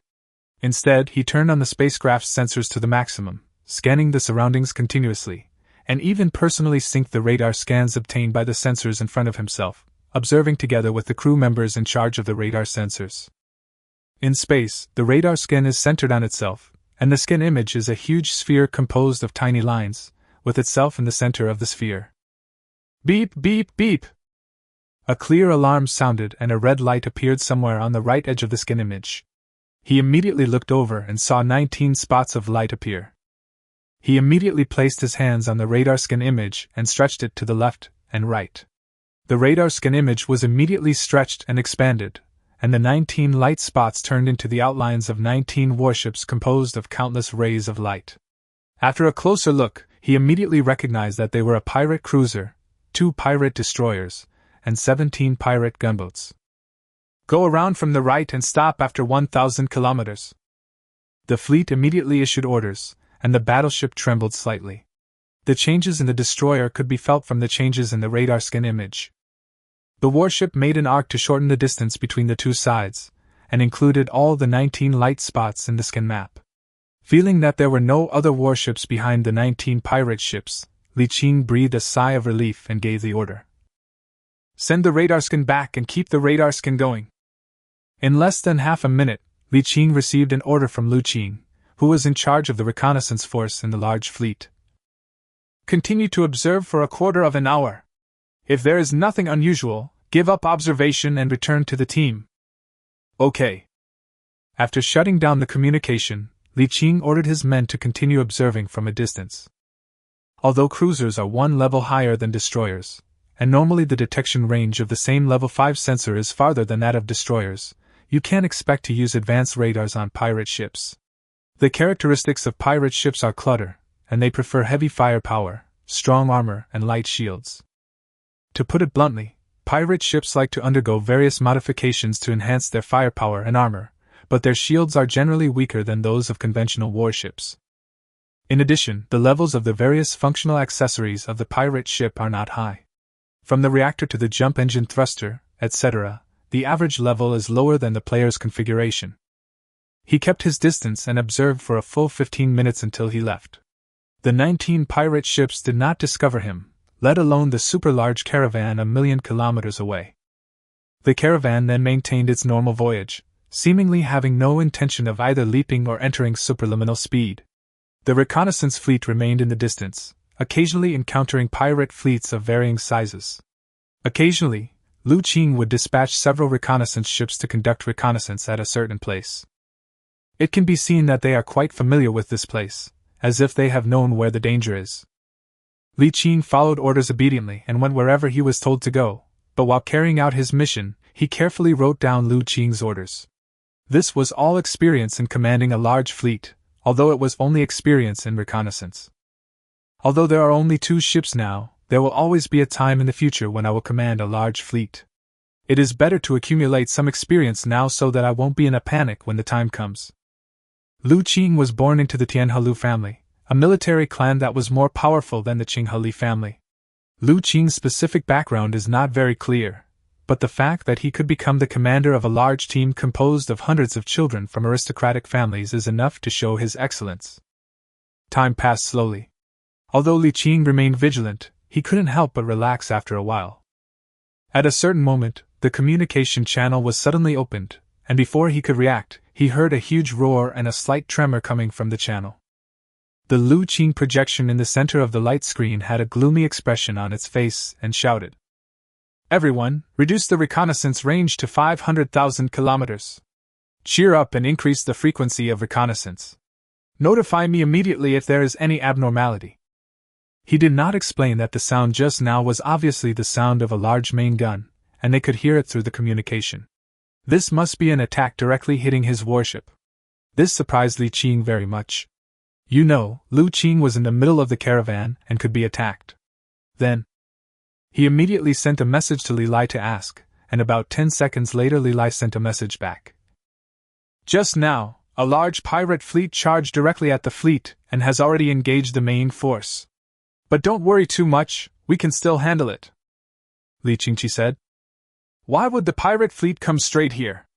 Did they get the news in advance?" "No, it's just that the other side made a mistake in the reconnaissance just now, and missed a few pirate ships coming, and the news of the fleet leaked out." "Well, by the way, don't make this kind of mistake. This trip involves most of everyone's assets.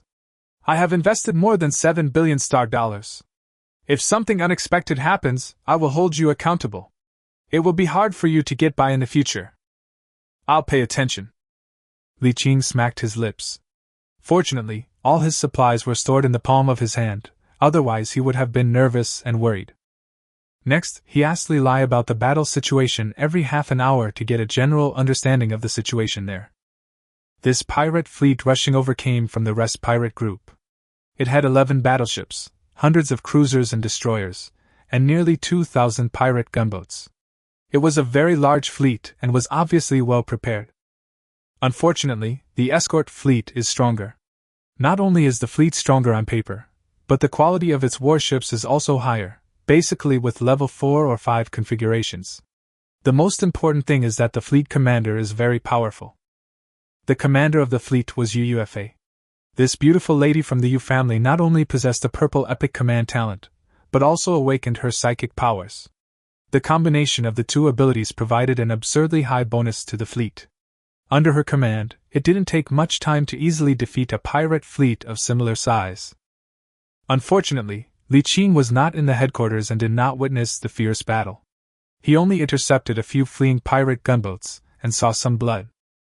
After the battle, Lu Qing directly called back the player who made the mistake in the channel and replaced him with a destroyer. Although there was no punishment, being transferred in public was extremely embarrassing. The key point is that most of the members of this fleet are from wealthy families, most of them are children of aristocrats. If this matter spreads, it will definitely affect their reputation. Reputation is very important to children of aristocrats. This punishment is more serious than a fine of billions of dollars. No one pleaded, and no one dared to plead. Not to mention the rules and regulations, no one can be sure whether this was a mistake or someone was let in intentionally. After all, it is a sum of 2.8 trillion worth of materials, and no one can guarantee whether someone will have other intentions. You should know that although the Rest pirate group was just a force mainly composed of NPC natives, that was in the past. Now with the establishment of the outpost, this pirate group has become a force that players can join and open a reputation system. This means that players can join this pirate group, open up reputation, and then. For pirates, successful robbery is the most direct way to increase their reputation. The stronger and more valuable the target, the more reputation they will gain. If such a large caravan is successfully robbed, not only will it gain extremely high reputation, but the caravan's supplies worth up to 2.8 trillion star dollars can also make the ambitious person rich overnight. Even if only a part of it can be obtained, it is a staggeringly large amount of money, and someone will definitely take the risk. Chapter 29, Ghost Galaxy. However, after putting aside any subjective thoughts and thinking carefully, Li Qing felt that the chance of being intercepted by pirates this time was slim because of an insider. The reason is very simple. If he is an insider, he must know the strength of the escort fleet and how powerful the talent of the fleet commander UFA is. Once he takes action, he will definitely be able to deliver a thundering blow with absolute certainty. Although this wave of pirate fleet was quite large, it was still far from being able to rob this merchant caravan, and even another fleet of this size would not be able to do so. Therefore, this can only be said to be a routine robbery by a pirate group that happened to happen. Of course, this does not mean that there are no traitors in the fleet. Considering the value of this caravan, it is definitely worth it for someone to take the risk, although the possibility is not high. What happened next was just as Li Qing had expected. Lu Qing kept emphasizing the importance of reconnaissance in the channel and kept reminding them to pay attention. When they finished cleaning up the battlefield and got back on the road, he also asked them to increase the number of reconnaissance warships. Li Qing also transferred his own frigates in the team, and maintained a distance of 5,000 kilometers with the destroyers to expand the reconnaissance range. 2 hours later, the rotation system was even readjusted. Their team was originally divided into 6 groups of 2, with 1 group going out every day. Now they were forced to go out in 2 groups at a time, and 6 rounds were reduced to 3 rounds to increase the reconnaissance range. Li Lai said that in this galaxy there is a branch base of the Rest pirate group, as well as a large number of refreshed small pirate bases, with strong interference and interception force fields, which are just in front of the wormhole leading to the next galaxy, making it impossible for them to use supraliminal navigation, and they can't directly jump away. They can only fly over slowly, which takes more than half a month. Being in a galaxy full of pirates, they must expand their reconnaissance range to prevent being caught by the main force of the pirate subbase. But this has little to do with Li Qing because he is going to take a day off. The 2 warships returned to the large fleet and handed over to the 4 replacements, who then set the 2 warships to follow the large force. Although this galaxy was within the pirate sphere of influence, and there were pirate ships everywhere, the starry sky was too vast and empty, and they also had reconnaissance ships specifically designed to avoid pirates, so there was no fighting throughout the entire day. This continued for the next several days. It was his turn every 3 days, and this went on for 4 times in a row. He didn't encounter any pirates in 12 days. If the fleet had not been in a state of combat at all times, those who were not aware would have thought this was a safe galaxy. There had been no battles for more than 10 days, and the warships remained idle, so he had nothing to do. He accidentally upgraded several shipbuilding-related theoretical skills by 1 level, from LV7 to LV8. He also took the opportunity to enter the Palm universe, completed the final assembly of 10 frigates, and restarted the construction of the second batch of frigates. Without any accidents, the huge fleet left the galaxy without alerting the pirate base. Coming out of the wormhole, the Vanguard defeated a pirate fleet of more than 200 warships around the wormhole, and plunged into the starry sky. 2 hours later, it started the hyperspace engine and entered sublight speed state. There was no jump on the rest of the journey, only intermittent superliminal travel, which took about a month. The fleet stopped in a galaxy and rested in an unfamiliar starry sky. At this time, Li Lai reminded everyone in the channel. Brothers, be careful. This is the last level. After you pass it, you will reach the patrol area of the outpost base. Li Qing asked. Want to fight? Li Lai nodded. I think there will be a fight. There are about a dozen star systems that are key intersections connecting the transit base and the outpost base. The Rest pirate group has a large base here, and the Shada Tribe United Civilization also has an outpost here. The forces are complicated, and there are all kinds of monitoring and detection equipment everywhere. It is impossible for such a large fleet like us to sneak around. There will definitely be a conflict. The Shada Tribe United? Is this an alien civilization? Li Lai nodded. Yes, it is one of the 3 major alien civilizations we need to face. Its home planet is a large swamp planet. Most of its main species are evolved from arthropods and are extremely warlike. Li Qing immediately became interested and said, Can you give me more details?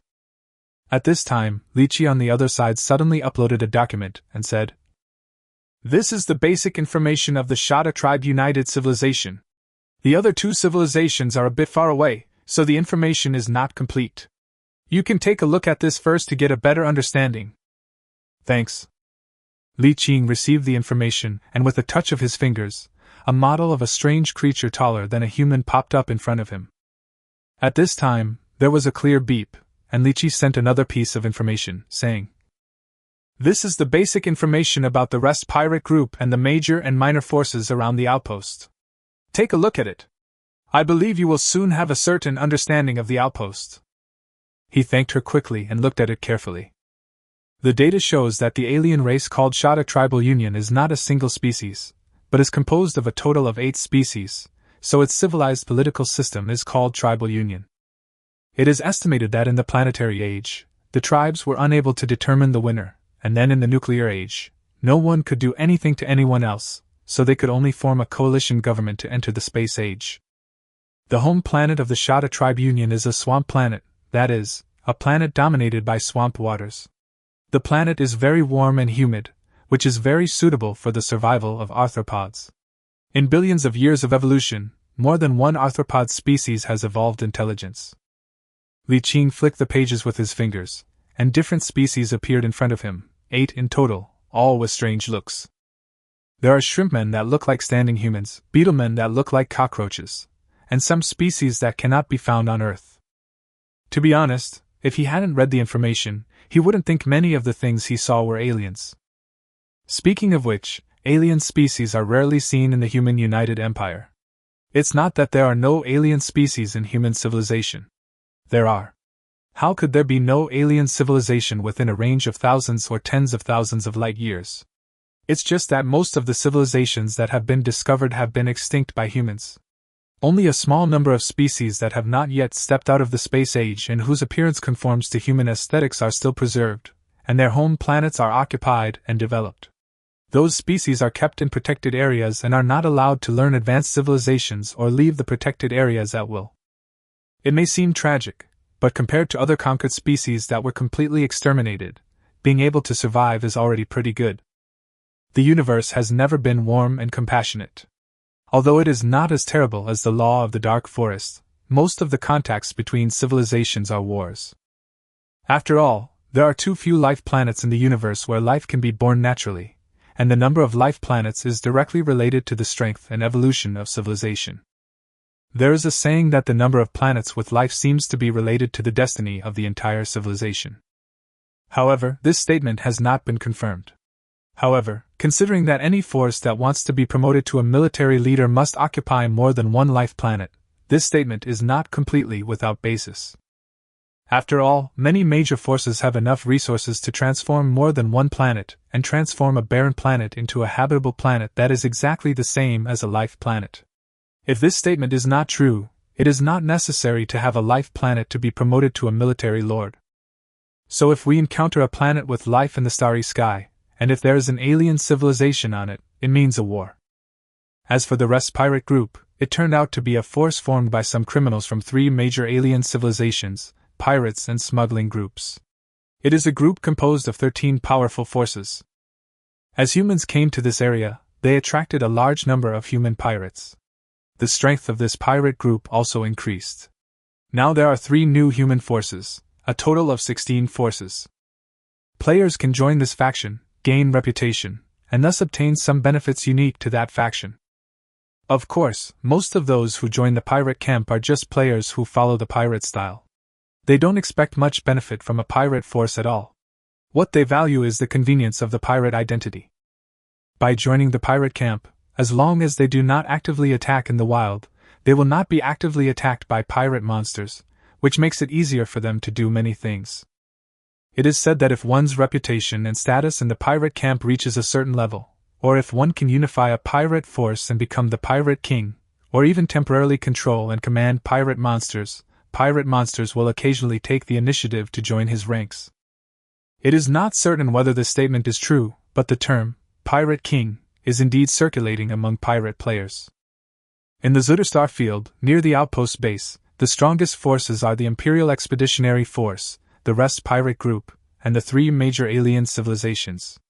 But in addition to these, there are also some small and medium-sized forces, most of which are intergalactic super-corporate consortiums. For example, the Central United Bank, some top arms dealers, some super insurance companies, top industrial groups, etc. Among them are not only companies from the human camp, but also some neutral forces from other civilizations in the Pan-Human Interstellar Alliance. These super-corporate conglomerates have no interest in seizing planets and becoming military masters.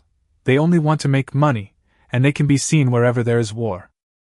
These super companies can all activate their own unique reputation systems, and improving their reputations will bring some unique benefits. Li Qing didn't study for long, because the fleet had already arrived near the wormhole. After passing through the wormhole, they would reach the most chaotic star field near the outpost base. If someone was planning to target the caravan, the most likely source would be here. This time, the fleet directly transferred the main force of 14 battleships, and borrowed a number of warships from other teams to form a mixed squadron, and dived into the wormhole. The remaining warships and merchant ships all stopped outside the wormhole and waited. And this wait lasted for 3 full hours before the 3 small fleets returned from the wormhole one after another. This was the signal that had been predetermined. It would only be safe if all 3 small fleets returned in stages, and the remaining warships could then begin to prepare to enter the wormhole. The time it takes for a warship to cross a wormhole is actually uncertain, ranging from half an hour to 2 or 3 hours. If the other end of the wormhole is very far away, the time it takes to cross will be longer. Li Qing followed the main force and spent an hour and a half to pass through the wormhole. When the sensors showed that the countless kaleidoscope-like wormholes in the surrounding void were slowly turning into the void, before he had time to observe his surroundings and be surprised by the sudden drop in temperature after entering this galaxy, the light curtain in front of him popped up and Li Qing appeared in the communication channel, shouting an order. Li Qi, Li Qing, Li Min, Li Zhihai, Li Xiaolu, the rest of you will set off immediately and scout in the original direction in small teams. Half a minute later, more than a dozen large and small warships broke away from the team, formed a small formation and penetrated into this strange starry sky. The detection images of the warship's sensors were displayed on the bridge glass. It was as if he was observing the outside world directly through the glass. Li Qing discovered that in addition to the ubiquitous dust clouds in the starry sky, there was also a faint blue mist. Under the influence of the dust clouds and mist, not only did the detection range of the spacecraft's sensors drop by nearly 30%, but the flight speed also dropped by 20%. But this is not the point. The point is that Li Qing found that once he entered. Looking up, the entire starry sky seemed to be covered with a thick fog, and the distance was gray. At this time, Li Qi's voice came from the channel. Li Qing, you have never been to this galaxy, so pay attention. This galaxy is also called the Ghost Galaxy. It is said that there is a crack in the center of the galaxy that leads to an unknown subspace. From time to time, some subspace monsters with ghost-like shapes will emerge and wander in the starry sky. Those things are not afraid of kinetic attacks and will ignore shields and armor and directly enter the warships. Only energy weapons such as laser cannons can hurt them, but their power will be greatly weakened. If you encounter that thing, if your ship is equipped with energy weapons, immediately focus fire to kill it. If it is a kinetic weapon, immediately turn around and come closer to me and Li Min. We are both equipped with energy weapons. Ah, there is such a thing? The universe is so vast that nothing is impossible. By the way, after killing this thing, there is a small chance that it will condense something called ghost crystal. It is very valuable, and one crystal is worth at least 1 million.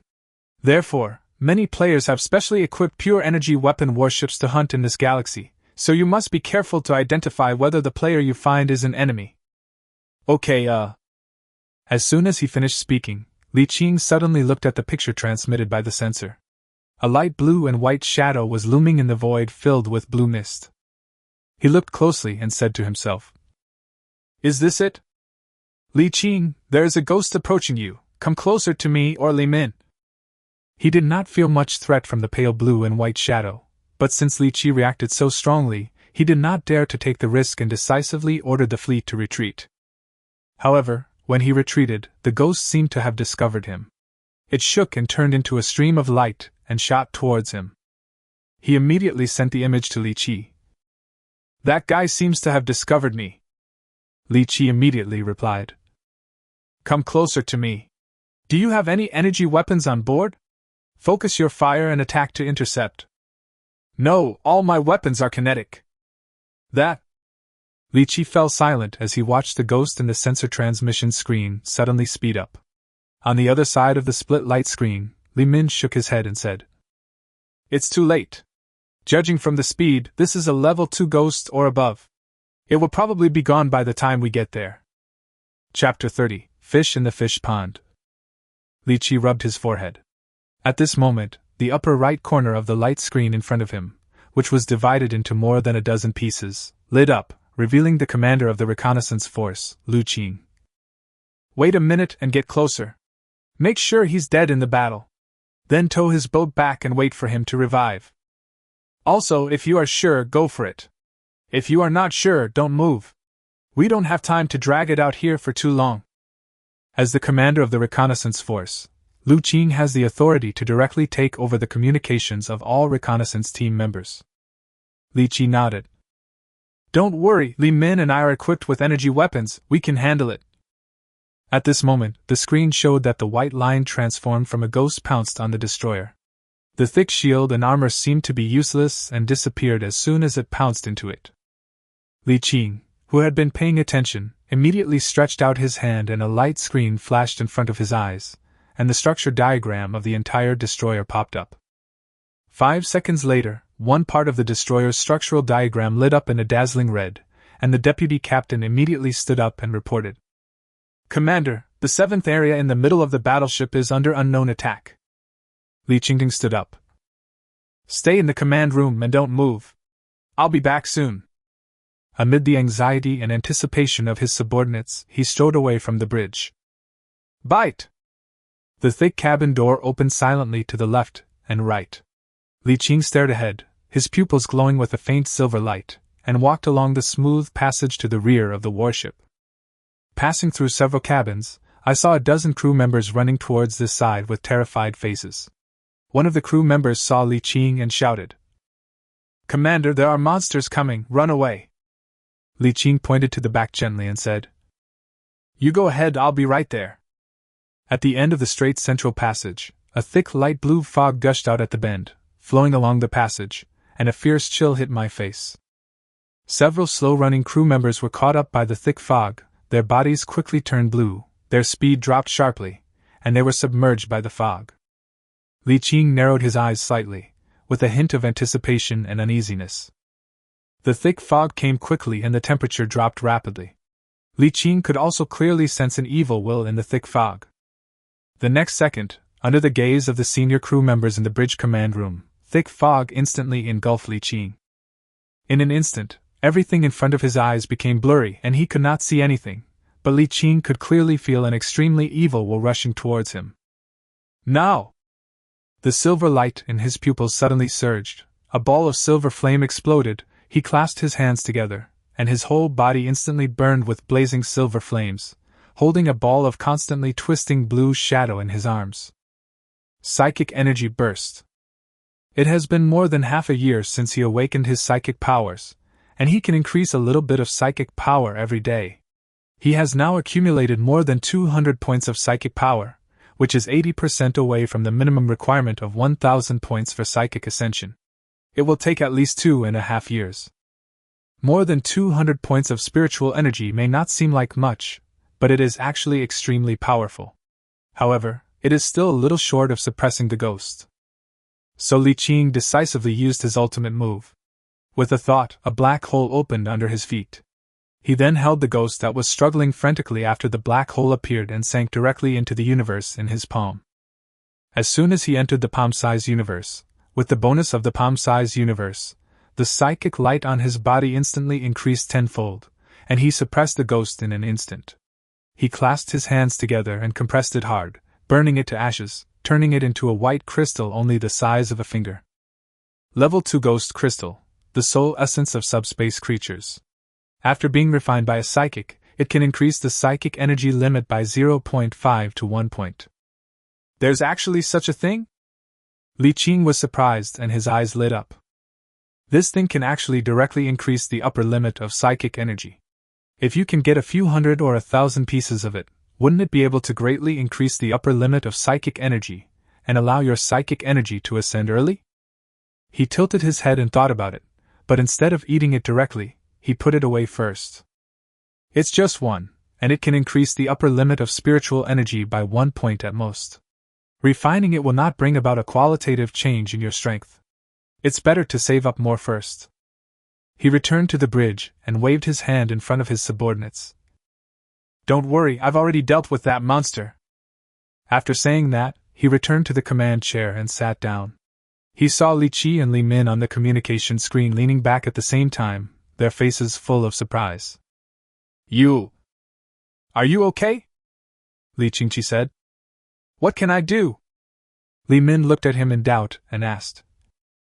Didn't that ghost get on your ship? Yes. You didn't run into it? Yes. And you? Of course I solved it.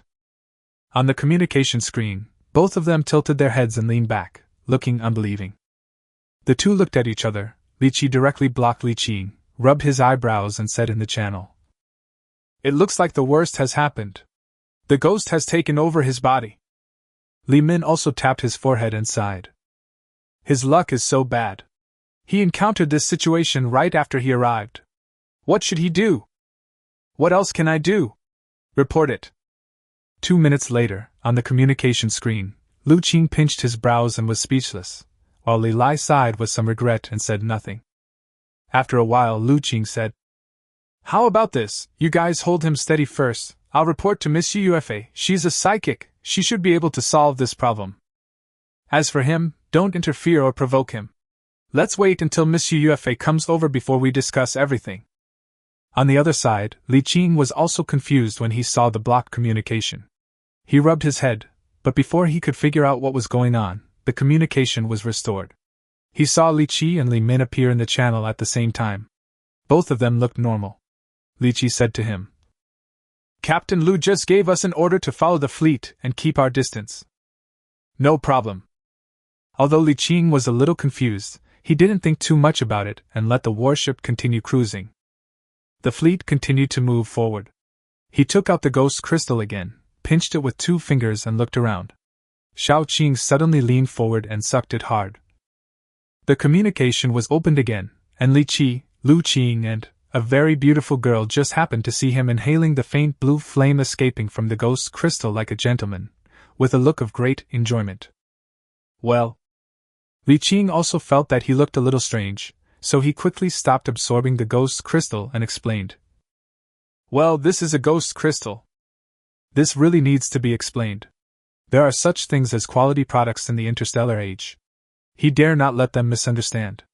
If this gets out, he will be doomed. Li Qi and Lu Qing both looked unconvinced, but Yufa did not share their disbelief. Instead, there was a hint of surprise in her beautiful eyes which were filled with a faint starlight. That was a sign of active psychic energy. Li Qing, who was also a Li Ning user, could of course notice this, because this faint starlight could also be seen in his pupils.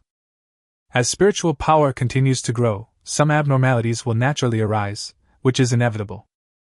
UUFA touched the light screen in front of her with her finger, and one of the dozens of grids in front of her eyes lit up. A stream of data slid down, and a piece of information about Li Qing emerged. She glanced at the information with her beautiful eyes and said to LV Qing and Li Qi in the channel. He was not possessed by a warp creature. What he just absorbed was indeed a ghost crystal. They were both stunned for a moment, half believing and half doubting. Seeing that they didn't believe her, UUFA continued. This is not very convenient now. I will give you a satisfactory answer later. Lu Qing was somewhat afraid to look directly into her sparkling eyes, so he looked away slightly and replied. Miss, you said it was, and I believe it. Looking at Li Qi again, he also expressed his belief at the first moment. UUFA disconnected the call. Lu Qing and Li Qi looked at each other, one shrugged and the other spread his hands. At this time, Li Qing seemed to have figured something out and felt a little amused. He stretched out his hand and looked at the ghost crystal in front of him, which had shrunk a little. He took a deep breath, and a faint blue flame rose from the surface of the ghost crystal and turned into a beam that flew into his nose. A cool breath penetrated deep into his soul. A Lord-class battleship is located in the center of the fleet. Its bridge, which is much larger than that of a destroyer, is divided into two layers, the inner and outer layers. In addition to the battleship captain and deputy captain, there are hundreds of senior crew members on the outer layer who jointly command this powerful battleship. The inner layer is the command center of the entire fleet. This Lord-class battleship is UUFA's current command flagship. There is a triangular platform in the center, which is divided into two floors. Fleet Commander UUFA is on the top floor. The second floor surrounds a triangular platform. A total of hundreds of senior members of the command center work on this floor, including men and women, old and young, including various types of staff and so on. After closing the communication, UUFA pondered for a moment, and a smile appeared on her face. Interesting, is this a preparation for a big hit in the future?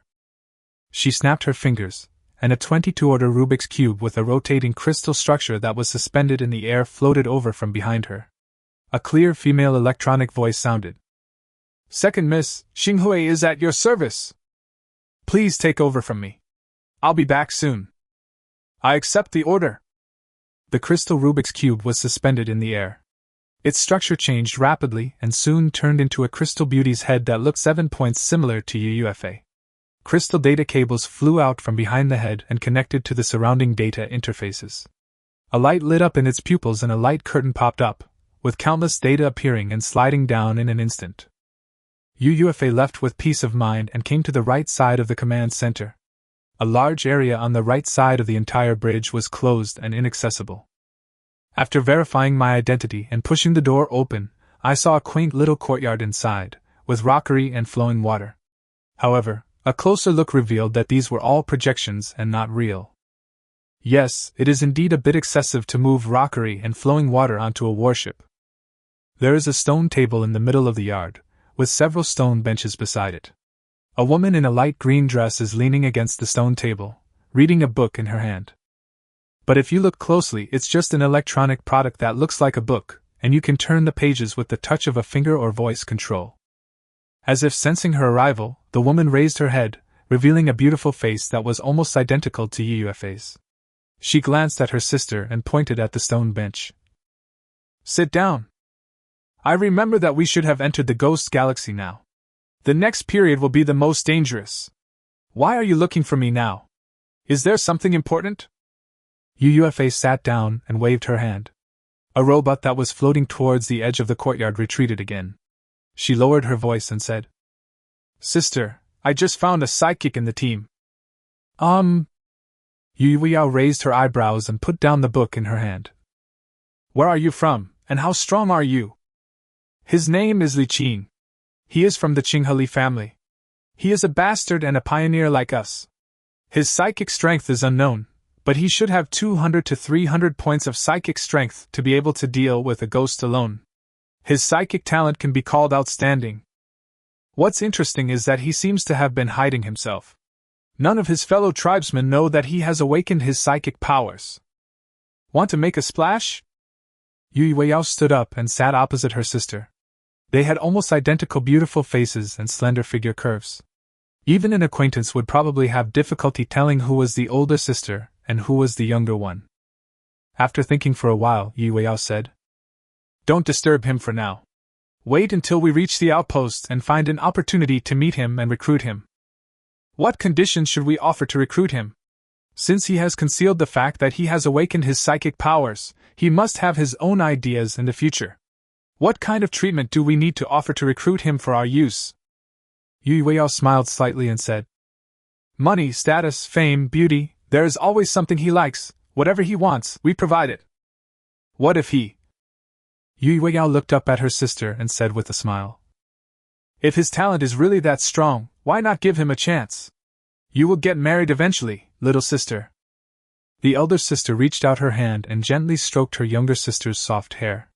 The moment of contact, Yuefa's pupils dilated slightly, and she obediently lowered her head and lay on her sister, her delicate body trembling slightly involuntarily. Yu Weiyao asked softly, "Sister, are you scared?" Yuefa gritted her teeth and shook her head. "No. That's good." She gently stroked her sister's hair and said softly, "You are my biological sister. I won't do anything to you. If you ever want to leave, tell me and I will let you go." "I won't leave. I will always be with my sister." "Good." The courtyard became quiet. I don't know how long it took, but the door opened and the heroic Yuefa waved goodbye to her sister. The door closed gently, and Yu Weiyao, who was leaning against the stone table, took out a handful of fish food from under the table and sprinkled it into the fish pond in the corner of the courtyard. Ripples spread out, attracting the fish to scramble for food. "Soon, there will be a new fish in my pond. I wonder how big it will grow." Another handful of fish food was sprinkled, attracting more fish to compete for food, and the sound of crisp water was heard in the courtyard. At this time, Li Qing continued his routine reconnaissance patrol. He wanted to encounter some more ghosts, but unfortunately these things were not available everywhere, and there were many players in this galaxy who had warships specially equipped with pure energy weapons to hunt them down. In addition, their location was a bit far from the subspace rift, so not many of them could slip through. After refining a crystal, he could clearly feel the increase in the strength of his spiritual energy. Li Qing made up his mind that when he returned to Tianjin after this business trip, he would definitely equip a warship with full energy weapons to deal with different situations. Chapter 31: Unexpected Ending. It took the fleet 5 days to leave this galaxy. As soon as it entered the next galaxy, it saw a pirate fleet blocking the gate.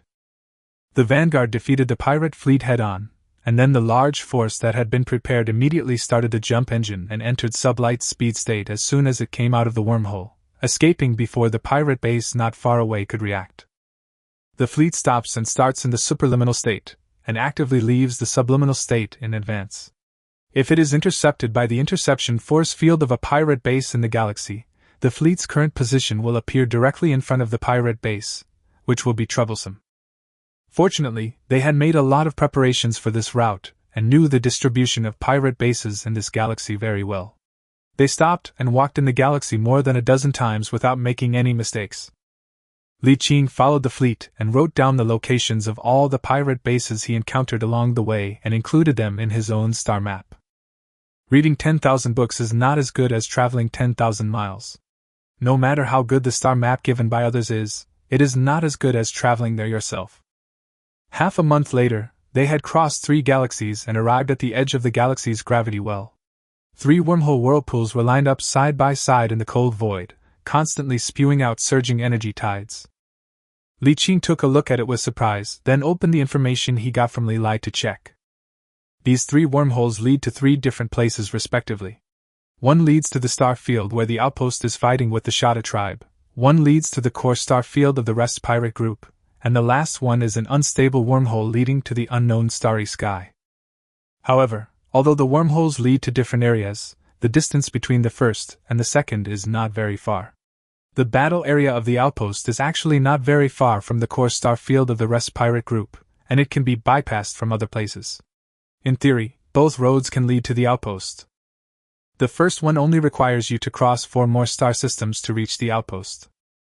The second wormhole requires passing through the galaxy controlled by the rest pirate group, and it takes around 30 or 40 galaxies to reach the outpost. The huge fleet stopped in front of the wormhole, and Li Qing also received a new order. The original reconnaissance mode was cancelled, and their team of 12 people was organized into a team and separated from the large fleet. They cruised within 1,000,000 kilometers around the fleet in the form of a small team. There are more than 20 such teams, scattered around the fleet, specifically designed to intercept small pirate fleets. The 4 large fleets with battleships were divided into 2. Wang Yanqing, who was from the direct line of the Dan Yangwang family, and Luo Taiyuan, who was from the direct line of the Luo family in Longzhong province, each led a fleet to set off first. The 2 fleets, with a total of nearly 1,000 large and small warships, drilled into the wormhole and disappeared. The other fleets and merchant ships all stopped at the entrance of the wormhole. Li Qing also had no idea what the commander-in-chief meant by doing this. Although the teacher had talked about such a large-scale strategic command in the family class before, lectures and actual experience are 2 different things. The situation is ever-changing, and it is impossible to simply copy what you have learned in class. You have to respond flexibly according to the actual situation. This is the difference between a blank commander and blue-named, purple-named elite commanders and even famous generals. In fact, they all learn the same content at the beginning, but some of them are unknown commanders, while others are famous top generals. This is the difference in application. Li Qing knew very well his own capabilities, so now he just watched and waited for the results, and then understood why he did this through the results. This is learning. Not only can you gain command experience, but you can also gain many things that cannot be reflected through skills. Command skills are just superficial. No matter how high the bonus is, it is still useless. However, excellent command can turn decay into magic, which is something that even the highest command skills cannot achieve. It didn't take long before the fleet began to move, and Li Qing and his team also received an order to follow the caravan. Then, a communication interference field covering the entire fleet was deployed, but its effect was directed at the entire fleet. All communications were interrupted, and to everyone's surprise, the huge caravan did not enter the wormhole that the vanguard fleet entered, but instead dived into the star field controlled by the rest pirate group. Li Lai, Li Qi and other team members in the channel were all surprised, or rather, everyone in the entire fleet was surprised, but they could not contact the command center at this time, so they could only follow the original plan and enter the second wormhole. After a short wormhole journey, an unfamiliar starry sky soon appeared in front of Li Qing. Then, harsh red lights and warning sounds were lit up in the warship. Not far from the blue dot representing their side on the radar sensor, there was a dense red dot. The radar scan image was also transmitted in real time. It was a pirate fleet that was larger than all their remaining warships and merchant ships combined. The channel was suddenly in chaos.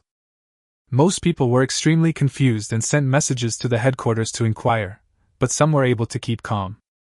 Li Lai said in the channel, "Don't worry, everyone. The commander must have her reasons for doing this. And don't you realize that we are not under attack now?" At this moment, everyone noticed that the dense red dots on the radar sensor screen suddenly turned blue, representing teammates. At the same time, the alarm was lifted, and a communication from the command center was transmitted to everyone. "Don't worry, everyone. We have reached an agreement with the Blue Fish Clan, one of the 16 clans of the Rest Pirate Group. Next, they will escort us through this star field back to the outpost. But correspondingly, we will pay 100 billion star dollars for the escort fee, which will be paid from the profits earned from this business trip. Perhaps everyone is wondering why we have to do this. According to reliable information, 3 clans from the Rest Pirate Group have already set their sights on us and have already ambushed us on the other side. The fleet should have already sent them our whereabouts, so we have to send out a fleet to attract their attention, while the main force takes another route." This explanation was expected by everyone. Li Qing didn't feel any pressure along the way. The escort was just a formality. That was because they were so powerful that ordinary forces could not do anything to them. All those who can do anything to them are concentrated near the outpost. Whether it is the Shada tribe combined with this alien civilization or the Rest Pirate Group, they are powerful enough to swallow them up. Especially the Rest Pirate Group, who started out as pirates and are most keen on robbery, not to mention such a large caravan, they must be very interested. There was no way for such a large caravan to hide their whereabouts, and it was inevitable that they would be intercepted midway. Everyone was thinking that there would be a big battle later, but unexpectedly UUFA did the opposite. No one knew how she established a relationship with a clan of the rest pirate group, and directly used the clan's relationship and fleet escort to cross the heartland of the rest pirate group. Going straight through the pirates' hometown was a move that was completely beyond the robbers' expectations. No wonder she dared to organize such a large caravan. Li Qing now understood where her confidence came from. It would be best if there is no war. Even the most warlike players don't want to fight a battle they are not sure of. The loss of a random frigate would cost tens of millions or even hundreds of millions, and the sinking of a destroyer would cost hundreds of millions. If a cruiser was sunk, the loss would be as much as tens or even hundreds of billions. The three pirate clans united would be enough to easily wipe them out. The rest of the journey was very easy. With the Blue Fish clan leading the way, they could directly cross the galaxy at sublight speed without being intercepted by the pirate bases of all sizes scattered throughout the galaxy. It took them almost half a day to cross a galaxy. They also crossed more than 20 galaxies through the Stargate in a large pirate base in a galaxy, jumped directly to the edge of the pirate group's territory, and then passed through the wormhole and entered the war star field where the outpost base and the Shada tribe were jointly fighting. The Blue Fish clan fleet that came here to escort returned. They stayed here for half a day. A patrol fleet from the outpost base came over and escorted them through the warring starfield. TSK, this network of relationships is incredibly strong. Tianjin province is the base of the Yu family. The transit base was also invested and built by the Yu family. Most of the outpost bases were also built by the Yu family. The Yu family will definitely occupy a part of the future Imperial Expeditionary Force. If we defeat these three alien races in the future, the Yu family will at least take one of the 8 life planets. This is a default exchange. The Yu family has spent so much resources and cost to support the Expeditionary Force to open up the Zutter star field, it is impossible for all of it to be used to make wedding dresses for others. So, Li Qing pinched his chin and thought. The leader of this team is a direct descendant of the Yu family. Perhaps they may not get the guaranteed planet, but that one is a guarantee. It does not mean that the Yu family can only grab one life planet. If the descendants of the Yu family have the ability, they can seize another life planet. The key is that this possibility is not small. After all, with the support of the local tyrant Yu family, which is right at his doorstep, the various overt and covert support he receives is beyond ordinary people's imagination, and the advantage he has is really too great. As long as there is a capable person among the direct descendants of the Yu family who can unite the other members of the clan, there is a great chance of success. It just so happens that Li Qing is still considering whether to join someone else's team or slowly build his own team. This team seems pretty good. The only thing that concerned him was the composition of the team, which made him a little hesitant.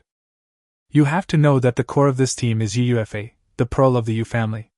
Her abilities are beyond doubt, whether you have heard about her before or seen it with your own eyes this time. The key is that most of her team members are her admirers. To put it bluntly, the main members of this team came for her background and beauty, and they all wanted to pursue the beauty and get both her and her money. But she is alone and can only choose one. So the question is, when she makes a choice, that's when the team falls apart. Don't just delay it until you've secured a planet with life. That is impossible.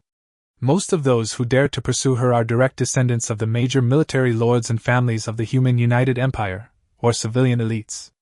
They are not fools and will not make wedding dresses for others. They will definitely force her to make a choice before they succeed. This is inevitable, anyone would do the same, there is no way to delay it. So although UUFA's team seems to have great potential, it actually hides huge problems, which makes him dare not make this bet. After all, if he wants to become a shareholder, he certainly won't do so just by relying on his identity as a psychic. If he does, the shares he gets will be very small, and his status in the team won't be high, so there's no point in him joining. He would certainly pledge the blueprint of the Dreadnought in his hand and the space-related relics disguised as the universe in his hand as shares, and strive for as much equity and status as possible, so that if he could successfully capture a planet in the future, he could also obtain maximum benefits. So, Li Qing hesitated for a long time, but finally decided to take a look first. Anyway, There is no rush to make a decision now. I am about to go to the outpost now. I will wait there for a few months to see if there is a suitable team to join. If I can't find one then. Well. I rubbed my forehead and felt a bit of a headache. I don't know if UFA has considered this. With the wisdom she has shown now, she should have thought about it. Unfortunately, he was not familiar with UFA or Lilai, and he was not in a position to ask this question. The boat will straighten itself out when it reaches the bridgehead. Li Qing let out a light breath, pressed an interface on the right with his right hand and pulled it in front of him, and continued reading books and gaining experience while he had some free time. To the outpost system. Li Lai's voice came from the channel. Once you enter the base, you can move freely. The money will be transferred to you after the goods are sold. Don't worry. At this time, Li Qing received a private communication from Li Lai. He opened an interface to reveal Li Lai's projection and asked, "Will you continue to follow us later, or go around on your own first?" "Let's go around first and get to know the situation around the outpost." Li Lai seemed to have noticed something and asked, "Are you not optimistic about Miss UFA's team?" Li Qing did not deny it, nodded and said, "I'm not optimistic indeed. You should be able to see that the bond that holds this team together is Miss UFA. Everyone knows what the purpose of the leaders of those powerful teams is, but..." He told him everything that had been on his mind just now, without hiding his worries. Li Lai listened carefully and nodded. "What you said is indeed a problem. I also know that the team will definitely split in the near future, but I am also sure that even if it splits, the team can still develop. After all, they have the support of the Yu family, and there are not many potential members in the Yu family's direct lineage now. I don't deny it, but..." Li Qing paused for a moment and changed the subject. "It's too early to talk about this now. I'll go take a look first." Li Lai nodded. "Okay, you can first learn about the outpost and compare it." The communication was shut down, and a destroyer and a frigate broke away from the team and flew towards the outpost in the center of the galaxy. The outpost is a single star system. The main sequence star is a common red star. This type of star has entered the late stage of its life cycle. The heat and luminosity it releases are much lower than in the past. It is estimated that in millions or even hundreds of millions of years, the star will burn out its last energy and enter the end of its life. Judging from the huge mass of the outpost's main sequence star, it is highly likely that it will shrink and collapse into a black hole after the end of its life. Chapter 32 Joint Business Operation. After receiving massive amounts of material aid from Tianjin, the outpost base's main base has been upgraded to a first-level star city. However, due to the influence of the ubiquitous nebula and the Zutter star field, no Stargate has been built. The huge base is directly fixed in orbit about 200 million kilometers away from the star, located between the orbits of the first and second planets in the galaxy. At the same time, several large space living stations are built above the orbits of the first and second planets. The Imperial Expeditionary Force had no intention of transforming several barren planets into habitable ones. Several large planets in the galaxy were still barren, but a large number of smelting factories were built on them. Massive amounts of minerals were directly dumped on the surface of the planets and piled up into mountains, which were then smelted into various metal alloys. There is also a large shipbuilding array above the orbit of the second planet, where raw materials are continuously transported and built into warships or civilian spacecraft. It seems that the shipyard at this time can only build cruisers, but not battleships. Li Qing first found the Expeditionary Army headquarters and registered.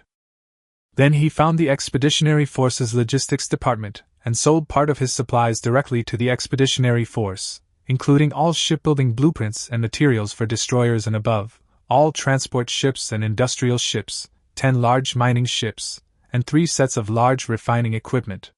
The original total price was 28.97 billion star dollars, and he sold them all to the Expeditionary Force base in one go. Just as Li Lai said, the Expeditionary Force would take as many supplies as possible from Tianjin. Although the price was not fixed, the lowest was a 20% premium, and the highest could be 30%. The 3 sets of large or refining equipment had a premium of up to 40%. All in all, a total of 37 billion was sold, with a net profit of 8 billion star dollars in 3 months. Can Maybe he couldn't compare to UUFA, who had connections and would definitely get the highest price, but he was still very satisfied.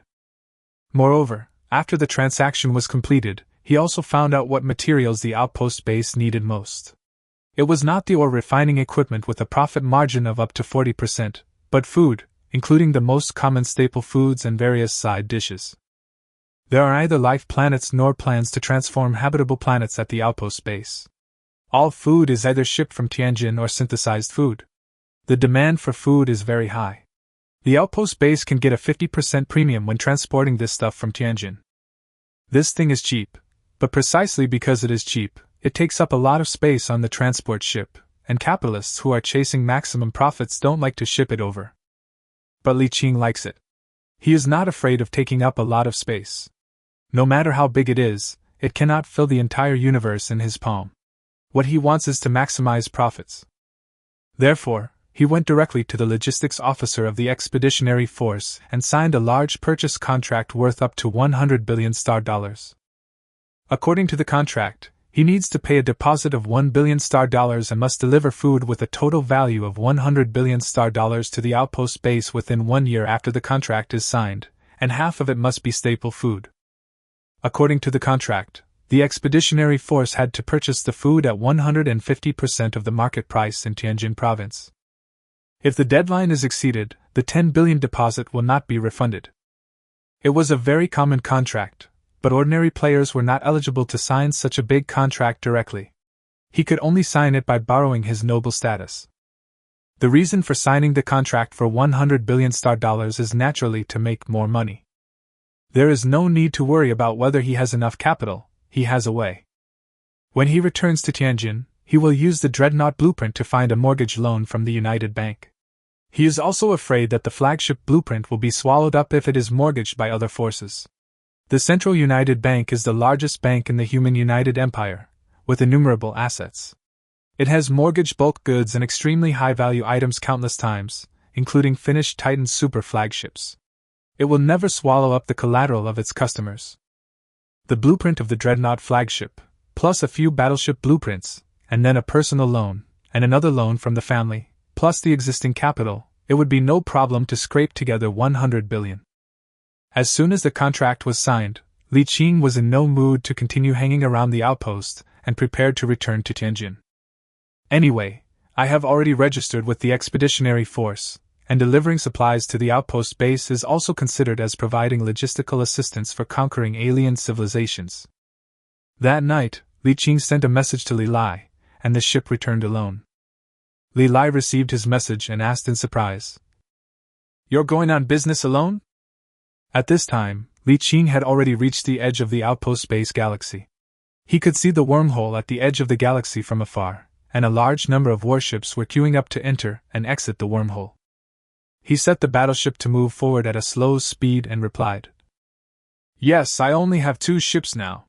I am not strong enough to go the war route. The orders for the shipyard at the outpost are scheduled for several years later. It is difficult to add a few ships. I thought about it and decided to just go trade. But with your current strength, it's hard to run a business, and you won't make much money." Li Qing replied without hesitation, "I have a plan." He pretended to be mysterious, and said to Li Lai in a low voice, "I'll tell you a secret. I have a top-level space treasure. It contains a huge space that can accommodate a lot of goods. So when I go on business trips, I don't need to bring a large transport fleet. I only need 1 ship." Li Lai's mouth opened involuntarily when he heard this, and it remained open until he finished speaking. After a while, he seemed to react and asked in shock, "You mean you have a space-type relic that can hold a huge amount of supplies?" Li Qing nodded. "Absolutely true." Li Lai. After a short silence of 10 seconds, he smiled shyly and said, "Brother, take me with you to play. I also want to make some money." "You want to come too? Aren't you hanging out with them?" Li Lai rubbed his hands and said, "Hanging with them doesn't conflict with running business with you to make money, and there is no requirement to act as a group when joining a team. In fact, our team is made up of dozens of large and small teams. Even the united civilization of the Shada tribe has not been eliminated yet, and it is still early for us to compete for the life planet. At this time, everyone usually plays by themselves. Only when there's a large-scale team activity like this will the Commander-in-Chief call everyone together. And these large-scale activities are not mandatory. You can come if you want to, and it's okay if you don't want to come. It's just that those who are not active will be put aside when the team has good things in the future. Li Qing rubbed his head and nodded. Well, you'll be one of them. Get ready and come over.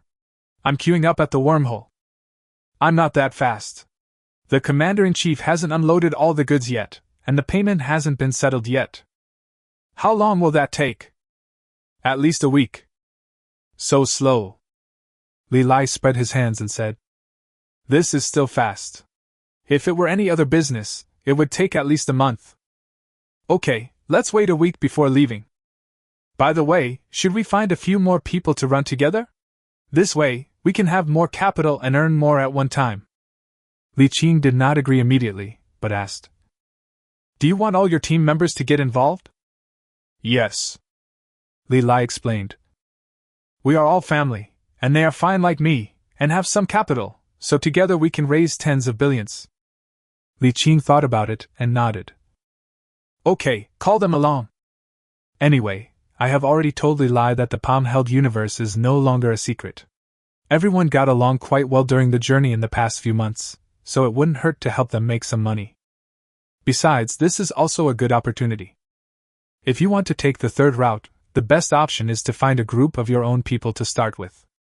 Family ties are the bond, combined with interests, and are more reliable than looking for strangers outside.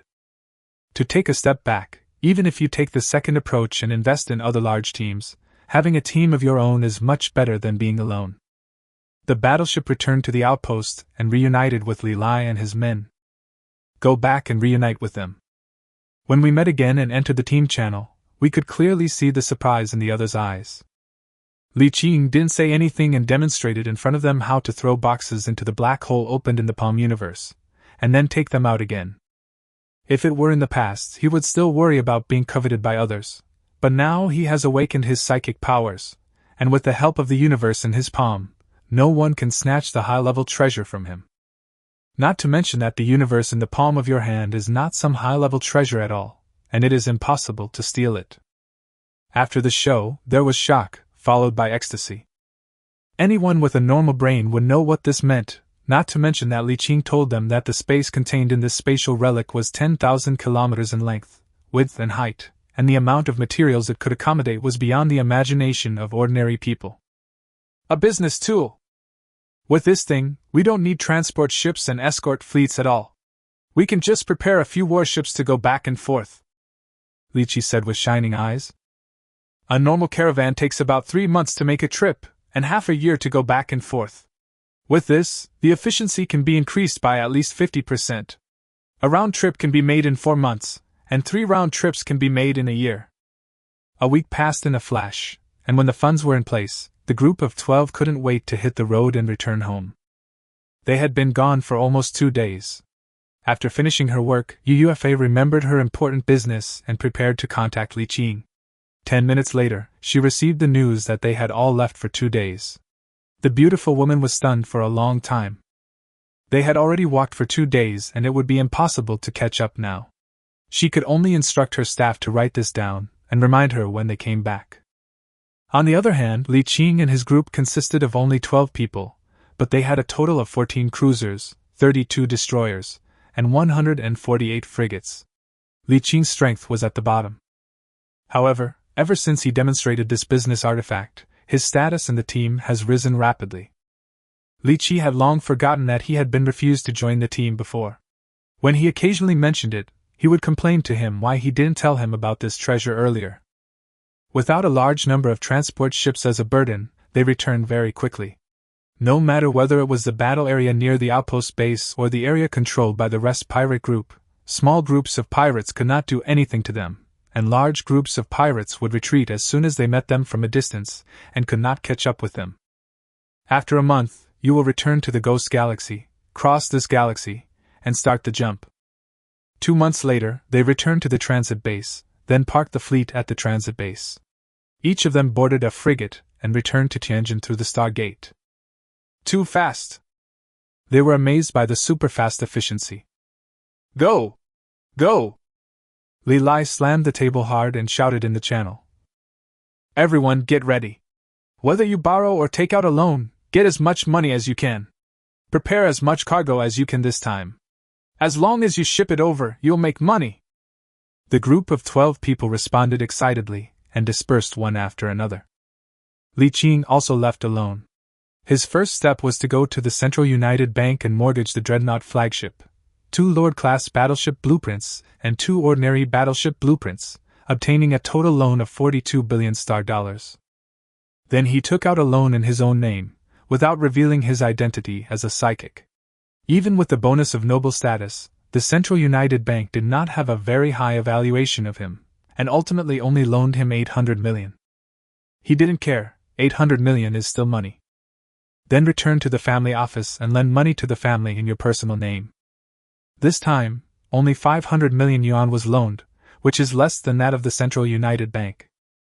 From this we can see that my father has not yet revealed that he has the Dreadnought blueprint, and the news that my father has obtained the aircraft carrier flagship blueprint has not been revealed, otherwise there would be no reason for him to borrow such a small amount. The total of 43.2 billion plus the original 39 billion is 82.2 billion star dollars, which is still 17.8 billion star dollars short of 100 billion star dollars. But he was not in a hurry at all. The contract was for 1 year. If this time was not enough, he could wait until the next time. Anyway, they could make 3 trips a year. After 2 trips, their net worth would definitely exceed 100 billion star dollars. After collecting enough money, he immediately went to the trading platform to order supplies, all of which were food. The most profitable thing at this stage is food, so we must specialize in this. The next day, Li Qing received a message from Li Qi, asking him to prepare to receive the goods. In the next few days, the others prepared the goods one after another. He rented 10 super-large transport ships to transport all the goods to the next base, and put them all into the Palm Universe.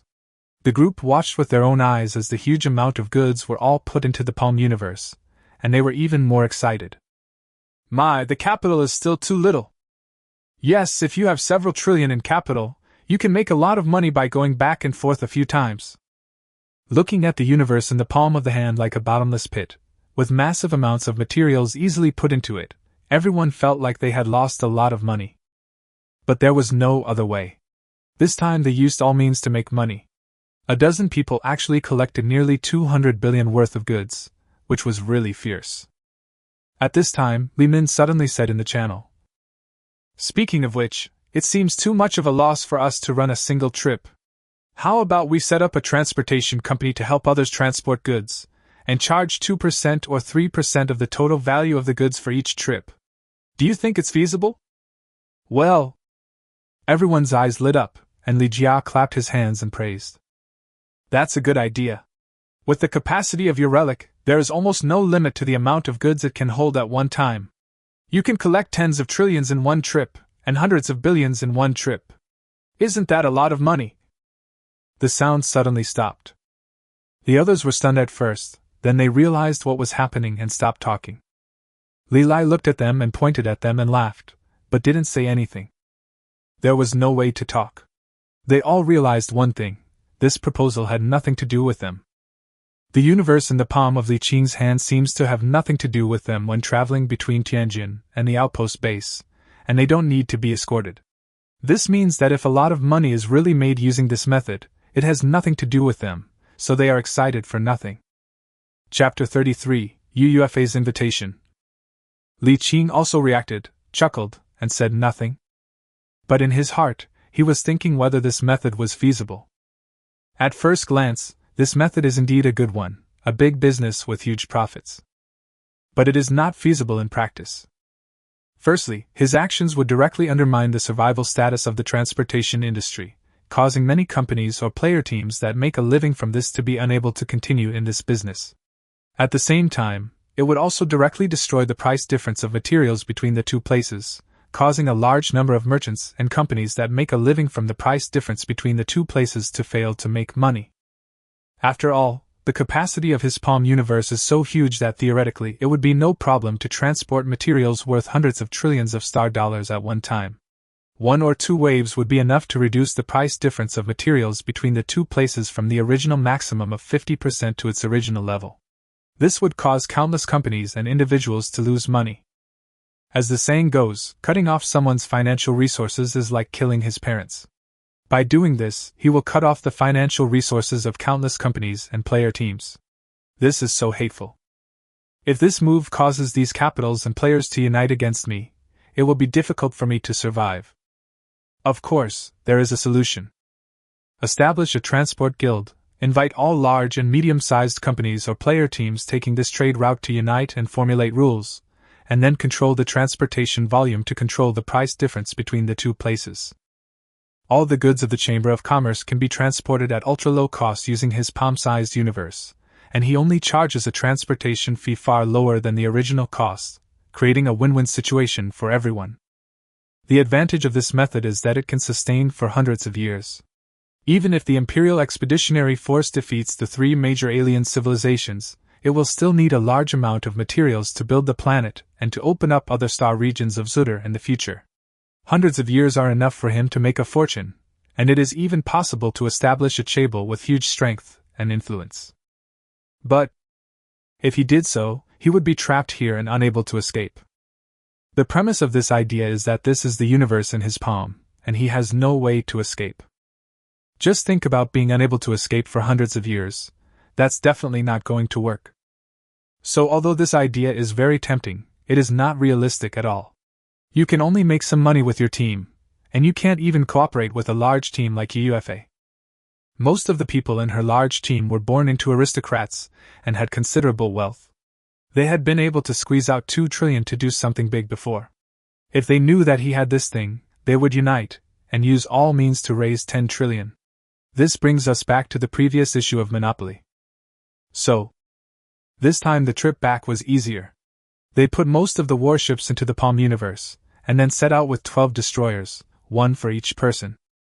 Both the speed and the transition speed are faster than before.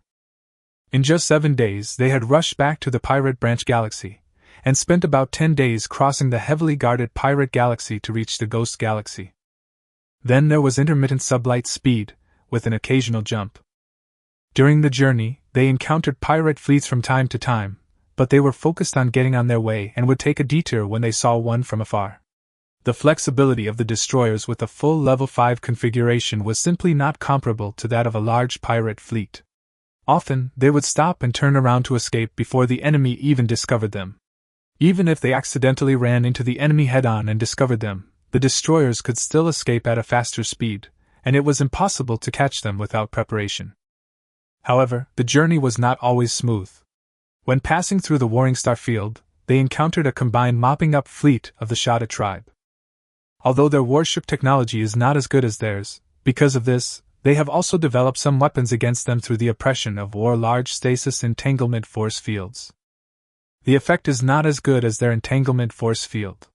Compared with their stagnation entanglement force field, which can reduce the speed by 50% and covers a range of thousands of kilometers, the stagnation entanglement force field jointly developed by the Shada tribe has a range of only a few hundred kilometers, and the deceleration effect is only 30%, and it is ineffective against battleships. But they don't have battleships either. More than a dozen destroyers that had been sailing smoothly all the way were hit as soon as they came out of the wormhole. The stagnation entanglement force field and the jump interference force field covered them at the same time. Li Qing decisively ordered them to cut off their tail and survive. Half of the members turned around to attack the enemy ships equipped with stagnation entanglement force fields, and the other half turned around and left. Eventually, they succeeded in buying time to escape from the 2 force fields, and once they escaped, they immediately fled at an even faster speed. They were careful after that and didn't get tricked again. In less than 2 months, they returned to the outpost system. The sale was made in the name of Li Qing, with a total of 280 billion star yuan worth of materials, directly fulfilling the contract with the outpost base. The goods they purchased were all food, with a total value of 280 billion star dollars. This directly lowered the price of food at the outpost. From now on, the profit from the food shipped over for a period of time will no longer be 50%, but only 37%. And as more food is delivered, the profit will be further reduced. However, Li Qing sold it in the form of a contract, so the profit for this wave was 50%. That is to say, with a cost of 200 billion star dollars, they can earn a full 100 billion. The most they can earn is more than 30 billion, and the least is 60 to 70 billion. Li Qing's total cost was 82.2 billion, and he made a huge profit of 41.1 billion star yuan. After deducting the 4-month time cost, this is pure profit. On average, about 10 billion can be earned per month, which is definitely a huge profit. If you want to make so much money in 4 months just by mining, you will need at least 2,000 to 3,000 large and medium-sized mining ships to do it. So even though half of the members died once and a destroyer was lost, it was still a profit overall. Moreover, after the transaction was completed, all 6 surviving members each took out 1 billion star dollars of profits to compensate the 6 team members who were left to cover the retreat. After all, they risked their lives to cover the retreat, and each death cost them several years of life, and they also lost a level 5 top-equipped destroyer, so they must be compensated. In the starry sky, the team has a general compensation. For those who die while staying behind to cover the team, the compensation standard is the cost of all lost warships, as well as additional compensation for lost life. It was also because they were careless that they did not have a batch of frigates to serve as cannon fodder when passing through these dangerous star areas, otherwise no one would have died. This can also be considered a lesson. After suffering this loss, I will not suffer the same loss again in the future. All the goods were sold, and Li Qing was about to contact everyone to divide the money, but he received a call from Li Lai. He opened it, and saw Li Lai looking at him strangely without saying a word for a long time. "What's the matter?" He looked down at himself and found nothing unusual. Li Lai was speechless for a while before he spoke. "Someone is looking for you." "Who?" "You'll know once you see it." As he spoke, he sent a communication code over. Li Qing took the code, sent the application, and the call was quickly connected. Then a projection appeared in front of him, and he suddenly felt his eyes brighten. He looked at the beautiful and cool UUFA in front of him unexpectedly. He was still very surprised to see her for the second time, but his expression remained normal, and he did not show it. "Miss Yu, do you have something to ask me?" UUFA looked around and said with a smile. "It's rare to see someone so low-key after awakening psychic powers. Do you want to make a big splash in the future?" Li Qing's eyes moved slightly, but he was not too surprised. UUFA was also a psychic. It was easy for psychics to resonate with other psychics, so it was not surprising to find that he was also a psychic. "I wonder what Miss Yu wants to see me about." Seeing his expressionless face, UUFA gave up the idea of chatting. Her expression became serious, and she said in a deep voice, "I would like to invite you to join my team. With your status as a psychic, you can obtain 0.5% of the team's non-diluted original shares and become one of the team's original shareholders. If your strength improves in the future, you will receive additional shares. Join my team. You can join my team or create your own team. You can enjoy team benefits. Whether it is Tianjin, the transit base, or the outpost base, you can get huge advantages, such as the right to receive high-quality tasks in advance, priority ordering at the base shipyard, etc." Li Qing. He thought for a while, then looked up and said, "Can you give me some time to think about it?" UUFA nodded with a smile. "Of course, this is my contact number. Write it down, and you can contact me anytime. But you must be aware that my conditions will depend on the development of my team and your growth in strength. If your strength increases significantly in the near future, my conditions will also increase and I will give you more original shares. But if your strength grows slowly, slower than the growth rate of my team, then you may get fewer original shares if you join again." Li Qing nodded. "As it should be." After turning off the communication, Li Qing pinched his brows and thought deeply. At this time, there was another new communication. It was Li Lai who opened it. He looked at him with strange eyes and asked, "What does Miss UUFA want to see you about?" "She invited me to join her team and gave me 0.5% of the original shares." Li Lai's pupils widened significantly, and he said in surprise, "She personally invited you to join Galen? Did you tell her about this space-related relic?" "No, if there are more than these original shares, there must be other reasons, but what are they?" He looked Li Qing up and down as if he had just met him, and asked, Why would she take the initiative to invite you to join Galen? There's no reason for that. Although you're handsome, there are many people who are more handsome than you who are pursuing her. Li Qing. Because I have awakened my psychic powers. Even if the psychic power is awakened. Wait, you've awakened your psychic powers? Li Lai was instantly shocked, his eyes full of shock as if he saw him for the first time. Shit, you've awakened your psychic powers? You.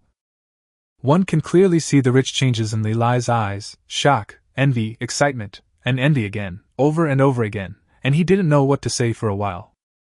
It took him a long while to calm down his excitement, and he bowed to him with a complicated expression. Congratulations, I didn't expect you to awaken your psychic powers. Luck. So how did you respond? Did you agree?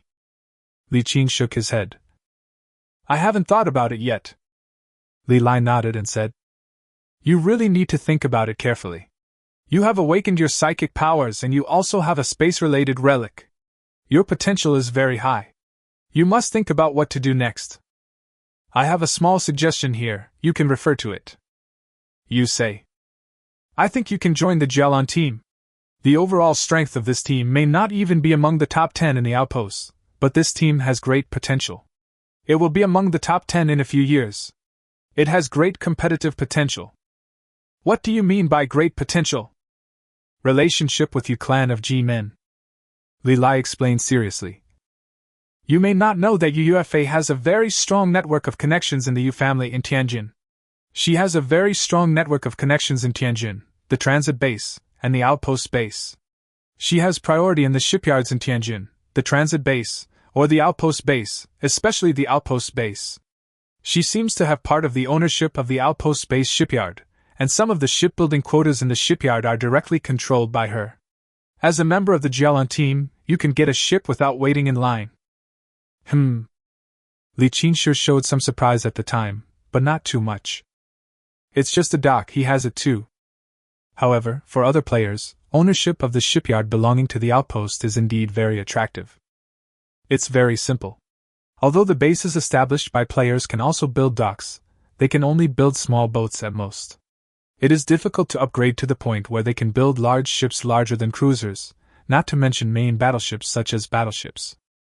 In the entire Tianjin Star region and Gazuter Star region, only the Tianjin province has a giant dock that can build fearless flagships and aircraft carrier flagships. However, there is no dock in the entire Tianjin Star region and Zutter Star region that can build the Titan super flag. Even the 14 Star Lords and more than 200 military lords in the entire Human United Empire have no more than 20 docks capable of building it. Of course, the flagship is too far away from ordinary players and out of reach. Most players have no chance of getting in touch with the flagship at all. The top-level warship that is closest to ordinary players is the battleship, but there are only a few giant shipyards in the entire Tianjin Star Field and Zutter Star Field that can build battleships. However, the output is limited, and it is not enough for their own use. They will not accept external orders at all. Most of the battleships obtained by players are dug up, or salvaged from ancient warships, or purchased from Tianjin Shipyard. In the entire Tianjin province, only the Tianjin Shipyard can purchase battleships. If ordinary players want to buy, the order ranking will be decades behind if they have no connections, but if they have connections, they can directly jump to the front of the queue.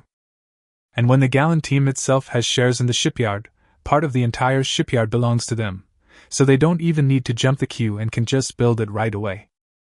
This makes the Gallon team very competitive in attracting talent. At least many players are willing to join because of this. If Li Qing didn't have the palm-held universe and the dock array inside, he would definitely be tempted. But there is no if in the world. He has a universe in his palm, a super dock with more than 3,000 construction capacity to build flagships and super flagships, and even a mobile interstellar fortress as long as there are blueprints and qualified chief engineers, so... Well, Li Qing thinks it is not impossible to join Jialan's team. Chapter 34, Joining the Jialan Team. In fact, Li Qing had already thought clearly about his future development model during this period. First invest in other large teams, form his own small team during this period, and then wait until he captures a life planet in the future, sell shares in exchange for a huge amount of funds, and then leave the team to establish his own team, and maybe even create a legion in the future. In order to maintain a sufficiently competitive team, too much money is needed. He does not want to introduce capital, and wants to make enough money on his own. The best way is to first join forces with other teams to seize a planet, and then exchange the planet's shares for funds. Therefore, after gathering the team members and distributing all the money that belonged to them, Li Qing contacted UFA again. She is still as young and beautiful as ever, with a delicate and flawless appearance. When she smiles, she is very charming. You made a wise choice. When you are free, I will gather the core members of the team to hold a welcome ceremony for you and sign the contract. Li Qing waved his hand and said, No rush, I think we need to redraft the contract first. UFA smiled and said, Do you think 0.5% of the original shares are not enough? In fact, in addition to you and me, the Gallant team has 3 psychics. Their psychic identities can only account for 0.5% of the original shares. The reason why they have different original shares is that they have brought huge benefits to the team in other aspects, so they can own more original shares. Or, if you have other advantages, you can tell me about them. I will evaluate their impact on the team and change the original share allocation accordingly. Li Qing said seriously. I do have some advantages that can be of great benefit to the team. Please go ahead. I have a blueprint for a Dreadnought flagship. UFA raised her eyebrows slightly, with a hint of surprise in her eyes. You have a blueprint of a Dreadnought? Can you show it to me? I used to mortgage it for business, but I can redeem it when I go back this time. Well, if it's a Dreadnought flagship blueprint, you can get an additional 2% of the original shares. In addition, halfway through his speech, Li Qing suddenly stopped talking. He was about to say that he had a space-related relic in his hand, but after thinking about it, if he used this to invest and get the original shares, it would mean that this space-related relic must serve the team. After all, this is not some space-related relic, but the universe in the palm of your hand, your own golden finger trump card. If you use this to invest, you will have a lot of trouble in the future. Forget it. 2.5% of the shares is not low. After thinking about this, he looked up and said, Not for now, that's all. UFA didn't think too much and nodded. In that case, how about you come to sign the contract after you return to Tianjin to redeem the Dreadnought blueprints? Li Qing nodded. Okay, I'll be back in 5 months. Okay. Seeing the beauty's communication disappear, Li Qing tilted his head and recalled what he had just said, but didn't see any problem. A psychic only gets 0.5% of the original shares, so 2% for the Dreadnought blueprint is quite a lot. To be honest, if it weren't for the rarity of the blueprint, its value alone would not be worth 2% of the original shares. Moreover, it is still in the early stages of development. If you bring in a Dreadnought blueprint 10 years later, you may not even get 1% of the original shares. The total value of 2.5% of the non-diluted original shares of a life planet depends on the situation of the life planet, but it can be worth at least trillions. The prerequisite is to be able to grab a planet. 2 days later, the prepared team set out again and returned to Tianjin province. This time they learned their lesson and set off with the large fleet. They returned to Tianjin safely throughout the journey, and it took a total of 2 months. After returning to Tianjin, he immediately paid off all the debt plus interest and redeemed all the battleship blueprints, spending a total of $4.46 million, leaving $78.7 billion. In just 2 trips, his wealth doubled from $40 billion. This efficiency in making money made Li Lai and others very excited, and they bet all their existing funds without hesitation. Li Qing did not waste his $78.7 billion. He put them all on the table and used them all to buy food. Although the price of food at the outpost has dropped significantly due to the last trip to buy all the food, there is still a 37% profit, which is more than most commodities. However, the most important factor for Li Qing to choose food is that food is easy to purchase, unlike some supplies that require a threshold. Compared with the previous trip with a total value of $280 billion, this trip has a total value of up to $380 billion.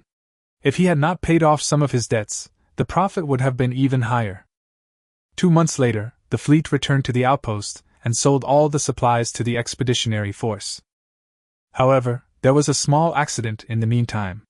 It was probably because other caravans transported a large amount of food during these 2 months, and the purchase price dropped from the original 37% to 34%, resulting in a 3% reduction in profits. There is no way around it. We can't just stop others from doing business.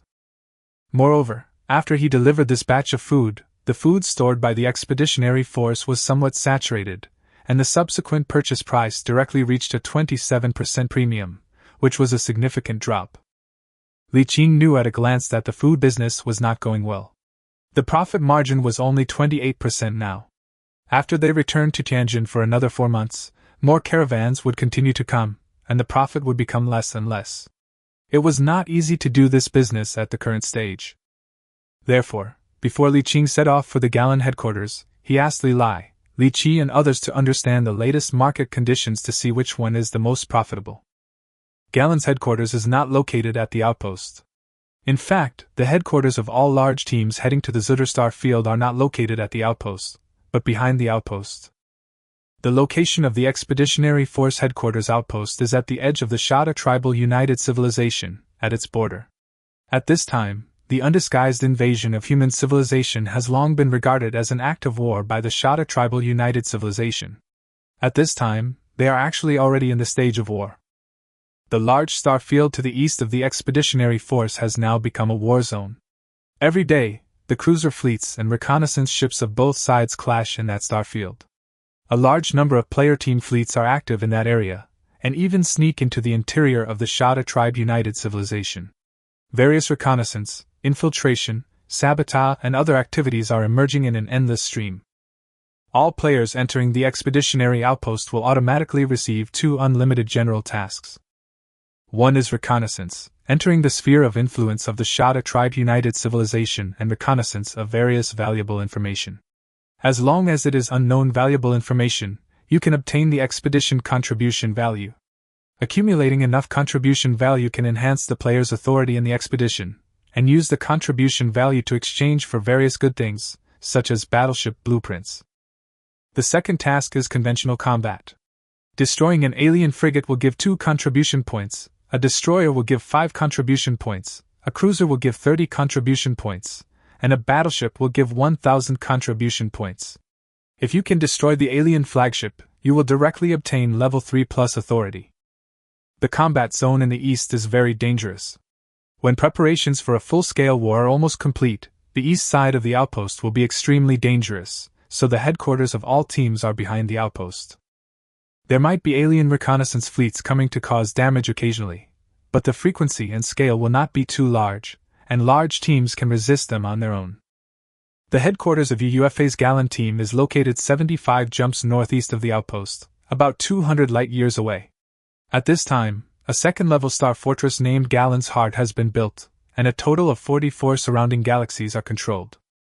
It is worth mentioning that the location chosen for the outpost base is in a star field with weak nebula. Although it will still be affected by the nebula, the star gate cannot be used and some low-level jump engines still cannot jump, but the 4th and 5th level jump engines will not be affected. From the outpost base to the star field controlled by the Galan team, there were no wild civilized forces except for the occasional refreshed pirate monsters and anomalies. The destroyer jumped continuously all the way and it took about 5 days to enter the area controlled by the Galan team. Li Qing had a pass given by UUFA, and he allowed all the patrol fleets he encountered occasionally along the way to pass until he arrived at the wormhole on the edge of the nearest galaxy to the Galan galaxy. After passing the inspection of the guards at an outpost base on the edge of the wormhole, he obtained permission to pass, and the warship dived into the wormhole and disappeared. Coming out of the wormhole, we saw a stellar flare erupting not far ahead, with a dazzling ion plume spurting out, causing the brightness inside the flagship to suddenly increase. Li Qing was surprised to find that the exit of this wormhole was not at the edge of the galaxy as is common, but appeared in the center of the star system, and its distance from the star was estimated to be less than 1 astronomical unit. At this time, a strange call came in. When I opened it, a beautiful woman in a fitted uniform appeared and said with a smile, "Welcome to the Heart of Galan for the first time. I am the dispatch officer of the Heart of Galan, employee number A009. According to your pass code level, you can freely go to any non-military restricted area in this galaxy." At the same time, Li Qing received a document from the dispatch officer and confirmed the download. It turned out to be a map of the interior of the Galen Heart Galaxy, which detailed the internal situation of the galaxy and the basic situation of the Galen Heart Star Fortress. It also included communications from several team diplomats or dispatch officers. If you need anything, you can contact any of them at any time. We will serve you wholeheartedly. The woman had a smile on her face, and her voice was simple and clear. Li Qing nodded. I'll contact you if I need anything. Have a pleasant journey. After saying this, the other party disconnected. Service looks good. Li Qing exclaimed in praise and controlled the destroyer to fly towards the Star Fortress. At the same time, he contacted UUFA and sent her a message. Half an hour later, inside the Star Fortress, in the reception room. Welcome Mr. Li Qing to join Galen. UUFA stretched out her hand with a smile on her face, and Li Qing held it.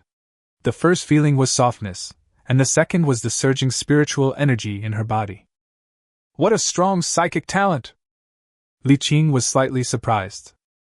You should know that he continuously draws energy from the virtual realm by locating the virtual realm through the universe in his palm, and can increase the strength of his spiritual energy by 1 unit every day. So far, he has accumulated more than 400 units of spiritual energy.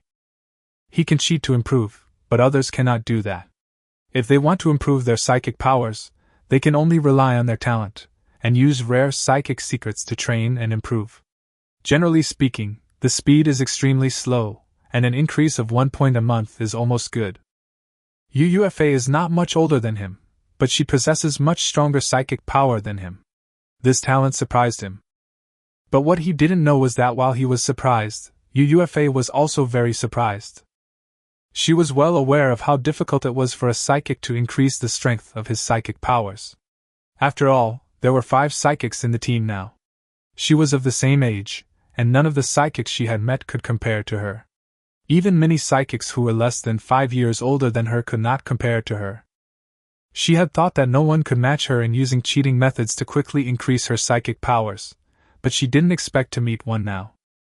Although his psychic power strength was slightly weaker than hers, the gap was not big, which meant that Li Qing's psychic talent was very, very strong.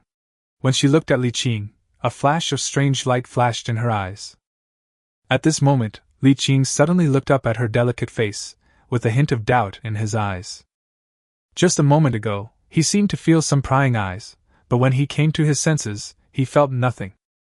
I wanted to explore it, but quickly realized it was inappropriate. A total of 16 members of the Galen team who owned original shares were either present in person or witnessed by representatives, and witnessed Li Qing joining the Galen team and becoming one of the core members of the team. No one had any objection to the fact that psychics owned 0.5% of the original shares. After all, the team had already recruited several psychics, and each of them had received 0.5% of the shares.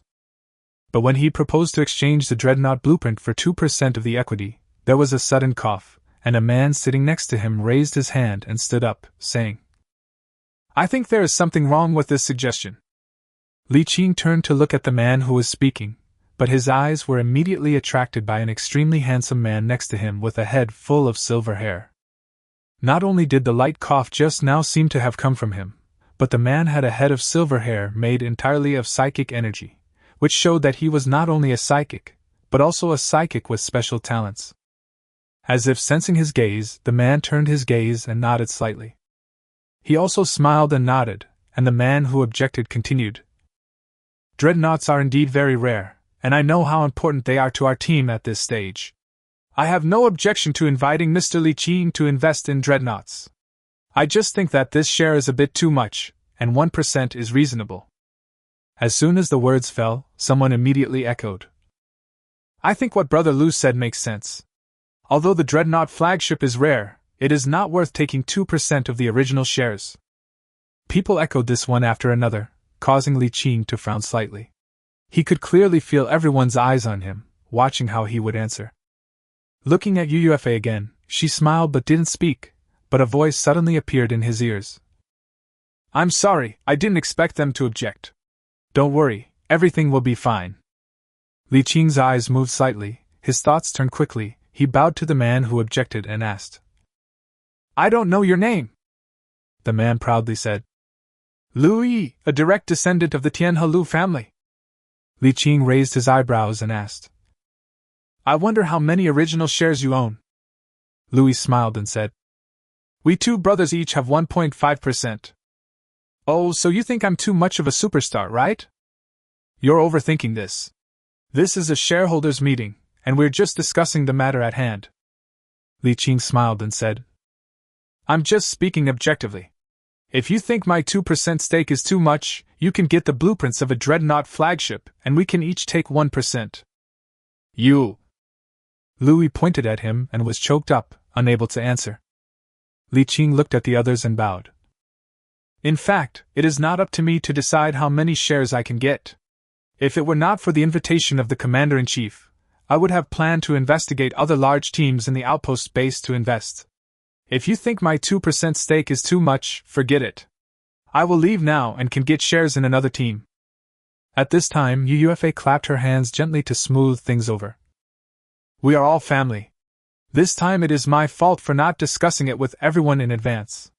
So, let's make a compromise. Mr. Li Qing will still own 2% of the shares with the Fearless flagship blueprint, but I will personally take out 1% of the original shares and the team's 1% of the original shares, a total of 2% to give to Mr. Li Qing. What do you think? How can this be possible? Someone immediately objected. Operating this way will easily lead to chaos in the future. Besides, this is a team matter. How can the headquarters order you to give out this 1% stake? But... At this time, the handsome man with silver hair stood up. Suddenly, it was like a spring breeze blowing in the face, making people unable to help but focus on him. He said to UUFA with tenderness in his eyes. Let's do as you said. Mr. Li Qing will join the team as a psychic and a dreadnought, and will receive a total of 2.5% of the team's original shares. As soon as he spoke, the others fell silent.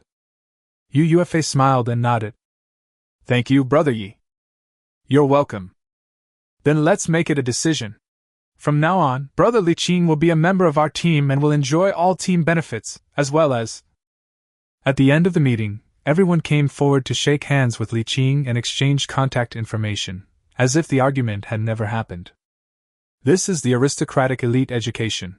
When it comes to their own interests, they can fight to the death, but afterwards, or after the dust settles, the previous arguments and struggles are as if they never happened. Li Qing did the same, talking to them with a smile on his face, as if the argument when they prevented him from getting more shares had never happened. At the same time, he also knew that the man with silver hair and slightly stronger spiritual power than himself was actually Yi Xiao, a direct descendant of the Yi family of Nantian. The Yi family of Nantian is one of the 14 Starsea Lords of the Human United Empire, and the most powerful family in the Human Empire. They came here as direct descendants to join a team, and it was obvious that they came for UUFA. Coming out of the Star Fortress, Li Qing let out a sigh of relief. In just less than an hour, he had some understanding of the decision-making level of the Galan team created by UUFA. There are 16 shareholders in total, and now with him there are 17, and with 2.5% of the shares he ranks 6th. The reason why they stopped him from getting more shares was actually very simple. They simply didn't want someone to suddenly appear in front of them. But even though I understand it, I still feel unhappy. The internal factions are mixed, most of them are aristocrats with ulterior motives, and most of them are arrogant and difficult to discipline. For a moment, he was not sure whether choosing Galan's team was right or wrong. After joining the Galan team and becoming one of its core members, Li Qing was assigned a fleet of the Galan team according to routine regulations. It is just a simple organization. The team will neither provide him with funds nor personnel, let alone warships. All core members of the team have the power. Whether you can make it happen depends on your ability. It is worth mentioning that although the Dreadnought was exchanged for 2% of the team's original shares and the Dreadnought blueprint was handed over after the contract was signed, there was a special note when signing the contract that after the Dreadnought was built, he would have the third command of the Dreadnought flagship. This means that when the team has no mission and Commander-in-Chief UUFA is not using it, he can command the Fearless flagship to be temporarily incorporated into his own fleet to serve him. The premise is that you cannot go too far or perform tasks that are too risky. By joining Galan, Li Qing immediately gained a series of benefits that only core members of the team could enjoy. The first is information and intelligence sharing. He can immediately obtain all the information collected and intelligence accumulated by the entire team. The second is the sharing of the team's network of relationships, including some of the networks established by UUFA in Tianjin and the outpost bases. Of course, these are not compensations, but require a price to be paid in exchange, but compared to others who don't even have a threshold, it is much better. Third, basic benefits for core team members, including various priorities, such as jumping the queue to order warships, and up to 25% of war damage reports. Chapter 35, The Last Business Trip and Preparation. Although it is just a team and not a legion, the Gallon team is on par with the legion in this respect. Peripheral members did not report any losses. The loss rate for ordinary members was 10%, the loss rate for elite members was 15%, the loss rate for core members was 25%, and the loss rate for the team leader and deputy team leader was 30%. The so-called damage report refers to the loss of the warship caused by the team's behavior, and the loss will be reimbursed according to a percentage of the total price of the warship. For example, a fully equipped frigate of Li Qing costs 150 million yuan, and the core member's damage rate is 25%. If the warship sinks due to team combat, the team will reimburse him 25% of the total price of 150 million yuan, a total of 37.5 million yuan. If you add insurance, the maximum loss is 25%, and the maximum reimbursement is 50%. Please note that the premise of this damage report is due to team behavior, such as during team activities, or being sunk by invading enemies in the team-controlled galaxy, etc. If it is a private behavior, such as driving a battleship to a dangerous galaxy for adventure and sinking, or accidentally sinking while digging a grave, etc. By the way, Li Lai's previous business was a private behavior, so the team will not report the 6 sunken destroyers, and only insurance can reimburse part of it. Li Qing did not stay in the Canaan galaxy for long. After gaining a general understanding of the team's situation and getting to know many core and important middle-level members of the team, he left the Canaan galaxy and returned to the outpost base. In fact, most of the team members are not in the Canaan galaxy now. They are either traveling back and forth between Tianjin and the outpost base to do business and make money, or mining in the starfield controlled by the team. Some of those who choose to engage in warfare receive missions at the outpost base and enter the war zone to fight against the fleet of the combined alien Shada tribe, etc. There are many team activities, but most of them are small activities jointly organized by team members. Business activities like the previous one to collect goods worth 2 trillion star dollars are actually rare, usually once a year. After returning to the outpost, Li Lai and others already knew that he had joined Gallon and had become one of Gallon's core members. In the communication channel, Li Lai had a complicated expression and sighed. I joined Gallon earlier than you and I am only a mid-level employee now, but you became a senior employee the moment you joined. It's really frustrating to compare yourself with others. Li Qing shrugged and said nothing. However, Li Lai just sighed. He was in a very good mood. After less than a minute of hesitation, he enthusiastically talked to him about the information he had learned at the outpost base in the past few days. In the past few days, the price of food at the outpost has dropped a bit. After 4 months, the price will probably be even lower, and the profit will not be much. I have read some information in the past few days and found that the most profitable and strongest products at the outpost are various finished warships. A bare frigate can be sold for 20 million yuan in Tianjin, and 25 million yuan here, which means a profit of about 5 million yuan. The key is that this thing is in great demand. There are wars every day in the area where the outpost is fighting with the Shada tribe, and there are war casualties every day. This thing is needed as much as possible. Unlike food, which will be saturated, this will not be saturated. Even after 100 years, there will be shortages. It can be made for a long time. At this time, Li Qi, who had been silent, spoke up. But the threshold for this requirement is too high. Where can we find so many warships? That's the most troublesome part. Li Lai sighed and said. The channels for selling warships in Tianjin now are mostly private shipyards of some players, except for the official shipyards in Tianjin. Although the official shipyards have a high output, there are too many people placing orders. It is impossible for us to store ships and resell them to make money. We can only find some private shipyards. But the output of private shipyards is not high, and the price is about 10% higher than the market price. Unless we can find a few private shipyards to contract all the warships they produce, there will be some profit. Li Qi shook his head and said, "That's impossible. The private shipyards in Tianjin have long united to form a chamber of commerce to jointly manipulate prices. We can't get involved in this small-scale operation." "That's a shame. Is shipbuilding so profitable?" Li Qi muttered to himself. What he thought was that if a frigate at the outpost base could be sold for 25 million star dollars, it would cost about 21 million to 22 million to buy it directly in Tianjin, and he could only make about 3 million from each frigate. But he has a super dock, and the cost of one ship is only about 16 million. He can make as much as 9 million by selling it to the outpost. One ship can earn 9 million star dollars, 10 ships 90 million, 100 ships 900 million, and 1,000 ships 9 billion star dollars. Well, the frigate still earns too little. But having said that, Li Qi was already moved. There is no other reason, I just don't want to be a trader all the time. One trip takes 4 months, which means only 3 trips a year. All my time is spent running back and forth, and I can't do anything else. It's different if he switches to shipbuilding. The shipyard is right in the palm of the universe. As long as he prepares enough ship blueprints and materials, he can build a ship, and it won't affect him from doing other things. The key is that shipbuilding can also improve his shipbuilding level.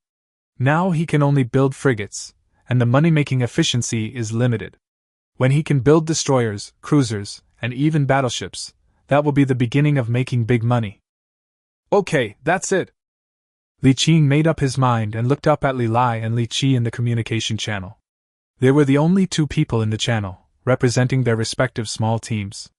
He carefully thought out his words and said, "I plan to take you on another run, make some more money, and then we plan to build a mining base in a star system near the star field controlled by the team here at the outpost." Li Lai and Li Qi were both a little surprised, but not too surprised. This was within their expectations. They just didn't expect that he would quit so soon. Li Lai thought for a while and said, "Since this is the last time, we might as well do something big and help the team build another super caravan like the last one." Li Qi also said, "And by doing this, you can also improve your reputation and status in the team." Li Qi shook his head after hearing this. "No. Why not? Besides, we have to pay 100 billion in tolls every time. It's better for you to make the money than for others to make it." Li Qi smiled and said, "Do you think that 100 billion is just a toll?" He used to think it was just a toll, but since becoming a core member of Gallon, he also learned some inside information that only core members knew. For example, they paid 100 billion to ask the Bluefish clan, one of the 16 clans of the Rest Pirate Group, to escort them through the star field controlled by the Rest Pirate Group. Outsiders thought that they spent 100 billion star dollars as bribe, but in fact it was not just bribe. The focus was on reasonable support for the Bluefish clan. The reason is simple. The establishment of the Bluefish clan has a certain relationship with the Yu clan of Tianjin. To put it bluntly, the Rest Pirate Group originally had only 13 clans. Ever since humans established an outpost in the Zutter star field and launched a war with the Shada tribe and the United Civilization, players were able to join the Rest Pirate Group camp. The Jimin Yu clan decisively invested a lot of human resources to build up their reputation in the Rest Pirate Group and formed a new pirate clan. There is a force of its own in the pirate group that is as powerful as the Shada tribe and the United Civilization. It has a good relationship with this force, which can play a huge role at certain critical moments. So this money cannot be saved, but he cannot earn it either. Of course, he couldn't tell this secret directly. But Li Lai and Li Qi were both smart people, so he just gave them a little hint and they understood it, and didn't insist any further. However, the team cannot make money, but you can make money from other people. When you return to Tianjin, you can find a large caravan to cooperate with and make money every time. 2 months later, a medium-sized fleet sailed into the Jimin system. The fleet docked at the starport and everyone went their separate ways to prepare. Li Qi directly accessed the regional channel, connected to the internet, and searched for what he wanted directly on the trading platform. First, 5.2 billion star dollars were spent to purchase 10 small transport ships, 10 medium-sized transport ships, 5 Mammoth-class large transport ships, and 1 Ferry-class super-large transport ship. And a total of $6 billion were used to purchase 5 small industrial ships, 2 medium-sized industrial ships, 2 large industrial ships, and 1 extra-large industrial ship. Then there were 30 large mining ships, which cost a total of $24 billion. 3 sets of large-scale crushing, screening and refining ore equipment, with a unit price of $1.1 billion, totaling $3.3 billion. All in all, a total of $38.5 billion were spent, leaving $67 billion. Then, $5 billion were reserved for salary and emergency purposes, and the remaining funds were used to purchase blueprints and construction materials for frigates and destroyers. A total of 2,000 frigate blueprints and materials were purchased, spending $4 billion plus $24 billion respectively. In addition to the construction of the 500 frigates purchased previously, a lot of them have been built in recent days, and now there are 400 sets left. A total of 2,400 sets and 100 finished frigates are docked in the dock of the Palm universe, as well as 200 destroyer blueprints and materials, which cost $3 billion plus $18 billion respectively, a total of $21 billion. Then, 5 extra-large cold storages were ordered, as well as various foods with a total value of nearly 500 million yuan, and daily necessities with a total value of 1 billion yuan. Then, through the relationship with the Gallant team, he spent $750 million to get 4 top-of-the-line Tornado-class destroyers directly from the used shipyard. The weapon configuration was the same as that of the Hurricane-class destroyer he had, mainly kinetic weapons. Then he spent $130 million, which was lower than the market price, to equip a complete set of Haiyan frigate configurations. He got a total of 20 sets, which could be installed directly on the bare frigates he already had later. The 4 destroyers cost $3 billion, and the full configuration of 20 frigates cost a total of $2.6 billion. Then, he purchased 100 base L-slot kinetic main gun shells, spending a total of $200 million. 300 base L-slot large dynamic artillery shells cost a total of 240 million star coins. 1,000 base M medium kinetic shells cost a total of $300 million. 5,000 base S small-scale mobile artillery shells cost a total of $750 million. 1,000 basic machine gun discarding sabot shells cost a total of $750 million. 200 base P-slot anti-sabotage bullets cost a total of $200 million. The total amount is $2.44 billion. Then he bought 50,000 energy blocks containing 100,000 standard energies. In addition to quickly charging the energy shield, this thing can also be used in many aspects. 1 block costs 100,000 star dollars, and 50,000 blocks cost a total of $5 billion star dollars. All in all, the total cost was $24 billion plus $21 billion plus $500 million plus $1 billion plus $3 billion plus $2.6 billion plus $2.44 billion plus $5 billion, a total of $59.54 billion star dollars. Most of the remaining $67 billion star dollars were spent in one go, leaving only $7.46 billion star dollars. Then, he spent $1 billion star dollars to order a medium-sized steel refining furnace and $1.5 billion star dollars to order a medium-sized alloy furnace. The steel refining furnace can further refine the refined ore into steel, while the alloy furnace can melt steel and other elements into a stronger alloy, and can also recycle the collected warship wreckage into alloys. From collecting raw ore, to crushing and refining it into refined ore, to refining it into steel, and then smelting it into alloys, and finally sending it to the arsenal in the high-dimensional dock in the Palm universe to be directly processed into various shells. Get it done in one step, saving a lot of money on buying ammunition. Soon Li Qin discovered that the remaining $4.9 billion star dollars might not be saved, and he had to recruit a group of shipbuilding engineers.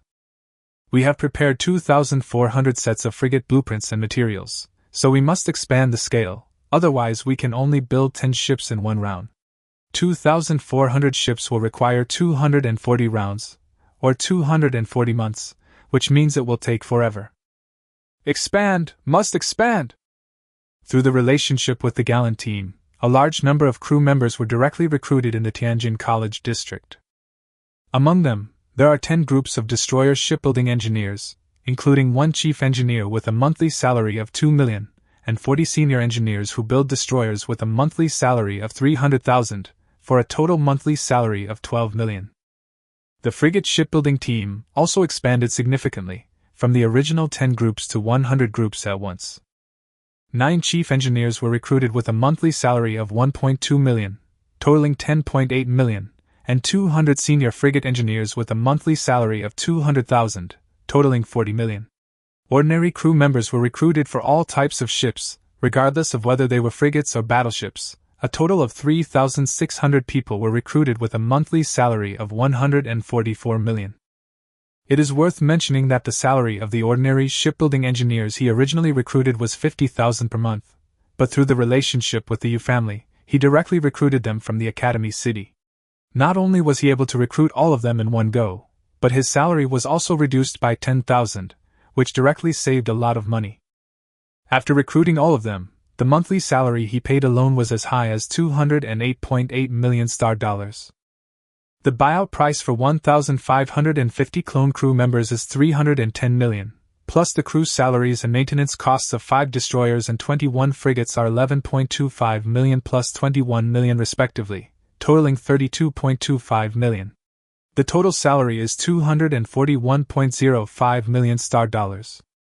A monthly salary of 240 million star dollars. Li Qingqing calculated his current net worth and realized that he would be out of money in just 2 years. No wonder they say war is a waste of money. When a cannon is fired, a fortune of gold is lost. A cannonball can eat up an ordinary person's monthly salary. It is really difficult to maintain a fleet. He only has 26 ships, and no large ships yet. It costs 32.25 million star dollars every month to maintain the fleet.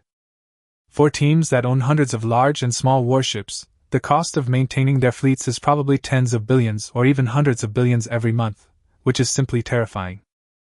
The more we grow, the more we feel that money is not enough. Fortunately, although the cost was high, the profit was also considerable. These 2,400 frigates and 200 destroyers were all built and sold, making an immediate profit. If we don't sell Tianjin, we can sell the outpost base. We can make nearly 10 million from one frigate, and 2,400 frigates can make 24 billion. Destroyers are even more profitable. Excluding shipyard usage fees and various channel fees, a destroyer can earn about 30 million. If it is transported to an outpost, an additional 30% can be earned, which is 45 million. The total profit is about 75 million. 200 destroyers can earn 15 billion? Chapter 36. A frozen alien space station? After deducting 2 years' salary of about 2 billion, he can make a net profit of 37 billion in 2 years. This income alone is enough for him to maintain a fleet of a certain size.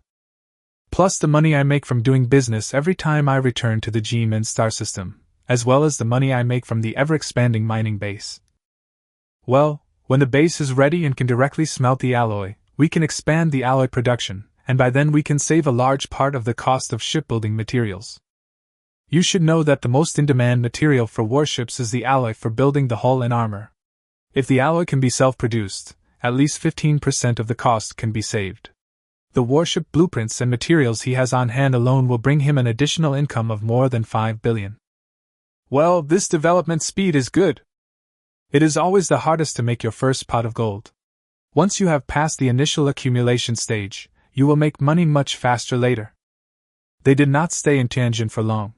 After all the ordered materials were delivered to the designated warehouse one by one and then stored in the warehouse in the Palm Universe, Li Lai and others were almost ready. This might be the last time they went on a business trip, and this time they took out all their capital. They invested all the money they had earned before and took out loans to purchase goods worth nearly 400 billion star dollars. In addition, they didn't know where to find a large caravan that was preparing to go to the outpost base. The two sides agreed to charge a transportation fee of 3% of the total price of the caravan's goods.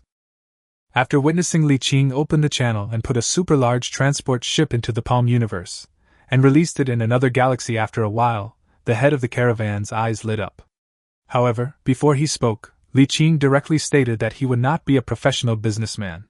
Except for taking a trip when he returned to Tianjin every once in a while, he would not make money from this. This directly discouraged the head of the Chamber of Commerce from thinking about it. For this kind of Chamber of Commerce, his method of transportation is safe, cheap, and fast.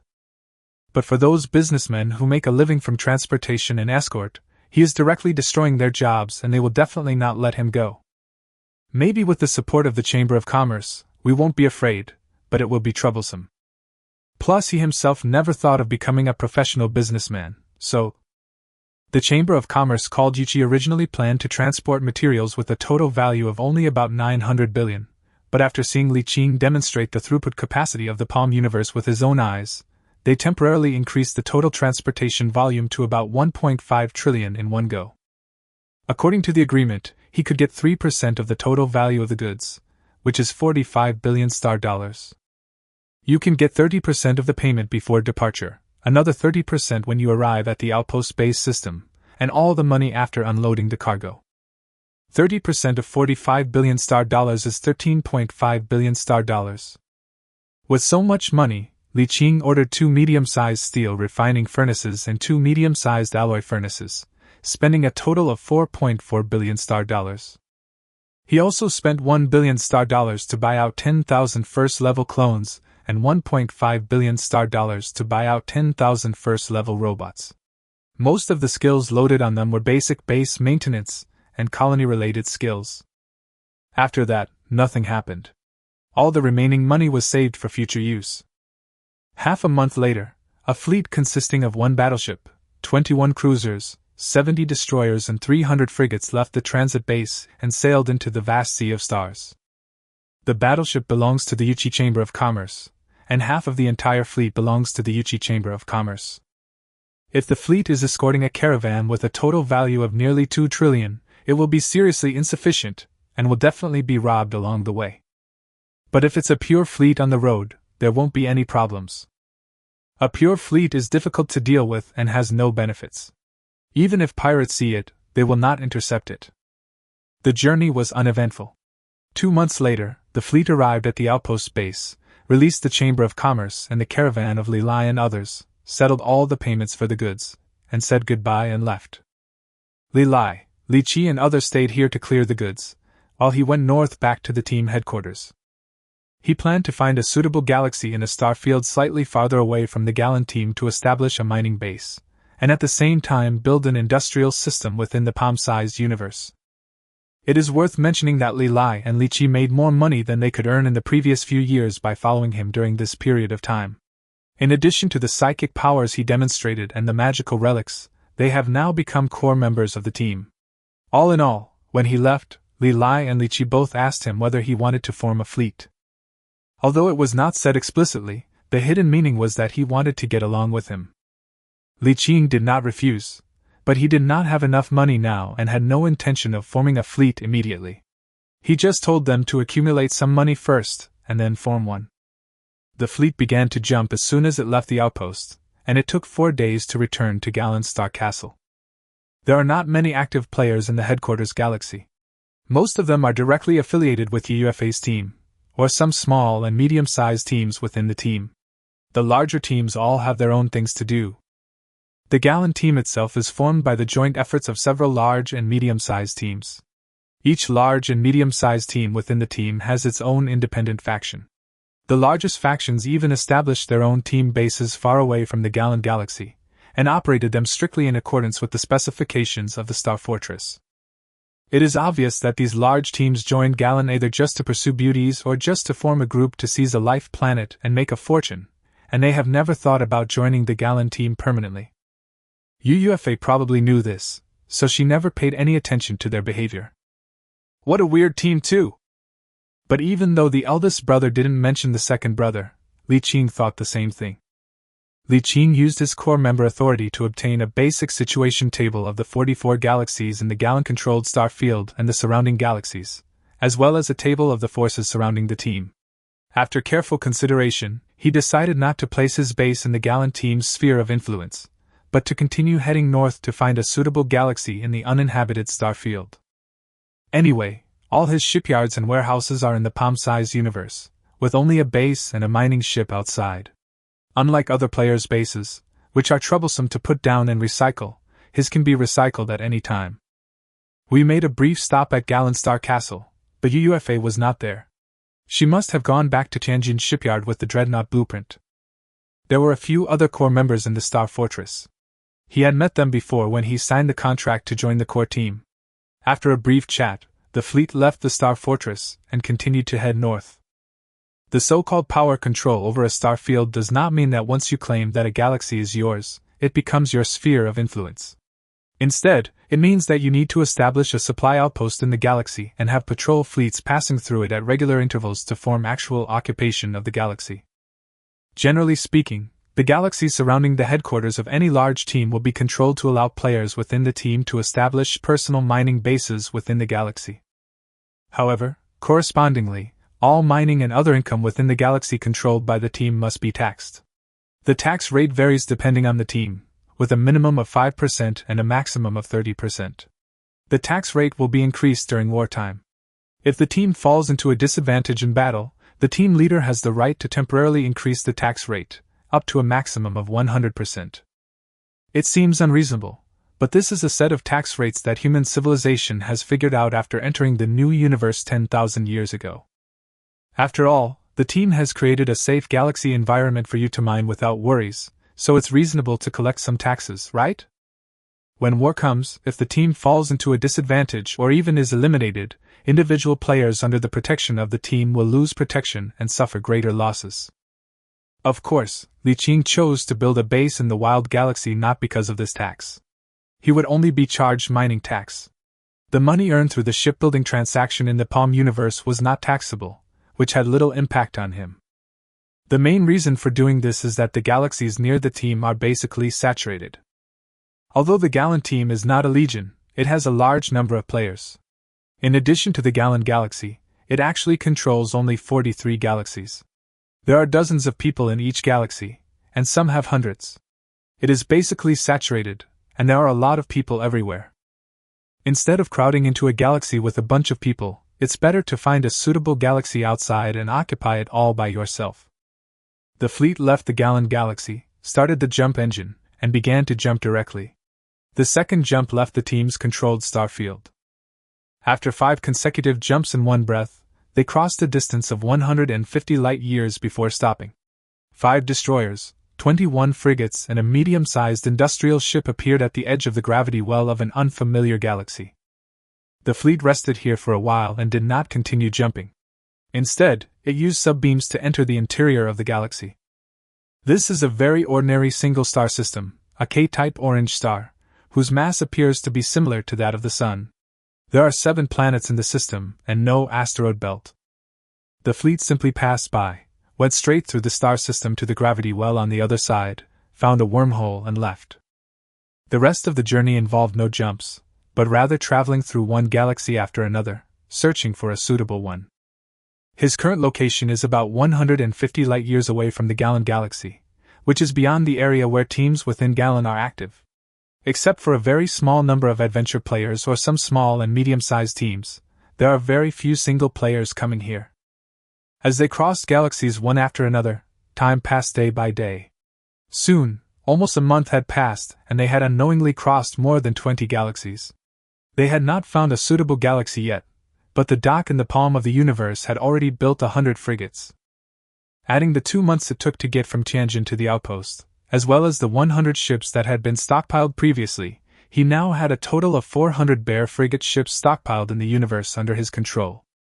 If we go back to the outpost now, we can sell it for a full 10 billion star dollars. Buzz! The wormhole energy tide exploded, and a destroyer and 5 frigates emerged from the wormhole. 15 minutes later, Li Qing's main fleet passed through the wormhole and appeared in an unfamiliar galaxy. Drip! Drop!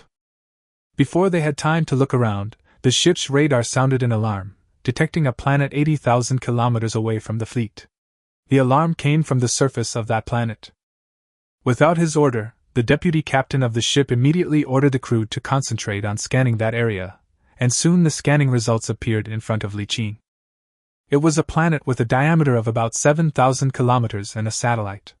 The scanning image showed that the surface of the planet was covered with a thick layer of ice, but under the thick ice surface, the outline of a huge building was scanned. Why is there a building here? Destroyer number 5 and frigates number 20 and 21 escort the industrial ship over to take a look. 4 warships broke away from the fleet and headed towards the frozen planet, stopping about 1,000 kilometers away from the planet. A minute later, the real-time scanning image appeared on the screen in front of Li Qing. Space station wreckage? Although it was covered with a thick layer of ice, the battleship scanned closely and found that it was not the building they had imagined, but a huge wreckage of a space station that had fallen into the planet and was then covered with a thick layer of ice, making it look like a building from a distance. Destroyer number 5 main guns ready! Li Qing drew a circle at the edge of the space station wreckage on the scanning screen and passed the command to the captain. As he gave the order, the muzzle flashed slightly and several alloy shells ejected from the muzzle and shot towards the target location. Boom, boom, boom!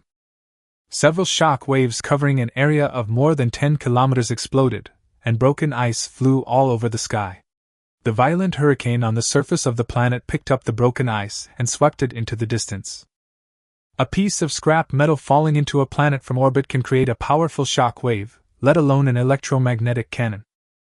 The electromagnetic cannon on the battleship does not have any special performance in space battles, but if it bombards a planet, you can immediately and intuitively feel how powerful it is. One shot is as exaggerated as being bombarded by a nuclear bomb. A large circle of ice surrounding the frozen wreckage of the space station was blown to pieces. Even the wreckage of the space station was affected, and large pieces of ice were lifted up and cracked. Then, the small industrial ship slowly entered the interior of the planet under the escort of 2 frigates. Although this frozen planet has an atmosphere, it is very weak and the planet's gravity is far below the standard gravity. Therefore, frigates with only 1 core module in the overall structure can land inside the planet, while warships with more than 2 modules above the destroyer cannot land. The 2 escorting frigates used small electromagnetic cannons to blast open the ice on the surface of the space station wreckage. The industrial ship began a close-range scan and then transmitted the scanning information to Li Qing via battleship communications. In less than an hour, the entire wreckage of the space station was scanned and matched with a certain piece of data in the battleship's internal database. This is a space station of the Shada Tribal Alliance. Why is there a space station of the Shada Tribal Alliance here? Li Qing was a little confused. Although this place is not too far from the Shada Tribal Alliance, it does not belong to the territory of the Shada Tribal Alliance. With the outpost as the center, to the east is the Shada Tribal Union. Its current location is about 450 light-years northeast of the outpost. Theoretically, continuing to go east will reach the Shada Tribal Union, but in fact there is a strong isolation interference zone between the east and northeast of the outpost. Not only is that place covered with thick nebulae, even the level 5 jump engine cannot be used. The key is that most of the wormholes connecting the galaxies there are unstable.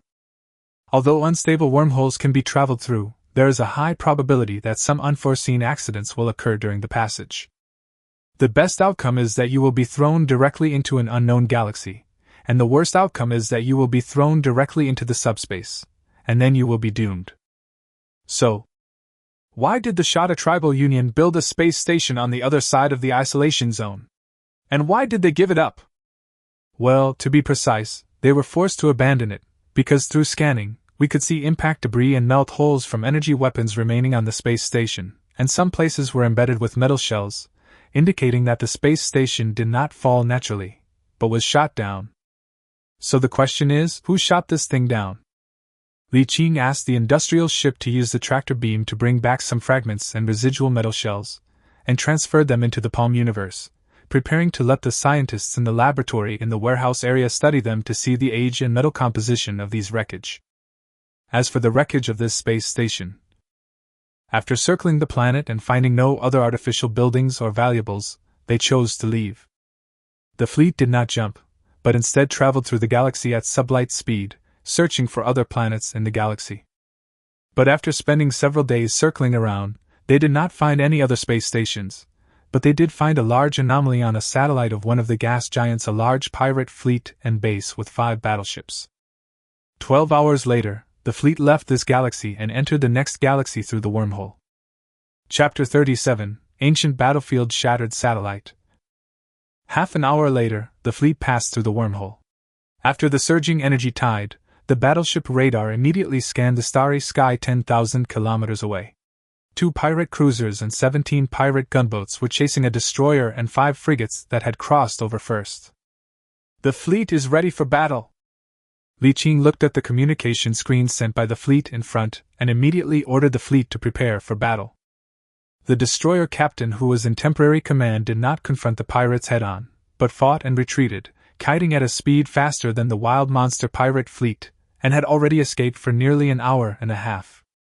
As soon as the fleet communication was established, Li Qing immediately ordered the vanguard fleet to return and reunite with him, and the headquarters fleet quickly moved forward to provide support. Although these 2 pirate cruisers are called cruisers, they are just cruisers converted from destroyers. They are inferior to him in both quantity and quality.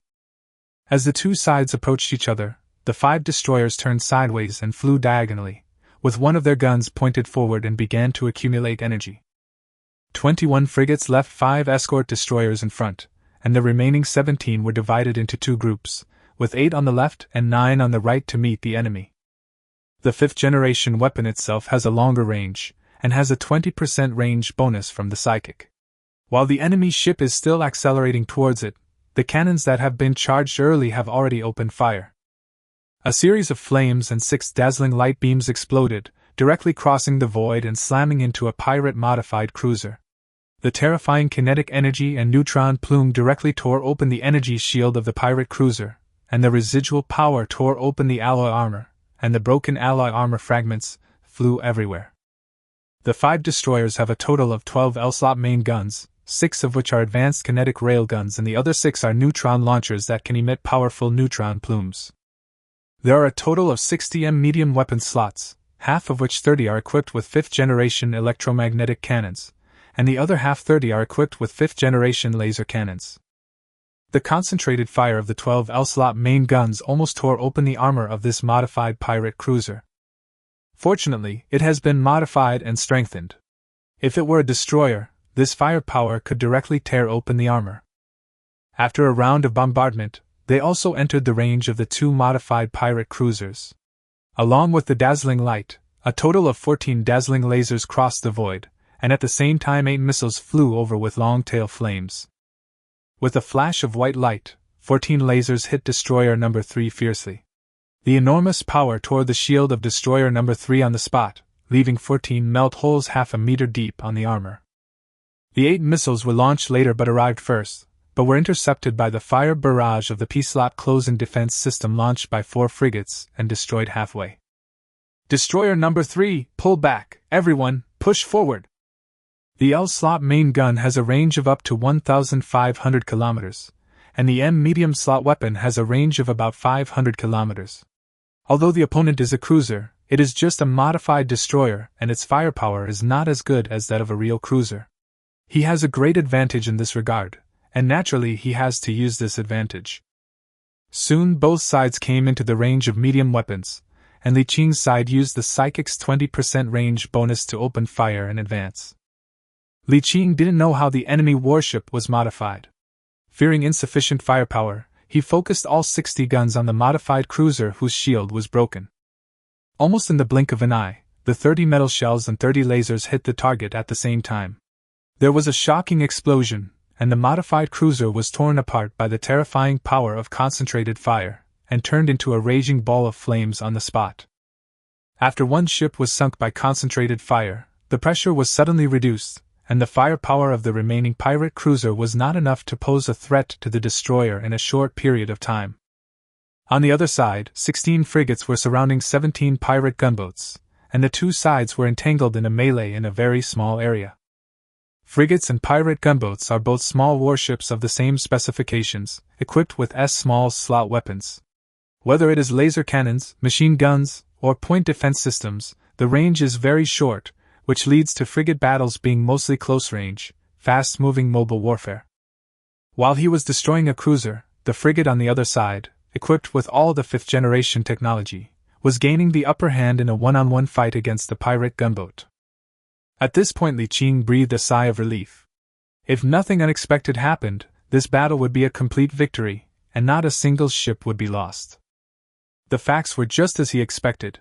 7 minutes later, the second pirate cruiser was sunk. 5 destroyers immediately joined the frigate battlefield and destroyed the pirate gunboats that were at a disadvantage one by one.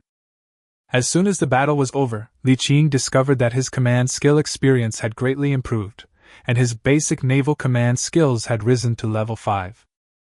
Basic naval command skills LV5, speed plus 25%, weapon firing rate plus 15%, attack damage plus 10%, command ship capacity plus 450. Combined with the psychic skill bonus, the fleet he commands has a speed of plus 45%, range of plus 20%, weapon firing rate of plus 15%, and attack damage of plus 10%. It's getting stronger. Li Qing smacked his lips and closed the property panel contentedly.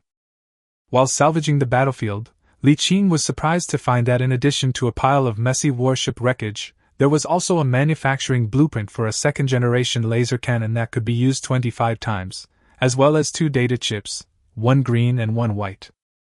The second-generation laser cannon blueprint costs 350,000 yuan per piece, and can be used 25 times, which is 8.75 million yuan, a small profit.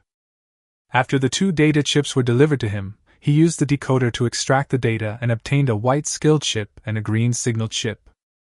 The blank skill chip contains frigate operation skills. After use, it will increase 1,000 points of experience related to frigate operation skills.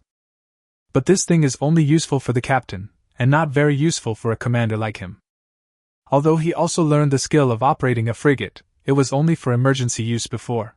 Now, not only does he not need to operate it, he probably won't have the chance to operate it again in the future. Naturally, there is no need to waste this thing, and he can only train his subordinates to use it. But all his subordinates are blank captains, and they are not worth training at all. This stuff can only be kept for now, and used when there's a chance to recruit frigate captains with green or blue names or above in the future. As for the signal chip, it will give you a coordinate after decoding, and then you can find the coordinate location. The result of the signal chip is uncertain. It is possible that the coordinate location is just a treasure left by the ancients, or it may be a relic, an ancient laboratory, an ancient shipwreck, or even just an ordinary box, etc. If it is buried treasure, this action is called treasure hunting. If it is an ancient relic or laboratory, this behavior is called digging a grave. Generally speaking, the final harvest can be determined by the level of the signal chip. Naturally, you don't have to expect good things if you have a blank slate. But if it is a purple signal chip, there will definitely be top-notch good things. The green chip is higher than the white one, but it is only one level higher, and there is a chance that something of good value will appear. Li Qing used the star map to check the signal coordinates, and found that the signal coordinates were not far from here. Anyway, he was now looking for a suitable galaxy to establish a base, so he decided to go over and take a look. However, after walking a few galaxies according to the coordinates of the star map, Li Qing discovered a problem. The interference electrons contained in the nebulae in the nearby star field were increasing rapidly. Not only were the ship's sensors seriously affected, but the jump engine was also strongly affected. After crossing about 10 galaxies, he discovered that only the 5th generation jump engine could jump here, and the jump distance and accuracy were greatly affected. Is this also the edge of the isolation interference zone? Looking at the star map, the coordinates on the signal chip were only 5 jumps away from here. After hesitating for a moment, he decided to keep moving forward. As we entered the next galaxy, we immediately felt that the interference in the nebula had intensified again. The sensors were suppressed to only 1/3 of their effect. The 5th generation jump engine was already in a state of being ineffective at times. It was estimated that it would directly stop working if we entered the next galaxy in depth. Since we are here, it would be a pity to give up now, but Li Qing also set a standard for himself. He would continue to move forward, but if he found that the wormhole began to become unstable, he would retreat and not take any risks. Then it flew forward 3 galaxies in one breath. The jump engine had stopped working and could not be used. Even the curvature sublight speed was greatly affected. But the wormhole is relatively stable. According to the information provided by the Gallant team, the real isolation interference zone is where the wormhole is interfered with and becomes unstable, making it impossible to travel through. Now the wormhole can still be used, but the interference is serious, which means that this place should be on the edge of the isolation interference zone. It is estimated that in a few galaxies ahead, the wormhole will officially enter the isolation interference zone. Fortunately, the coordinates on the signaled ship are nearby, and should be in the edge galaxy of the isolation interference band. Half a day later, the fleet arrived at the edge of the galaxy. The main force stopped, and 1 destroyer and 5 guards dived into the wormhole. An hour and a half later, the leading fleet sent him a response. After receiving the call, Li Qing was surprised to see a player fleet consisting of 2 cruisers, 8 destroyers, and 40 frigates anchored not far from the wormhole, as well as the wreckage on the ground. After a short silence, he gave the order in the fleet channel. Destroyers number 3, 4, and 5 and frigates number 1 to 10 will enter first, and the remaining warships will follow. Half an hour later, the wormhole's shuttle ended. As soon as he came out, Li Qing checked the situation immediately. He was relieved to find that there was no conflict. At the same time, the communication light came on. He clicked it and saw an unfamiliar communication coming in. A young man in dark green military uniform appeared and said, "I am the commander of the fleet not far from you. You can call me Thornbird. Li Qing from the Galan team. I came here to dig a grave guided by a signaled ship. What a coincidence! I also stumbled upon a signaled ship by accident, and am here to hunt for treasure as well." "That's a coincidence."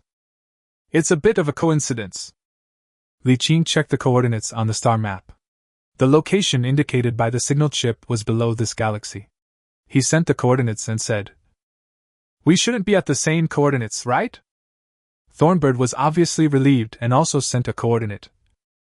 "Although it is also in this galaxy, it is not in the same location." "Then let's each dig our own." "Okay."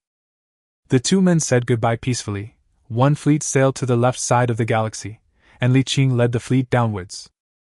The so-called direction does not refer to the front, back, left, right, up and down directions based on the horizontal plane of each player's warship, but is based on the entire new banking system. As we all know, the new Milky Way is also a huge flat disk with 4 spiral arms. It is divided into upper and lower parts with this flat disk as the center line, and the 4 spiral arms are divided into 4 directions of east, south, west and north. Taking the center of the Milky Way as the base point, the spiral arm where the United Empire of Humanity is located is the Perseus arm, and the direction is set to the north of the Milky Way disk. Of course, the east, south, west and north refer to the directional coordinates of the entire Milky Way galaxy, and you definitely cannot use this set of coordinates within the galaxy at normal times. Within the star system, the upper and lower horizontal planes are still based on the Milky Way, but the east, south, west and north are anchored by themselves or by the stars in the center of the star system. What he is using now is the southeast, northwest, and northeast directions with himself as the anchor point. The concentration of nebulae in this galaxy has actually affected the vision of the naked eye. The images transmitted through the sensor show that the starry sky outside the battleship is covered with a layer of light mist. If the image is enlarged, it can be found that the mist is composed of countless tiny particles. If carefully examined with scientific-grade instruments, it would be discovered that there are tiny electronic connections between these particles. In fact, this environment itself has certain scientific research value. The outpost base has been sending scientific research ships to explore the galaxies on the edge of the isolation interference belt, and it is not known whether any valuable information has been found. There are also wild monsters in this galaxy, and they are also affected by the nebula. Their sensors are suppressed even more severely than his. He had 2 close encounters with the wild monster fleet, and had already entered their radar detection range. He would have been discovered in other galaxies, but he was not found here at all. In addition, there seems to be more than one kind of monster appearing in this galaxy. In addition to the common pirate monsters, there is also a monster whose battleship's shape is obviously different from the pirate gunboat. The technological level is not much different from that of pirate gunboats, but the scale of the fleet is much larger than that of pirates. Apart from a few scattered gunboats, pirates usually have large fleets consisting of 5 or fewer destroyers converted into cruisers and 20 to 30 gunboats. However, these unknown monsters are not scattered, but mostly large fleets, and the fleets are very large, with at least 4 or 5 Rio cruisers, a dozen destroyers, 70 to 80 frigates, and a total of about 100 ships. When encountering such a fleet, Li Qing would simply turn around and avoid it. After walking and stopping along the way, we finally arrived at the location of the signaled ship coordinates. From afar, we saw a calm and desolate planet floating alone in the starry sky. The orbit around the planet was full of broken warship wreckage. Small fleets of wild monsters, including a cruiser, 3 destroyers and about 10 frigates, were wandering back and forth in the wreckage. Ancient battlefield? Li Qing was surprised. Why is there an ancient battlefield here? Judging from the wreckage of warships, it contains a large number of large battleships. Although the wreckage of the flagship has not been found, it can be seen from the large number of battleship wreckage that the scale of the ancient war was definitely very large. The fleet stopped for a while and completed the scan. Li Qing ordered the fleet to scan the planet from a distance. However, as soon as they circled the planet to the other side, they saw that another orbital starry sky that had been blocked by the planet was filled with warship wreckage, among which there were several warship wreckages that were larger than complete battleships. Hiss! What shocked him even more was that behind this tomb of battleships, there was a broken satellite. Chapter 38 Environmental Transformation Technology. This satellite should have been hit by a T-slot doomsday weapon. The satellite, with a diameter of more than 3,000 kilometers, was directly blown into pieces. The huge crust cracked like a cracked eggshell, and the hot core material gushed out, forming a cooling small meteorite belt around the planet's orbit. What a brutal war! Li Qing smacked his lips and his eyes fell on the cooled small meteorite belt. The sensor scanned and found that there was star core material on the cooled small meteorite belt. Star core material is a good thing. It is usually only found in the core of a planet. It contains many super rare special substances and is an essential material for manufacturing top-level technological creations. It is very expensive, costing up to 500 million star yuan per cubic meter. Normally, mining can only be done by setting up deep core mining wells on the planet and slowly extracting the core material. However, care must be taken not to extract too much so as not to affect the stability of the planet. It is worth mentioning that, in theory, all planets have core material, but in reality, the core material content of most planets is not high. There is a theory in the starry sky that has not yet been supported by scientific theory, that the amount of core material contained in a planet has nothing to do with the size of the planet, but is related to the environment and structure of the planet. To put it bluntly, it depends on whether your planet has the potential to become a life-bearing planet. Barren planets generally do not have much core matter, while life planets must have a large amount of core matter. Similarly, the amount of core material in a star also determines whether the planet has the potential to be transformed into a habitable planet. Normally, it is not allowed to collect stellar core materials by directly blowing up stars.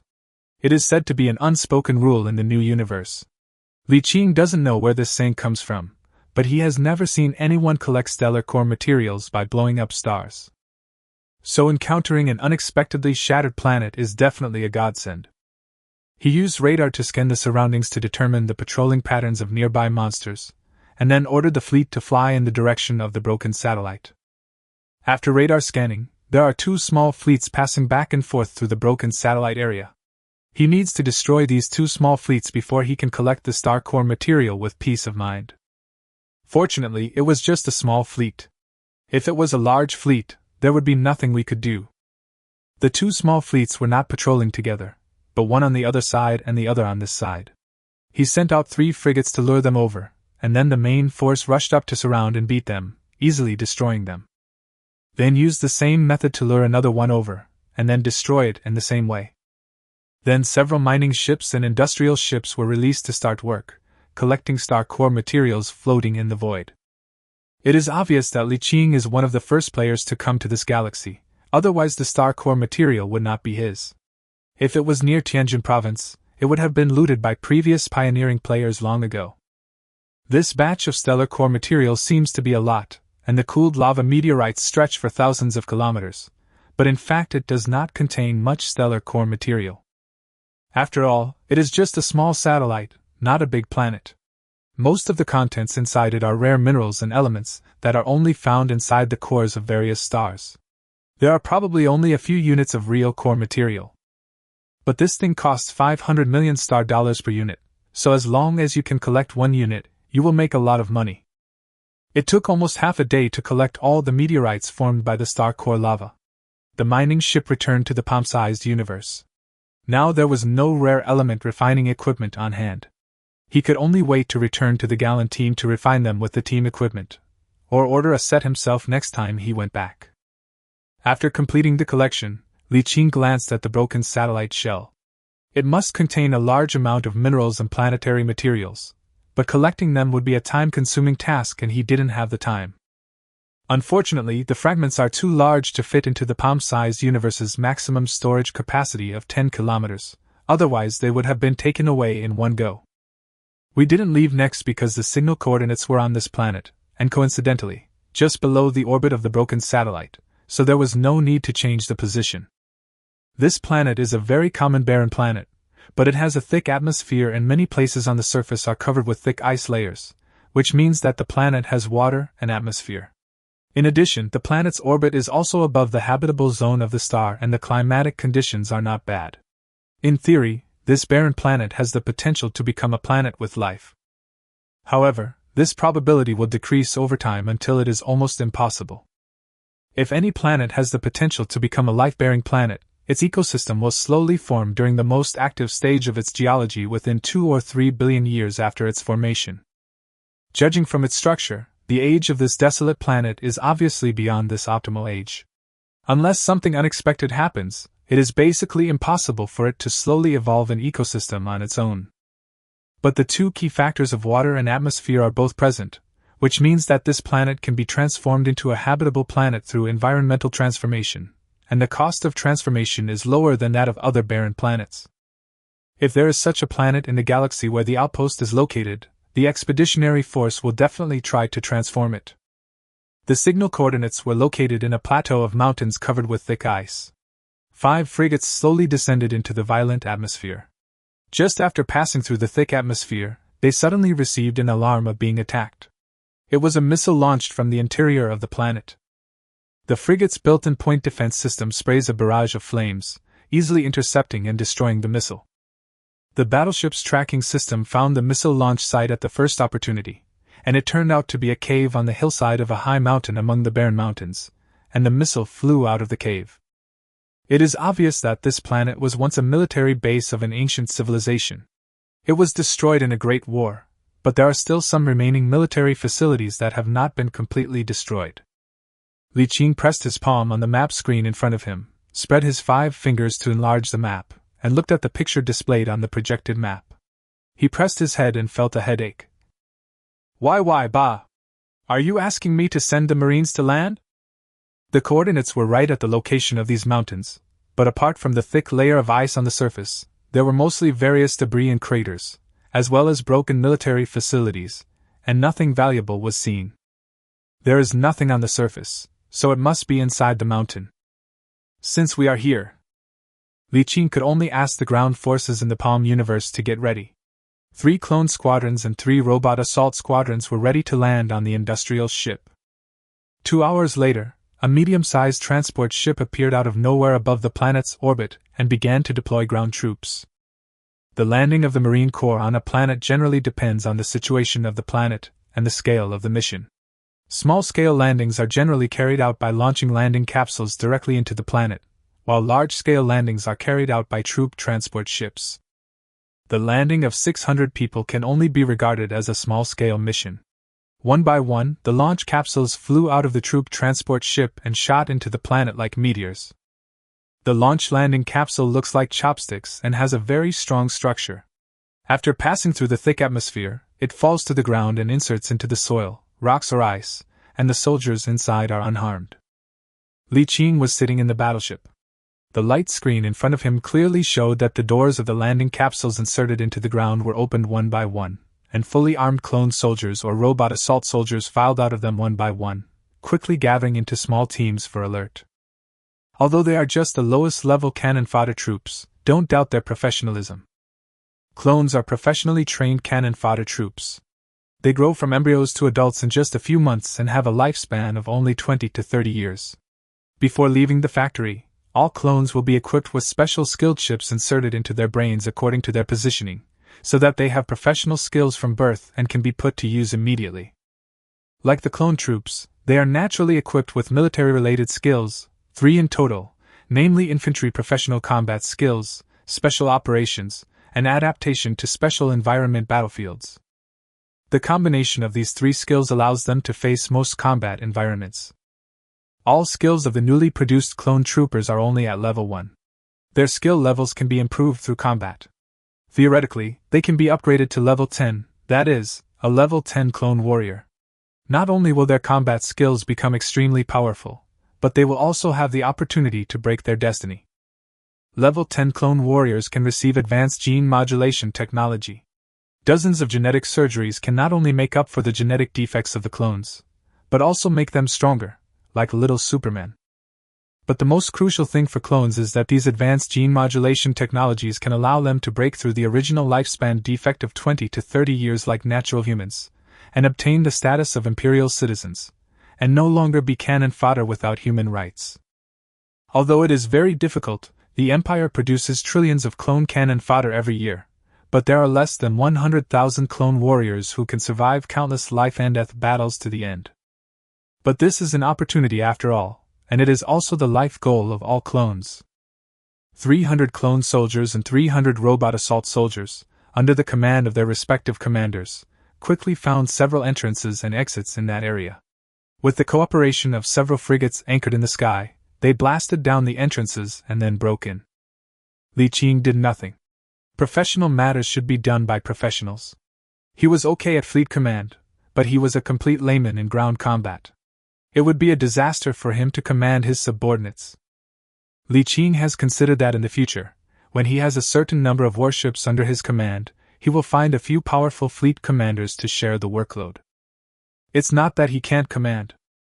He possesses extremely high innate attributes far exceeding those of other players, and his perception, memory, mind, spirit, etc. all enhance his command, allowing him to react quickly and respond accurately when facing complex battles. Although he is not as good as those natural-born generals who are born for this job, as a fleet commander, as long as he does not make mistakes and is able to bring all the combat power under his command into play, he is a very good commander. The main reason is that there will be more warships in the future, and when bases are established, the situation will become more complicated. Many times he will have to do different things at the same time, and will be unable to cope with them all. At this time, he will need several fleet commanders to help command the fleet. It doesn't matter if it's a player or a recruited fleet commander, as long as they can be used with confidence. After waiting for about an hour and a half, the intermittent communication finally brought good news that the underground base located at the coordinates had been explored. In addition to the large amount of steel alloys stored in the underground warehouse, a hidden secret room was also found at the bottom, which contained some data chips. Half an hour later, a silver-white metal box that had been inspected was moved in front of Li Qing and opened. The metal box was filled with cold air, and inside was an exquisite metal shelf with many data chips inserted on it. Li Qing took one out casually, and a metal ball floated from behind the seat. He inserted the data chip into a socket in the metal ball. The light curtain in front of him popped up, and dense data slid down like a waterfall. This is a data decoder that is specially designed to decode various unknown data chips and extract the information and data contained therein. In just 2 minutes, the waterfall of data began to turn into information he recognized, which showed that the technological level of this data chip was definitely not as advanced as that of human civilization. After the decoding was completely completed, the information appeared completely in front of him. After just one look, Li Qing showed a hint of surprise. This chip contains a part of the planetary environment transformation technology. To be precise, it is part of a certain environmental transformation technology. Generally speaking, the environment of a planet is not static. Even if it is the same ocean planet, the environment inside can be very different. Therefore, the technology of planetary environment transformation is a very complex technology with almost no limits. There was only a small part in front of him, and Li Qing couldn't make sense of it. Next, he would decode the chips inside one by one, and then piece them together into a complete set of information. When all the data chips were combined into one, a complete planetary environment transformation technology appeared in front of him. Moreover, it was a very rare technology, a top-level technology that players could not normally obtain. Moreover, Li Qing discovered that this set of planetary environment transformation technology seemed to be tailored for the current planet. In other words, the owner of this technology originally intended to transform the current planet into a habitable planet through planetary transformation technology. Unfortunately, the technology had just been developed and had not yet been implemented when the base suffered a devastating blow, and nothing happened. However, Li Qing felt that it was not just the planet that suffered a blow, but the civilization as well, which was then wiped out. If the clan was not exterminated, and only the base on this planet was attacked and destroyed, there should be members of the clan to clean up the mess. At this moment, Li Qing had a huge question in his mind: where is the mother planet of this destroyed civilization? This destroyed civilization should not be any of the 3 alien civilizations in the Zutter starfield. When he saw the space station of the Shada Tribe Union before, he wondered whether the Shada Tribe Union had once colonized here. But whether it is the wreckage of warships floating in the planet's orbit or the architectural style on the planet, they are fundamentally different from those 3 civilizations and definitely cannot be any of the 3. Wrong! Li Qing suddenly woke up and ordered the fleet to rescan the surroundings. He was surprised to find that all the warship wreckages on the planet were of the same type, and no second style of warships was found. This also means either there will be civil war. Either an irresistible fleet swept them directly, or even such a large-scale battle did not cause them to lose a single warship. Chapter 39, Rebuilding the Base.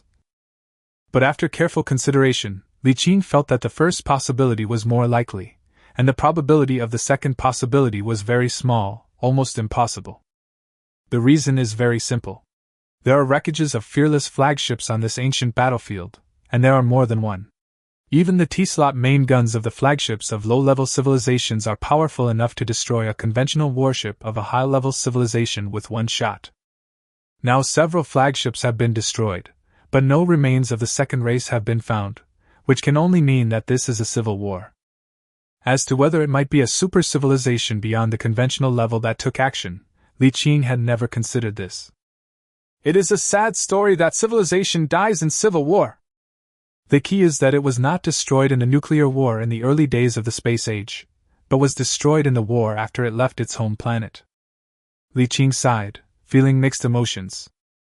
After sighing, the original question arises again: where is the home planet of this civilization? The civilization was destroyed, but its mother planet is definitely there. Judging from the technological level of this civilization, it is not much different from the united civilization of the Shada tribe, and its territory must not be that large. In other words, the mother planet of this civilization is definitely within 1,000 light-years of this center, and it is definitely not at the outpost base. If it was there, it would have been found long ago. The possibility of the West is not high, because that area is not an isolation interference zone and cannot stop players. If they are there, they will be found. Then the only possibilities are that the North and East, or Southeast, are within the isolation interference zone. Only there, where the fleet cannot enter, can its location be kept secret. It's embarrassing to know that there is a planet with life in a certain area but not be able to see it. I can't even think about it, I can't get through it at all. Li Qing shook his head, feeling nothing but pity. This wave of digging uncovered a very rare technology for planetary environment transformation, but this thing is not very valuable. Because each planetary environment transformation technology is specific to a certain planet, and there is no planetary environment transformation technology that is applicable to all planets. In other words, unless you want to transform the current planet, this technology can be sold at a high price. Otherwise, this technology will only be sold to some scientific research institutions for reference, and the price will definitely not be high. Of course, the low price is only relative. It would be no problem to sell it for more than 10 billion star dollars if we take it back to Tianjin. However, Li Qing thought it would be better to keep it. Perhaps if he had such needs in the future, he could use it as a reference. Well, just for reference, he never thought of transforming the planet himself, unless he was crazy. An income of over $1 billion is already a huge amount compared to a green-quality grave. No one has ever explored this galaxy, so he should be the first batch. In the game's terms, it's the first batch of exploration and the first pass, so the reward is definitely much higher than normal.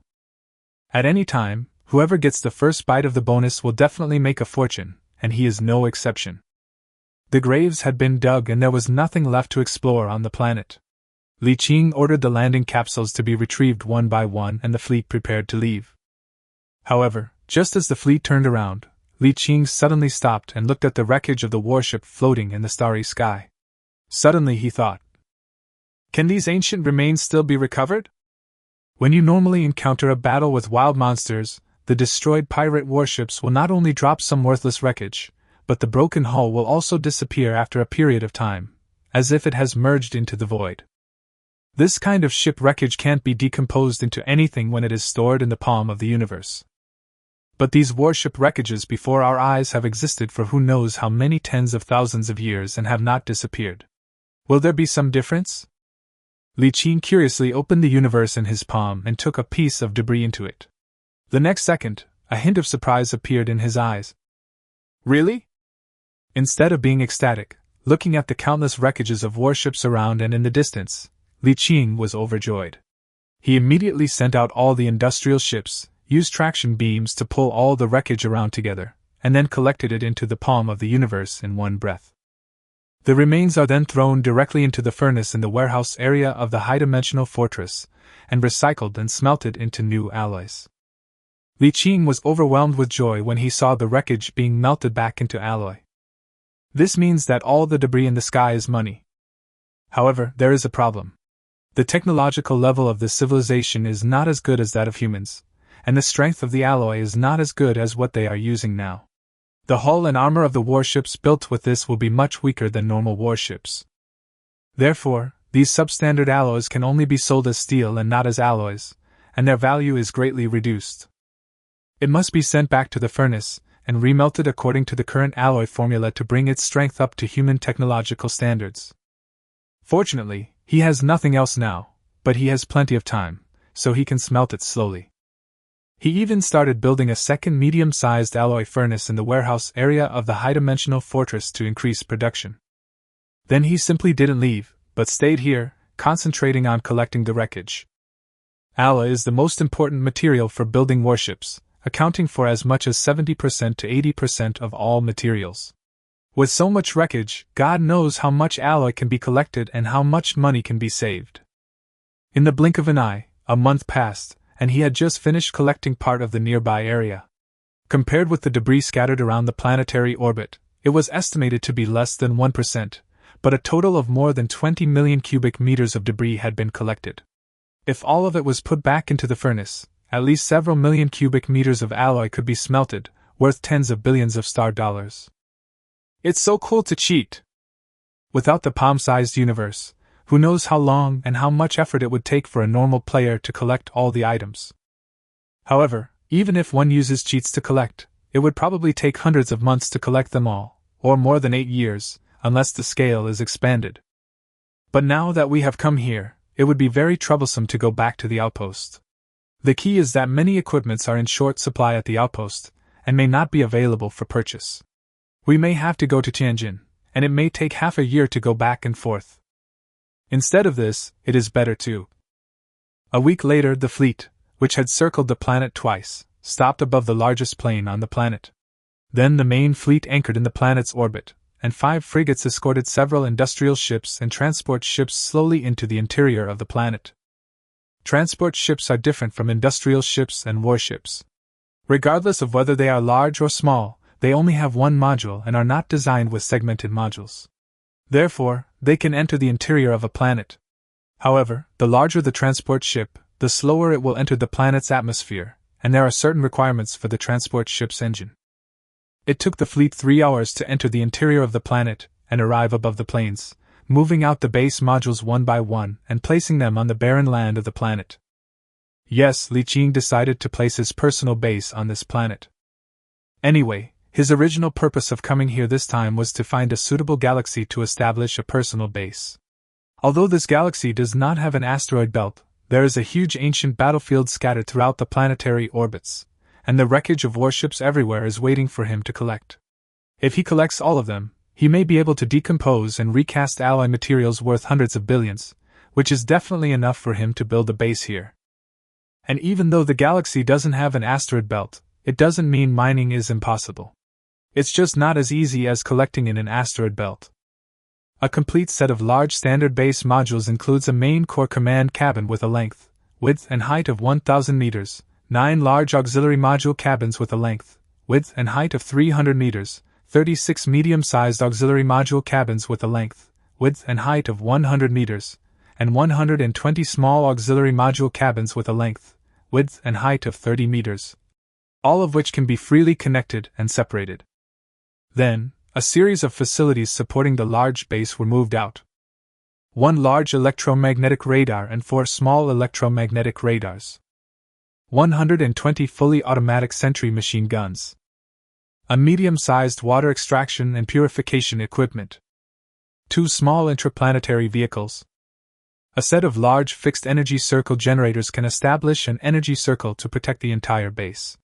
In addition to isolating the impact of small meteorites, its greatest function is to combine with the climate control device to establish an ecosystem within the energy circle that is suitable for ordinary humans to survive. To put it simply, it means establishing a small colony. The premise for this thing to be established is that it is on a planet with an atmosphere and gravity and magnetic field that meet the minimum standards. Planets with too harsh an environment cannot sustain this ecosystem. This system is delivered with the purchase of a complete set of large base cabins, and it is free, but maintaining the ecosystem requires a large amount of energy. So Li Qing quickly moved out the energy-absorbing plates that were also delivered with the package, and laid them on the wasteland near the base. Whenever a star looked directly at this place, the energy-absorbing plates would absorb the star's energy, store it, and transport it to the base. Even on nights when there is no starlight, this thing can absorb and store all kinds of radiation energy in space. With this set of energy-absorbing panels, there is enough energy to maintain the base's minimum operating standards. As for the ecosystem, it is naturally powered by the base's own cold nuclear fusion reactor. This super reactor can provide a massive amount of energy, enough to support all the energy consumption of a large base. The reason why energy-absorbing plates are also equipped is mainly for energy-absorbing backup.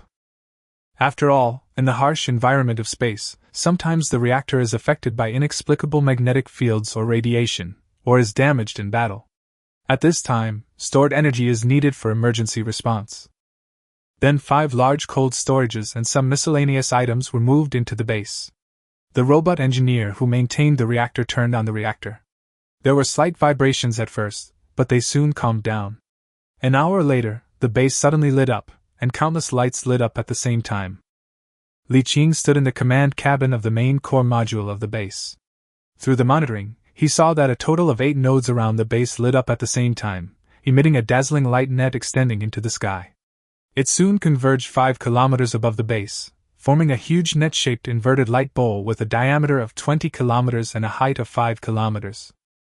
As the climate control device was turned on, a visible blue light wave emerged and swept across the base. This is the climate control system scanning the atmospheric composition inside the base, and then making targeted changes to the atmospheric structure to create an environment suitable for human life. Once the adjustment is completed, the atmospheric structure, temperature, and even the bacterial colonies inside the 20-kilometer diameter base will become suitable for human habitation. Since a base has been established here, Li Qing is not in a hurry. All transport ships and industrial ships were transferred out from the palm-sized universe, and the wreckage in the air was towed together with the traction beams of the industrial ships to form huge wreckage balls that stopped in the orbit of the planet. Once a certain amount was accumulated, the wreckage would be collected with the palm-sized universe. At the same time, he led his fleet out every few days to destroy the small fleets roaming the ancient battlefield. The larger fleets would lure the enemy away and have their industrial fleets go over to collect and take away all the wreckage in their patrol areas. At the same time, 10 frigates were dispatched to explore the surroundings of the base to see if there were any good things left by ancient alien races on the planet. The Marines were also dispatched for training. He earned a large sum of money every day, and the occasional battles helped him gain experience in various command skills. In just half a month, his basic naval command skills were upgraded by 1 level, from LV5 to LV6. In the starry sky, the improvement speed of any skill in the first 2 or 3 levels is very fast, but the improvement speed drops sharply after level 3, and the improvement speed is even slower after LV5. Even though Li Qing had a 10-fold experience bonus, his super innate attributes allowed him to improve more than 20 times faster than other players, but he has only been promoted to level 6 so far. It is worth mentioning that, generally speaking, The basic naval command skill must reach LV-10 to command a cruiser, LV-15 to command a battleship, and the flagship must be at least LV-20 to command. In other words, the corresponding skill level is required for the skill bonus effect to work on these advanced battleships. Now, the command skills of most pioneers within 10 years will not exceed LV-10. In theory, it would be difficult for them to command a cruiser, let alone a battleship. This also means that top players in guilds that own battleships either only command, but their skill effects do not take effect on these battleships. Either he did not command the troops himself, but recruited a high-level commander to command on his behalf. The high cost of recruiting such senior commanders is another matter. The main thing is that they are difficult to find. He had recruited crew captains at the Tianjin Naval Academy many times before. He had visited the Commander Academy, but most of the commanders there were newly graduated with only level 1 or 2 skills. The only ones who had the full requirements in the entire academy were the instructors, but instructors were simply impossible to recruit.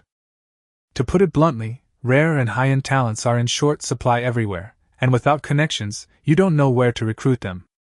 Another morning, after checking the transformation of the ecosystem, Li Qing went out as usual to collect minerals and kill monsters.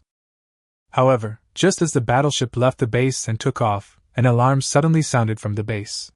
The light curtain popped up, showing that the center of the lowest transfer layer of the main core command cabin suddenly twisted, and a human figure slowly emerged, soon condensing into a young man wearing protective clothing, with a look of shock on his face under the glass hood. "This is?" Li Qing was also surprised and quickly controlled the warship to return. When he stepped into the transfer floor under the escort of several robot soldiers, the young man who had regained his composure and was looking around the base looked up and saw Li Qing, and immediately stood up and said loudly, "Brother, I am Thornbird. Do you remember me?" Li Qing nodded. "Of course I remember, but why are you here?" Thornbird took off his hood and said with a wry smile, "Of course I came back from the dead. I'm done for this time." Li Qing was surprised. "I remember you said you were going to dig a grave more than a month ago. What happened? By the way, I remember you have 2 cruisers, 8 destroyers, and more than 40 frigates. Now?" It would have been fine if he didn't ask. When he asked, Thornbird's face became even more bitter, with a look of heartache on his face. "It's gone, all gone, my fleet is all gone." Chapter 40. Continuous Task Chain and Subspace Evil. This? Li Qing had nothing to say. 2 cruisers plus 8 destroyers and more than 40 frigates, if all were level 5 configurations, the total investment in warships and crew members would be at least around 20 billion. Others are not like him who can cheat. Even if they have family support in the beginning, it would not be much. Such a huge amount of money is definitely earned penny by penny. Anyone would be devastated if the fleet they had worked so hard to build was suddenly gone in one day. Half a year ago, I cleared an anomaly in a galaxy and obtained a purple data chip. After decoding it, I found it was a signal coordinate, so I prepared to explore. 4 months ago, I found the signal coordinate location in a certain galaxy. After digging it up, I found that it was a rare super tomb. I obtained an epic quest chain. Next, I dug 2 places according to the coordinates given by the task chain. This is the 3rd coordinate location, located on a satellite of a gas giant planet in the outer circle of the galaxy. But when I found the location and dug up the underground base, I discovered that this large underground base actually hid a large number of spirits. In the innermost part, there was actually a very powerful subspace evil creature. A psychic storm covered an area of several kilometers and directly submerged my fleet. All the crew members and subordinates died in the psychic storm, and I died too. Ah, this? Li Qing listened to him in amazement, and didn't know what to say for a long time. But after being stunned for a while, he suddenly thought of something, his face changed, and he quickly asked, "You said that the evil creature from the subspace escaped?" The Thornbird was also stunned for a moment, then nodded. "It must have escaped." "Fuck!" Li Qing rubbed his head vigorously. "What are the evil creatures in the warp?" "They are evil beings living in the warp, and their favorite thing is to devour souls. The most crucial thing is that all beings in the warp are born powerful psychics. Some are not only powerful psychics, but are also huge in size, comparable to large warships. None of them are easy to deal with. Once the evil creature from the subspace escapes, it will definitely reach his base in no time. This is inevitable. That thing is extremely eager for souls, and there is absolutely no way it can hide in the same galaxy. Nye. Everyone, drop whatever you are doing and return to base immediately. He immediately gave orders to his men nearby, then raised his head and said to Thornbird, I'm sorry I can't entertain you. I have to get ready. The Thornbird nodded in understanding. No problem. If it's convenient, can you sell me a frigate? I'll increase the price by 50%. Li Qing thought for a moment and nodded. Can. By the way, are you leaving now? The Thornbird shook its head. No, I want to go there again. Although all my men are dead, they were only killed by the psychic storm. Several of my main battleships are still intact and are now anchored there. I want to take the risk and go over there to see if I can take those battleships away. Well, good luck. The two men quickly completed the handover procedures and handed over a frigate and its crew to him, earning 230 million star dollars.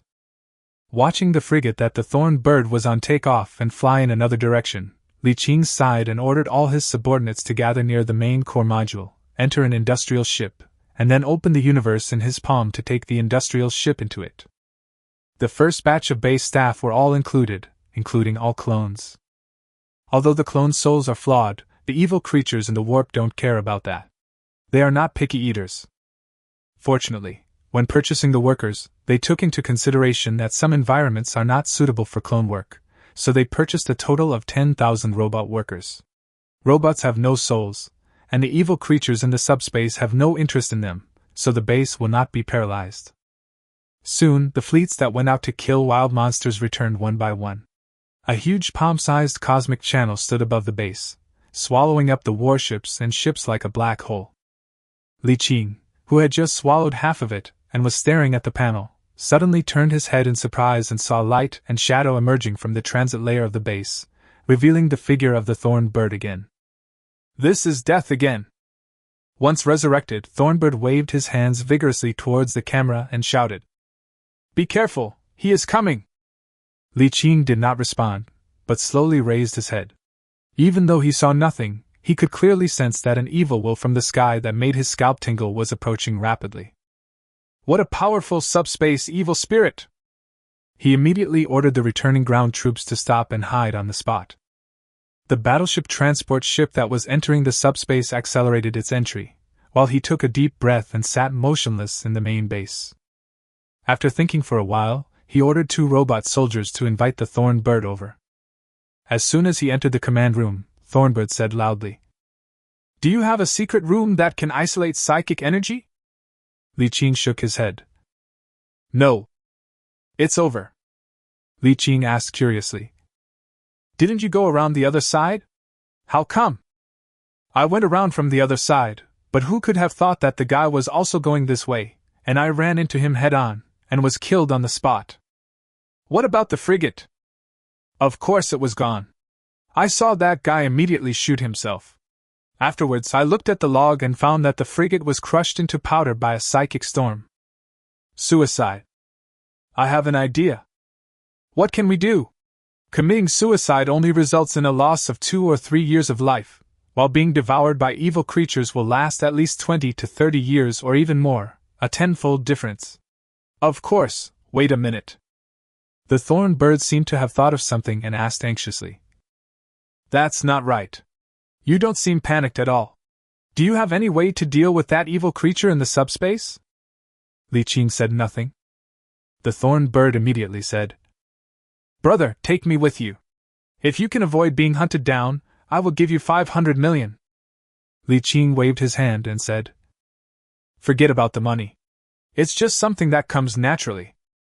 As he spoke, he pointed his finger, and a black portal opened in front of him. Li Qing pointed at the black hole-like portal and said, Hide inside. The dazzling eyes were suddenly surprised and asked, Brother, are you a psyker? Right. His eyes were quite complicated, and he seemed to want to say something but hesitated. However, as even he could sense the terrifying evil will, his thousands of words turned into a sigh. He gritted his teeth and dived into it, appearing on a transport ship. Of course, he would not let the Thornbird enter the high-dimensional fortress, so he could just open the door to a transport ship anchored in the void. After closing the passage, Li Qing looked up at the sky, then down at the base control center in front of him.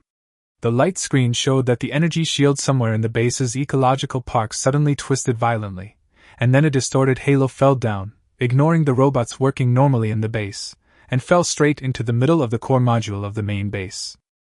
In an instant, Li Qing's hair flew backwards, the muscles on his face kept twitching and twisting, and a layer of goosebumps appeared on his skin. Such strong malice! In the blink of an eye, the invisible distortion passed through the thick alloy wall of the base and appeared in front of him. A hideous and strange face appeared on the surface of the distorted transparent halo and pounced down. Li Qing took a deep breath and spiritual energy gushed out of his body, transforming into a twisted layer of burning spiritual energy flames. The moment the two light balls, one large and one small, came into contact, an extremely evil and cold will came towards him. Too strong!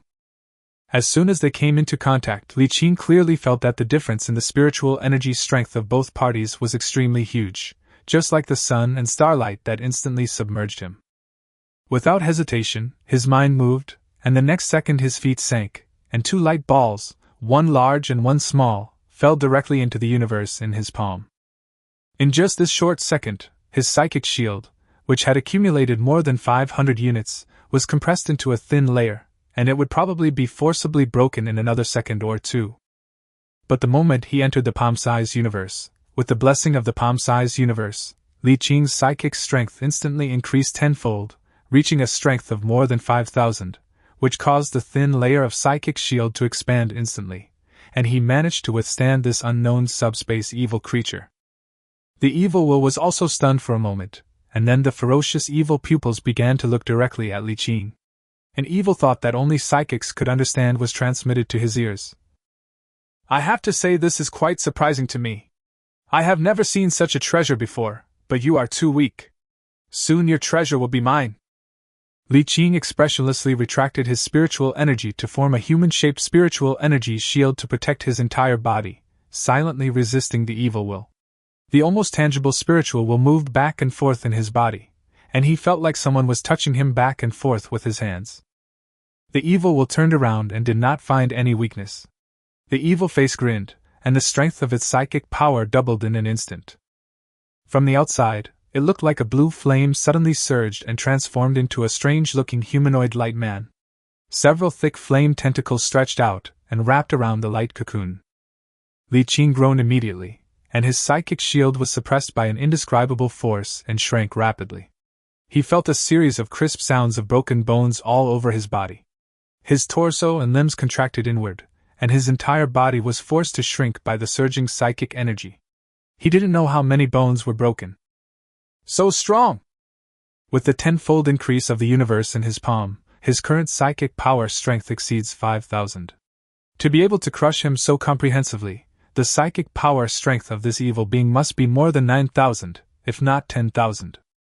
No matter how he mobilized his psychic energy to resist, the difference in psychic energy strength was too great. His body was forcibly compressed and changed, his internal bones broke, bone spurs pierced his skin, and blood quickly seeped out, dyeing his entire body red. From a distance, he looked like a baby curled up in a cocoon of light, soaked in blood, with his limbs twisted beyond human form. The horrific pain could make a person collapse, but compared to the physical pain, the threat from the depths of his soul made him unable to care about anything else, and he frantically mobilized all his spiritual energy to fight against it. His tenacious resistance made this unknown subspace evil creature extremely dissatisfied. It let out a soul-piercing roar towards the sky, and a blazing blue flame surged. A sharp tentacle flew out from its open mouth, and slowly pierced towards the light cocoon that Li Qing had transformed into. Bite! With a crisp sound, tiny lightning exploded between the spikes and the light cocoon. Li Qing's already distorted face suddenly showed a hint of blue flame, and then his flesh and blood began to burn, his body quickly melted, and soon only a ball of burning light remained in the light cocoon. Then, the burning flame slowly rotated under the influence of an invisible force, and a slowly rotating black hole vortex slowly appeared in the light cocoon, with golden lightning dancing in the vortex. The light cocoon continued to shrink under the suppression of the unknown subspace evil creatures, but the spiritual energy within the light cocoon was very tenacious, and it held on tightly. At this time, Li Qing's body had been annihilated, but the powerful psychic soul, spirit, and will were extremely strong.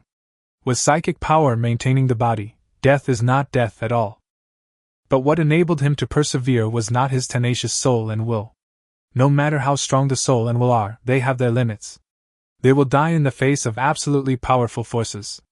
The main reason why he was able to persevere was the endless spiritual energy support from the universe in his palm. When he awakened his psychic powers before, he was able to use the universe in his palm with the help of an unknown virtual being as a coordinate to continuously draw energy from the virtual world. In addition to constantly repairing the origin of the universe in his palm, he also absorbed a steady stream of psychic power. The endless supply of spiritual energy itself is actually not much, and the strength of spiritual energy only increases a little bit every day.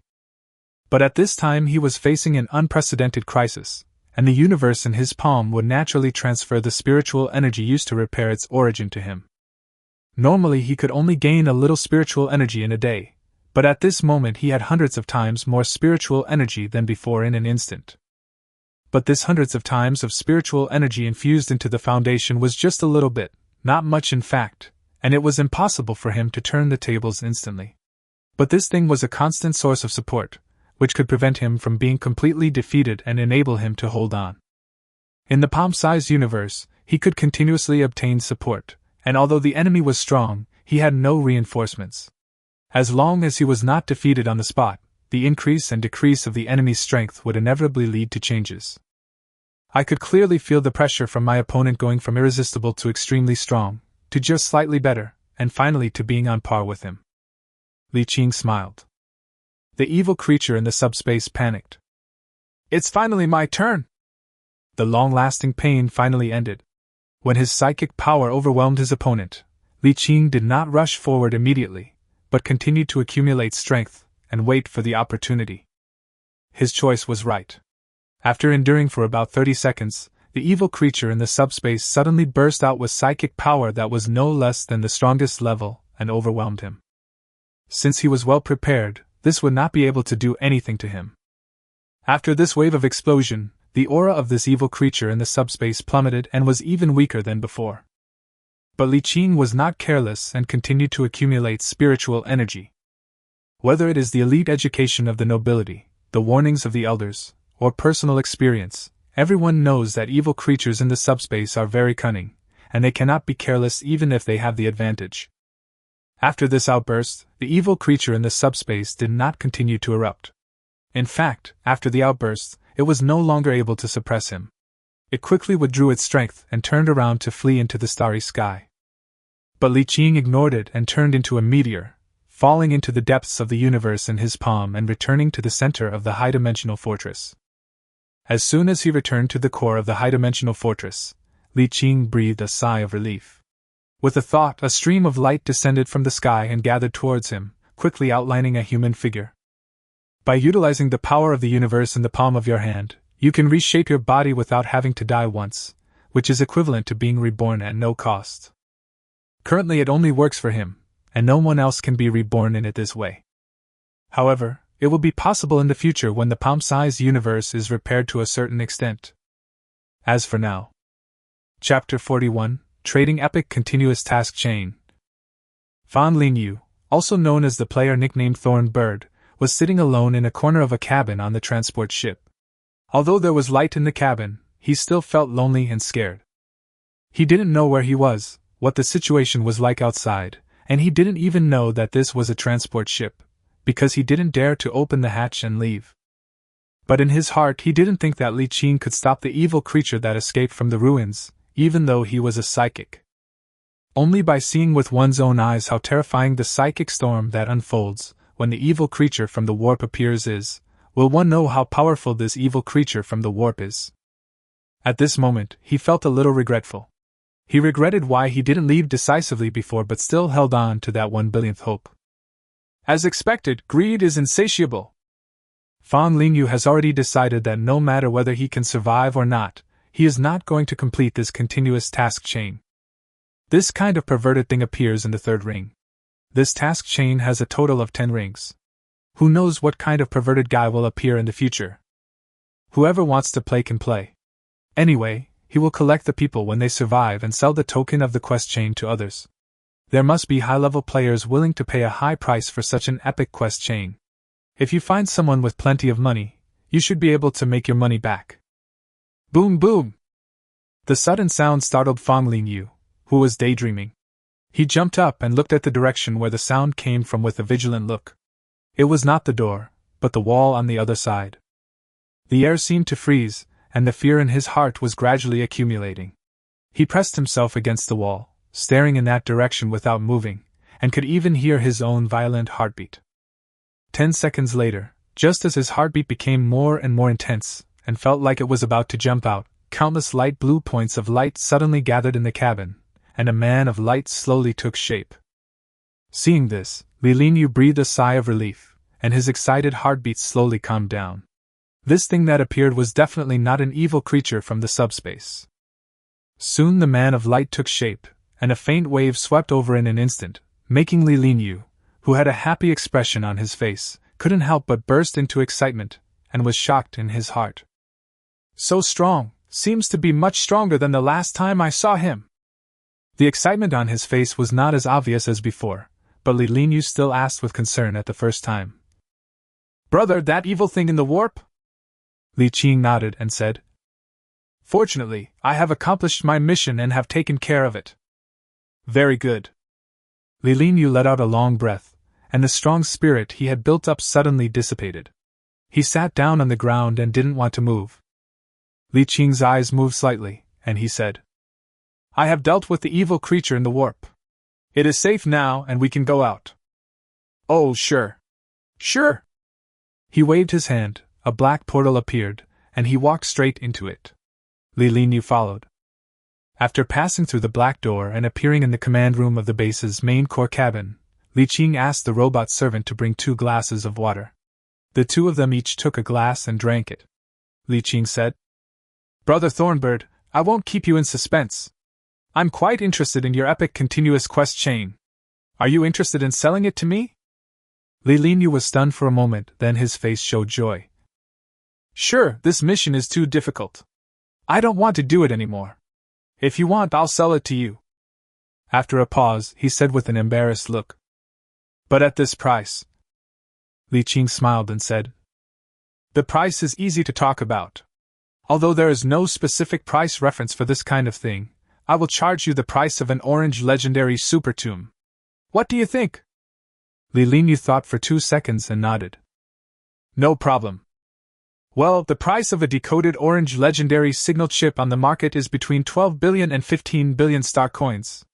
Your task is a continuous task chain. The process is long, tedious, and troublesome, and the risk is high. How about I charge 12 billion?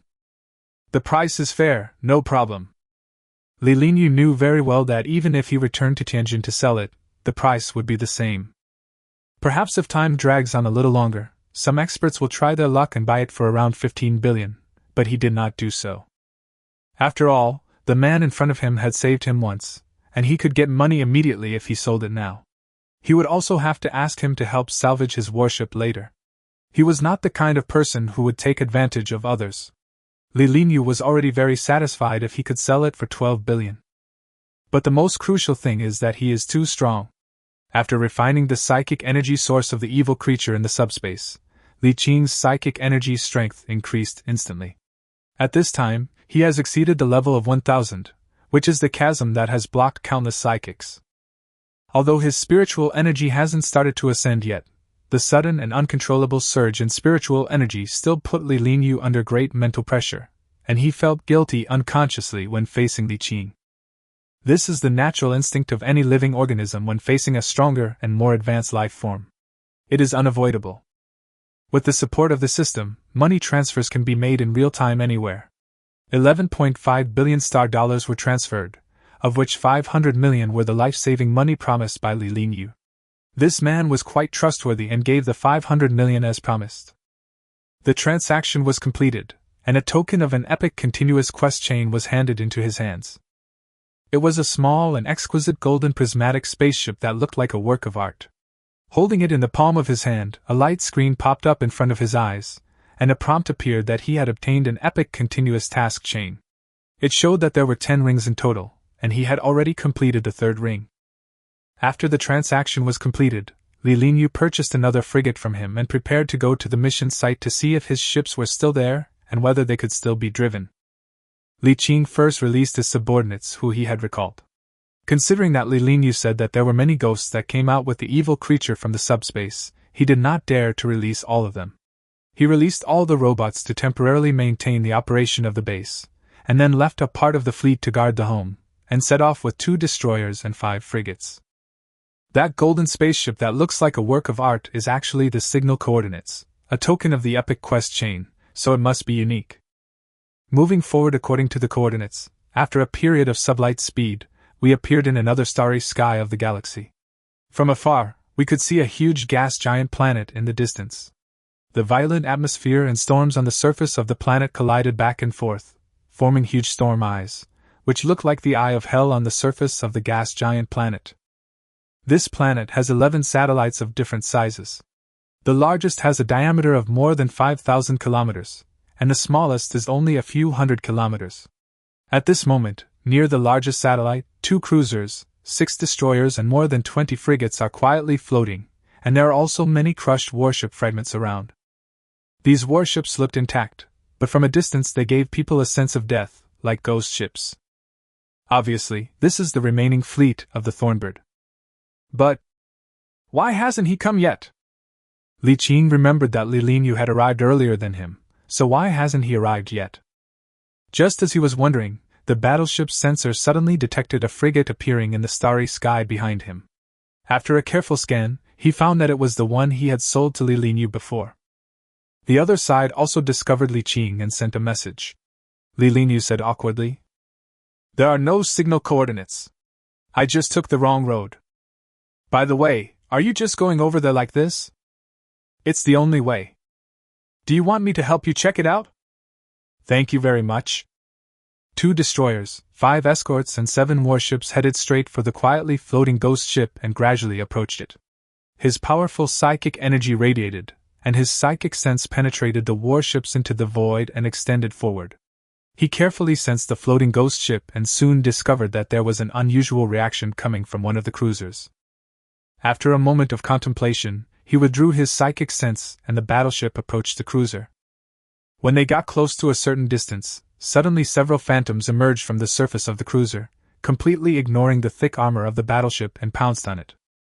Li Qing stood motionless in the middle of the bridge with his arms folded, waiting for the 3 ghosts to approach, only about 1 kilometer away from his warship. Suddenly, his eyes lit up, a circle of burning spiritual flame exploded, and he stretched out his hand to grab forward. Buzz! An invisible distortion emerged out of nowhere, and then the 3 ghosts were frozen in the void, unable to move. Things are different now. Li Qing's spiritual energy has already exceeded the 1,000 mark after devouring and refining the evil creatures in the subspace. In addition, he obtained the infusion of virtual realm spiritual energy directly at the critical moment. Now his spiritual energy strength has reached 1964 points. Using it to deal with ordinary ghosts is as easy as an eagle catching a chick. With a pinch of his 5 fingers, the transparent twisted area burned with psychic flames. The 3 ghosts melted quickly and soon burned up, leaving only a tiny crystal, which fell into the small black hole that appeared out of thin air below. There were only a few ghosts left here. They circled the battleship and found nothing, so Li Linyu drove the frigate over. However, after he walked around the frigate, his face was full of disappointment. "These ships are all useless." Li Qing could see it himself without him saying anything.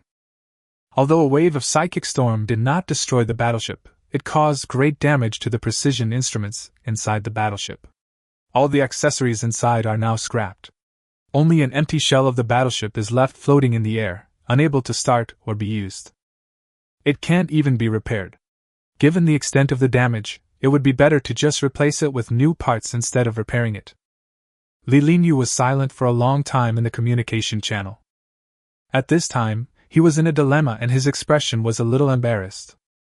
Li Qing could tell what he was thinking at a glance. He thought about it carefully and took the initiative to say, "How about this? Sell these broken ships to me." Li Linyu scratched his head awkwardly. "This is so embarrassing." Seeing that he was very interested but embarrassed, Li Qing smiled and said, "It's okay. I'm planning to practice my shipbuilding skills anyway, and these are just the right things to practice with. Of course, your warships are too badly damaged. The internal parts are basically useless, and the hulls have a lot of damage. My price won't be too high." Li Linyu nodded repeatedly and said, "Of course, I understand that." He thought about it for a moment and said, "How about this? I'll sell these warships to you at half the price of a bare ship." Li Qing nodded. "Can 2 cruisers add up to $1 billion star dollars, 6 destroyers add up to $450 million star dollars, and 26 frigates add up to $260 million star dollars, a total of $1.71 billion. Let's just cut off $1.7 billion. Yes, sure." After the transaction was completed, Li Linyu was obviously relieved and clasped his fists towards Li Qing and said, "Brother Li Qing is a man of honor. I'll remember this favor. Let's add each other as friends. If you need help in the future, just call me." Li Qing smiled and cupped his hands. "It's not easy for everyone to be outside, so we should help each other." Li Linyu didn't say much, he clasped his fists and bowed. "Goodbye. Goodbye." The communication was closed, and the frigate that Li Linyu was riding on slowly accelerated to leave this star field. Watching him leave, Li Qing shrugged and opened the exit of the Palm Universe. 2 large industrial ships flew out and used traction beams to tow dozens of warships into the Palm Universe. The reason why he spent $1.7 billion to buy this pile of junk was mainly because of the 2 cruisers. By the way, so many severely damaged warships could be used to practice and improve his skills. Although all the parts on the battleship are scrapped, and it is not cost-effective to repair it, it does not mean that it cannot be repaired. Once it is repaired, he will immediately have the combat power of 2 cruisers, 6 destroyers and 26 frigates, and his strength will be greatly improved in an instant. You should know that it costs more than $1.7 billion star dollars to order a cruiser fully equipped with 5th-generation technology from a regular shipyard. Now you only need $1.7 billion to get 2 cruisers, 6 destroyers and 26 frigates. What a good deal. It was also because the ship was too badly damaged that Li Linyu could not take it away, so he had to take advantage of it. After all the junked ships were taken away, Li Qing turned his gaze towards the largest satellite of the gas giant planet in front of him. The sensor scanned the picture and showed a huge black hole with a diameter of nearly 200 meters at the bottom of one of the huge craters of this satellite. Obvious artificial buildings could be seen in the thick dust. There were many broken robot wreckages and cloned soldier corpses at the edge of the cave, as well as some broken excavation machines, which were obviously left behind when Li Linyu sent people to dig graves. Thanks to someone for showing the way, the most dangerous stage has been passed. The fleet slowly stopped above the crater, a troop transport was released and slowly stopped above the hole, and teams of robot commandos filed out one after another. Under the command of the ground force commander, the first advance team was dispatched, and several drones entered the cave first. Li Qing sat in the warship and connected to the drone screen. The 4 split screens represented the images reconnaissance by the 4 drones. After passing a layer of dust that was more than 10 meters thick, we saw a huge exit of a man-made building. Further down was an all-metal passage, but perhaps because of the passage of time, the facilities inside were either aged or had no energy. It was pitch black inside, and there was no sound at all. The drone went down all the way, and only when it went down vertically to a distance of about 8 or 9 kilometers did an underground space appear. However, this was only a transit space, with a slope going down on each side of the transit space. The 4 drones were divided into 2 groups and entered the left and right channels and continued to move downwards. This is deep enough. At a depth of 8 or 9 kilometers, I'm afraid the Earth's crust has been dug through. However, Li Qing soon realized that what he had said just now was too early. The 4 drones flew less than 1,000 meters along the slope, then continued to go down, and then flew to a depth of nearly 10 kilometers before appearing in a huge underground space. Chapter 42, First Floor Ruins. A typical large underground base has a total thickness of up to 20 kilometers, which is so thick that even a battleship's main guns cannot penetrate it. Although he did not encounter any checkpoints along the way, Li Qing could guess that there must be countless layers of gates in this 20-kilometer passage that could close the passage, but the passage has been abandoned now and all the arrangements cannot be used. Li Qing was not in a hurry to send troops down, but instead released more than 20 drones to conduct reconnaissance, conducting a full-scale reconnaissance of every room and space in the underground base. There is no need to rush. There are no outsiders here and there is plenty of time to dig slowly. However, on the second day of his detailed reconnaissance, when he had surveyed half of the underground base, the drone discovered that there was another layer underneath, and a huge metal portal stood deep in the base. This made Li Qing perk up. After some thought, he sent 2 frigates back to the base to transport a group of robot workers. The robot workers brought a batch of equipment, and took a small aircraft to the second-floor entrance of the base, and cut the gate with a cutting machine. At the same time, the internal facilities on the first floor of the base, and the items stored in the warehouse were roughly counted. A very standard shelter base, which contains a complete industrial system and millions of robots. These robots are stored in several huge spaces, arranged neatly and densely. According to their appearance, they should be divided into production robots and combat robots, and they have not been activated yet. Li Qing didn't dare to activate it now. This thing must have been programmed. Once activated, it would work according to the predetermined program. If the robot's behavioral logic program was not reset to distinguish between friend and foe, it would immediately attack them once activated. 1 million robots, including at least 200,000 combat robots, this is really... It's a timely help! Li Qing is short of manpower now, and 1 million robots can definitely solve his urgent needs. Even if they are just robots of the third-level civilization and their technological level cannot match that of humans, but if they are used as cannon fodder or workers, what does this technological difference matter? In addition to 1 million robots and dozens of industrial lines, the most common items in the first-level base are various refined metal ingots and alloy ingots. Although its hardness is not as good as the alloy level used by human civilization, the basic raw materials are here, and it only needs to be reprocessed. After a rough count, there are a total of 5 million cubic meters of alloy, all of which need to be melted down and remade. After deducting labor costs and melting other precious metal materials into standard alloys, it is estimated that about 5 billion can be earned. From this perspective, Li Linyu suffered a huge loss by selling this quest chain to himself. The rewards within the base of this quest chain alone were enough to equal the 12 billion star dollars gained from the sale of the token. But that's not how it works. Li Linyu had nothing at the moment, and it was impossible for him to continue digging by himself. Moreover, this base has more than one floor. The danger that appeared on the surface level wiped out Li Linyu's entire army. God knows what dangers there are on the next floor. If the token is not sold, the money on hand will not be enough to continue to build a fleet with a certain strength. Moreover, even if he reorganized the team, he would not be able to continue digging with his strength, so selling it and making a profit was a very wise choice. Everyone knows that epic quest chains are extremely valuable, but if you don't have the skills to dig them out, they're just waste.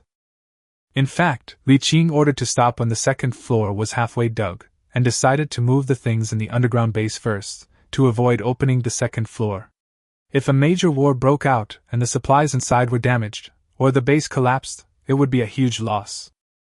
This move took him several months.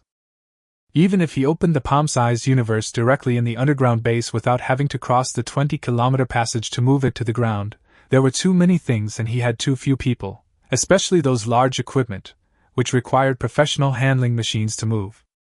He could use his powerful psychic energy to forcibly pick it up, but at this time his psychic energy had exceeded 2,000 psychic energy strength, and it had not yet ascended.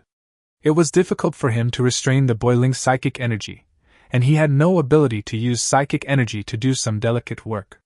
He could only rely on robots to slowly move it. To be honest, Li Qing has a lot of things to do now. It will take at least 7 or 8 years for the base to collect battlefield debris and explore the planet's terrain. Although it will take less than 7 or 8 years to transport the materials in the base, it will still take more than half a year. In addition, he also has to prepare for spiritual ascension, which requires a trip to Tianjin, as he cannot ascend on his own here.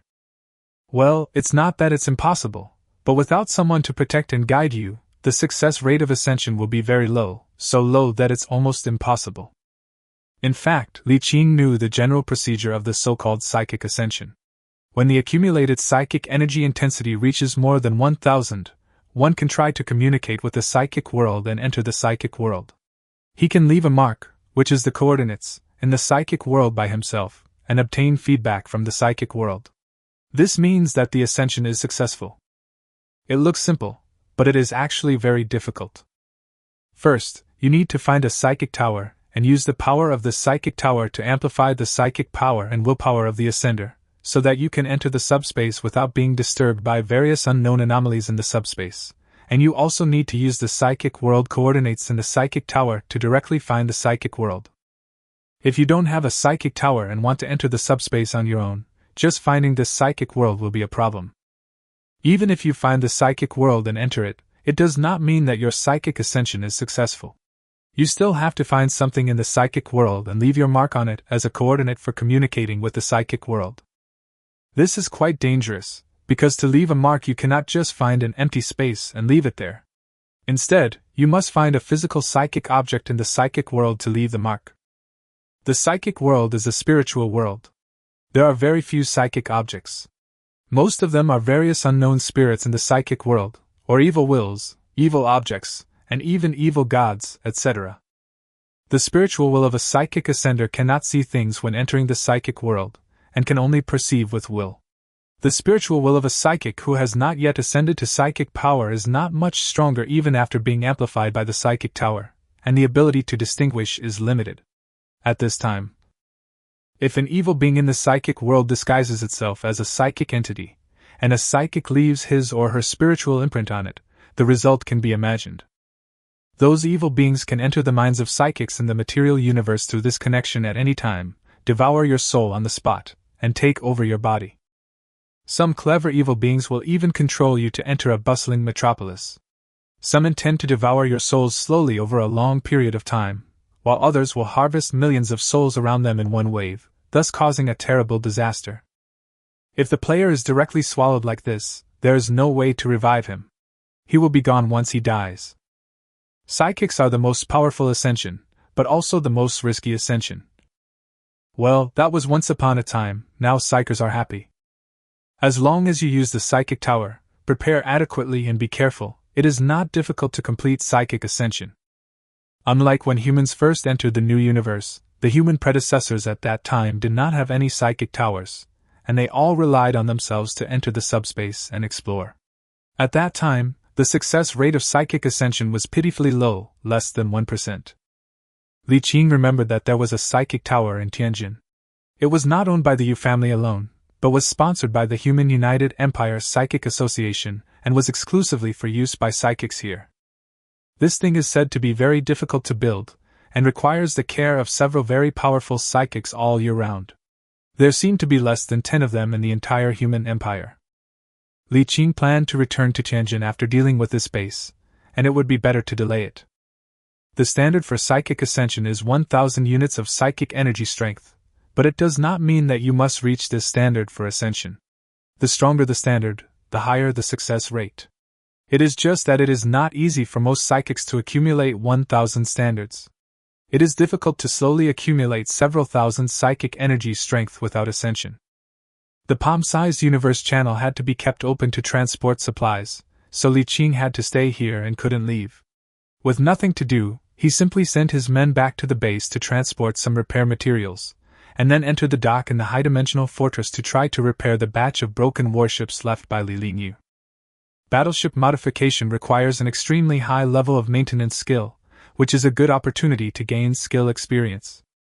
In the dock, in front of a frigate, Li Qing didn't need any tools, nor did he need to rely on the power of the universe in his palm. He just flew up into the air with the power of psychic energy.